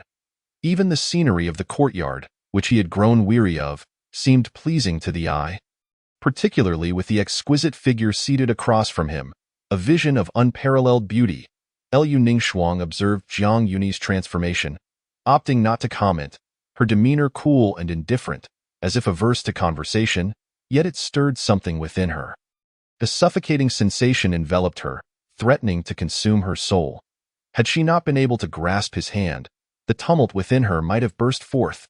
As Jiang Yuni rose, Lu Ningxuang collected her thoughts and stood as well, only to be halted by his raised hand. Lu Ningxuang, I am merely returning to my room to cultivate, not leaving the courtyard, he stated. If you wish to cultivate, I shall protect you. No need. No need. The outer layers are filled with your formations. Who could possibly intrude? Jiang Yuni replied with a warm and radiant smile, waving his hand in refusal. As they sipped tea, a subtle change flickered in Lu Ningxuang's eyes, akin to a hidden icy spring in the snowy mountains, as she seemed to contemplate something, causing Jiang Yuni to feel a sense of foreboding. Even in her icy demeanor, Jiang Yuni could discern her slight shift, and his previously joyous mood darkened a fraction. Lu Ningxuang, I am simply going indoors to cultivate. I am not going to roam the world. Oh, you think I might simply disappear? Jiang Yuni feigned anger. I'm afraid you might. Lu Ningxuang set down her teacup, and as she rose, Jiang Yui gradually shifted from gazing down upon her to nodding in acknowledgement. Before him stood a woman whose beauty could topple nations, exuding an undeniable aura of authority. You can just find it when the time comes, Jiang Yui remarked, clearly rejecting her suggestion. Yet, Lu Ningxuang maintained a calm demeanor, seemingly oblivious to the implications of Jiang Yui's words. Yui, she softly said, there's no need to look for something that won't be lost. It seems that is indeed the case. Jiang Yui found himself at a loss for words. A few days later, after being under Lu Ningxuang's protection, Jiang Yui ventured outside the courtyard and easily caught wind of the turmoil surrounding the Sword Palace. Instantly taken aback, Lu Ningxuang, did you do this? He exclaimed, his eyes wide with disbelief. Indeed, she nodded in affirmation. Is it really necessary for you to be this worried about me losing something? He was now in a state of great distress. Aren't you concerned about provoking a conflict between the sects? Jiang Yui understood Lu Ningxuang's temperament well and had gradually grown accustomed to her possessive nature, but he never anticipated she would go to such lengths. If a conflict arose between the two sects, would Jiang Yui be the sinner, or would it be Lu Ningxuang? If it were Jiang Yui, the sword would not have been wielded by him. If it were Lu Ningxuang, it would seem as though he was the beautiful disaster. However, Lu Ningxuang merely gazed at him calmly, gently taking his hand and said, Yui, do not be angry. It's only natural to be angry. How could you act like the lord of the sect? Yui, they wouldn't dare, she replied. Hearing such confident assertions repeatedly left Jiang Yui feeling numb, and he gazed at her in silence. Are you so certain? Indeed, Lu Ningxuang nodded, her words laden with meaning. Meanwhile, within the Sword Palace, the incident had already caused chaos, yet the palace master, who was supposed to maintain order, was absent, resulting in a headless commotion. Fear gripped everyone within the Sword Palace as they speculated that the palace master might have suffered severe injuries. Fortunately, several elder guardians remained to manage affairs, preventing total disarray. Additionally, due to the Sword Palace's profound heritage and the formidable strength of its disciples, no other sect dared to take advantage of the tumult. Thus, after a brief period of chaos, no significant disaster transpired. The unpredictability of the world was astonishing. How could that woman have gone mad? On the other side, Xia Qingyao, feeling compelled, had donned a black robe to conceal her identity and descended into a hidden chamber. Traversing a long tunnel, she arrived at a spacious area resembling an altar. Surrounding her were numerous formations, ancient drapes hanging with intricate patterns, capable of allowing spiritual communication. Clearly, this was a place for clandestine rendezvous. Within this space, the ancient drapes reflected 5 shadows, all gathered and waiting for some time. Palace Master, do tell how you came to entangle yourself with her. Knowing the reason would help us avoid suspicion. One shadow jested, displaying a mischievous demeanor, a small figure with a large gourd on her back. I won't say. Just wait until the heavenly fairy tower gets involved, and then see how you handle it. Xia Qingyao scoffed inwardly. Tsk, how stingy. Well, since Lu Ningxuang has not concealed her powers, it is evident she wishes for us to know her involvement. We should consider how to avoid provoking her. An elder's shadow advised, his tone fraught with concern. The elder's drape bore the emblem of an alchemical furnace. He continued, Xia girl, it would be wise for you to recount the recent events. Indeed, I, the Ziyang sect, concur. The Divine Armament Pavilion also concurs. The shadow adorned with the emblem of medicinal herbs remained silent, clearly indicating the elder's authority. From their conversations, it was evident that the 5 shadows represented leaders of the 7 prominent sects.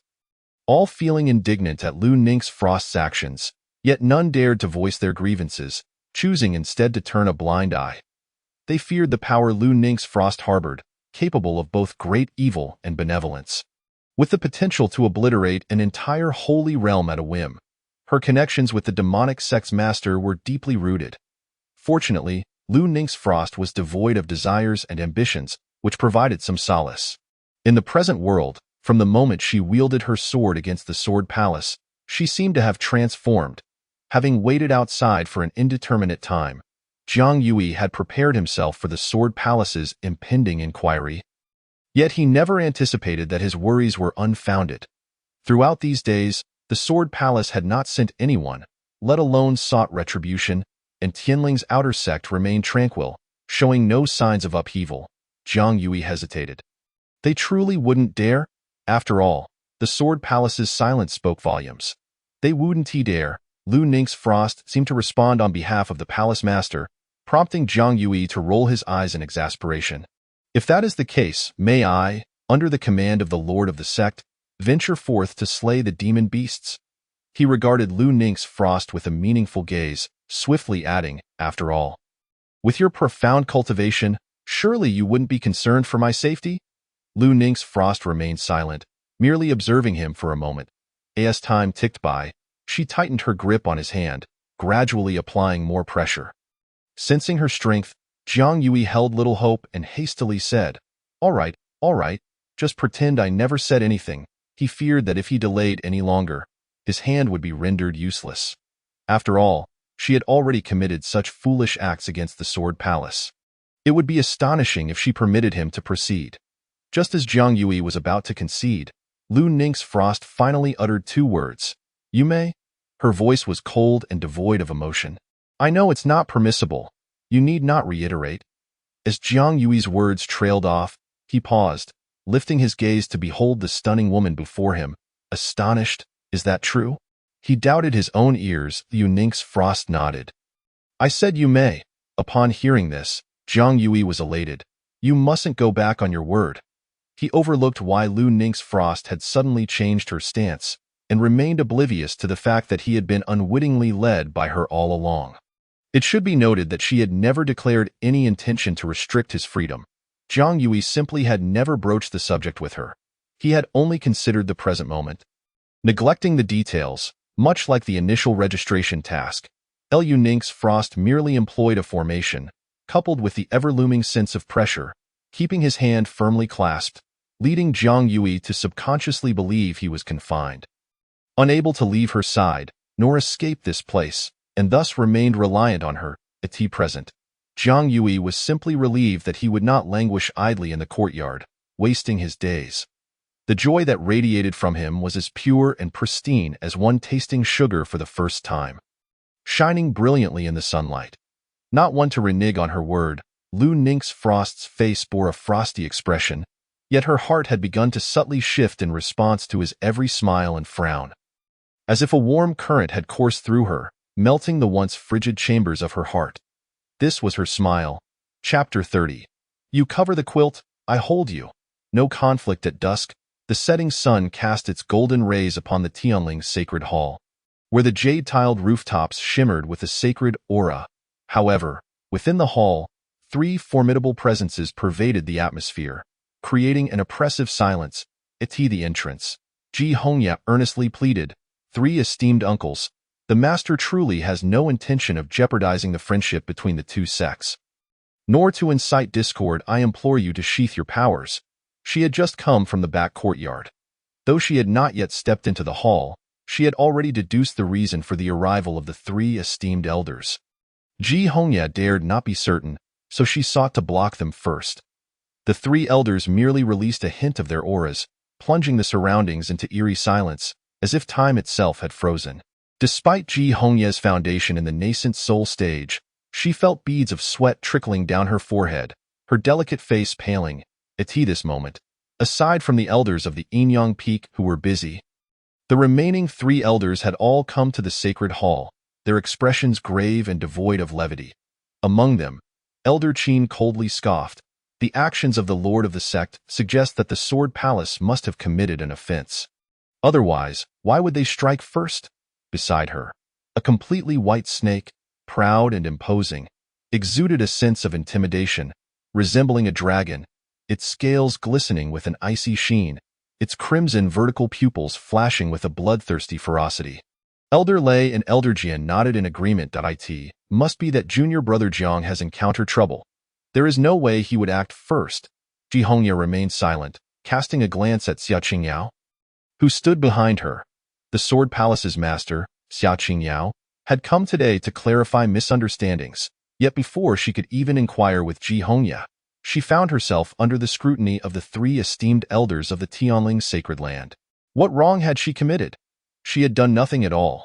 Xia Qingyao had even recounted the recent events to the other sects from beginning to end, yet found nothing amiss. What had provoked Lu Ning's frost to such an extent?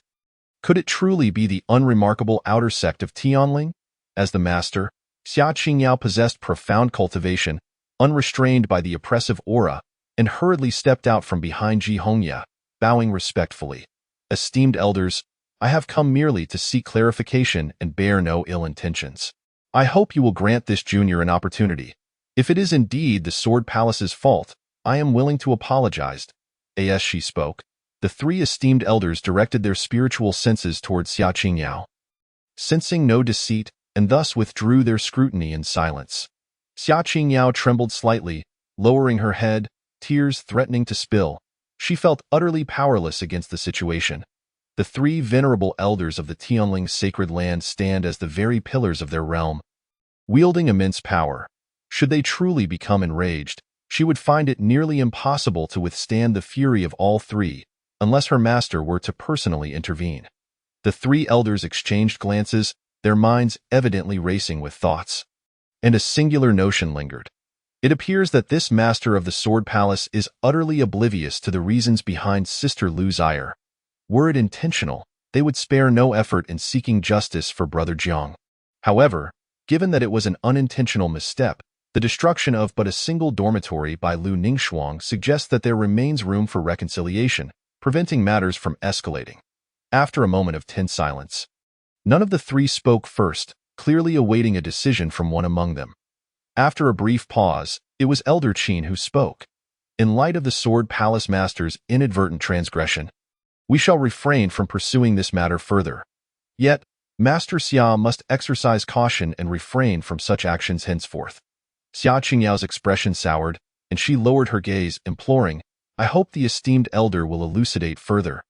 Uncertain of how to avoid suspicion in the future, she pondered, though our Tianling sacred land stands as the foremost immortal sect, with a history spanning millennia, the conversation took a sudden turn as the three exchanged knowing glances.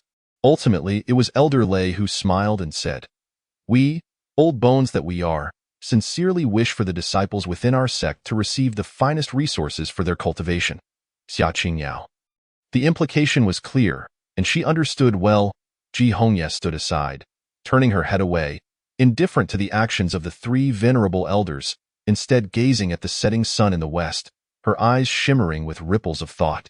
To be candid, Ji Hongya herself was unaware of the full extent of the events that transpired, yet she could at least surmise the general circumstances. In one way or another, her master was involved due to her master as husband.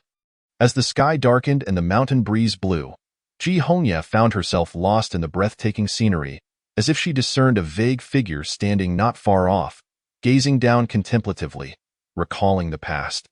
She reflected on how, during sunsets, her master would often stand there alone, lost in thought, as if reminiscing about something, the silhouette appearing so desolate. Yet, whenever Ji Hongya approached, that figure transformed into something ethereal. Back then, she had inquired of her master why she seemed so dazed, to which her master had pointed to the rainbow bridge below and remarked, That is the place where I last beheld the most exquisite scenery. In that fleeting moment, a multitude of thoughts flooded her mind, as if time and space were intertwining now. Her master had her master as husband by her side. How would things be different? As night fell and the wind cooled, the warmth of the one in her embrace was a comfort. The room was dimly lit by the flickering candlelight on the windowsill, with the incense burner quietly emitting fragrant smoke. On the bed, Jiang Yui lay beneath the covers, stirred from a slumber as her single arm drew him closer. the pressure causing him to awaken with a sense of discomfort. Drowsily, Jiang Yui blinked open his eyes, realizing he was cradled in her embrace, and gently nudged himself away, finding the softness of her bosom against his side, murmuring dreamily, "Is it like this again?" For 2 months now, she showed no signs of weariness. Whether intentionally or not, every time he fell asleep in her arms, she would unconsciously draw him closer, causing him to struggle for breath. Fortunately, Lu Ningxuang possessed a figure that was not overly voluptuous, but rather a graceful and delicate form. Ethereal in presence. Otherwise, her bosom would have surely suffocated him. Hearing Jiang Yui's murmurs, she remained unfazed, turning her gaze to meet his, her eyes filled with an affectionate depth. Lu Ningxuang's embrace loosened slightly. Yet her delicate form shifted closer to him, clearly unwilling to let him go. Though she did not speak, Jiang Yui understood her heart's intent. Lifting his gaze to meet her eyes, Lu Ningxuang held a book in her other hand. Seemingly engrossed in her studies, following the direction of his gaze, he noticed the book's title, Springtime Temptations, Luring You into the Net. He was momentarily taken aback. Lu Ningxuang closed the book. Just browsing. Very well, my mood is pleasant today, so I shall not hold it against you, Jiang Yui replied, stretching lazily before turning away from her embrace, maintaining a small distance, though not straying far. Even this distance was within Lu Ningxuang's reach. Moments later, Lu Ningxuang rolled the covers around his waist, each movement exuding tranquility and grace. Jiang Yui did not look back as he said, "You should also." He paused, then shook his head, "Forget it. I forgot you don't need sleep." Lu Ningxuang lay on her side, her azure tresses cascading gracefully, her expression tender as she watched him from behind.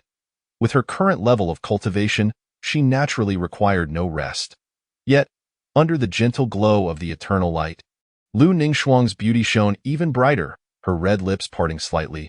"Yui, if you come a little closer, I wouldn't mind closing my eyes to accompany you." Such a delightful thought. Jiang Yui chose to ignore her. However, it wasn't long before Lu Ningxuang's hand reached out, encircling his waist, her cool fingertips sending a shiver through him. Leaning closer, she rested her head against his neck, and although he remained still, his lips uttered a refusal. His heart felt no aversion. Before he could voice his thoughts, Lu Ningxuang lowered herself, offering a feeble excuse. "It's a bit cold. If it's cold, then cover yourself. Why did you take all the blankets? If you cover yourself, I can hold you. There's no conflict." Jiang Yui. Perhaps he truly was the epitome of saying one thing while meaning another. Jiang Yui conceded. But there was one thing he could not tolerate. "Lu Ningxuang, could you please refrain from playing with my hair? You always end up tangling it." This exclamation shattered the silence outside the room, causing ripples to dance across the cold moon reflected in the water tank, which then echoed into the dark distance, startling the resting birds. A night passed quietly. As dawn broke the next day, all was still. Jiang Yui rose, his long black hair predictably tangled in several knots, intertwined in a way that was not easily discernible at a glance, but upon closer inspection, it appeared quite disheveled. Reluctant to rise, Lu Ningxuang set aside her book and said to him, "I'll help you in a moment." "That's not a reason for you to play with my hair," Jiang Yui retorted indignantly as he stepped out to wash up, subsequently donning the garments Lu Ningxuang had prepared before sitting down for her to comb his hair. He sat on a stool, allowing Lu Ningxuang to style his hair. Her skill in hairdressing was exquisite, half up and half down, her dark tresses cascading down to her waist. From the bronze mirror, Jiang Yui could see Lu Ningxuang's delicate hands holding a wooden comb, gently arranging his hair into an elegant bun, her movements gentle and dainty. Yet her gaze seemed to harbor an added depth. He looked again at his own reflection, then glanced at the matching hair tie, stating in a subdued tone, "You should remove this red ribbon. It looks awkward. The white one is far better." "Fine." Just as Lu Ningxuang was about to make the adjustment, Jiang Yui stopped her, saying, "Never mind, I'll do it myself." Allowing her to tidy up the mess, Jiang Yui decided against seeking her help further, opting to manage it himself instead.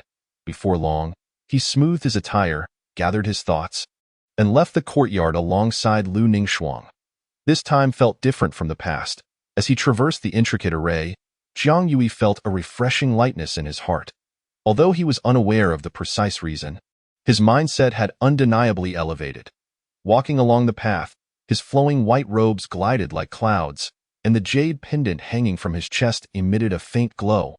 Naturally, their destination was the Hall of Transmission. Originally, Jiang Yui intended to invite Qin Xiaoyu and the others to join him, but they were neither in the hall nor in the medicinal fields, suggesting they had already departed. And no matter, at this moment. A warm smile adorned Jiang Yui's handsome face. He wore an expression that seemed to invite smiles from everyone, causing the occasional groups of female disciples from the outer sect to pause, often prompting Lu Ningxuang to pull him aside, leaving those unaware to believe he might cause harm. Lu Ningxuang grasped Jiang Yui's hand, gently caressing it. Only after passing did Lu Ningxuang release him, allowing him to move within her line of sight. Lu Ningxuang, do I strike you as the sort that would harm others?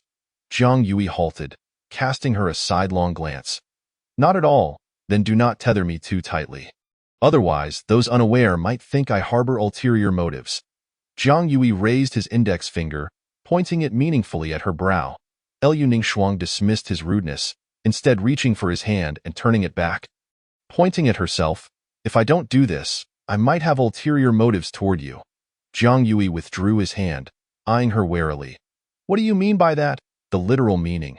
Jiang Yui regarded her expressionless face with a hint of disbelief. However, upon further reflection, he recognized her excessive possessiveness, which could be simply described as domineering. Wherever he went, she followed, as if a leash were about to be clipped around his neck. Ugh, with that thought, Jiang Yui shook his head vigorously, banishing the absurd notion from his mind, and urgently remarked, Lu Ningxuang, please do not act recklessly if you run. You will undoubtedly be caught. Lu Ningxuang said nothing, the surrounding mist swirling as she cast a sidelong glance. Extending her hand before Jiang Yui, and with his grasp, the haze dissipated. A quarter of an hour later, they arrived at the Hall of Transmission. Several attending disciples were momentarily frozen in place upon seeing Jiang Yui approach. News of Jiang Yui had spread throughout the outer sect, and even the new disciples had absorbed the tales over the past 2 months, hence their astonishment at his unexpected visit. Once they regained their composure, they hurriedly sought out the elder. Elder, this is bad. Several disciples rushed into the rear hall. Within the rear hall, the elder of the Hall of Transmission sat at the desk, engrossed in reading ancient tomes. Upon hearing the commotion, he frowned. What is so urgent that you are in such a frenzy? Elder, you must come and see. One of the attending disciples exclaimed anxiously, that errand disciple, he has entered. On the other side, this was the first time Jiang Yui boldly stepped inside, knowing that, given his status as a servant disciple, gaining entry was akin to scaling the heavens, if one were to inquire about the source of his newfound confidence. It was none other than Lu Ningxuang, who had promised him the opportunity to venture out, which effectively amounted to granting him permission to undertake a task, at least. That was how he interpreted it. Jiang Yui surveyed the vast hall of offerings. Unlike the inner sect, this place was rather austere, featuring only a few rows of shelves brimming with jade tablets, each representing a separate task. Not far from the center, a circular rack displayed an array of magical instruments, spiritual herbs, elixirs, and techniques, all dazzlingly abundant. Their quality was exceptionally high, and their value immeasurable. To acquire resources for himself, it was evident that he would need to earn contribution points. As for debts, that was a matter for another time. Lu Ningxuang remained silently by his side, like an ethereal orchid in a secluded valley, devoid of any aura fluctuations, yet her gaze was filled with astonishment. The female disciples instinctively averted their eyes, while the male disciples feigned indifference. Lu Ningxuang believed that to avoid drawing attention, a direct display of intimidation would suffice. Let me take a look. Jiang Yui's eyes sparkled as he gazed at the various tasks posted in the red zone of the task board. Having finally arrived, he intended to select carefully. An elder of the Hall of Offerings quickly approached, a white-haired old man, who, upon seeing Jiang Yui in the hall, displayed a hint of confusion on his brow.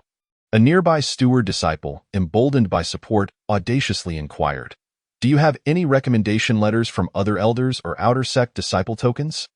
Jiang Yui awkwardly turned to Lu Ningxuang, mistakenly believing she had taken care of everything. It seemed she had not.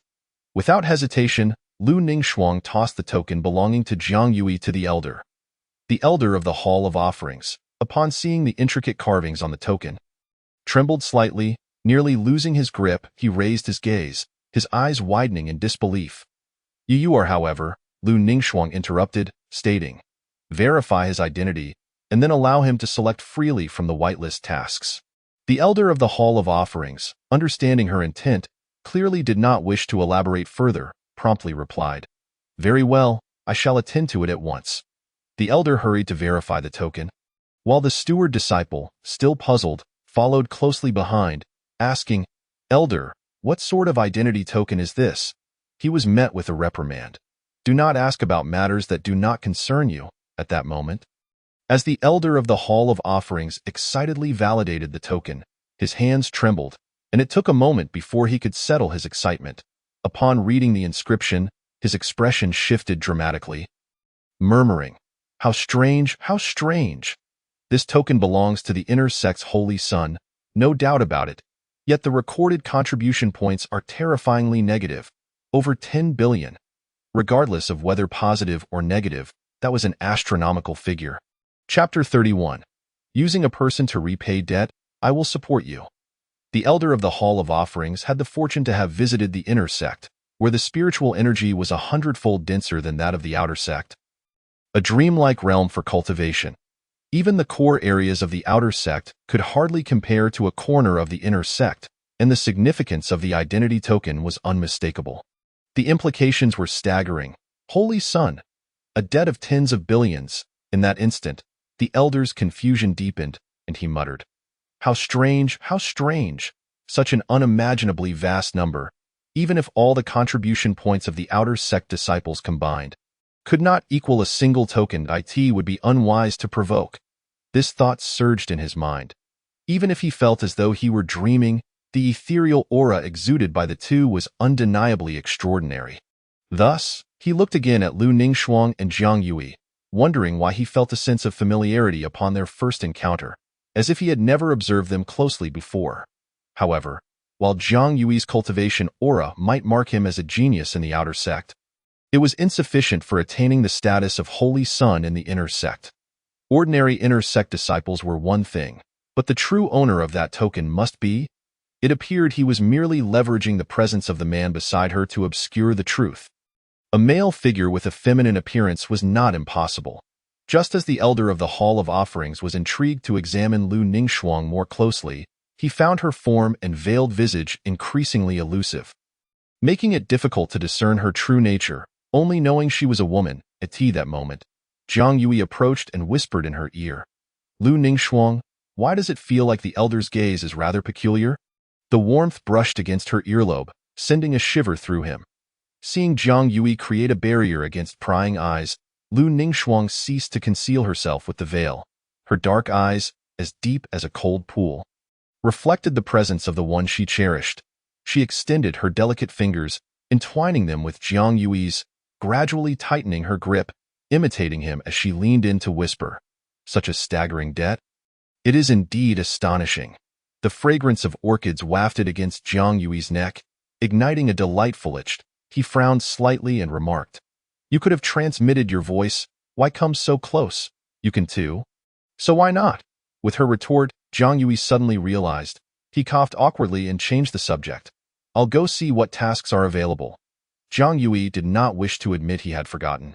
The surrounding disciples, witnessing this scene, which had initially drawn their attention, soon hurried away, not out of fear of attracting trouble, but simply out of a desire to keep their distance from Lu Ningxuang and Jiang Yui.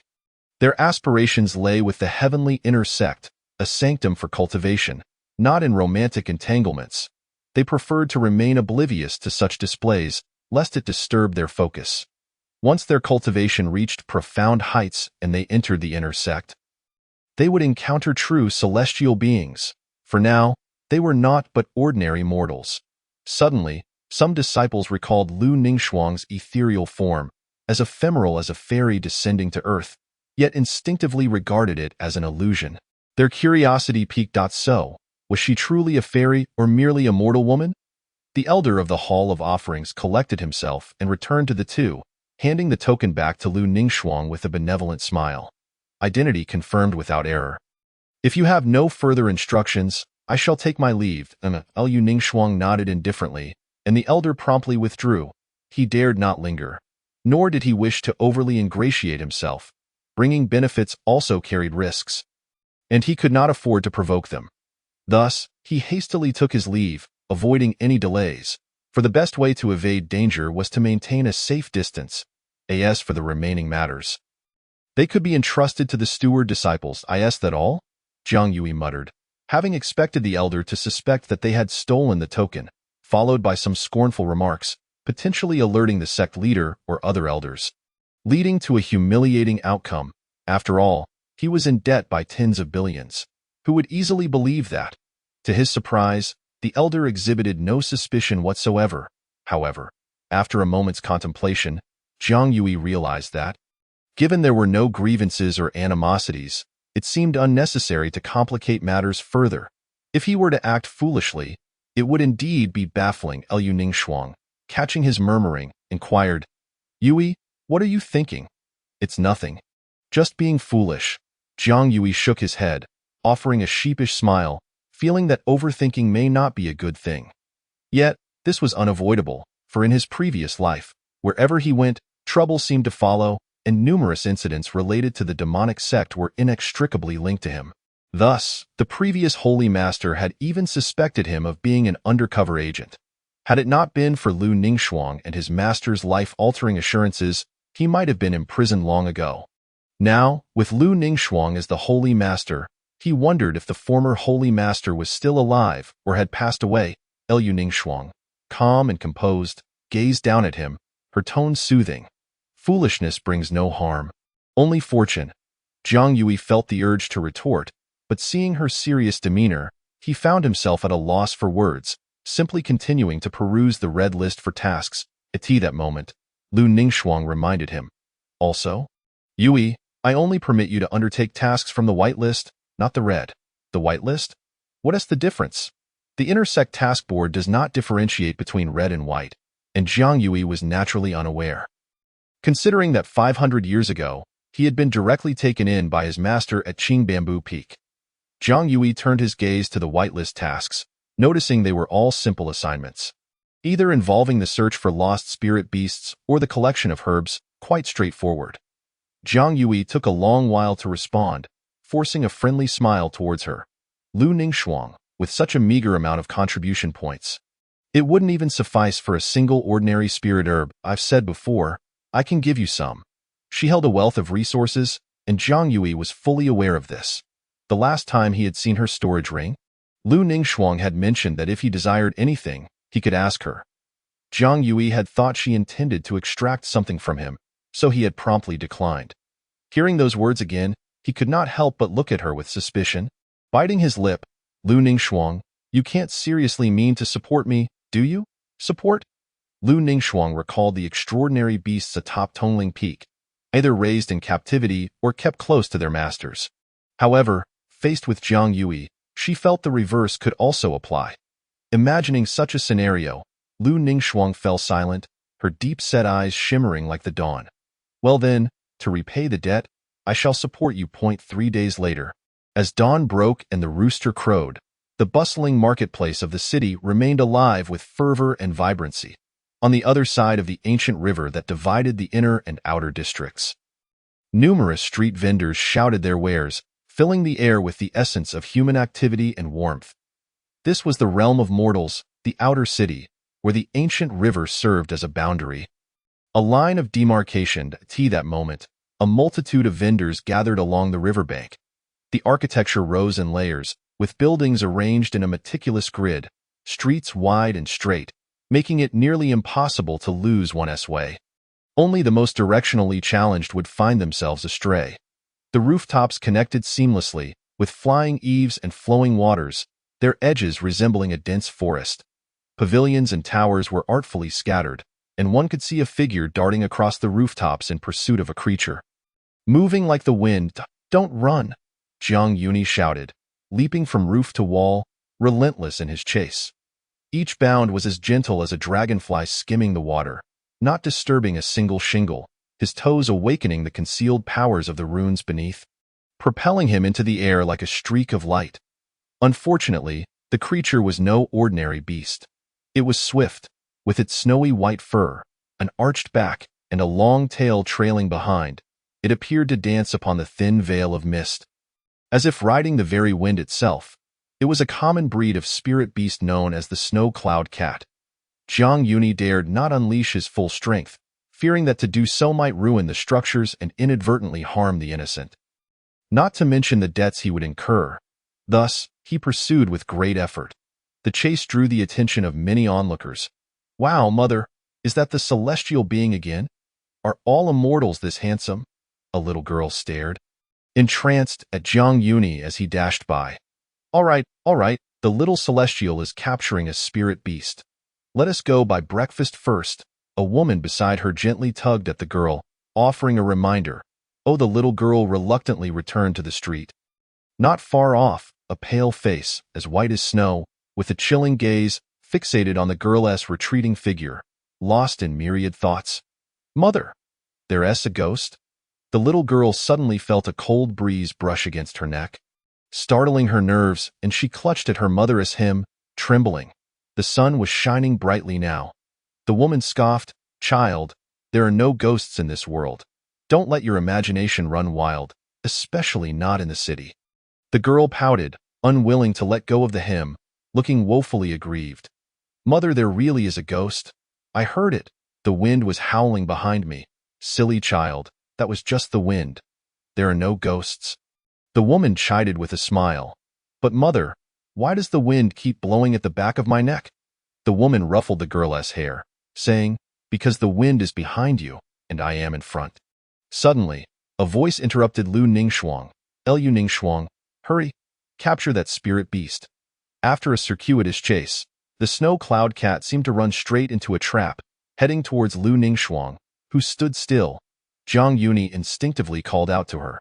"I see where you're headed." With a triumphant shout, he surged forward. However, Lu Ningxuang did not make a move. Instead, she allowed the snow cloud cat to pass by her untouched, leaving Jiang Yuni perplexed. But he had no time to ponder.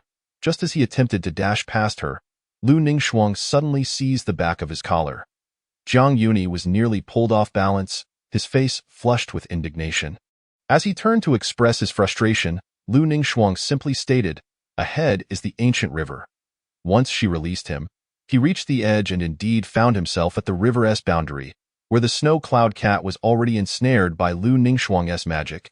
Suspended in midair, a Jiang Yuni hadn't anticipated that the spirit cat would dare to leap such a distance. Thank goodness he hadn't pursued it. Otherwise, he might have fallen into the river or been caught in Lu Ningxuang's spell, leading to an embarrassing predicament. He seemed to breathe a sigh of relief, saying, "All right, I misjudged you. I thought you couldn't understand human speech." Lu Ningxuang ignored his teasing and, having successfully captured the spirit beast, nodded and said, "Tonight, let me hold you." Jiang Yuni intended to protest but suddenly recalled his earlier request for her assistance, leaving him speechless.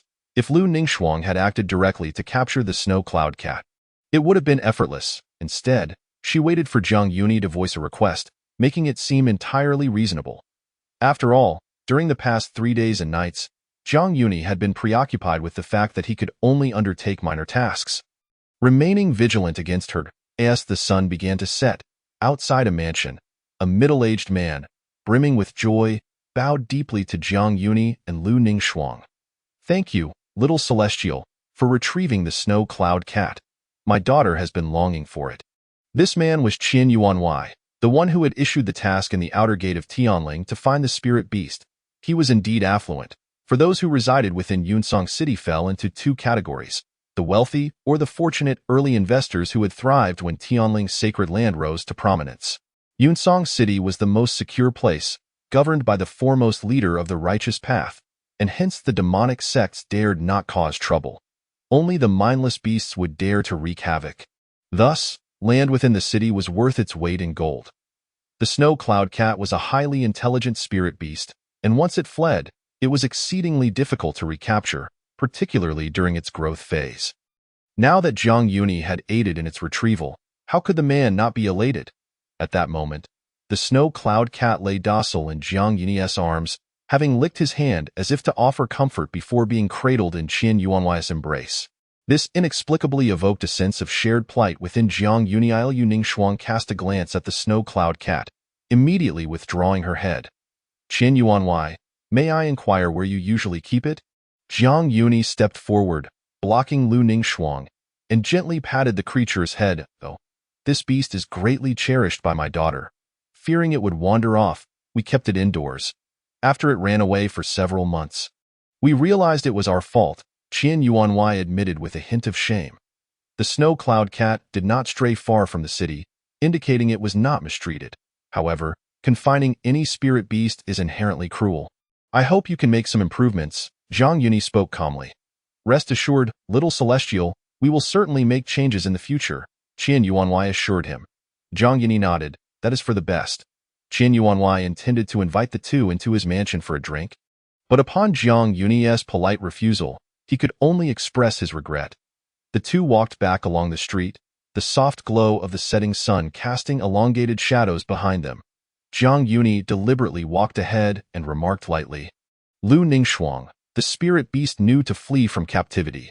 Only upon its return did Qian Yuanhui realize the need for improvement. If I don't flee, will you remain unaware of the need to act? Liu Ningxuang lifted her gaze to his back and replied unwaveringly, it had the opportunity to escape, but you did not. Her decisive response left Jiang Yuni momentarily stunned, halting in his tracks to gaze back at Liu Ningxuang. Whether it was her beauty that captivated him or the authority in her words that left him speechless, he found himself at a loss for words. Not long after, a voice rose among the crowd. We, the common folk, suffer under the tyranny of the beasts, enduring immense hardship.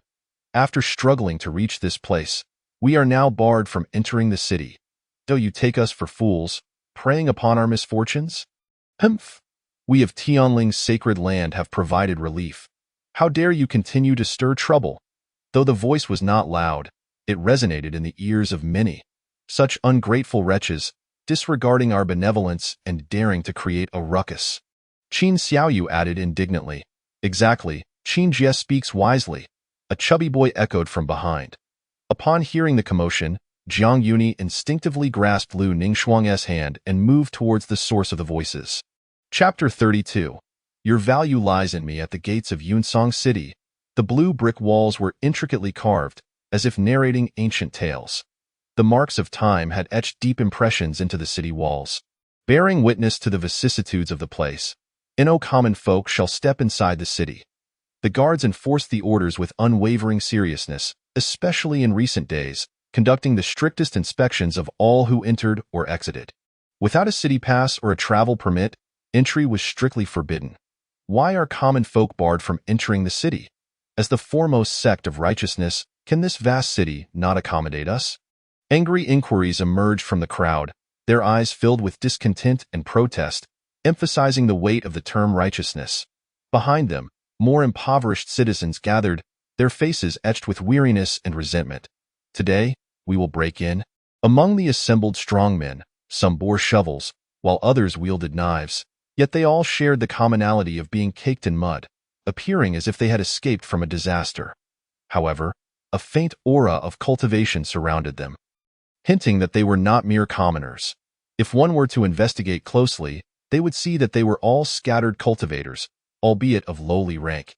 Even in the face of armored guards, the common folk displayed their determination to breach the gates, revealing their resentment and anger towards the righteous sect.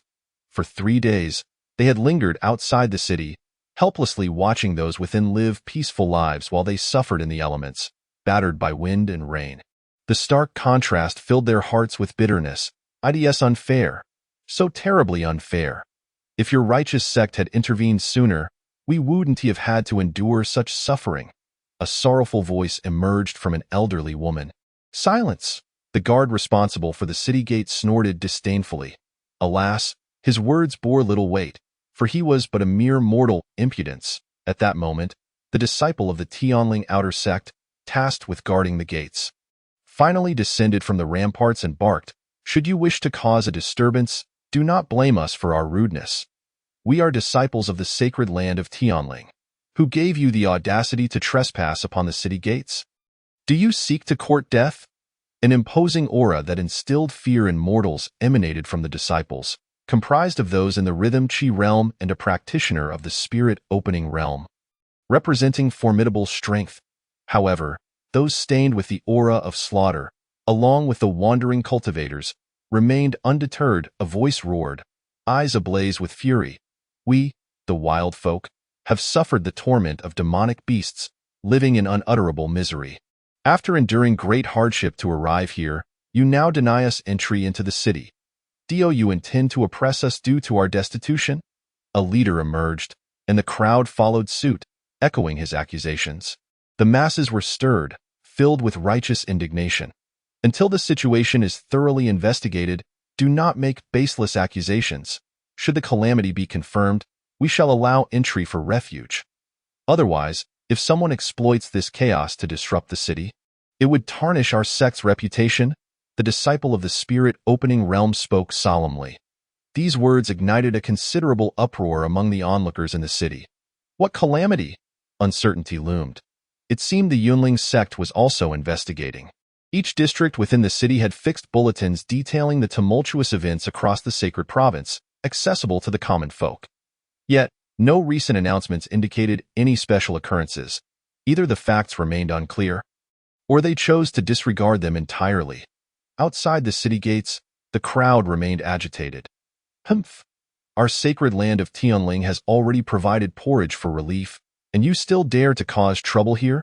The voice, though not loud, reached every ear. They turned in unison toward the source. A girl approached, hands on her hips, her face flushed with anger. "You ungrateful wretches, disregarding our benevolent actions, still dare to stir trouble."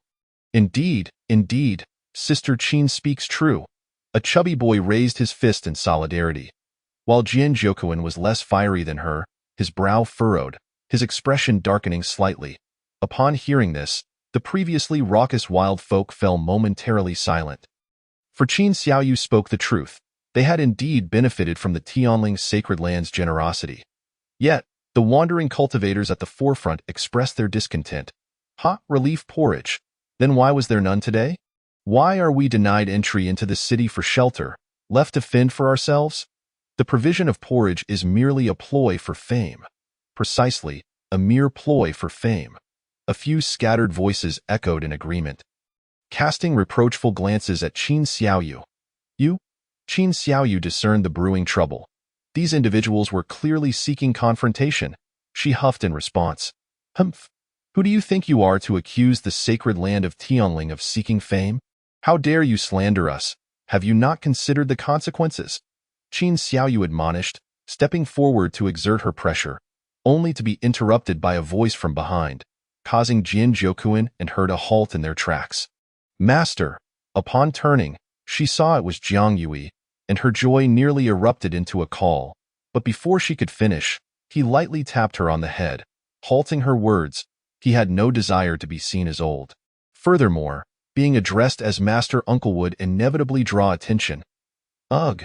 Qin Xiaoyu rubbed her head in grievance.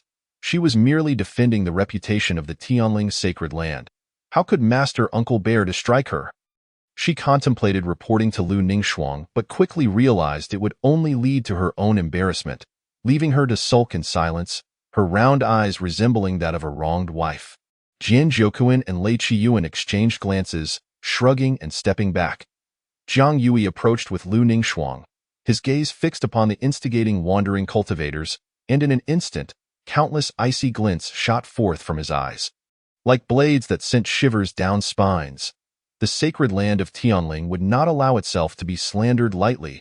Clad in flowing white, he seemed to ride the winds, his extraordinary demeanor leaving the onlookers momentarily speechless.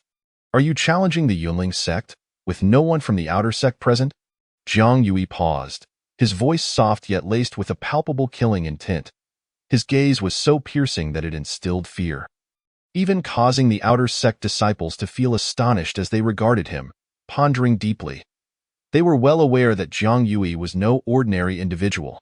At that moment, the wandering cultivators in the crowd, sensing something amiss with Jiang Yui, attempted to discreetly retreat behind the masses. Not simple. This person is undoubtedly not simple. Unfortunately, Jiang Yui had observed them all along, his eyes filled with coldness.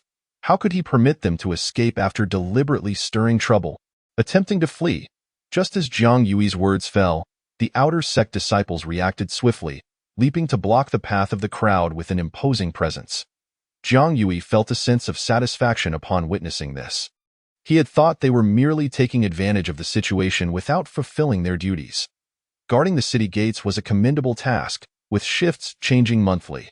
One could not leave their post without consequence, or else their contribution points would be entirely deducted, and their status would be demoted to that of a menial disciple. Yet even so, merely lying atop the city walls ensured a steady accumulation of contribution points, an effortless endeavor. Buzzing, the instigating wandering cultivators, realizing their ruse had been uncovered, immediately summoned their artifacts, transforming into streaks of light as they fled, fearful of being slain on the spot. Stop them. We must not let these miscreants escape. The guards shouted, wielding their long spears to sweep away the opposition, but they were ultimately no match for the fleeting figures, who evaded their grasp like phantoms. Seeing their retreat blocked, a group of wandering cultivators swiftly changed direction, charging toward Jiang Yui and his companions, attempting to infiltrate the city amidst the chaos. Jiang Yui surveyed the oncoming cultivators, unsure whether to label them foolish or ignorant. Humph! Witnessing this, Jiang Yui coldly snorted, releasing Lu Ningxuang's waist as he prepared to personally suppress them. However, just as he made a move, Lu Ningxuang tightened her embrace around him, preventing any escape. The softness was warm, and Jiang Yui cast a puzzled glance at her. Yet, within her beautiful eyes lay a cold, ruthless intent, as if she would unsheath her sword at the slightest provocation. Lu Ningxuang held him firmly, denying him even the slightest chance to struggle, her grip tightening as if to remind Jiang Yui not to act recklessly. Jiang Yui understood. As the sect's leader, he had every right to be furious at such slander. Yet, why must she hold him so tightly? Feeling the constraint at his waist, Jiang Yui's heart simmered with annoyance. Alas, he could neither break free nor push her away. She was as stubborn as a rogue. He struggled, attempting to wriggle out of Lu Ningxuang's embrace, but she remained immovable, her cold gaze fixed on the restless crowd ahead. Her expression was calm as she remained silent beside Jiang Yui, raising her hand to flick her fingers. The white ribbon, cutting through the air with ease, halted the wandering cultivators in their tracks with a chilling breeze. Instantly, the crowd fell silent. Under the imposing presence of the guards and Tianling disciples, the birds clustered while the beasts scattered. Jiang Yui stared blankly. Had his opportunity to act vanished? Soon after, a considerable number of Tianling disciples surged forth from behind. Reinforcements. Numbering over 10, their eyes fixed menacingly on the wandering cultivators, the edges of their artifacts glinting ominously. With the situation now firmly under control, Jiang Yui habitually resorted to his sharp tongue. Knowing this city falls under Tianling's jurisdiction, you still dare to provoke us? Do you truly believe we would hesitate to act against fools like you? You. Upon hearing Jiang Yui's taunt, the leader of the wandering cultivators turned pale, his face darkening with fury. What do you mean, you? Knowing full well the danger, yet still proceeding, lacking the strength to back it up. Are you not the fool in this scenario? Do you intend to extort us for reparations for your own foolishness? You have set a perfect example of failure. After delivering his remarks, he cast a sidelong glance at Lu Ningxuang, saying, Am I not right? Lu Ningxuang lowered her gaze, observing Jiang Yui, who now remained obediently in her embrace, and nodded.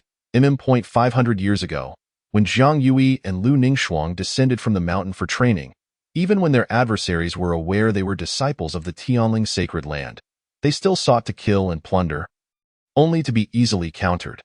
Whenever such a situation arose, Jiang Yui would resort to his cold sarcasm to alleviate his frustration. Knowing they could not provoke him, yet still confronting him head-on, and that it always occurred in his presence, how could he not feel exasperated? Behind them, Qin Xiaoyu could only see Lu Ningxuang's back, muttering, I can't shake the feeling that Master Uncle doesn't seem like someone from the previous generation. Rather, she seems more akin to our own. Indeed, I feel the same way. Lei Qiyuan raised his hand in agreement. What Master Uncle had just said resonated deeply within him. Unfortunately, he dared not voice his thoughts. Jin Zhoukuan remained silent, disappointment flickering in his eyes. He had anticipated witnessing Zhang Yui's prowess, only to find it was the sect leader instead. However, he too had gained much from the encounter, as Lu Ningxuang's technique was the inner sect's immobilization spell, a method exceedingly difficult to comprehend. Should he manage to learn it in the future, it would provide him with an additional means of self-preservation. The few instigating wandering cultivators had been apprehended by the outer sect disciples, but as to where they were being taken, Zhang Yui was unaware. Upon returning to the outer sect courtyard, Zhang Yui noticed Qin Xiaoyu's cheeks were still puffed with indignation. Understanding the reason, he chuckled. Next time, do not call me Master Uncle in front of outsiders. I am not that old. With that, he turned to Lu Ningxuang beside him and inquired, Isn't that so? Mim. Zhang Yuni smiled with satisfaction. 500 years ago, it was Lu Ningfang who heeded his words, but now circumstances had vastly changed. Having finally regained a semblance of that past feeling, Zhang Yuni was not about to let it slip away. Master, are you not of the same generation as our ancestor and sister saint? Inquired Qin Xiaoyu, perplexed. Well, that is a long story, Zhang Yuni replied, knowing it would sound quite absurd, almost as if Lu Ningfang were a cow indulging in tender grass. Though it was Lu Ningfang who was the elder, Zhang Yuni, being the younger, felt the weight of embarrassment, hence he chose to ignore it. Clearing his throat, he stated, in summary, we ought to address each other differently in front of outsiders. Qin Xiaoyu gazed at Zhang Yuni's seemingly ageless visage and jokingly exclaimed, Then should I call you brother? Wait, sister saint. I was just joking. I was wrong. Before Zhang Yuni could respond, Lu Ningfang had already seized her and pulled her inside, clearly intending to chastise her. Zhang Yuni shrugged and smiled, paying no heed to Lu Ningfang, as long as she understood the gravity of the situation. Lei Qiyuan cautiously glanced towards the house, feeling as though he could hear Qin's anguished cries in his ears. And you? When he turned back, he found Zhang Yuni looking at him. After a moment of hesitation, he ventured, Then, should I call you Godfather?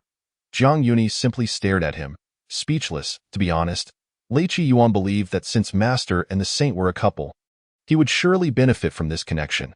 Without further thought, Zhang Yuni outright refused. However, Jin Jujun answered for himself, Master. He had long wished to take Zhang Yuni as his teacher, but had never found the opportunity to voice it. Now that the chance had presented itself, how could he let it slip away? I do not accept disciples. Zhang Yuni waved his hand in rejection, as he was already troubled by his own cultivation. Taking on disciples would only compound his difficulties. Ultimately, Zhang Yuni decided, All right, you may call me teacher. It is quite similar to master and allows me to impart knowledge. Half an hour passed. Qin Xiaoyu exited the house, smiling as if she had been crying. That very night, Lu Ningfang sat at the table and patted her lap, signaling to Zhang Yuni, who naturally understood her meaning but chose to ignore it. I said I would hold you tonight.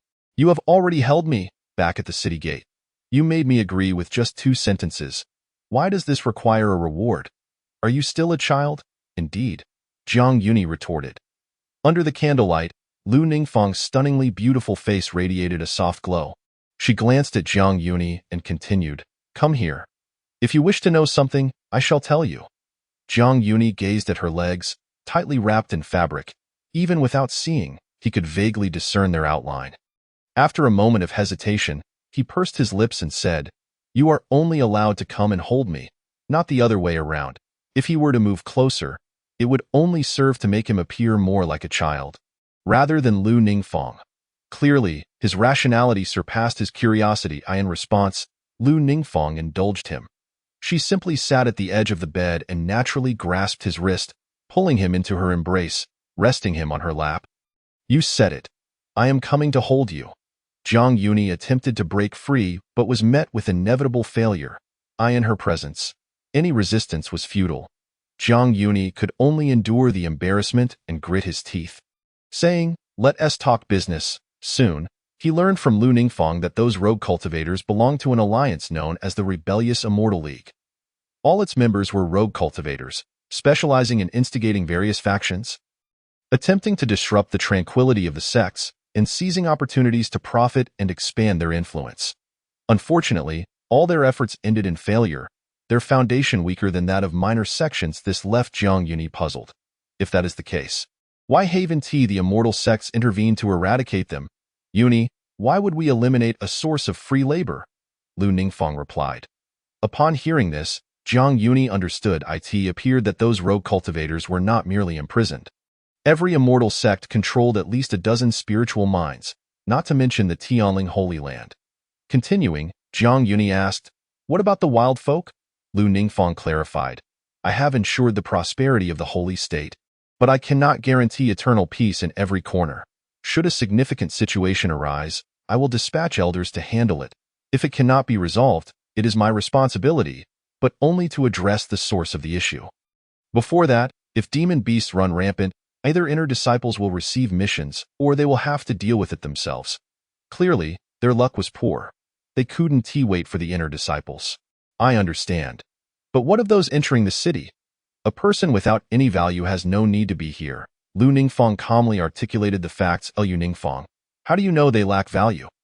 Jiang Yuni frowned, wanting to rise, but she held him firmly in place. In Yunshuang City, there is an unwritten rule.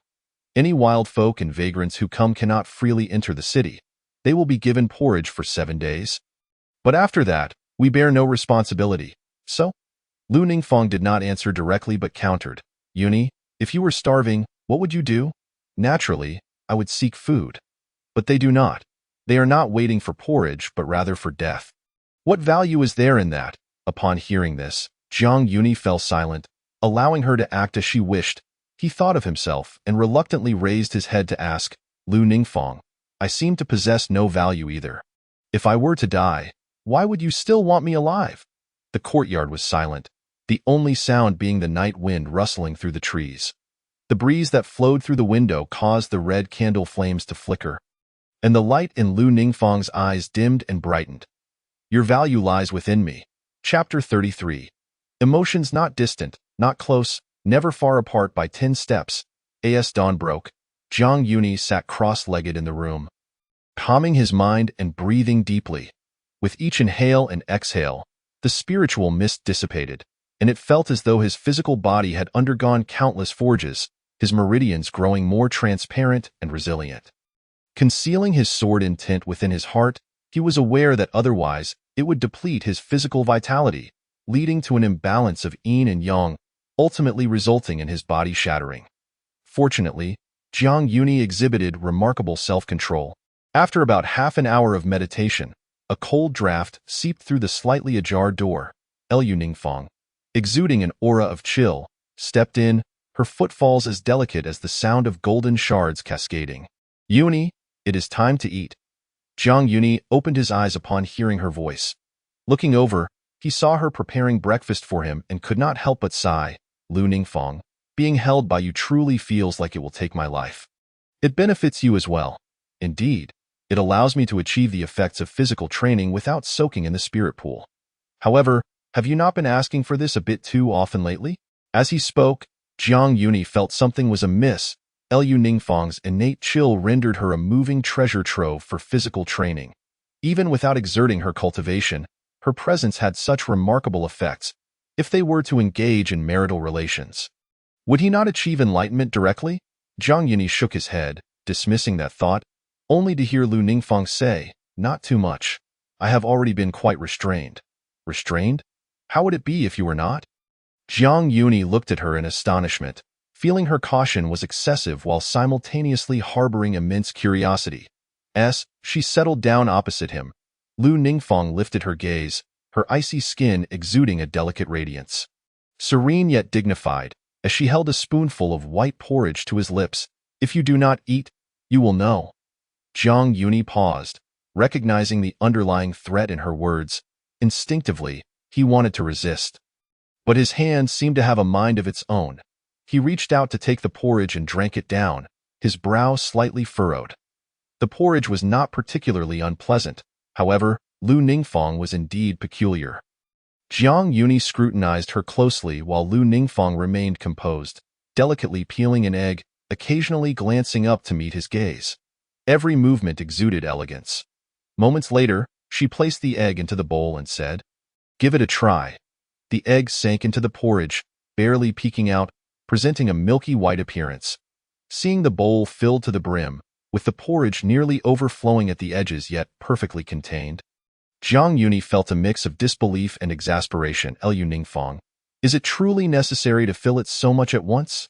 Yuni, if I could, I would serve you even more. I believe you can finish it all. Lu Ningfang replied calmly, yet her words sent a chill down Jiang Yuni's spine. It felt as though if he could not finish, she would forcibly shove it down his throat after their meal. Jiang Yuni intended to practice swordplay but noticed a shadow lurking outside the courtyard. Approaching for a better look, he found Qin Xiaoyu squatting outside, and if one were unaware, they might assume she were a thief. The other two seemed absent, confirming that Qin Xiaoyu was not in cahoots with them. However, one had already settled down to meditate, while the other was in a deep slumber. At that moment, Lu Ningfang was not outside but inside, quietly perusing a book or glancing at him through the window. Upon seeing her approach, Jiang Yuni smiled and asked, "What brings you here? Are you seeking revenge on Sister Saint?" He vividly recalled the scene from yesterday when Qin Xiaoyu was reprimanded. And now she seemed to be tempting fate, not knowing who had taught her such behavior. Or perhaps, over time, her true nature had been revealed. "I came to see if Master had avenged me by teaching Sister Saint a lesson." Qin Xiaoyu poked her head out, assessing Jiang Yuni's demeanor and suddenly shaking her head in disappointment. "How can you teach her?" Jiang Yuni asked, curious about the girl's thoughts. "Naturally, by engaging in marital disputes." Jiang Yuni's expression shifted dramatically at her words, and he admonished sternly, "Where did you learn that?" This manual on beast husbandry, with its ruthless omission of reproductive knowledge, serves as ample evidence that it was not authored by Sister Qin, but rather by others, specifically, my father and mother. They claim that couples occasionally engage in sparring before bedtime, and subsequently, I was sent to reside with my great-grandmother. Qin Xiaoyu continued. During those times, my father would appear as wilted as a cabbage the next morning, while my mother seemed invigorated, and throughout the day, she would remain unfazed by my mischief. Jiang Yuni stood there, taken aback.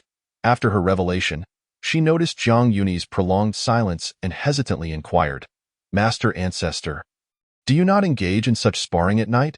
Upon hearing this, Jiang Yuni's eyes widened as he pondered. "No, we do not. Could it be that Master Ancestor is unable to hold his ground?" Qin Xiaoyu chuckled. "You must know that Sister Saint possesses profound cultivation and could easily subdue any disciple. If you could indeed prevail, I would regard you with greater esteem. But how is it that you fled with teary eyes and a sore behind yesterday?" Jiang Yuni raised an eyebrow in counter. Qin Xiaoyu's smile gradually faded.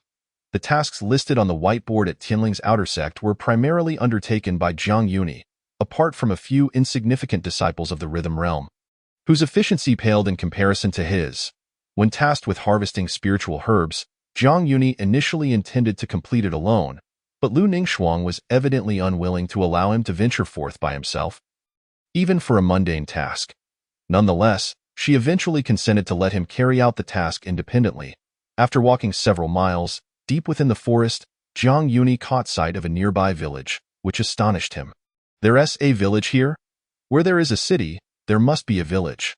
Upon closer inspection, he discerned several newly constructed rudimentary houses, and learned that these were built by the destitute who had departed from the outskirts of Yunshuang City in search of sustenance. Likely to settle here. "Why are there so few?" Jiang Yuni mused, recalling that there were at least 100 people outside the city back then. His impression of those individuals was vague, but with a strong spirit. He could remember them vividly. At such a distance, it was no challenge. "Yuni, winter is approaching. Who do you think would share their winter provisions without reason?" Lu Ningxuang replied from behind. "Winter? I hardly feel it." As they spoke, Lu Ningxuang drew closer, enveloped in cold mist, prompting Jiang Yuni to exclaim, "Don't act recklessly. I merely wished for you to experience it. If I were to act recklessly, you would be turned to ice." She retorted, "Indeed, the esteemed saint is formidable. Thus, I shall keep my distance." Regrettably, Jiang Yuni's words had no effect on her. The two strolled through the fog-laden mountains. After collecting herbs, Jiang Yuni, feeling inspired, ventured further up the mountain. Traversing through a grove, with the gradually wailing mountain breeze accompanying him, his figure shifting from obscurity to clarity. Time passed unmeasured. Ahead, a transparent, ethereal glow illuminated the air, dissipating like smoke, akin to cotton fluff, easily scattered by a mere flick of the sleeve. In the hazy surroundings, Jiang Yuni paused momentarily. As Lu Ningxuang approached, he waved his sleeve, causing the glow to vanish, revealing a lush green landscape before them, the peak of the mountain, with the mist clearing and the mountain breeze caressing his face. Jiang Yuni stood, truly having ascended this high peak without relying on Lu Ningxuang's sword control, gazing out at the vast expanse of land and the undulating mountains below. From this vantage point, the scenery unfolded before him. Verdant peaks thrived abundantly. With his eyes closed, he immersed himself in the essence of the moment, feeling as though his pores had opened, filling him with a sense of exhilaration and comfort. His mind resonated with the rhythm of nature, where others might find peril in the rarefied air. For Jiang Yuni and Lu Ningxuang, beasts were as inconsequential as weeds, easily grasped in the tranquility of nature. Where all things thrive, Jiang Yuni's concealed sword intent involuntarily radiated outward, enveloping him in shimmering strands of sword light, his figure standing tall, his garments fluttering in the breeze. The sword intent was as resilient as bamboo, with an inner softness that was both subtle and reserved, while its outer demeanor was weighty and profound, exuding the grace of a gentleman, refined and elegant. Jiang Yuni's state of mind was serene, his spirit ethereal, each movement harmonizing with the cadence of mountains and rivers, the essence of all beings. At this moment, as the wind stirred, the spiritual energy of the mountains converged, imbued with the vitality of life, transforming into delicate streams of light that flowed into his being, revitalizing him with vigor. After a brief interlude, Jiang Yuni felt he had comprehended enough, exhaling deeply as he opened his eyes, releasing a portion of the life force back into the mountains. Without uttering a word or taking any action, the two simply enjoyed the breathtaking scenery for a moment before descending the mountain path. Lu Ningxuang followed him leisurely, resembling a wisp of floating cloud, her silhouette embodying an ethereal beauty, neither too far nor too close, never straying beyond 10 paces. Does this count as you completing the task alone? Jiang Yuni turned back, chuckling at her presence. Rather than this, you might as well join me. What do you mean by completing it alone? She closely trailed behind him, akin to a protective mother. Upon their return to Tianling's outer sect to report, the sky was still bright. Jiang Yuni seized several more whiteboard tasks, completing them in a single day. However, upon witnessing several Tianling disciples standing dumbfounded beneath the whiteboard, lacking any task, Jiang Yuni henceforth limited himself to accepting only one task per day. He wished to avoid competing for tasks with disciples of the rhythm realm. After all, as a senior, it would be unbecoming to bully the juniors. That day, feeling somewhat restless, Jiang Yuni returned to the contribution hall. Fortuitously arriving just as new tasks were posted, he found himself particularly intrigued by one task. Investigate the East River's beast tracks, contribution value 50, note. If tracks are discovered, please promptly use the transmission talisman to notify. The task deadline is 3 months, with priority given to disciples specializing in body techniques. Jiang Yuni pondered briefly. Although the contribution value was somewhat low, it was surprising that such a legitimate task was merely a whiteboard listing. After all, tasks on the whiteboard had historically been issued by wealthy landlords from the outer city, or by pharmacies and other businesses within the city, seeking Tianling disciples for collection and acquisition. Within the contribution hall, the red board's jade token shifted rapidly, indicating that many Tianling disciples were busy earning contribution values and resources, while the whiteboard updated more slowly, albeit still active, except for the investigation task, which remained unclaimed. After a cursory glance, he shifted his attention to Lu Ningxuang, who seemed indifferent and deemed it reasonable to accept the whiteboard task. Thus, Jiang Yuni directly took the task and proceeded to register at the front desk. The steward disciple hesitated upon seeing him take on this task. Observing this reaction, Jiang Yuni inquired, "Is there something amiss? Could it be misplaced?" As he spoke, he scrutinized the task token, his brow creasing with confusion. for it was indeed listed on the whiteboard. The steward disciple glanced at Jiang Yuni and shook his head, stating, "This task is perfectly fine. Please take care to safeguard the transmission talisman. As for the rest, you may retrieve the task details from the literature hall nearby." "They provide a talisman with this task?" Jiang Yuni was momentarily taken aback, feeling the thin talisman in his hand was of low quality. But he held no disdain for IT. IT was indeed the first time he had encountered such a benefit while undertaking a whiteboard task. "Yes, this task carries some risk, should danger arise."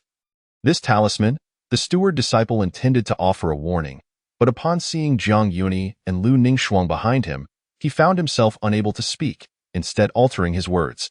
"It's up to you how you choose to use it." What else could he say? After all, Jiang Yuni was merely a servant disciple yet possessed late-stage cultivation in the spirit awakening realm, which seemed absurd. Consequently, Jiang Yuni felt increasingly perplexed. Isn't the transmission talisman meant for seeking help? Subsequently, he and Lu Ningxuang made their way to the literature hall, where various task details were available, including explanations and danger levels.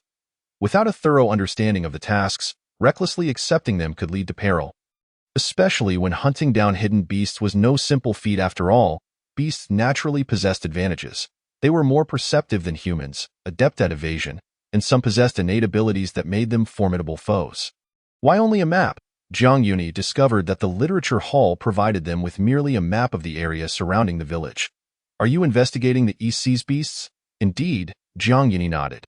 "Then this map is correct. You will accompany several senior brothers to investigate these locations," the steward disciple from the literature hall explained. "Will there be others accompanying us?" "Naturally, do you intend to go alone?" Truly a naive rookie, unafraid of tigers. Should you encounter danger, it would no longer be as simple as a whiteboard task, but rather akin to a red board task before he could finish. The steward disciple felt an intense chill and abruptly looked up to see Jiang Yuni, instantly falling silent. "All right, I understand now." "Thank you," Jiang Yuni said, cupping his hands in gratitude, clearly indicating that the investigation of beast activity would entail notifying them via the transmission talisman if beasts appeared, allowing for a subsequent pursuit and decisive action. Jiang Yuni grasped the icy Lu Ningxuang as they departed. Along the way, he noticed that Lu Ningxuang seemed colder than usual and suddenly reminded her, "Lu Ningxuang, this is a whiteboard task. You wouldn't consider backing out, would you?" "Yuni, I never have regrets." From her demeanor and expressions, it is evident that Lu Ningxuang harbors considerable dissatisfaction towards this task. And it seems that every aspect contributes to her discontent. While this mission is effortless for Jiang Yuni, it poses a significant challenge for some disciples who only accept whitelist tasks. It is no wonder that no disciples were willing to take it on at the time.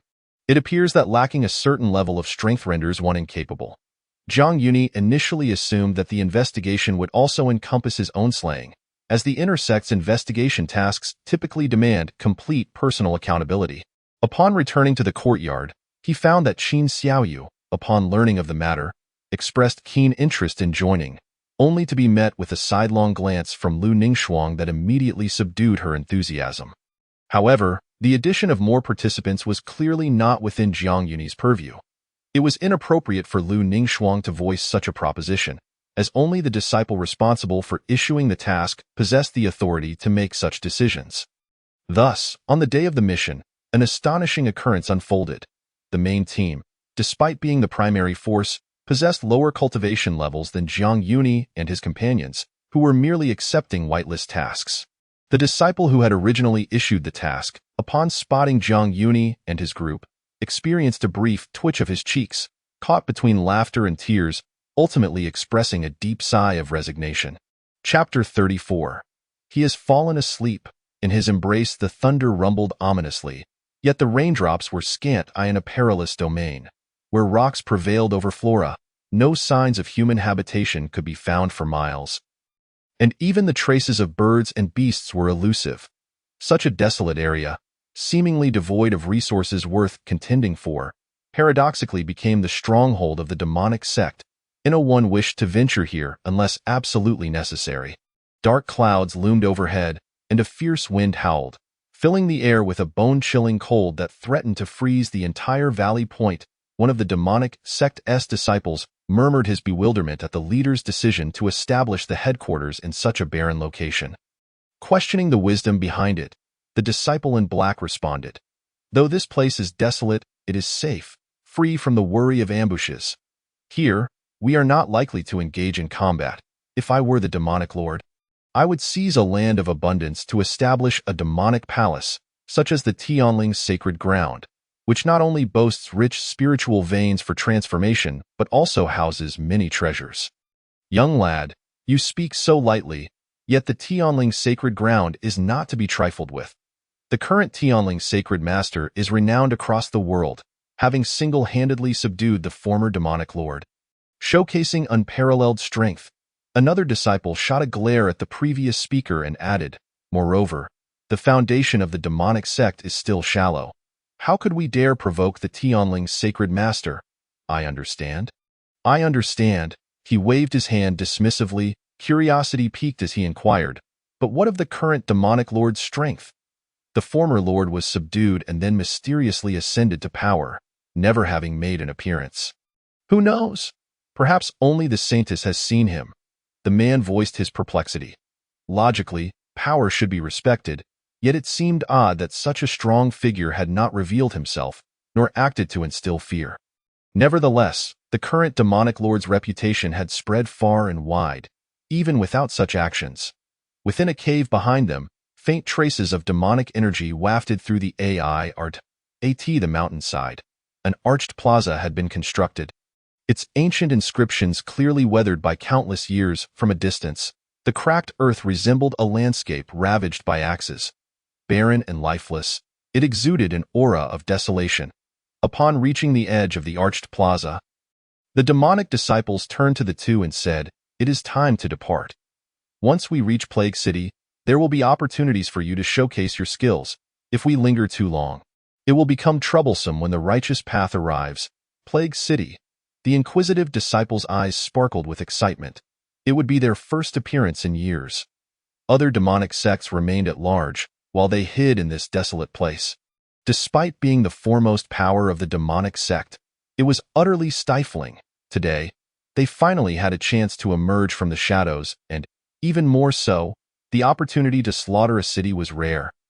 Especially for the current demonic lord. At that moment, the Fingyun strategy of Tianling's outer sect unexpectedly updated its news, detailing events and peculiar occurrences from various states, predominantly serious in nature.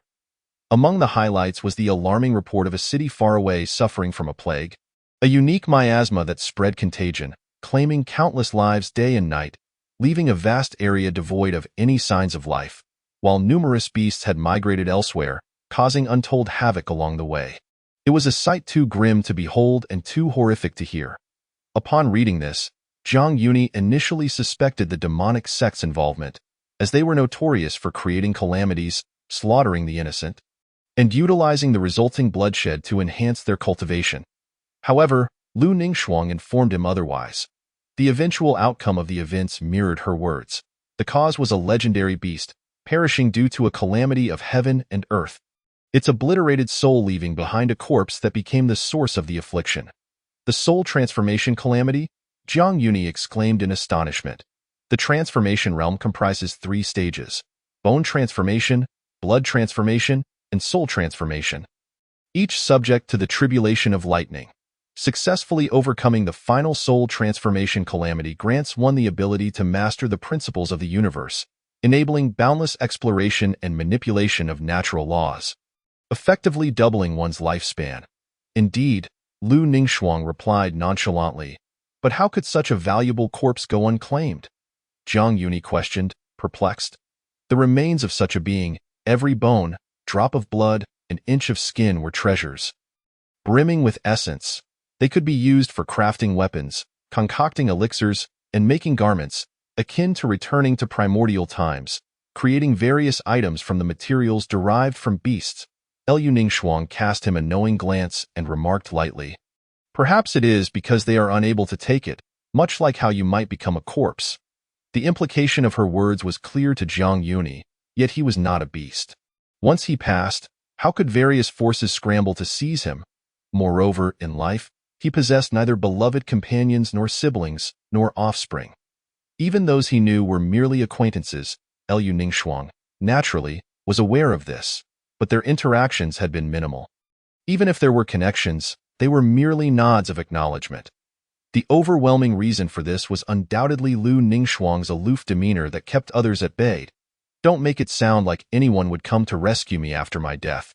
Wouldn't I merely be placed in an ice coffin, left to the passage of time until ultimately buried? Who would remember that I ever existed? Jiang Yuni chuckled self-deprecatingly in his view. Only the 3 junior disciples within Tianling's sacred ground might recall him. But even they would likely forget him in time. Shortly thereafter, Liu Ningxuang added, besides, who would dare to seize it? Do they enjoy living on the edge? Though Jiang Yuni's corpse might hold little value. He contemplated for a moment before responding, you certainly have a knack for self-promotion. Fortunately, he added. Simultaneously, the bulletin within the city was updated, though it lacked the detail of the Fengyan strategy, primarily featuring gossip and entertainment news. For instance, tales of handsome young masters who were charming yet morally dubious, beautiful maidens who, despite their looks, were fickle, or wealthy gentlemen entranced by certain courtesans, desiring to take them as concubines. Such stories proliferated endlessly.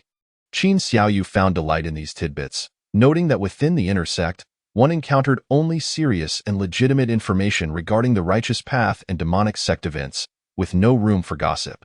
Thus, she found this refreshing. Goodness, I never imagined that even now, someone would be rejected in marriage, boldly claiming they would become the saint son of our Tianling's sacred ground in the future. Qin Xiaoyu chuckled. Covering her mouth, Tianling's sacred ground had long been recognized by the world as a celestial gate. With a legacy spanning millennia, its disciples were countless, among whom were exceptionally gifted individuals who commanded their own factions. Even if there had been a period of decline, it was merely a bygone chapter. The city of Yunshuang had once again fallen under Tianling's jurisdiction, and every household, as well as wandering cultivators drawn by its reputation, took pride in being affiliated with Tianling's sacred ground. Meanwhile, Jin Jujun was engrossed in reading. Qinjie, Jin Shixiang. What is so fascinating about this? Lei Qiyuan, noticing Jin Jujun's interest, approached with confusion. This section even mentions our master's endeavors. Searching for spirit beasts within the city, collecting mineral crystals, and assisting with cargo transport. Master has accomplished so much in such a short time. It is truly impressive, Jin Jujun praised, believing Jiang Yuni was experiencing the essence of mundane life. After all, as a cultivator who had undergone rebirth, he was inherently experienced in cultivation practices, merely needing to tweak his previous memories without expending excessive time in training. Junior brother Lei, this section also summarizes several excellent dining establishments. Jin Jujun pointed to a nearby passage. Really? Let me see, Lei Qiyuan exclaimed, suddenly intrigued. After perusing for a while, the leading disciple along with his companions brought forth several magnificent spirit steeds. Observing this, he finally mustered the courage to speak, saying, everyone, it is time to depart. The leading disciple, possessing late-stage spirit awakening realm strength, was a rare talent among the outer sect and was named Wu Hai. A disciple of a certain elder, while he might wield influence over other outer sect disciples, his authority appeared somewhat diminished in the presence of Jiang Yuni and the others. Oh, they have arrived. Upon hearing Wu Hai's words, Jiang Yuni acknowledged beneath the Fengyan strategy and proceeded to join Liu Ningxuang. Liu Ningxuang exhibited no signs of impatience, whereas Jiang Yuni was different. He was the type who preferred not to keep others waiting, making it a point to arrive punctually if an appointment was set, and of course, one could classify his punctuality as either commendable or overly precise. Seeing Jiang Yuni's agreeable demeanor, Wu Hai and the other Tianling outer sect disciples breathed a sigh of relief. Having heard tales of his close ties to the inner sect, fearing he might be an arrogant individual. Although they had never encountered inner sect disciples. Are we relying on these few spirit steeds for our journey? With Jiang Yuni leading the way, Qin Xiaoyu and others hurried over from the nearby bulletin board. Upon seeing the spirit steed, Qin Xiaoyu was filled with curiosity. The steed, with its slender head, high neck, and small horns, was both graceful and majestic. However, she immediately discerned its mixed breed lineage. After all, pure-blood spirit steeds resemble dragons with scales, capable of soaring through the winds, whereas this steed possessed only claws. Though it was still striking in the mortal realm. Indeed, this spirit steed was specially bred by the sect for disciples to use as mounts, featuring remarkable speed and endurance. While it could not compare to true rare beasts, it excelled in its ease of training. Wu Hai explained further, noting that spirit steeds were categorized by rank, with the lowest being the Crimson Spirit Steed and the highest being the Azure Gold Spirit Steed, which was robust and could gallop like the wind, covering 1,000 miles in half a day. Jiang Yuni observed the situation. There were 3 individuals on Wu Hai's side, while they had 5. Yet only 6 spirit steeds were brought, clearly insufficient for everyone. However, it was manageable. As he pondered this, a sudden cold breeze swept by, and Lu Ningxuang emerged from his side, her graceful form accentuated by a fitted black outfit that highlighted her perfect figure. With a light step, she advanced and leapt onto one of the spirit steeds with ease, grasping the reins. Casting a meaningful glance at Jiang Yuni, she extended her hand and softly spoke, "Come up." Her tone was indifferent yet carried an air of authority. Wu Hai and the others were taken aback by her voice, which, though melodious like flowing water, bore an unsettling chill reminiscent of ice beneath a cold pool. Causing an involuntary shiver, were it not for the sunshine, one might have felt the temperature plummet, as if they had entered a frozen cavern. Nevertheless, Jiang Yuni remained unmoved. Qin Xiaoyu, however, seemed to have anticipated this. Stifling a giggle behind her hand, "Oh dear, truly inseparable, teacher, you might as well give in." Unfortunately, her words did not escape Jiang Yuni's ears. Glancing at her, he noted her newfound boldness. He suddenly spoke, "Qin Xiaoyu, she's calling for you. Why aren't you getting on?" After all, Lu Ningxuang hadn't called her out by name. "What?" Qin Xiaoyu was taken aback by the sudden mention of her name, her face paling as she caught Lu Ningxuang's slowly approaching gaze, which was as cold as I in a hurry. She scampered to mount another spirit steed. Adjusting her posture, she pouted and muttered, I couldn't hear." Following suit, Jin Jujuan and Lei Qiyuan shared a spirit steed. As long as they were not under Lu Ningxuang's scrutiny, all would be well. Wu Hai and the others, in unison, mounted their respective steeds, diverting their gazes to the horizon, instinctively avoiding prolonged glances, driven by a reverent fear of death. Jiang Yuni sighed inwardly at the exaggerated scene, but soon recalled the chilling encounters Lu Ningxuang had brought upon him. Feeling that their reactions were justified, he looked up at Lu Ningxuang. Her hair flowing lightly in the breeze, her delicate face revealing no emotion, her haughty demeanor coupled with her ink-black eyes, striking a note of solitude, was reminiscent of the past. Unfortunately, Jiang Yuni had grown accustomed to her ways. He gestured for her to lean forward a bit before mounting the steed himself, wrapping his arms around her slender waist and grasping the reins. With a slight air of arrogance, he remarked, "Don't think you can take advantage." He understood that Lu Ningxuang intended for him to sit in front, so he unhesitatingly chose the rear. At that moment, Lu Ningxuang only needed to lean back slightly for her delicate form to rest in his embrace. Yet she seemingly had no intention of doing so, either then or now. Compared to her passive stance in the past, Lu Ningxuang now found a sense of exhilaration in being proactive, feeling her heart's pulse. However faint, alive and vivid, as long as you are happy, Lu Ningxuang said softly. Jiang Yuni, however, was dissatisfied with her response. Each time she playfully teased him, it left him yearning and flustered. Yet when it came to his turn, she remained the ever-cold Lu Ningxuang, her icy demeanor provoking his irritation. Though she was not one for many words, her intelligence was keen enough to understand Jiang Yuni's thoughts. "Want a hug?" Hearing her imply such, Jiang Yuni immediately quashed the notion. "No, let's go." "Oh."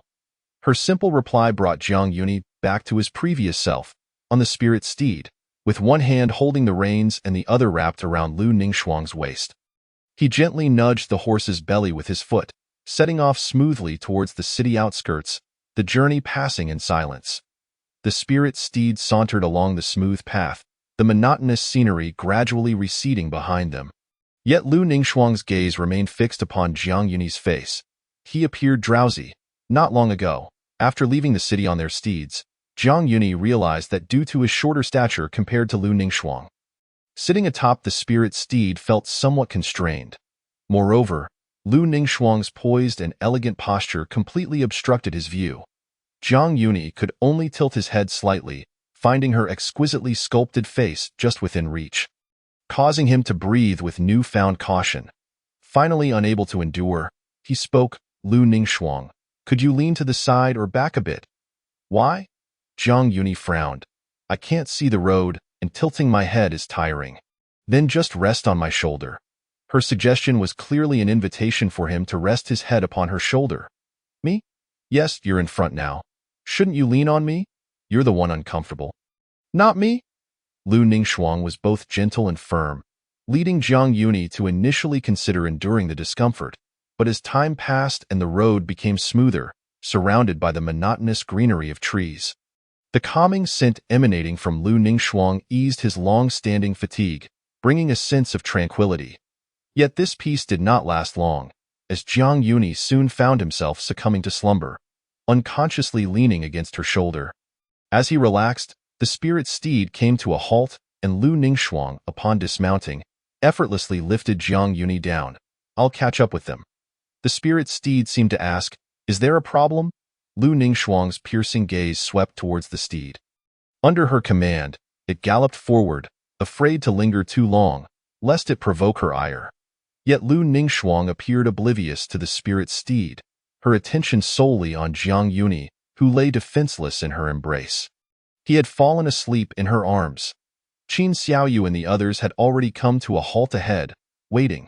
Upon noticing the absence of riders on the spirit steeds, they exchanged glances, sensing something was amiss. "Huh? Where are the people?" Wu Hai inquired respectfully, "Should we wait a bit longer?" Although Qin Xiaoyu and the others were younger, they still unconsciously spoke with a tone of deference. "No need. No need. The holy mistress does not prefer to travel with others. We can proceed ahead. After all, the teacher and the mistress will certainly arrive at Dongjiang before us." Qin Xiaoyu understood this well. Jin Zhujuan and Lei Qiyuan nodded in agreement, expressing no objections. Only then did Wu Hai and the others feel reassured, urging their spirit steeds to gallop swiftly towards Dongjiang. Chapter 35. He leaves, she follows. He misbehaves, she indulges. He sleeps, she accompanies, amidst the vast mountains. A mysterious mist danced in the distance, and within this expansive range, an ethereal beauty cradled a figure as she traversed the mountain path. There were no villages ahead, nor shops behind. Her garments fluttered gracefully. She walked with composure, the occasional breeze rustling her hair, leaves falling like whispers upon the young man nestled in her embrace. Yet before they could touch, the leaves disintegrated into powder mid-air. The creatures of the forest, sensing her chilling aura, were startled. Some hid in their nests, too frightened to show themselves, while others fled in a panic, leaving behind cries of terror. Lu Ningxuang was unaware of what lay ahead. Her only focus was on carrying him forward. Her heart stirred, time passed, and Jiang Yuni slowly opened his eyes, greeted first by dappled sunlight filtering through the leaves. Raising his hand to shield his eyes from the fleeting light, he could faintly discern the white clouds hanging in the sky. It was both warm and cool. He realized he was being carried by Lu Ningxuang, walking through the mountains. Tilting his head slightly, he caught sight of her fair, delicate neck, the collar of her garment slightly askew, revealing a slender collarbone beneath. Upon closer inspection, I knew I couldn't sleep peacefully. Lu Ningxuang. "Where are we?" Jiang Yuni withdrew his hand and raised his head in confusion. "The deep mountains," Lu Ningxuang replied succinctly. "Which place?" "The old forest." Jiang Yui glanced around, realizing he was indeed deep within the mountains, where verdant trees and crimson walls basked in the warmth of the sun. This secluded place should have been devoid of paths. Yet the imprints of footsteps indicated that someone had traversed here, thus creating a way. The road ahead stretched far, and although surrounded by dense forest, there was an abundance of wildlife bustling about, evidently preoccupied with storing food, building nests, or shedding their fur. With Jiang Yui's awakening, the forest transformed into a realm of tranquility, shedding its former chill and no longer appearing as a land ruled by ferocious beasts. Lu Ningxuang maintained her embrace around Jiang Yui, remaining silent, while he furrowed his brow and gazed ahead. He had an unsettling feeling of having been abducted, particularly by Lu Ningxuang, and though he wished to break free, his efforts proved futile as she held him even tighter. He understood the futility of resistance, yet he tentatively struggled and said to Lu Ningxuang, "I'm awake. Shouldn't you let me down?" Jiang Yui spoke to her with an unusual calmness. Although he was oblivious to his current location, being held was inherently uncomfortable. It was not that Lu Ningxuang's hold was unkind, but rather that Jiang Yui found it difficult to accept being embraced by his childhood companion. It felt awkward, especially given her familiar, icy beauty. Her face, as luminous as jade, exuded an enchanting chill. "Are you tired?" he asked, incredulous at the absurdity of such a question surfacing from her lips, and he couldn't help but scoff. "If you're tired, just let me go." However, Lu Ningxuang merely lowered her gaze and said, "You will be tired." Huh? Jiang Yui was momentarily taken aback, realizing she was referring to him. Admittedly, he did feel somewhat fatigued, as the pressure from Jian Jujun compelled him to strive harder in his cultivation, lest he lose face before his seniors. Yet, the greater burden stemmed from Lu Ningxuang, who always stood by his side when they were out, silently watching without expressing anything, which made Jiang Yui feel quite stifled. It seemed he had fallen back into old habits, he murmured to himself. Since awakening, he had struggled with excessive sleepiness, but as long as he rested well the previous night, it seldom affected him. Yet, having practiced late into the night for the past 2 days and inhaling the comforting, soothing fragrance around him, it was difficult not to succumb. After a brief pause, Jiang Yui continued. "Lu Ningxuang, I feel more mentally exhausted." "Why?" "Because you let me down." Seeing his reluctance, Lu Ningxuang finally set Jiang Yui down gently, alleviating the psychological pressure he had been bearing. Jiang Yui let out a long sigh of relief, exclaiming, "Good." Unlike his resistance, Lu Ningxuang showed no defiance. Instead, she gazed at him, her voice devoid of warmth. "You too must be obedient." Upon hearing this, Jiang Yui deliberately ignored her. Lu Ningxuang paid no heed. Regardless, Jiang Yui's attitude had shifted slightly, marking a positive beginning. Alas, this tranquility was soon shattered. While Jiang Yui surveyed his surroundings, a sudden thought struck him, prompting him to ask, "Lu Ningxuang, where is the spirit steed?" Without a hint of embarrassment, Lu Ningxuang replied, "It ran away." "Do you expect me to believe that?" Although the spirit steed was not a purebred spirit beast, it possessed a degree of sentience.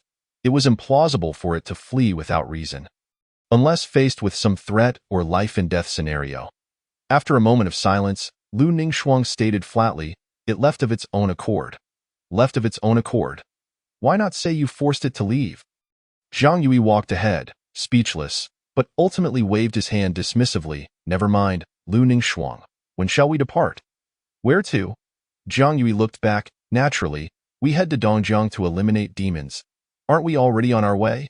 "I meant to fly on the sword." "Fly on the sword? Do you intend to walk there?" Concealing their identity before the outer sect disciples was one thing, but now that they were alone, did she really want to travel by foot? Lu Ningxuang nodded. "Yes. You. To have the ability to fly on the sword and yet choose to abandon the spirit steed for the mountain trails. What is she thinking? Anyone would deem her actions nonsensical. And Jiang Yui could no longer contain his frustration.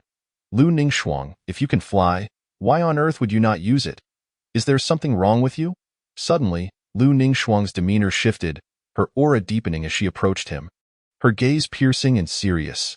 "Yui, no foul language." Her tone was not raised, lacking any deliberate emphasis, yet it carried an unyielding authority that was hard to defy.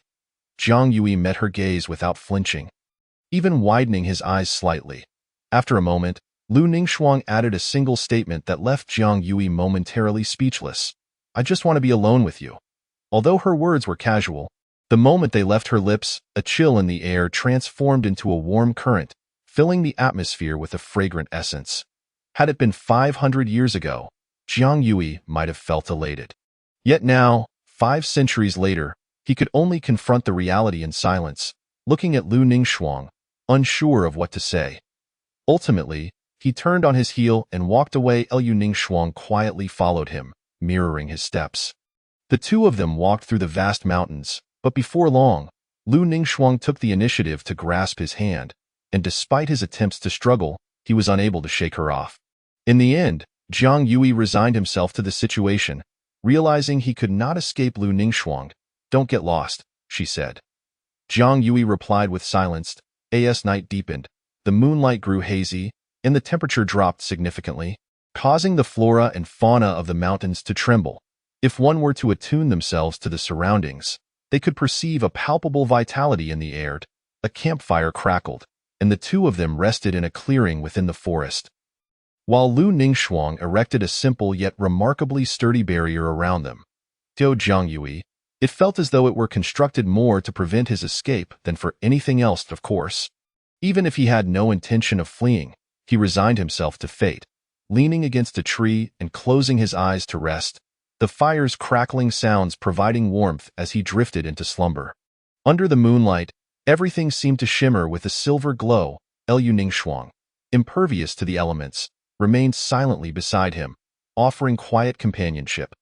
Once Jiang Yui's breathing steadied, Lu Ningxuang moved closer, gently resting his head on her shoulder. Her movements fluid and graceful, a slight turn revealed his delicate profile. He walked, she followed, he caused mischief.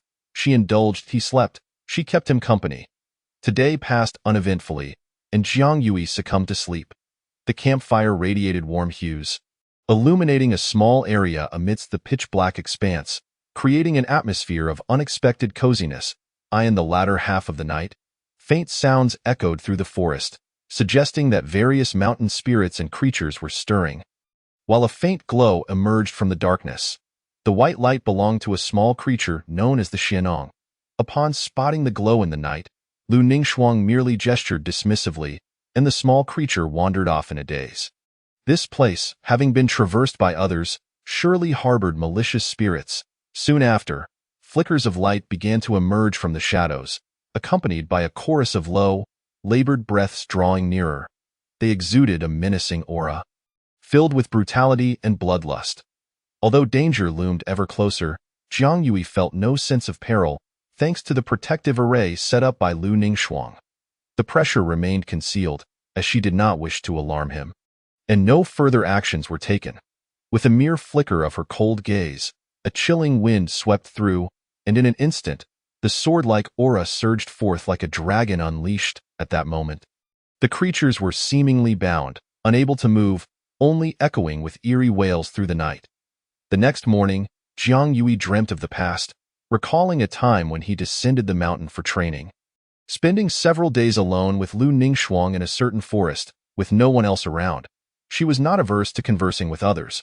Rather, Lu Ningxuang was simply too cold and reserved.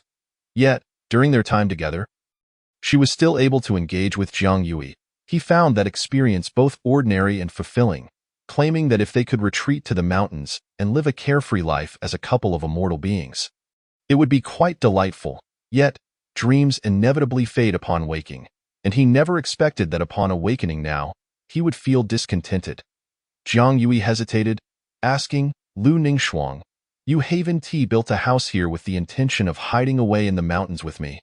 Have you?" Lu Ningxuang replied, "It's possible that I'm asking you, not seeking your opinion." Liu Ningxuang maintained her indifferent demeanor.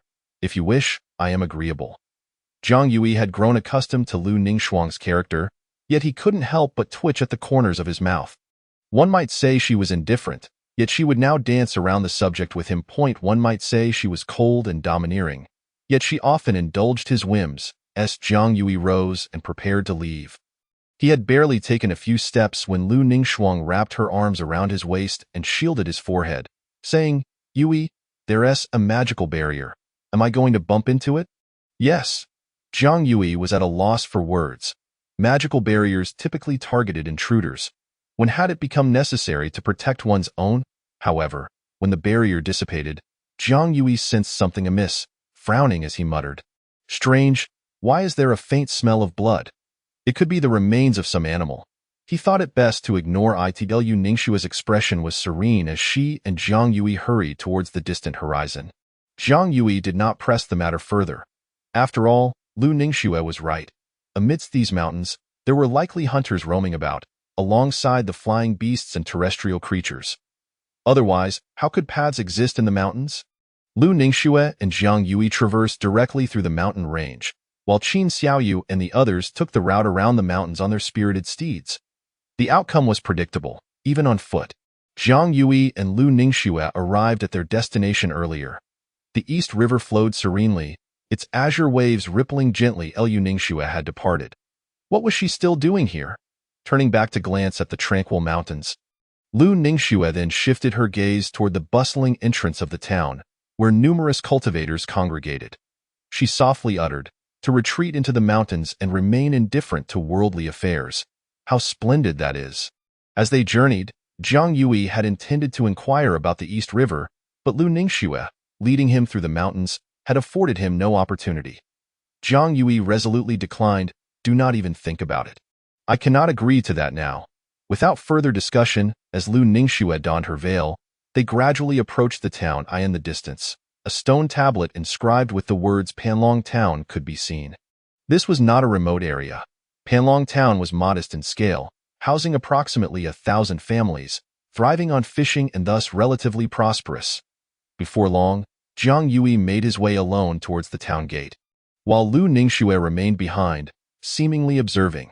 Upon nearing the entrance, he found the crowd too dense to penetrate and thus casually inquired of a passerby, "Brother, might I ask why so many cultivators are gathered here? What else could it be?"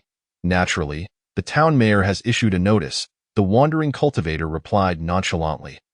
"Anyone who can eliminate the lurking monsters in the East River will be rewarded with over 30 shards of spirit essence, equivalent to 5 low-grade spirit stones, along with barrier-breaking spirit tea, worth a considerable sum." Jiang Yui asked, "So, these individuals must be here for the monsters lurking within the town, correct?"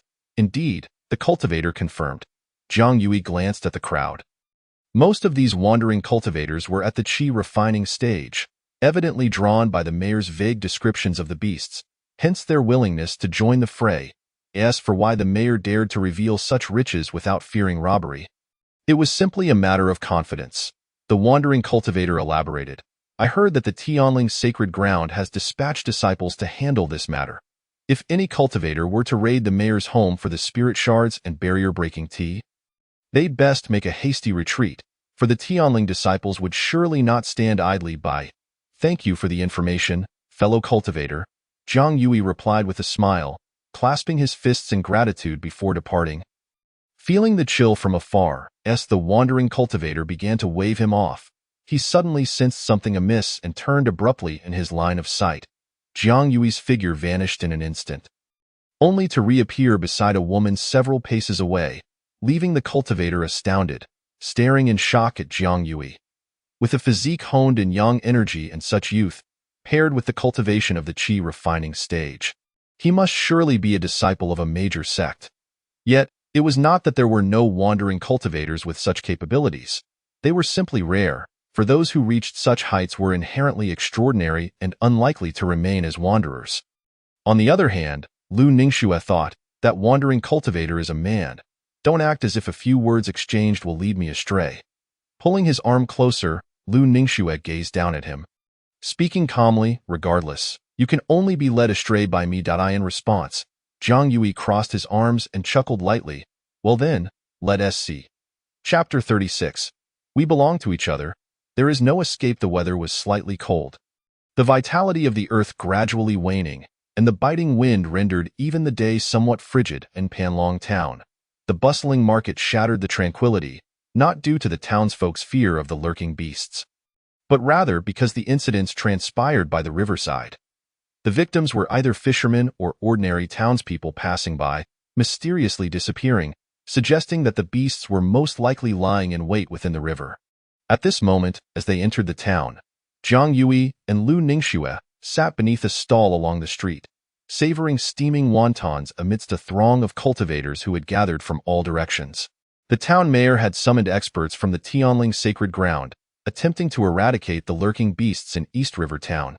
Yet, one could only wonder if they would manage to seize the opportunity. Those who have come should merely be outer disciples, the strongest among them being at the late qi refining stage. We still have a chance, remarked a wandering cultivator. Tianling disciples, I wonder if conflicts will arise. Many say that disciples of major sects are difficult to deal with. If a conflict does occur, it may spell disaster. Another voiced his apprehensions. Not likely. Another wandering cultivator shook his head. The Tianling sacred ground is extremely selective in accepting disciples. And the rules are strict. They must adhere to the sacred ground's regulations and cannot engage in wanton killings. Friend, you speak the truth, Zhang Yui said with a smile, turning to offer a salute, while the three wandering cultivators seated behind him nodded in agreement.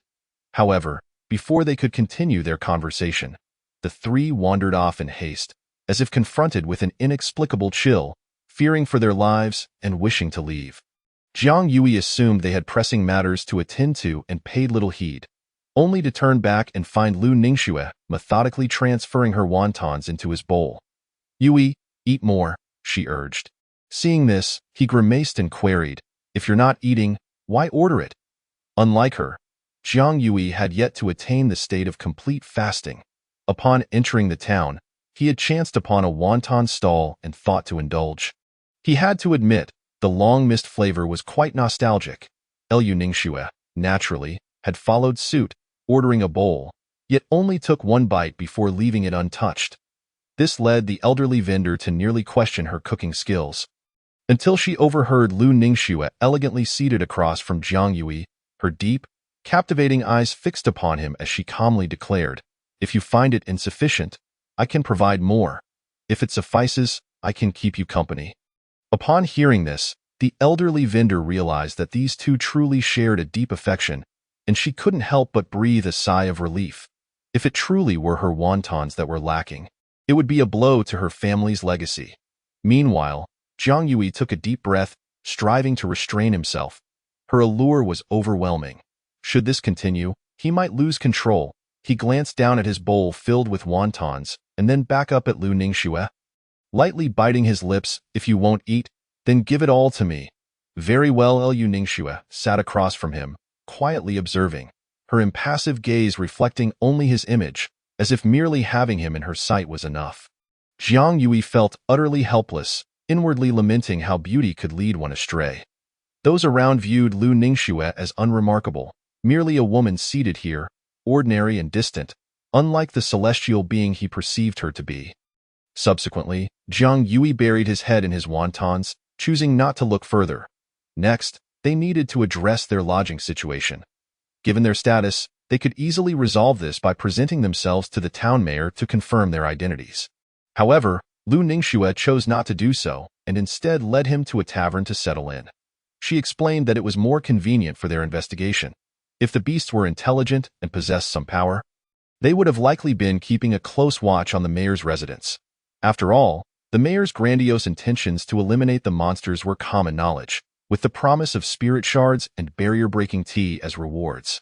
In such circumstances, trouble was likely to ensue. Do not underestimate the beasts. Any thriving monster typically has subordinates and a sufficient level of intelligence. Their underlings may not be particularly formidable, but their numbers can be overwhelming. Before long, the sky darkened further.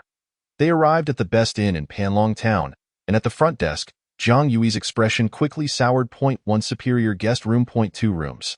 One is sufficient," Lu Ningxue interjected, paying with spirit stones. Lu Ningxue, where will I stay? With me. And where will I sleep? With me. The innkeeper, recognizing the value of the spirit stones, smiled and led the pair to a secluded independent courtyard. Beneath the trees, there were stone tables and benches for relaxation. Though with winter approaching, it was of little consequence. The white walls and azure tiles framed a hidden pathway flanked by bamboo, leading to an exquisite residence that appeared undisturbed. "Should you require anything, do not hesitate to ask," the innkeeper said before departing. "I suspect you are doing this on purpose," Zhang Yui remarked, eyeing her suspiciously. Lu Ningxue, however, responded lightly, as if not taking his words to heart, "as long as you know." Zhang Yui's brows furrowed deeply. Despite his ongoing grievances with Lu Ningxue, opposing her at every turn, he found himself utterly defenseless against her flirtations. He feared that if he were to remain alone with her for too long, He would grow soft-hearted. It was worth noting that in her past life, Lu Ningxue had always kept him hanging, never revealing her feelings until the end. Now that she had awakened, her demeanor had shifted. What would happen if he were to fall for her once more? Jiang Yuni dared not dwell on it, his gaze meeting hers. The courtyard of the inn was tranquil, with Lu Ningxuang's veil fluttering gently in the breeze. An embodiment of lofty elegance. Yet, after spending an extended period together, he couldn't shake off the feeling that she concealed a certain madness. Jiang Yuni found himself contemplating that should he perish once more, Lu Ningxuang would undoubtedly resurrect him, until he accepted reality, until he became numb, until he no longer dared to die. He attempted to penetrate the depths of her eyes to discern the source of that madness. However, he failed. Lu Ningxuang remained eternally enigmatic. Her eyes, apart from their profound depth, revealed nothing, as if she genuinely loved him. But what was the truth? Jiang Yuni had long ceased to ponder these matters. He feared that the deeper he delved, the more unsettled his heart became, feeling like a puppet led forth by Lu Ningxuang. After a considerable pause, Jiang Yuni finally spoke. "You may stay here. I shall seek out the town chief." "Yuni, how do you ascertain your own identity?" "Naturally, it is to..." Before he could finish, Lu Ningxuang produced his identity token, shaking it lightly, and inquired, "What do you wish to say?" Jiang Yuni fell silent, nearly forgetting that his identity token resided in her grasp. He promptly extended his hand, asking, "Return it to me." "What can you offer me?" Jiang Yuni retorted with a question of his own. "What do you desire?" "You doubt me?" "But I do not desire you." Jiang Yuni distanced himself. Lu Ningxuang could effortlessly ensnare him with a mere gesture, leaving him with no room for resistance. This, Jiang Yuni had never doubted. Her delicate, boneless hand caressed his long hair, playing with it as if it were silk. Seemingly reluctant to part with it, "We belong to one another. There is no escape." Rather than being unable to evade fate, it was more accurate to say there was no escaping her palm. Lu Ningxuang wished to grasp him, and none could flee. She was Jiang Yuni's betrothed in death, his childhood companion. Conversely, he was her husband in the afterlife, a childhood friend by her side. Jiang Yuni could only resign himself to cohabiting with her. Even in the absence of any intention to consume him, he endeavored to avoid Lu Ningxuang's gaze. Why? Because he increasingly perceived her as strange. One day, after investigating the traces left by beastly creatures in Dongjiang, he led Lu Ningxuang in pursuit of their origin. Along the streets of Dongjiang, the townsfolk were sparse. "A mother, that young man is exceedingly handsome. Do not be so astonished. This gentleman is not ordinary. Look closely at the embroidery on his robe." "Tianling Holy Land?" The woman gasped in realization. The Tianling Holy Land is the foremost sect among immortals. It is said to be home to countless powerful beings and exceptional talents. That young man is indeed a disciple of the Tianling Holy Land. "How remarkable!" The woman gazed at Jiang Yuni with fervor, as if she had discovered a treasure. She reached out, eager to grasp him. Upon hearing this, Jiang Yuni noticed the mother and daughter moving closer to inquire. But Lu Ningxuang promptly pulled him aside, pressing him against the wall. "Yuni, do you wish to approach them?" Lu Ningxuang slightly lifted her snow-white neck, her eyes resembling an unfathomable abyss, dark and bottomless. A wave of indifference surged within him. Leaving Jiang Yuni breathless, he managed to utter a single word. "No." Once he caught his breath, he frowned and said, "Lu Ningxuang, I merely wish to ask them a question. Why not inquire of me?" Jiang Yuni was taken aback by her possessiveness. It was beyond his imagination. Yet, what perplexed him most was that Lu Ningxuang genuinely seemed angry. Though her eyes remained calm, the strength of her grip was unyielding. Moreover, it felt as though she was intentionally suppressing an inner wrath, the target of which Jiang Yuni could not discern. But it left him feeling uneasy. Lu Ningxuang's hand remained firmly on his shoulder, unyielding, even as her eyes did not blink. After a moment, she pinched his face, as if venting frustration or perhaps issuing a warning. By the time they returned to the inn's courtyard, Jiang Yuni's face remained flushed, and the journey back compelled him to lower his head, unable to meet anyone's gaze, allowing her to lead him that evening. The woman who had scrutinized Jiang Yuni earlier discovered that the hem of her skirt was stained with frost. emanating an intense chill. Confounded, she touched it, only to cut her hand. Ouch! She recoiled in pain, several droplets of blood seeping from her finger, instantly transforming into frost. Her mother, hearing the commotion, entered the room and noticed her bloodied hand. Frowning slightly. "How did you injure yourself?" "Mother, I just touched the hem of my skirt, which was like ice, yet felt as cold as snow, and then I got hurt." "You child, how can you speak such nonsense?" Her mother admonished, blaming her for not telling the truth, and then fetched some ointment for her to apply. "Mother, I swear I am telling the truth," the girl protested urgently. All right, I believe you," her mother sighed, choosing not to dwell on the matter. "Mother, I truly speak the truth," the girl reiterated. "Let me see," her mother said, and upon inspecting, she found the hem of the girl's skirt was drenched. Instantly, her expression darkened. "You are far too old for such accidents. How can you still wet yourself?" I, the girl cried out in distress. "I do not know how this happened. Mother, I swear I did not lie." Her mother sighed again. "Forget it, go change into a clean skirt." The following day, the scattered cultivators in the town appeared listless, for they had searched the vicinity for 3 days with no progress. They believed the beast had long since departed from Panlong town. "Alas, what a wasted trip," they lamented, shaking their heads in resignation. Jiang Yuni turned to Lu Ningxuang and inquired, "Has it truly left?" Lu Ningxuang gazed toward the area of Dongjiang and replied calmly, "No, then let us explore the possible areas of its appearance." Since Lu Ningxuang asserted it was still present, Jiang Yuni would not hastily conclude like the scattered cultivators. The next day, several figures riding spirit steeds slowly entered the town. The 3 in front appeared relatively young, 2 men and 1 woman. One man robust and the other portly, while the woman was petite and lovely. The 3 following them seemed more like disciples of Tianling, clad in garments of jade and white, adorned with long boots. Their figures tall and elegant, swords at their waists, exuding an extraordinary presence. Yet their demeanor bore the refinement of distinguished families. "Greetings, esteemed immortals," the town chief spoke first, approaching with a humble smile. The group dismounted. "There is no need for such formality, town chief. We are merely outer disciples of Tianling. We feel unworthy of the title immortal, so please, just call us friends." Wu Hai clasped his fists in greeting. Qin Xiaoyu's gaze swept across the area. Although there were no traces left within the town, she sensed an underlying danger, a suffocating feeling. Suddenly, teacher's wife, from a distance, she spotted Lu Ningxuang and Jiang Yuni. In a wonder she felt danger.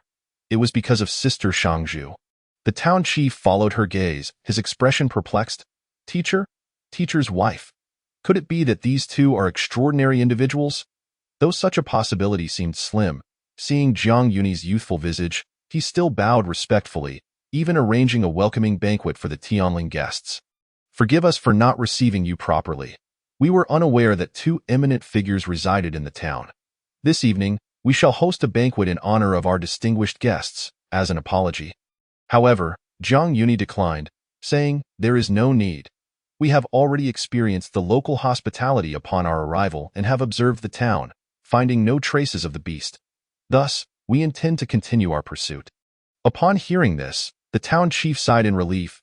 As long as they did not disdain Panlong town, he was at ease. Meanwhile, onlookers gasped at the revelation. "Isn't that the companion we encountered at the wonton shop last time?" "Indeed, it is." It turned out he was with that woman, who was indeed a member of Tianling Holy Land.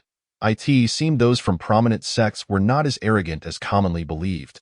The scattered cultivators nearby, seeing the spirit steeds, initially thought something significant had occurred, only to realize it was the arrival of the disciples from Tianling.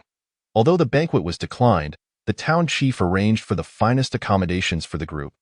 While Lu Ningxuang and Jiang Yuni continued to share a room in the courtyard, Qin Xiaoyu cheerfully asked, "Teacher's wife, what have you both been up to during our absence?" She seemed to sense the subtle dynamics between the 2. "Teacher's wife?" Jiang Yuni glanced at Lu Ningxuang, who appeared unfazed, seemingly accustomed to Qin Xiaoyu's address, showing no signs of discomfort. Lu Ningxuang pondered for a moment before responding coolly, "I accompanied him to sleep." Upon hearing this, Jiang Yunyi's mind exploded with exclamations. Chapter 37. Sit down. Standing is tiring. I shall accompany you. Accompanied him to sleep. When Lu Ningxuang calmly uttered these words, Jiang Yunyi was taken aback. Momentarily stunned, and hurriedly pulled her close, attempting to prevent her from continuing, while casting her a disapproving glare. Are you really discussing this in front of a child? How shameless! He did not voice these thoughts, but he trusted Lu Ningxuang could comprehend. Her response confirmed his suspicions. She indeed understood the meaning behind his expression, yet she replied, Yunyi, I merely spoke the truth. Jiang Yunyi, yes, Sister Shangzhu merely spoke the truth. Moreover, Master Ancestor, it is quite normal for a couple to share a bed, as my parents do. There are no strangers in the courtyard, and Qin Xiaoyu naturally reverted to her familiar appellation. Her innocent demeanor suggests that she is oblivious to the underlying implications. Lei Qiyuan is similarly affected. Having declined the banquet, he had intended to sneak in for a meal, especially since he lacked funds. Upon encountering the delectable offerings in the town, he could not resist. Only to unexpectedly stumble upon such a scene. He could only scratch his head in bewilderment, remaining rooted in place. Jin Jujuan had come seeking guidance from Jiang Yunyi at this moment. Upon hearing Lu Ningxuang mention the matter of sharing a bed, he could not help but awkwardly turn his head away, clearly understanding the implications. Observing this, Jiang Yunyi helplessly rubbed his forehead and said, all right, you three should refrain from visiting so often. This courtyard is rather small and quite cramped. Lu Ningxuang nodded in agreement. Heed his words. Do not come here without reason. Jin Jujuan interjected, Master Ancestor, I wish to ask you. Yet Jiang Yunyi cut him off. We are here to vanquish demons and eliminate evil. First, we must locate the demon beast. Mere instructions will not suffice. You must engage in practical combat. Jin Jujuan pondered for a moment before realizing, I understand now. Master Ancestor wishes for me to apply what I have comprehended entirely against the demon beasts as a test? Jiang Yunyi remained silent, which he took as tacit approval. This lad is entirely preoccupied with mastering the sword, or seeking his counsel on sword intent, which gives Jin Jujuan a task to occupy him. This prevents them from simply instructing him while neglecting their mission. From the information gathered in the literature hall, it seems that Jiang Yunyi and Lu Ningxuang have traversed all the areas of interest. Yet there have been no incidents of late. This indicates that the demon indeed possesses some intelligence. Currently, the scattered cultivators in the town await the emergence of the demon beast.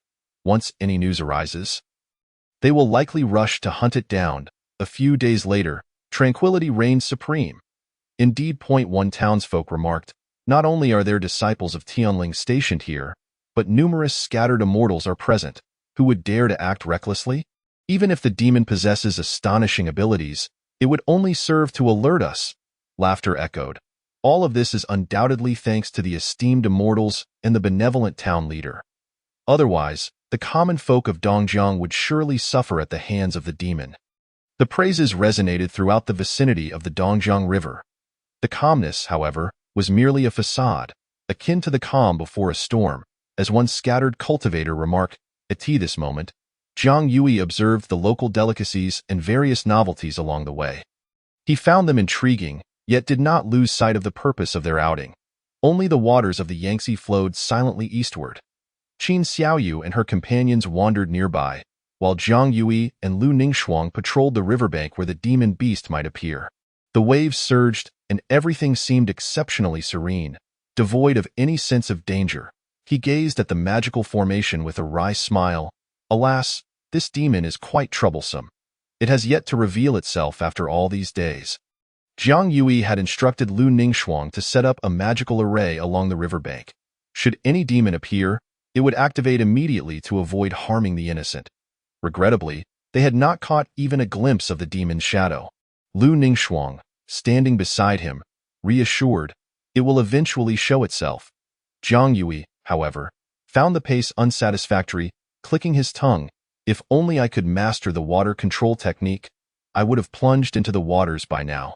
Lu Ningxuang replied, I could intervene and cleave this river asunder. You should remain by my side and behave, understood?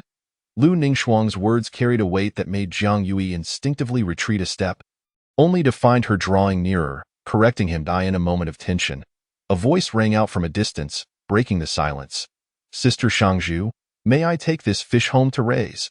Qin Xiaoyu, having caught a plump carp by the riverbank, approached with delight, hoping to keep it as a pet, perhaps even aspiring to transform it into a dragon.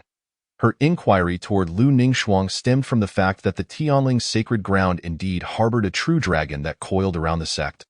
Suppressing its fortunes, should she gain Lu Ningxuang's approval, she might have the chance to meet the venerable dragon and receive blessings, transforming her fate. An opportunity not to be missed, that moment. The carp bore no trace of spiritual awareness. Truthfully, it was merely an ordinary, plump fish, not even a fish spirit, let alone a carp spirit. As she drew closer, Qin Xiaoyu soon sensed two distinctly different gazes upon her. One emanated from Jiang Yui, imbued with a hint of warmth. The other, undoubtedly from Lu Ningxuang, was cold and devoid of emotion. Consequently, Qin Xiaoyu instinctively shrank her neck, feeling she had once again incurred Sister Shangzhu's displeasure. Did she disapprove? Yui, I shall prepare an extra meal for you tonight. Huh? Qin Xiaoyu was taken aback. Lu Ningxuang glanced at the carp cradled in her arms, remarking, this carp is quite commendable. Upon hearing this, Lei Qiyuan, standing behind Qin Xiaoyu, brightened up, as he had the same intention. Qin Xiaoyu hurriedly distanced herself from Lu Ningxuang, observing the two holding hands, and saw Jiang Yui giving Lu Ningxuang a thumbs up. Instantly grasping the situation, Sister Shangzhu, I promise to be more mindful next time. I won't disturb you and Master Ancestor's affection. Qin Xiaoyu spoke nervously. Lu Ningxuang's gaze remained serene, resembling that of a divine being, slowly bowing her head. Had it not been for Jiang Yui's gentle tug, the carp might have truly become dinner that night. Curiosity piqued, Jiang Yui inquired, where did you catch this carp? Typically, when demons lurked in the river, any sentient beings would avoid it. This left Jiang Yui perplexed. Could it be that the demon was adept at concealing its presence? I caught it right by the riverbank. It was just there. Motionless, as if hiding from something, Qin Xiaoyu explained. As she spoke, the carp in her arms suddenly thrashed violently, as if gripped by extreme terror. Sensing something amiss, Jiang Yui leaned forward, attempting to use his spirit to scan the area. Suddenly, a fish leaped from the riverbed. Its body glimmered with silver scales, its horns sharp and menacing, its dorsal fin resembling a blade, and its belly protruding like a drum. With a crash, as the silver-scaled fish leaped, Lu Ningxuang swiftly wrapped her arm around Jiang Yui's waist, pulling him back. As Lu Ningxuang's gaze swept over, the silver-scaled fish seemed utterly terrified, instantly retreating back to the riverbed. From the murky depths of the river, a faint voice emerged. What a formidable girl! How fierce, foolish! Did the king not warn against acting rashly, lest we disrupt the plan? Another voice echoed, tinged with anger. But that little brat took away my wife, you fool. Why do you keep playing with fish that lack sentience? The silver-scaled fish and another creature swirled at the riverbed. They appeared youthful, suggesting low cultivation. Typically, human beings grow stronger with age, yet here, their youth belied their potential. If they could capture one for the king, they would surely earn a reward. No sooner had the thought crossed their minds than the river surged violently, followed by a wave of sword energy surging toward the two demons. Sensing danger, they immediately dove deeper into the river. Not long after, blood surfaced upon the river's surface. Master Ancestor, was that a demon? Qin Xiaoyu asked uncertainly, having missed a clear view of the fleeing silver-scaled fish.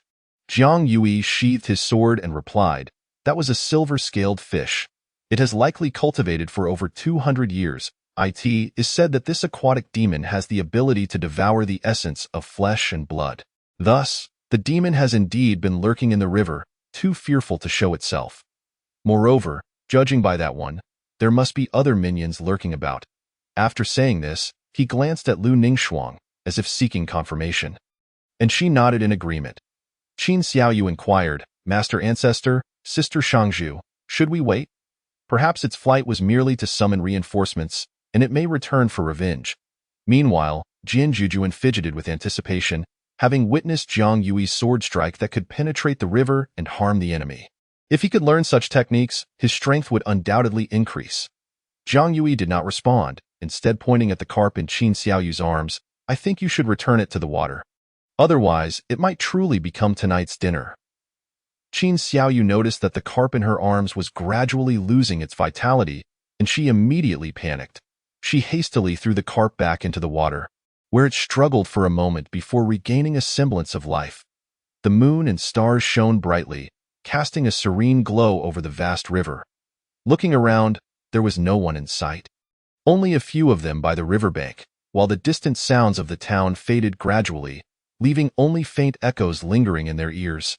Zhang Yuni, clad in white, stood with hands clasped behind his back. Gazing thoughtfully at the deep river, she quietly stood beside him, both of them entranced by the majestic waters before them. After a moment, she suddenly inquired, "Not leaving?" That streak of sword and tint had already wounded it. Soon, I would be able to locate the other fish demons. Until they were eliminated, my heart would never be at ease. Zhang Yuni replied, "Moreover, if we do not eradicate these fish demons, how will the ordinary fishermen survive?" Lu Ningxue said nothing, understanding Zhang Yuni's temperament, and slowly sat down on the riverbank, devoid of the imposing demeanor expected of a sect master, even tugging at Zhang Yuni's sleeve. Zhang Yuni looked down at her in confusion. Lu Ningxue tilted her head back, her delicate and cool visage adorned with a serious expression as she said, "Sit down. Standing is tiring. I will keep you company." Zhang Yuni sat down nonchalantly, but when Lu Ningxue had asked him to sit, he felt a peculiar discomfort, especially when she requested he extend his hand, which felt even stranger. Of course, Lu Ningxue merely clasped his hand. The night was tranquil and distant, the river reflecting the round moon, the shimmering surface sparkling with tiny glimmers mirroring their joined hands. They sat together in silence, neither speaking nor parting. Zhang Yuni turned to look at Lu Ningxue. Her cheeks were fair, her skin whiter than snow, resembling a flawless piece of jade, delicate to the touch. Behind them, a shadow lurked furtively. This time, Qin Xiaoyu's keen eyesight was remarkable. She had deliberately positioned herself behind to prevent any interruptions. "Sister Qin, no one is coming here." The townsfolk of Panlong did not dare approach the banks of the East River at night, even with the presence of Tianling disciples and some rogue immortals. After all, how could mortals spectate when immortals were engaged in combat?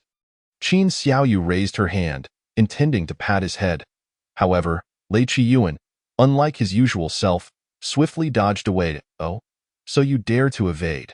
Just as it seemed a commotion was about to ensue, Jian Jujuan quickly interjected in a hushed tone.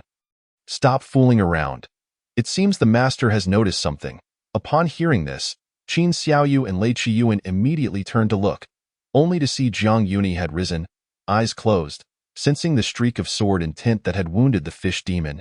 His spirit drifted, merging with the sword. It seemed he could perceive the scene within the East River, where the concealed demonic aura was thick and potent. In the darkness, pairs of red eyes flickered to life. Hiding within, waiting to ambush. After a while, Zhang Yuni opened his eyes, his pitch-black pupils glinting with a chilling light. Indeed, there are demons lurking. Unfortunately, Zhang Yuni could not wield the sword. He glanced at Qin Xiaoyu and the others.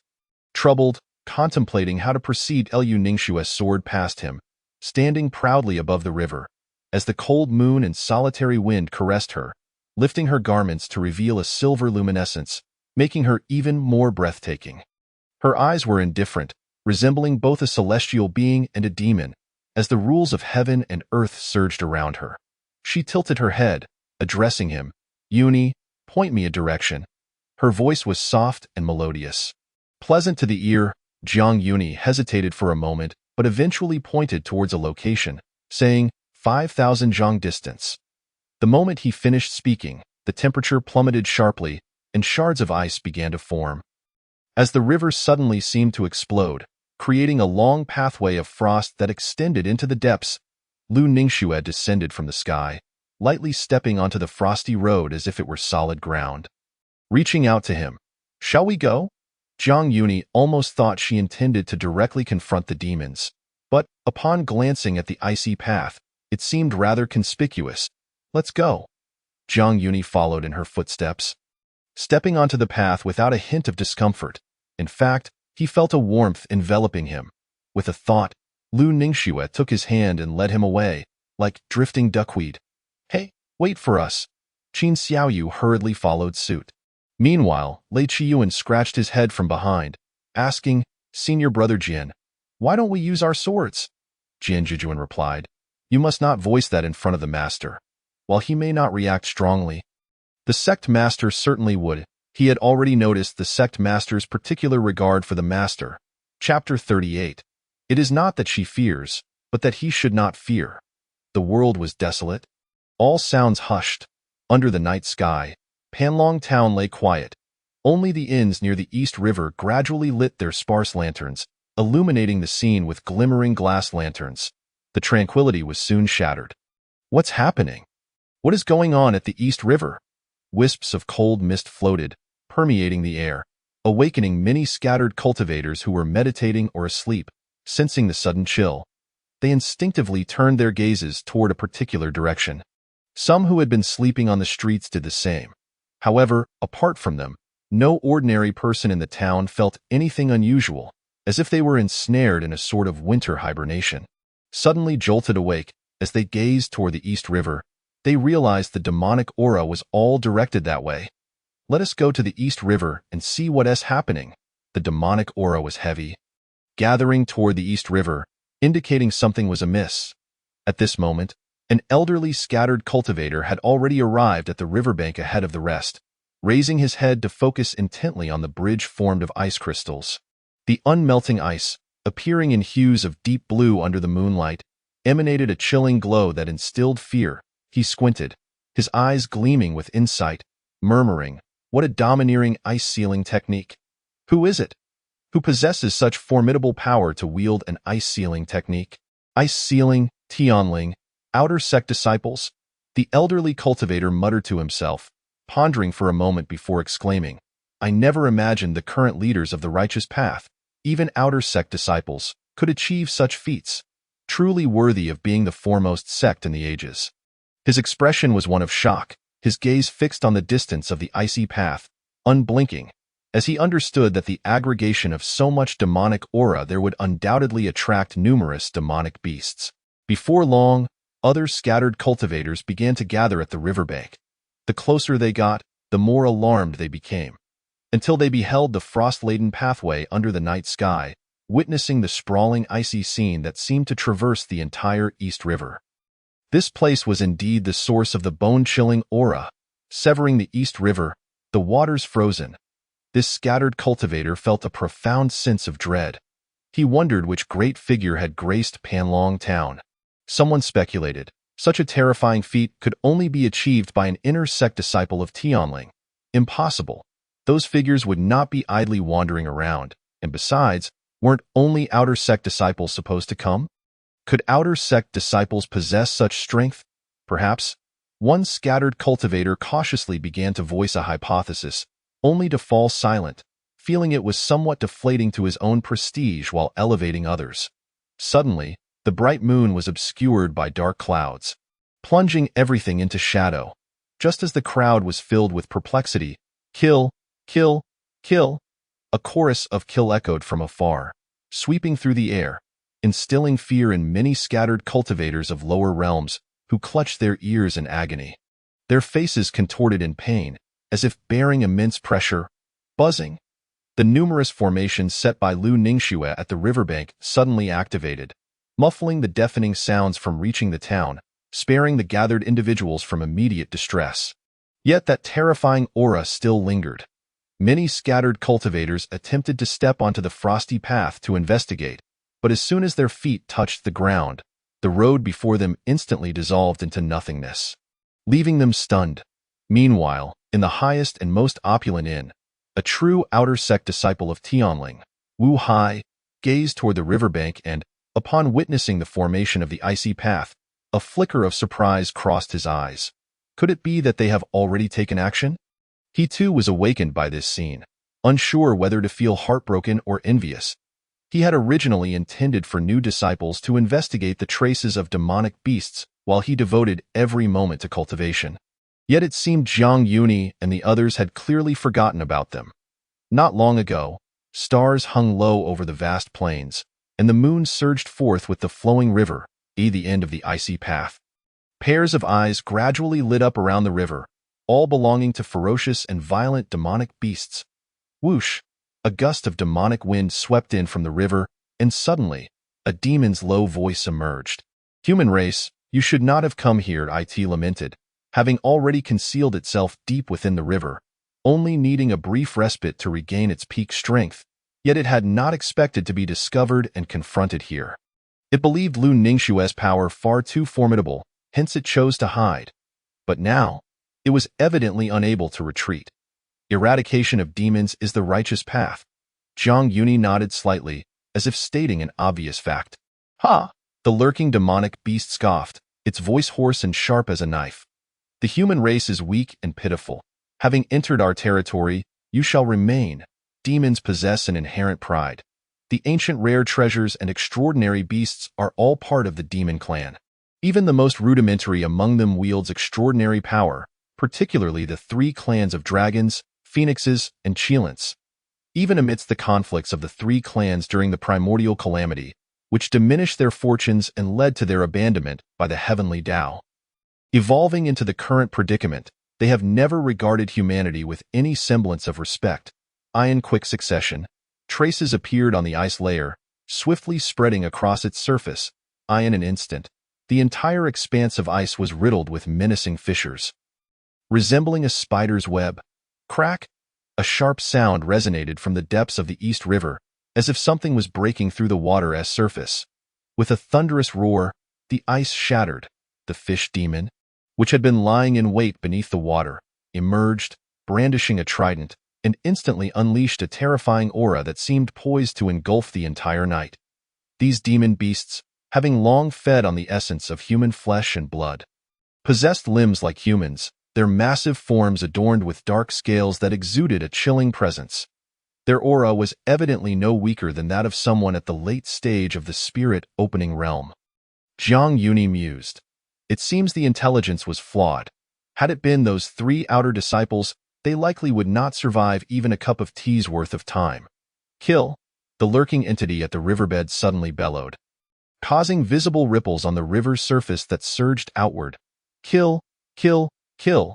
The cacophony of hundreds of fish demons echoed like rolling thunder, their terrifying roars traveling far and wide. Lu Ningxuang gazed at the scene with an expression of calm. Merely drawing Jiang Yuni a bit closer, it was not out of fear, but rather to reassure him. However, Jiang Yuni exhibited no signs of trepidation.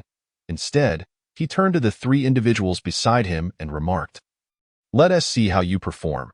Qin Xiaoyu and the others exchanged glances, responding in unison, yes. In the next moment, Jian Jujuan did not hesitate.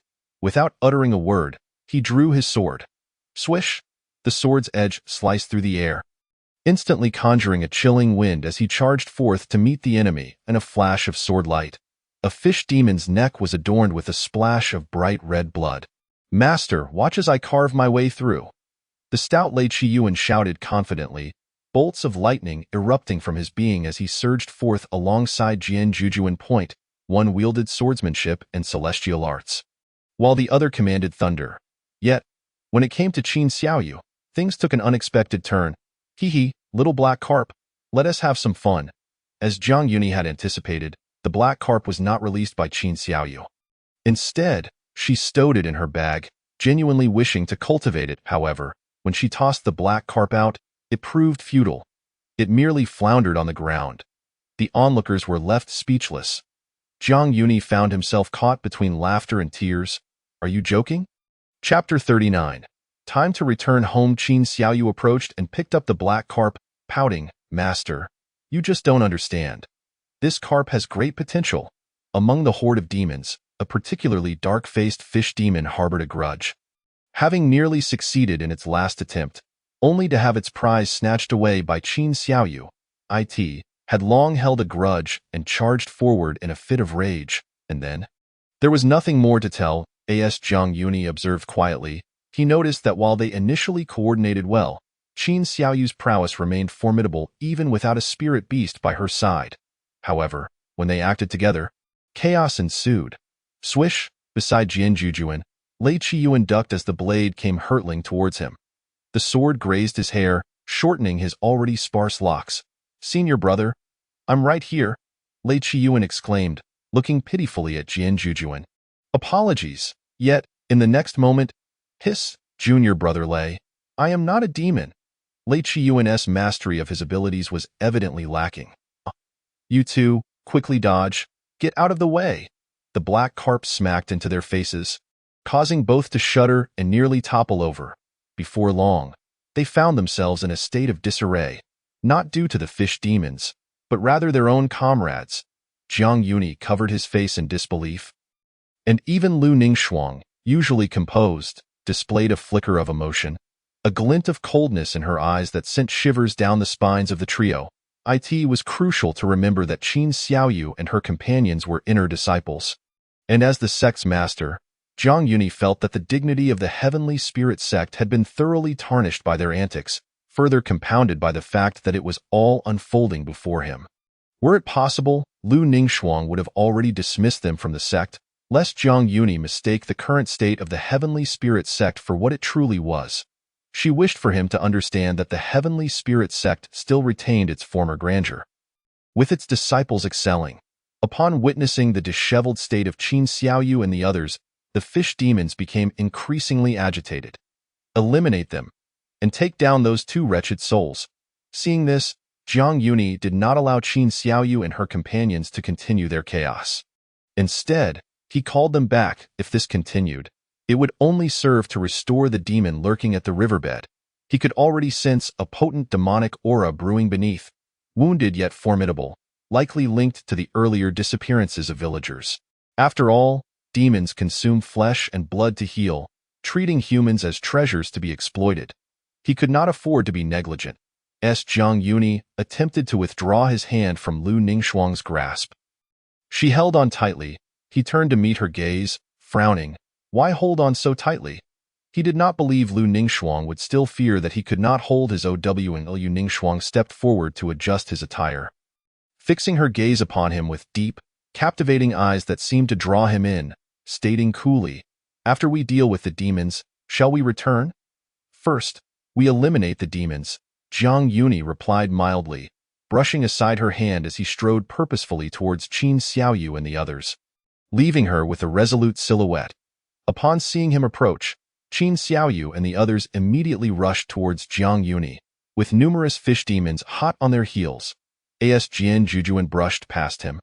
His sword fell into the hands of the master. Jiang Yuni quietly remarked, "I'll borrow this for a moment." Jian Jujuan naturally offered no objections. After all, it was merely a tool, not his life's sword. Otherwise, it would feel rather odd for his life's sword to be in the hands of the master, akin to having one's first kiss stolen. That moment, although Lu Ningxuang appeared calm, she imparted an unsettling aura to Jiang Yuni, particularly with her gaze, as if one misstep could lead to a perilous descent. Jiang Yuni dismissed further thoughts and, as he grasped the sword, his demeanor transformed. An icy sword intent radiated from him. Clad in a white robe that fluttered dramatically, his dark hair billowed as an overwhelming tempest of energy surged forth, his eyes glimmering with brilliance akin to two sharp blades piercing the air. In an instant, the waters on either side of the ice roiled as if 1,000 troops were charging, creating colossal waves that roared with fury. He summoned his celestial sword, merging his life force with it, and a dazzling beam of sword light erupted forth. This radiant sword intent was Jiang Yuni's own, unmatched in its grandeur, as resilient and upright as bamboo, majestic and formidable. The sword light illuminated the heavens, its intent sweeping across the celestial river. Slash! Accompanied by a whispered command, the breathtaking sword light transformed into a vast arc, striking forward with tremendous force. Before the sword's brilliance arrived, all the fish demons within range were severed. Blood splattering across the river, the surging waters erupting into a torrential downpour. Behind, Jian Jujuan and the others felt a chilling wave wash over them, goosebumps rising on their skin. It was evident that their master, though a cultivator who had recently re-established his strength, was still of a lower realm than themselves. Yet, the moment he unleashed his sword, how could it feel more potent than their own? Several fishing vessels bobbed upon the river, and the scattered cultivators gaped in astonishment at the display of swordsmanship. "That sword is incredibly powerful," murmured one onlooker. Jiang Yunye's strike was simple yet profound, evoking an indescribable sensation, a piercing sharpness that seemed capable of cleaving through anything. Splash! The river flowed with blood, cascading from above. As the rain fell, an oiled paper umbrella suddenly shielded him from the wind and rain. Jiang Yuni turned to see Lu Ningxuang had arrived behind him. His pristine white attire remained unblemished, and Lu Ningxuang was equally immaculate, radiating an ethereal beauty. He wished to speak, but Lu Ningxuang interjected. "Dirty, don't stain it with blood." Her voice was frigid, devoid of any trace of human emotion. As she flicked her finger, sending a beam of white light into the river below, the surface of the river erupted in monstrous waves, and in an instant, a colossal creature breached the water's surface. Attempting to flee, it was instead forced out by Lu Ningxuang's presence. Boom! A wave of 1,000 meters surged towards the pair, yet Lu Ningxuang simply raised her hand, and the massive wave crystallized into frost before exploding. Countless ice shards rained down, infused with rich spiritual energy. A demon beast? A flood dragon? Jiang Yuni squinted, realizing it was merely a serpent demon on the verge of transforming into a flood dragon. He exhaled in relief, grateful it was not a true flood dragon. Otherwise, given his current cultivation level, he lacked the confidence to confront such a beast. In that case, he glanced at Lu Ningxuang, unwilling to entertain the thought. Seeing him remain still, Lu Ningxuang inquired, "Aren't you going to deal with the demon?" Jiang Yuni understood her implication but still responded with a hint of curiosity. "You're not going to kill it directly? For you to deal with? It's time to return home once we're done playing." The serpent demon spoke with human words, its murky eyes brimming with fury and barely contained resentment. It had been lurking in the river, waiting for the tumult to pass, so it could devour flesh and blood to gradually heal its wounds, only to find itself bullied in its own lair. Attempting to flee proved futile, as a streak of white light unexpectedly isolated the surrounding waters, forcing it to surface. The entire situation ignited its wrath. The serpent demon lifted its head, baring its gaping maw, and lunged at Lu Ningxuang and Jiang Yui, its mouth filled with sharp, tiny teeth, presenting a terrifying visage that instilled fear. And yet, the serpent demon moved with an unsettling calmness.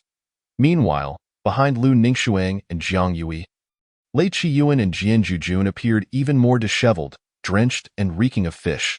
Qin Xiaoyu fared better, as she possessed a small umbrella she often used for shade, thus remaining dry. Regrettably, the umbrella was too small to shield Lei Xiaodi, and fortunately, she wasn't inclined to assist her elder brother. Qin Xiaoyu mused, "Sister Saint Master certainly knows how to seize an opportunity. This umbrella must surely captivate Master Ancestor. Whether it captivates or not, I cannot discern, but it seems Master Ancestor has forgotten our existence." Jian Jujun, rarely talkative, found this sword rather bothersome. Yet, he still yearned to learn. Lei Qiyuan, catching a whiff of the fishy odor clinging to him, felt a sudden craving for fish and glanced toward the small black carp cradled in Qin Xiaoyu's arms, contemplating a notion. The small black carp squirmed vigorously in her embrace, but alas, she held it too tightly to escape. Chapter 40. The Libertine. The moon hung high in the sky, illuminating the night as brightly as day. At this moment, under the night sky, clad in white, Jiang Yui stood atop the serpent demon's head, gazing down upon it with an air of superiority, his silhouette framed by the verdant bamboo and trees, his posture as upright as a jade tree. Lu Ningxuang, the righteous path of exterminating demons is a duty. Do you truly think I am merely playing? Upholding justice and aiding the weak, bearing immeasurable virtues, such should be the demeanor and character of a disciple of the righteous path. However, Jiang Yui felt that Lu Ningxuang pursued something else. In that moment, he severed the serpent demon's head with a single strike, only to be met with her unexpected assessment. He questioned her, but Lu Ningxuang remained impassive. For me, indeed. Lu Ningxuang stood below, holding the umbrella, her stance regal as she gazed up at him, their eyes locking in a silent confrontation. So, In her eyes, my slaying of demons is but a game. Zhang Yui chuckled softly at her words, which unmistakably underscored the disparity in their realms of understanding and their differing mindsets when confronting beastly foes. The higher one's cultivation, the deeper the insights. To Lu Ningxuang, the weak serpent demon was quite possibly insignificant. Without further thought, Zhang Yui leaped down from the serpent's head, intending to cleanse himself of the grime, but Lu Ningxuang approached, grasping his wrist and drawing him closer. Her sudden action startled Zhang Yui. This was not their first face-to-face encounter, yet gazing into her profound and beautiful eyes felt like staring into the abyss, threatening to pull his very soul into darkness. What do you intend? The gentle breeze caressed her flowing sleeves, stirring her hair and brushing against Zhang Yui's face, making his breath quicken. Lu Ningxuang gazed at his fair visage, her lowered lashes fluttering. She extended her delicate fingers, and with a mere flick in the air, Zhang Yui's garments became pristine, untouched by worldly filth. He was not meant to be tainted by the impurities of the world, but rather to be as pure and ethereal as snowflakes drifting in the abyss. Unparalleled and immaculate, Lu Ningxuang regarded him. Her eyes held a soulfulness, as though fearing that an unexpected storm might ravage the beauty before her, or that the capricious nature of the world might disrupt the serenity of the moment. Zhang Yui found this curious. He had not expected the esteemed Saint Master to possess such seemingly trivial skills, and he inquired, Lu Ningxuang, when did you learn such tricks? You like to stir trouble? So I take precautions to cause trouble? Upon hearing this, Lu Ningxuang immediately traced her finger lightly along the corner of Zhang Yui's mouth, sketching the memory of his lips that had once tasted hers. The delayed tenderness left Zhang Yui momentarily stunned. In an instant, he swatted her hand away and stepped back, the warmth lingering on his lips, igniting a blush of surprise as he gazed at her stunning countenance. Lu Ningxuang promptly remarked, still claiming you do not cause trouble? Zhang Yui felt a surge of indignation, preparing to retort, but Lu Ningxuang interjected. Yui, you once kissed me, yet I... Before she could finish, Zhang Yui gasped in shock, hastily covering her mouth, unable to fathom that she would bring up such a matter now. He glanced at Qin Xiaoyu and the others to ensure they were oblivious, then turned back to her. Whispering in a mix of annoyance and urgency, Lu Ningxuang, can you please refrain from mentioning that matter? Zhang Yui was nearly at his wit's end. It was beyond him to speak so shamelessly as Lu Ningxuang did. Hey, why? As Lu Ningxuang spoke, Zhang Yui felt a warm sensation in his palm, stirring an unfamiliar feeling within him, prompting him to retract his hand. Due to the force with which he had covered her mouth, his palm felt suddenly chilled, accompanied by a dampness. Forget it. Whether out of distaste or embarrassment, Zhang Yui chose not to pursue the matter further, sighing as he wiped his damp palm on Lu Ningxuang's sleeve. She paid no heed to his actions, instead replaying Zhang Yui's prior movements in her mind. Suddenly, she raised her delicate wrist, tucking a loose strand of hair behind her ear, her gaze shifting, and softly uttered. Libertine with that, she took the initiative to grasp his hand. Zhang Yui was taken aback. Lu Ningxuang's words, delivered with a breezy nonchalance, lacked any semblance of conviction, rendering them almost comical, nearly making him forget that they were at the center of a significant incident. Gather the tridents of those fish demons and bring back the serpent demon's corpse. The bones can be refined into magical artifacts, the flesh into pills, and the inner core to nourish the fish. Zhang Yui urged, demons consume humans, and humans can likewise use demons for alchemy and crafting. As to why Zhang Yui was in such a hurry, it was because fishing boats were gradually approaching the river surface.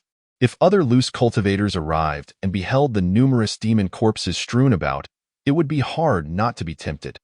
Were they to kill these demons only to make garments for others? Unthinkable.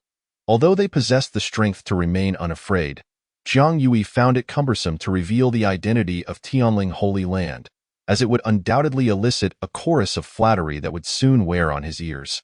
Qin Xiaoyu, upon hearing that the serpent demon's inner core could nourish the fish, joyfully tossed the small black carp into the air, exclaiming, "How wonderful, thank you, Master Ancestor." I had been troubled about how to help the little black carp gain sentience. The serpent demon was nearly a demon, yet did not fully belong to that realm. It was merely classified as a demon beast. The term beast denoted a being with a modicum of intelligence, albeit quite limited. They intended to follow Jiang Yui to collect the weapons left by the slain fish demons.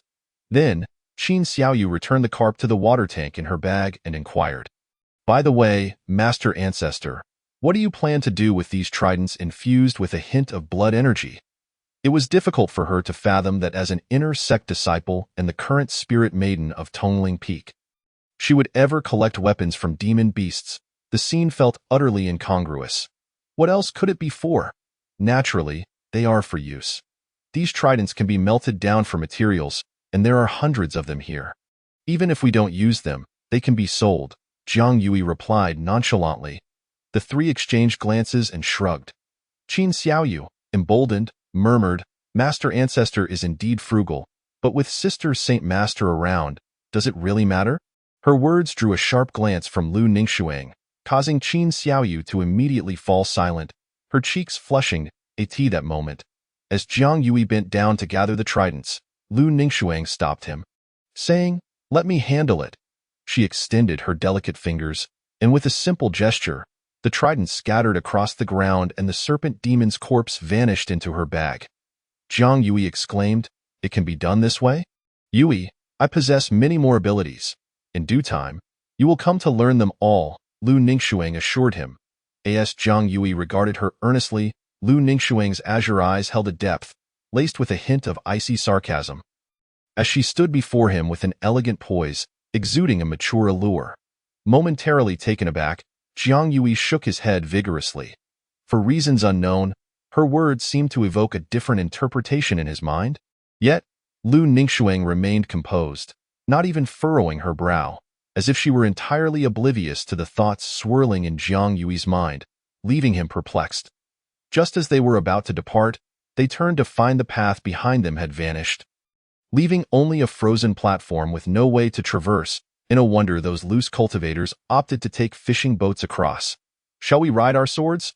Lei Qiyuan suddenly suggested, only to receive a light smack on the back of his head. It was not Qin Xiaoyu, but Jianzhuje Yuan. An expression of mild discontent crossed Lei Qiyuan's face. Being scolded by Qin Jie was one thing. Adding Jianzhujun into the mix was intolerable. Jiang Yui gazed at the gradually approaching glow, which emanated from the lanterns hung at the bows of the fishing boats, serving to alert distant vessels to avoid collisions and providing illumination. Moreover, they also dispelled the mist of demons. "Shall we go?" It was still Lu Ningxuang who spoke to him, as if soothing a child. Although his tone evoked a sense of peculiarity in Jiang Yuni, he did not reject it. After all, Qin Xiaoyu and the others were unreliable, and he was terrified of Lu Ningxuang. Soon, 3 streams of sword light severed the sky, swiftly disappearing into the vast expanse above the river.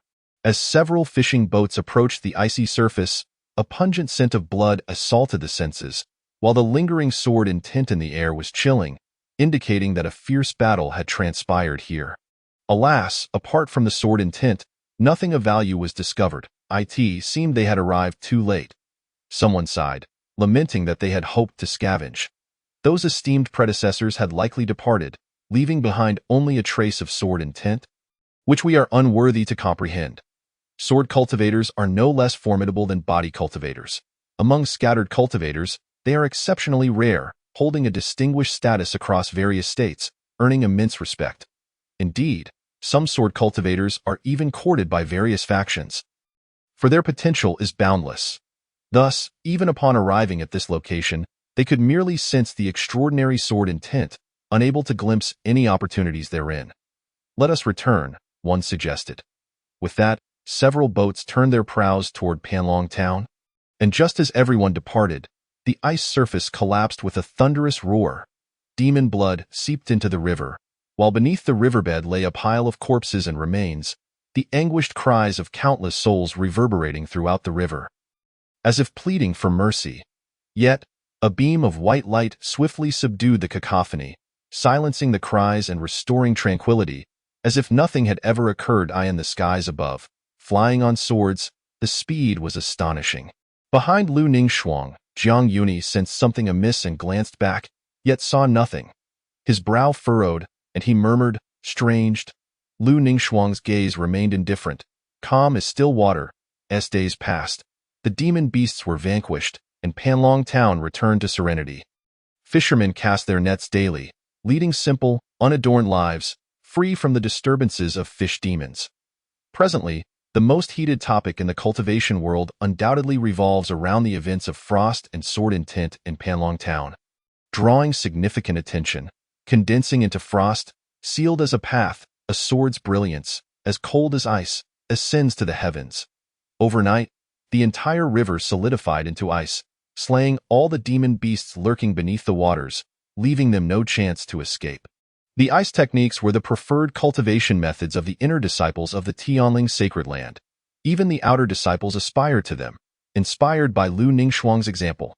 Hence, the term frost circulated outside, symbolizing the Tianling sacred land. The 8 desolations buzzed with discussions about the exceptional talents of the Tianling sacred land. Yet the world remained oblivious to which senior sister was responsible, of course. It was not to say that no exceptional talents could achieve such feats, but those senior sisters uniformly claimed it was not their doing, leading to even greater confusion. As for the sword intent, the first thought was of the sword palace, yet it was regrettably not the work of its disciples, prompting speculation that the demon-slaying duo might be scattered cultivators. This stirred excitement among major factions, all eager to send representatives to Panlong Town in hopes of recruitment. However, just a few days later, the acting Holy Master, Ji Hongya, publicly declared that it was the work of an esteemed elder from the Tianling sacred land. Quelling the ambitions of those factions, at this moment, in Panlong Town, within the inn's courtyard, at a stone table. This task should be complete now, right?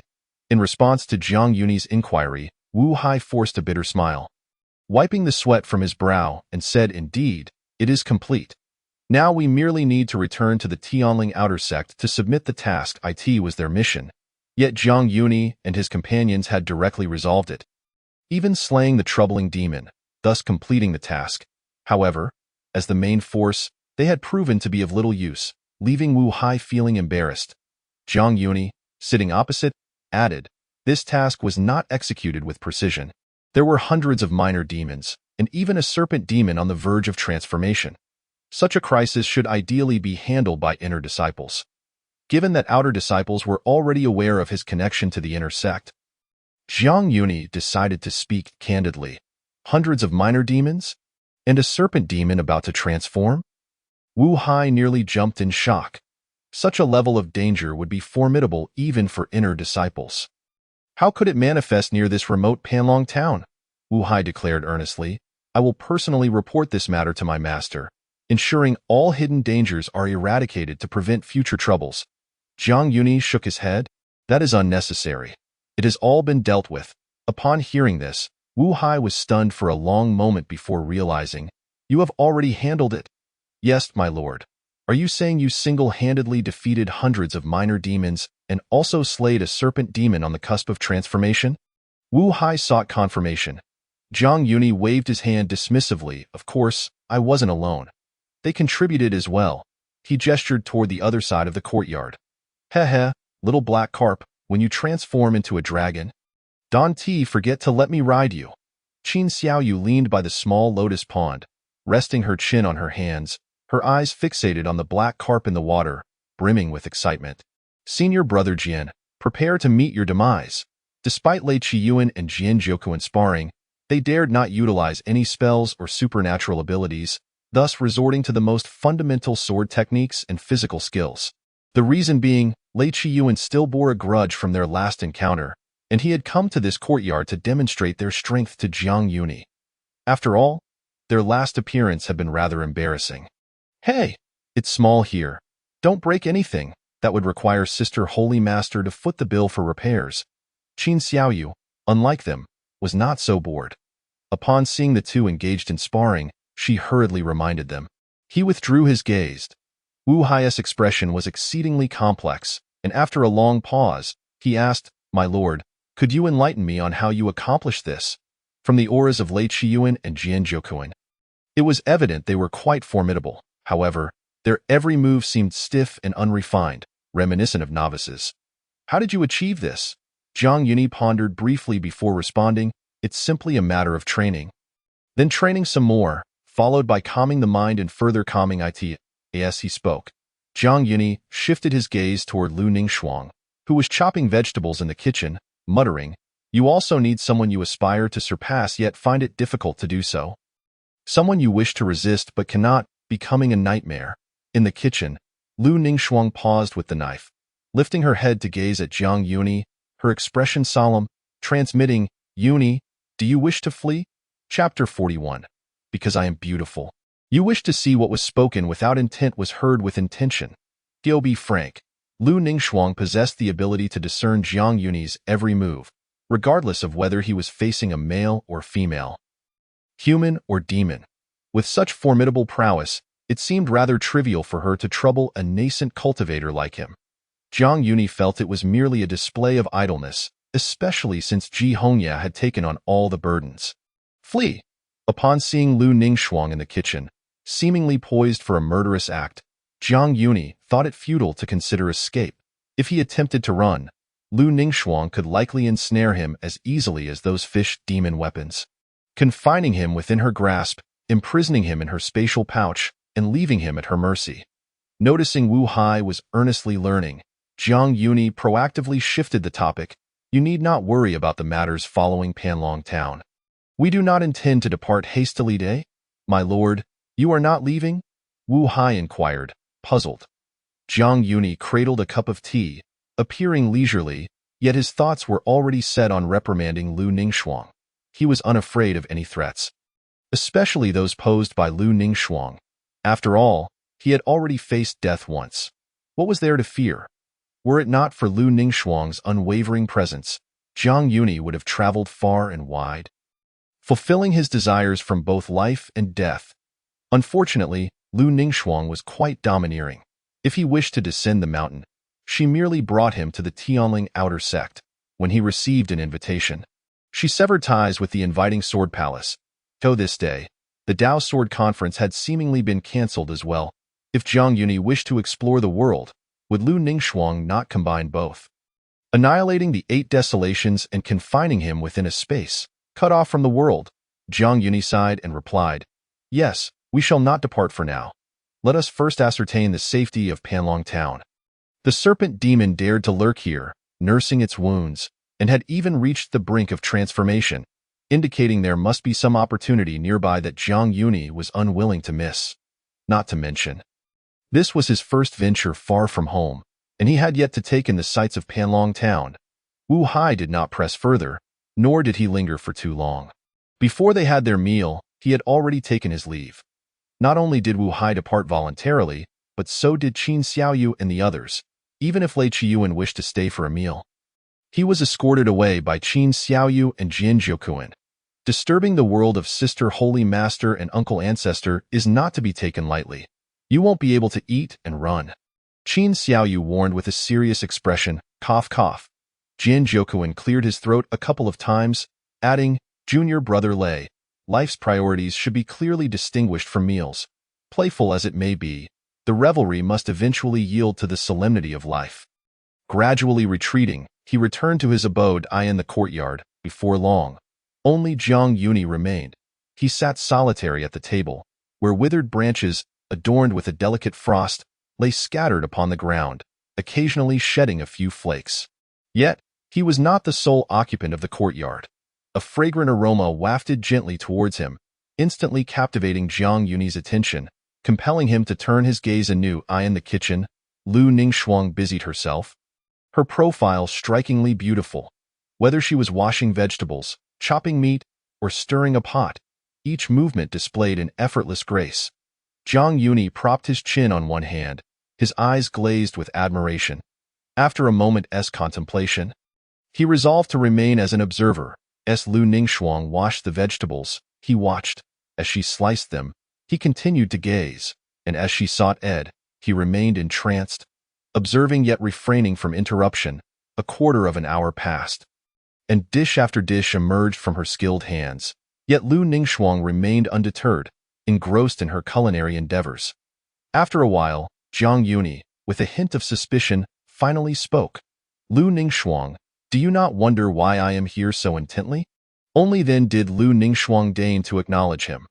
Otherwise, no matter how fixed Jiang Yuni's gaze upon her countenance, she remained unfazed, for it was merely Jiang Yuni. Noticing his watchful presence, she pondered briefly before replying. "It is because I am beautiful, and you wish to look." Jiang Yuni was momentarily taken aback. He had intended to return the gaze, to let Lu Ningxuang experience the chill of being scrutinized. But to his surprise, she seemed unconcerned and even exhibited a hint of self-admiration. Nonetheless, her assertion held a semblance of truth. Her delicate, alabaster face, as pristine as plum blossoms in snow, and her serene demeanor akin to the quietude of pine and orchid, always beckoned the eye for a lingering glance. Her self-love, it appeared, was not entirely unwarranted, and of course, Lu Ningxuang was not genuinely self-absorbed. She merely responded to Jiang Yuni's inquiry without any ulterior motives, and she held no particular regard for her own beauty. Once, it was Jiang Yuni who encouraged her to don a veil. Before long, Lu Ningxuang emerged, bearing platters of food, a steamed carp and a clear broth of black-boned chicken, accompanied by a salad of lotus root, elegantly arranged upon the table. The dishes, though simple in appearance, exuded a fragrant allure, embodying the essence of home-cooked meals. Amidst the swirling steam, Lu Ningxuang's exquisite visage was further accentuated. Time may have swept away her youthful bloom, yet it could not diminish the beauty that had blossomed over 5 centuries. The notion of a devoted wife? Jiang Yuni mused, then shook his head, reminding himself that their union was merely a ghostly marriage.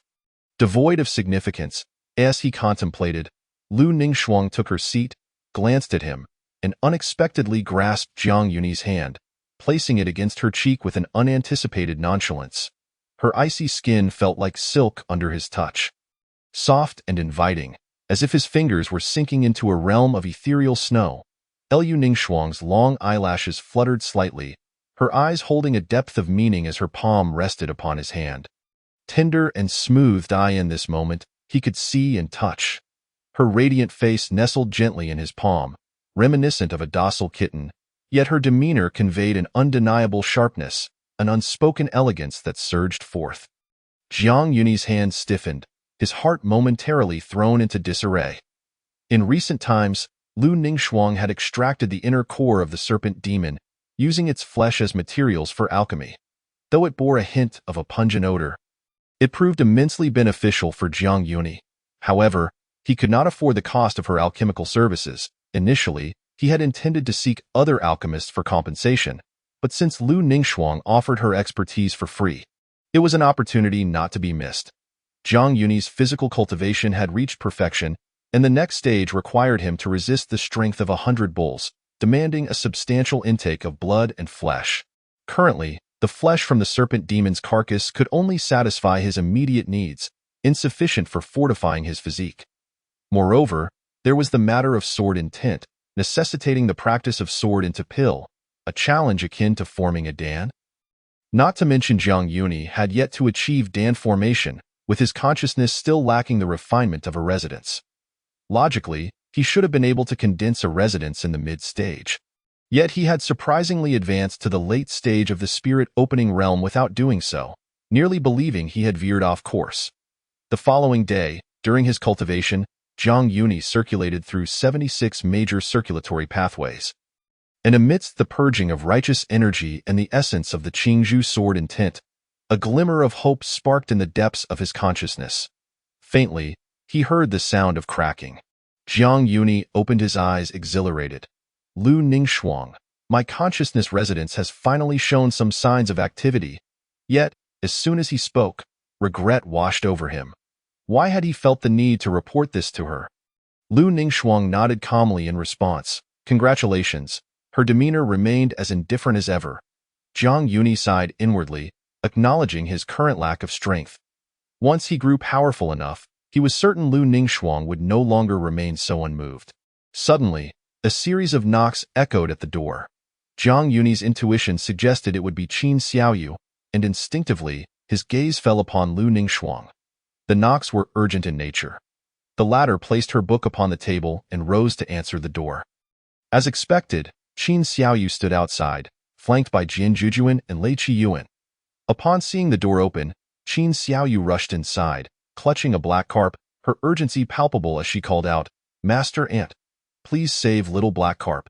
However, she was swiftly grasped by Lu Ningxuang, pulling her back and gazing down at the trio with an increasingly frosty demeanor. "Speak." Qin Xiaoyu's initial panic evaporated, replaced by a desperate yearning for life. Jian Jujuan and Lei Qiyuan trembled slightly, regretting that they had accompanied her. Clutching little black carp, she timidly shrank her neck and stammered, "Saint Mistress, little black carp, it has fainted." "Fainted? Do not panic. Let me take a look." Jiang Yuni approached from behind, and the trio's trepidation began to ease, for the Saint Mistress never emanated chill towards Master Ant. "Master Ant, after Qin Jie fed it the inner core of the serpent demon, it has not moved." Lei Qiyuan explained on her behalf. Though it lay still, its life force had not dissipated, prompting their urgency to seek the Saint Mistress and Master Ant for a remedy. "And for any disturbance caused, I apologize on behalf of junior sister Qin." Jian Jujuan bowed humbly. Jiang Yuni paid little attention to their apologies, extending his finger to rest upon the black carp. Channeling his spiritual energy into it, he found the serpent demon's inner core still pulsating with a vibrant life force. The inner core was a product of its essence, and in life, it had nearly transformed into a dragon, containing a wealth of spiritual energy. Although the black carp had yet to gain sentience, it too flowed with a trace of demon blood, enabling it to integrate with the inner core. However, "Yuni, let me." Lu Ningxuang interjected, seizing the carp's tail and delivering a swift slap to its abdomen. The previously motionless black carp suddenly leaped, expelling the inner core from its mouth, which hovered in the air, adorned with intricate patterns and radiating spiritual energy. Yet, the black carp's body quickly grew weak once more. Had Jiang Yuni not returned it to the water, it would have perished. Go feed it such a large inner core directly is nothing short of miraculous that it did not die. "How could none of you have noticed?" The trio exchanged guilty glances, shame washing over them. Jiang Yuni felt a pang of pity for the black carp and spoke sternly, "Return and copy your great-grandmother's beast-raising manual 10 times. Should you err again, your Saint Mistress will surely impose penalties."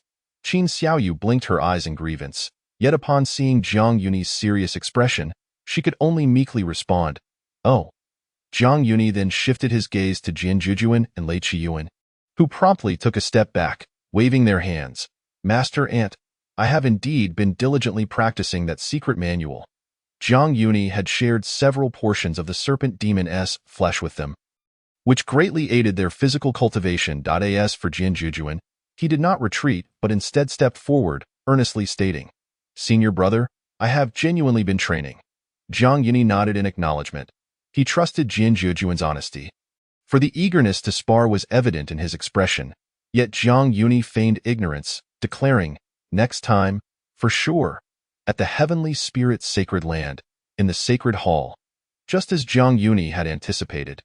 The Sword Palace had sent an apology letter regarding the Sword Conference, yet it was addressed solely to him. The other talented sword cultivators were still expected to participate.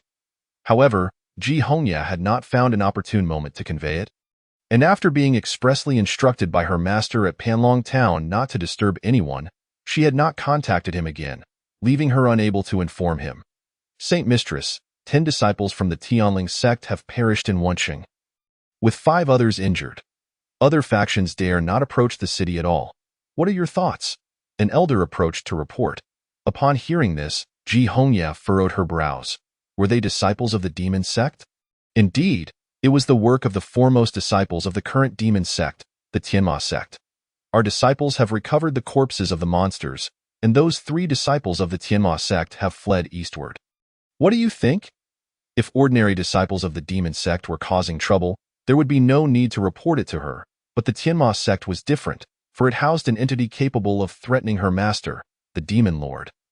Ji Hongya grasped the crux. They headed east? Yes. Originally, Ji Hongya was troubled about how to handle the situation, for every time the disciples of the Tianma sect emerged, other forces awaited the Tianling sacred land to take the lead in slaying the demonic beasts. After all, the Tianma sect is the pinnacle of the demonic path, its power formidable, causing other immortal sects to be filled with trepidation and refrain from provoking them. Only the Tianling's sacred land could confront them directly. Alternatively, one might say they simply feared them.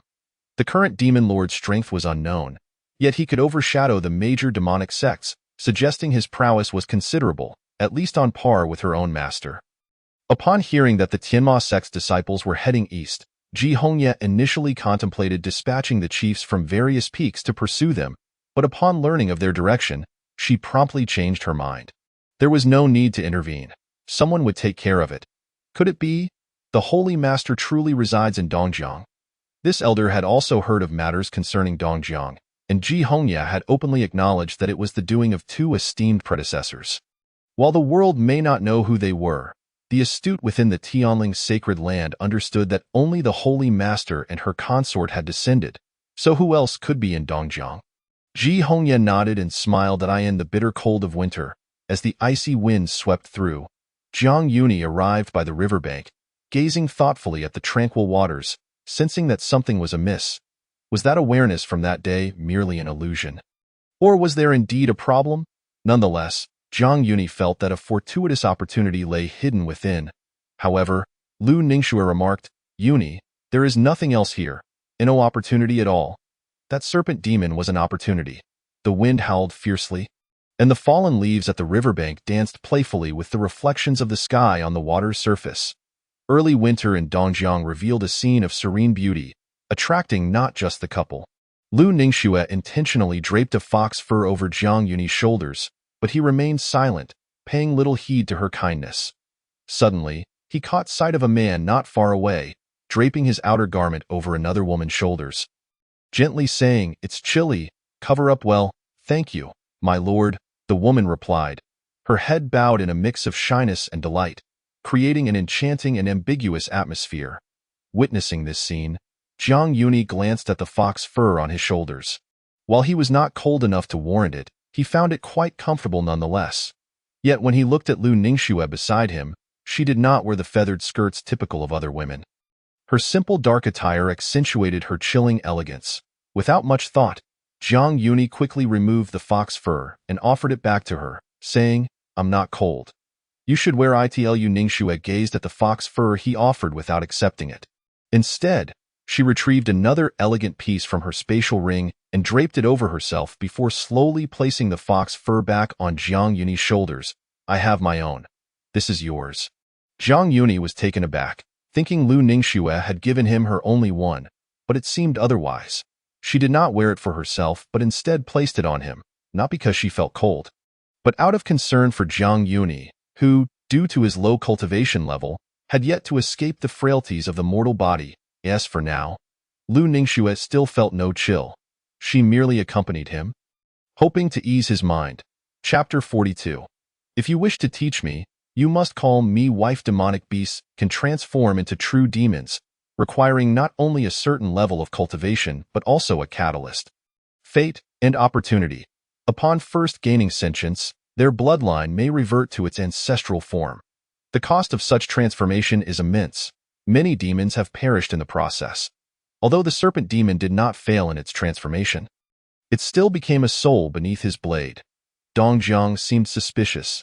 Jiang Yuni pondered, stroking his chin, feeling he had overlooked something, his gaze deep as he peered into the river, as if searching for an answer. Unfortunately, his cultivation level revealed no clues. Lu Ningxue claimed there were no other opportunities here, yet the serpent demon's transformation itself was a great opportunity. This statement held some credibility, for Lu Ningxue's high cultivation and broad perspective offered her insight. In her eyes, his slaying of demons was trivial, while the corresponding opportunities and treasures were merely wildflowers and grasses scattered about. As frost descended, the air turned frigid. The river's surface lay still, reflecting the winter mist. A gust of wind swept through, dispersing the fog and creating ripples. The couples nearby lingered only briefly before hastily departing in the cold. Lu Ningxue cast her gaze downwards at him. Jiang Yuni, with a calm demeanor, stood gracefully in the cold wind, his clothing fluttering about him, exuding an air of elegance, a scene that seemed to freeze in time, imprinted deep within his mind, impossible to erase.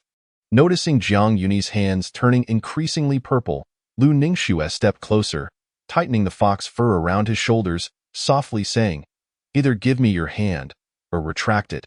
Either return home, or come into my embrace." Her tone was calm yet laced with concern. The fox fur draped over his shoulders did not obscure his front, leaving his arms and legs free to move, yet Lu Ningxue gathered it tightly around him, as if shielding him from prying eyes. The fox fur was not something just anyone could wear. Commoners often relied on paper furs for warmth, which were inexpensive and durable, while only the affluent donned animal skins. The fox fur was conspicuous. And now, with her adjustment, Jiang Yuni felt even more out of place. Moreover, with him being handsome and her radiating an icy beauty, the sight of them together was striking, causing passers-by to glance back in admiration. Jiang Yuni stood still, absorbed in the vitality of the world, for this was a form of cultivation for him, merging the seasonal energies into his sword intent, cultivating the essence of the four seasons. The Qingzhou sword intent, proud amidst the snow and frost, remained evergreen. Seeing him unresponsive, Lu Ningxue naturally took hold of his icy hand and tugged, seemingly preparing to pull him into her embrace. Jiang Yuni reacted swiftly, stepping back, exhaling white mist, and calmly stated, "Lu Ningxue, I am in the midst of cultivating my sword intent." Lu Ningxue, with her ethereal beauty, replied, rather than standing foolishly in the wind cultivating, "Why not come into my embrace?" Jiang Yuni finally grasped her meaning. Throughout her speech, her gaze remained fixed on his face, never wavering, not even slightly embarrassed by the intimate nature of her words. Lu Ningxue exemplified perfectly that as long as she remained unembarrassed, it was Jiang Yuni who felt the awkwardness. Then why not use magic to summon warmth and dispel the chill? Jiang Yuni had often employed this method, especially during the winter 500 years ago when he and Lu Ningxue traveled down the mountain, witnessing the elderly and children shivering from the cold. Compassionate at heart, he had used magic to temporarily ward off the chill for them. "If you wish to teach me, you must call me wife." Jiang Yuni was momentarily speechless, finally responding after a pause, all right, you're impressive. I'll take my leave with that." He hastened toward the inn, quickening his pace, fearful that Lu Ningxue might devour him. Yet Jiang Yuni well understood that if Lu Ningxue truly wished to consume him, even if he bled from all 7 orifices, he would be devoured completely. With no resistance whatsoever, Lu Ningxue did not follow, remaining in place for a while. Suddenly, a strand of white light floated out from the river, trailing a long arc before landing on Lu Ningxue's fingertip. Upon closer inspection, within the white light, it appeared as though vengeful spirits were howling, endless souls wandering within, struggling and wailing, as if seeking to break free from their restraints and tear Lu Ningxue apart. Though pure and immaculate, it harbored a dark and eerie aura. With a casual grasp, Lu Ningxue shattered the white light, which instantly vanished without a trace. At that moment, Jiang Yuni noticed she had not followed and called out from a distance, "Lu Ningxue, why aren't you leaving?" Lu Ningxue gazed back at him, standing there with grace, humble and refined. "Because I know you will surely return. Ha, next time, I will definitely not come back. You will die one tea." As Jiang Yuni approached, he inexplicably sensed a subtle change in Lu Ningxue, as though a mysterious chill surrounded her, with gusts of sinister wind swirling around. There remained only an innate coldness, and with a glance, she could penetrate through layers of flesh to reach his very heart. Jiang Yuni frowned slightly. "Lu Ningxue, are you leaving or not?" Meanwhile, 10 miles outside Panlong town, 3 individuals were on their way, the air thick with demonic energy, hinting at a violent presence intermingled within. As they passed, people scattered, fearful of being targeted. Yet before they reached their destination, one of them suddenly halted, brow furrowed, as if something had occurred. The other 2 paused, puzzled, and inquired in unison, "What's wrong?" "It's gone." "What?" The young disciple of the demonic sect turned ashen, fists clenched, his eyes gleaming with hostility. How could this be? The 100 Souls banner clearly sensed overwhelming resentment nearby. Yet in the blink of an eye, it vanished. The 100 Souls banner was his primary magical artifact, a profound technique comprising 5 banners, each containing 20 souls, capable of devouring spirits and claiming them as his own. Unfortunately, his low cultivation prevented him from unleashing the banner's full power, yet it still possessed numerous miraculous effects. The trio's demonic energy had reached a peak, seemingly capable of summoning vengeful spirits. Not long ago, they had saved half a city of mortals in the Plague City, allowing them to depart this world and escape the torment of the epidemic. They even acquired the souls of several disciples from the Tianling sacred land, significantly enhancing their own power. Yet, to their astonishment, the 100 Souls banner suddenly lost its connection, just as they arrived nearby. Could it be that other disciples from the demonic sect had gotten there first? The Eastern River is not far from the outer gate of Tianling, and it is rumored that 2 venerable ancestors from the Tianling sacred land have recently been traversing the mortal realm, vanquishing serpent demons on the verge of metamorphosing into dragons. It seems that, apart from our Tianma sect, no other demonic factions dare to tread lightly in these waters, explained a composed disciple of the Tianma. What a coincidence! Could it be that Ji Ling's 100 Souls banner has sensed the presence of that dragon-transforming serpent soul? No. The 100 Souls banner reveals to me that there are at least myriad vengeful spirits involved. This could be the doing of the serpent demon, or perhaps it is the deliberate nurturing of a powerful figure from a rival demonic sect, preparing to consume them anew, remarked the young demonic practitioner Ji Ling. As the three hesitated over whether to proceed to Panlong Town, the composed disciple unexpectedly received a message via the Tianma Order. The Tianma Order is a unique communication tool for disciples of the Tianma sect, allowing them to maintain contact over any distance. The recipient of the message, being the strongest among the trio and the leader of this venture, was named Huang Fuyi. Upon reading the message from the Tianma Stone, Huang Fuyi spoke in a grave tone. The Holy Maiden is aware of our unauthorized expedition to Panlong Town. We must return immediately and inform her that if we encounter a disciple from Tianling's sacred land, we should flee at once to Ha, who among the Tianling sacred land, aside from the 6 peaks holy sons, could compel us to flee? Scoffed Ji Ling with a derisive shake of his head. Presently, aside from Qingzhou Peak, the other 6 peaks holy sons are far from ordinary, though it is rumored that the Holy Maiden of Tongling Peak is the weakest among them. This individual is a disciple from the outer gate of Tianling. The Holy Maiden may have been sheltered within the sect for too long, causing her character to become timid and feeble, Ji Ling mocked. Although they all held the Holy Maiden in high regard, her apparent demeanor incited their doubts, with Ji Ling feeling particularly disdainful. What fear could a mere outer gate disciple of Tianling instill in us? We have the audacity to slay even inner gate disciples, let alone an outer gate disciple from Tianling. This disciple, Huang Fuyi furrowed his brow, as if contemplating something absurd, and remarked, "He is indeed the one who vanquished the serpent demon." This revelation, Ji Ling and another disciple of the Tianma sect were taken aback. A serpent demon capable of transforming into a dragon indicates considerable prowess, at least approaching the Golden Core realm. For an outer gate disciple of Tianling to slay such a being is utterly unfathomable.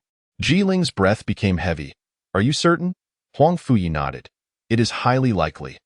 There were many loose cultivators present at that time. One disciple fortuitously encountered the scene, initially intending to torment the demon before inadvertently witnessing the event. Then what should we do now?" Another disciple inquired. "Return to the Tianma holy sect." Huang Fuyi took a deep breath, his gaze drifting towards the distant Panlong town, murmuring, "Perhaps it is that individual who has stirred the pot." Ji Ling, somewhat dissatisfied, asked, "Do we have a name?" They had descended the mountain on the Holy Master's orders, tasked with eradicating the plague in the city, initially believing they could make a breakthrough, only to find themselves falling short. Consequently, they had pinned their hopes on Panlong Town. Whether it was the remnants left by the serpent demon or the nurturing of a powerful figure from the demonic sect, the capable would rightfully claim their place. Go their dismay. Upon arrival, the aura of vengeful spirits had dissipated, which naturally left Ji Ling harboring resentment. Even if it was not the doing of Jiang Yuni, it could not be entirely disconnected. As members of the demonic sect, they were disinclined to investigate the truth, opting instead to shift their grievances onto Jiang Yuni. No. Well, we only know his surname is Jiang. Huang Fuyi remarked with curiosity. How peculiar that even our Tianma holy sect cannot uncover his background, with no knowledge of whence he emerged. Moreover, He possesses sword techniques that should be quite remarkable. What does it matter? That Jiang fellow will inevitably pay for his life. Just as these words left their lips, voices rose from behind them. Senior brother, weren't we supposed to seek the unparalleled sword intent of the predecessor? How did we end up encountering a demon from the demonic sect? In the span of half a day, Qin Xiaoyu and her companions, dressed in the attire of Unwilling sect, found themselves both warm and enjoying discounts within Panlong town. For they were there to rid the town of evils. At this moment, they were leisurely wandering about. Recently, Panlong town has undergone significant transformations. Wherever one roams the streets, one is likely to encounter passing cultivators. The spiritual energy has thickened several-fold, and the population has notably increased, with the streets bustling with activity, all drawn by the sword and ice path of Jiang Yuni and Lu Ningxuang. Brother Sword? How much longer until you and the master reunite? Qin Xiaoyu inquired, cradling a basin containing a small black carp, her affection for it evident.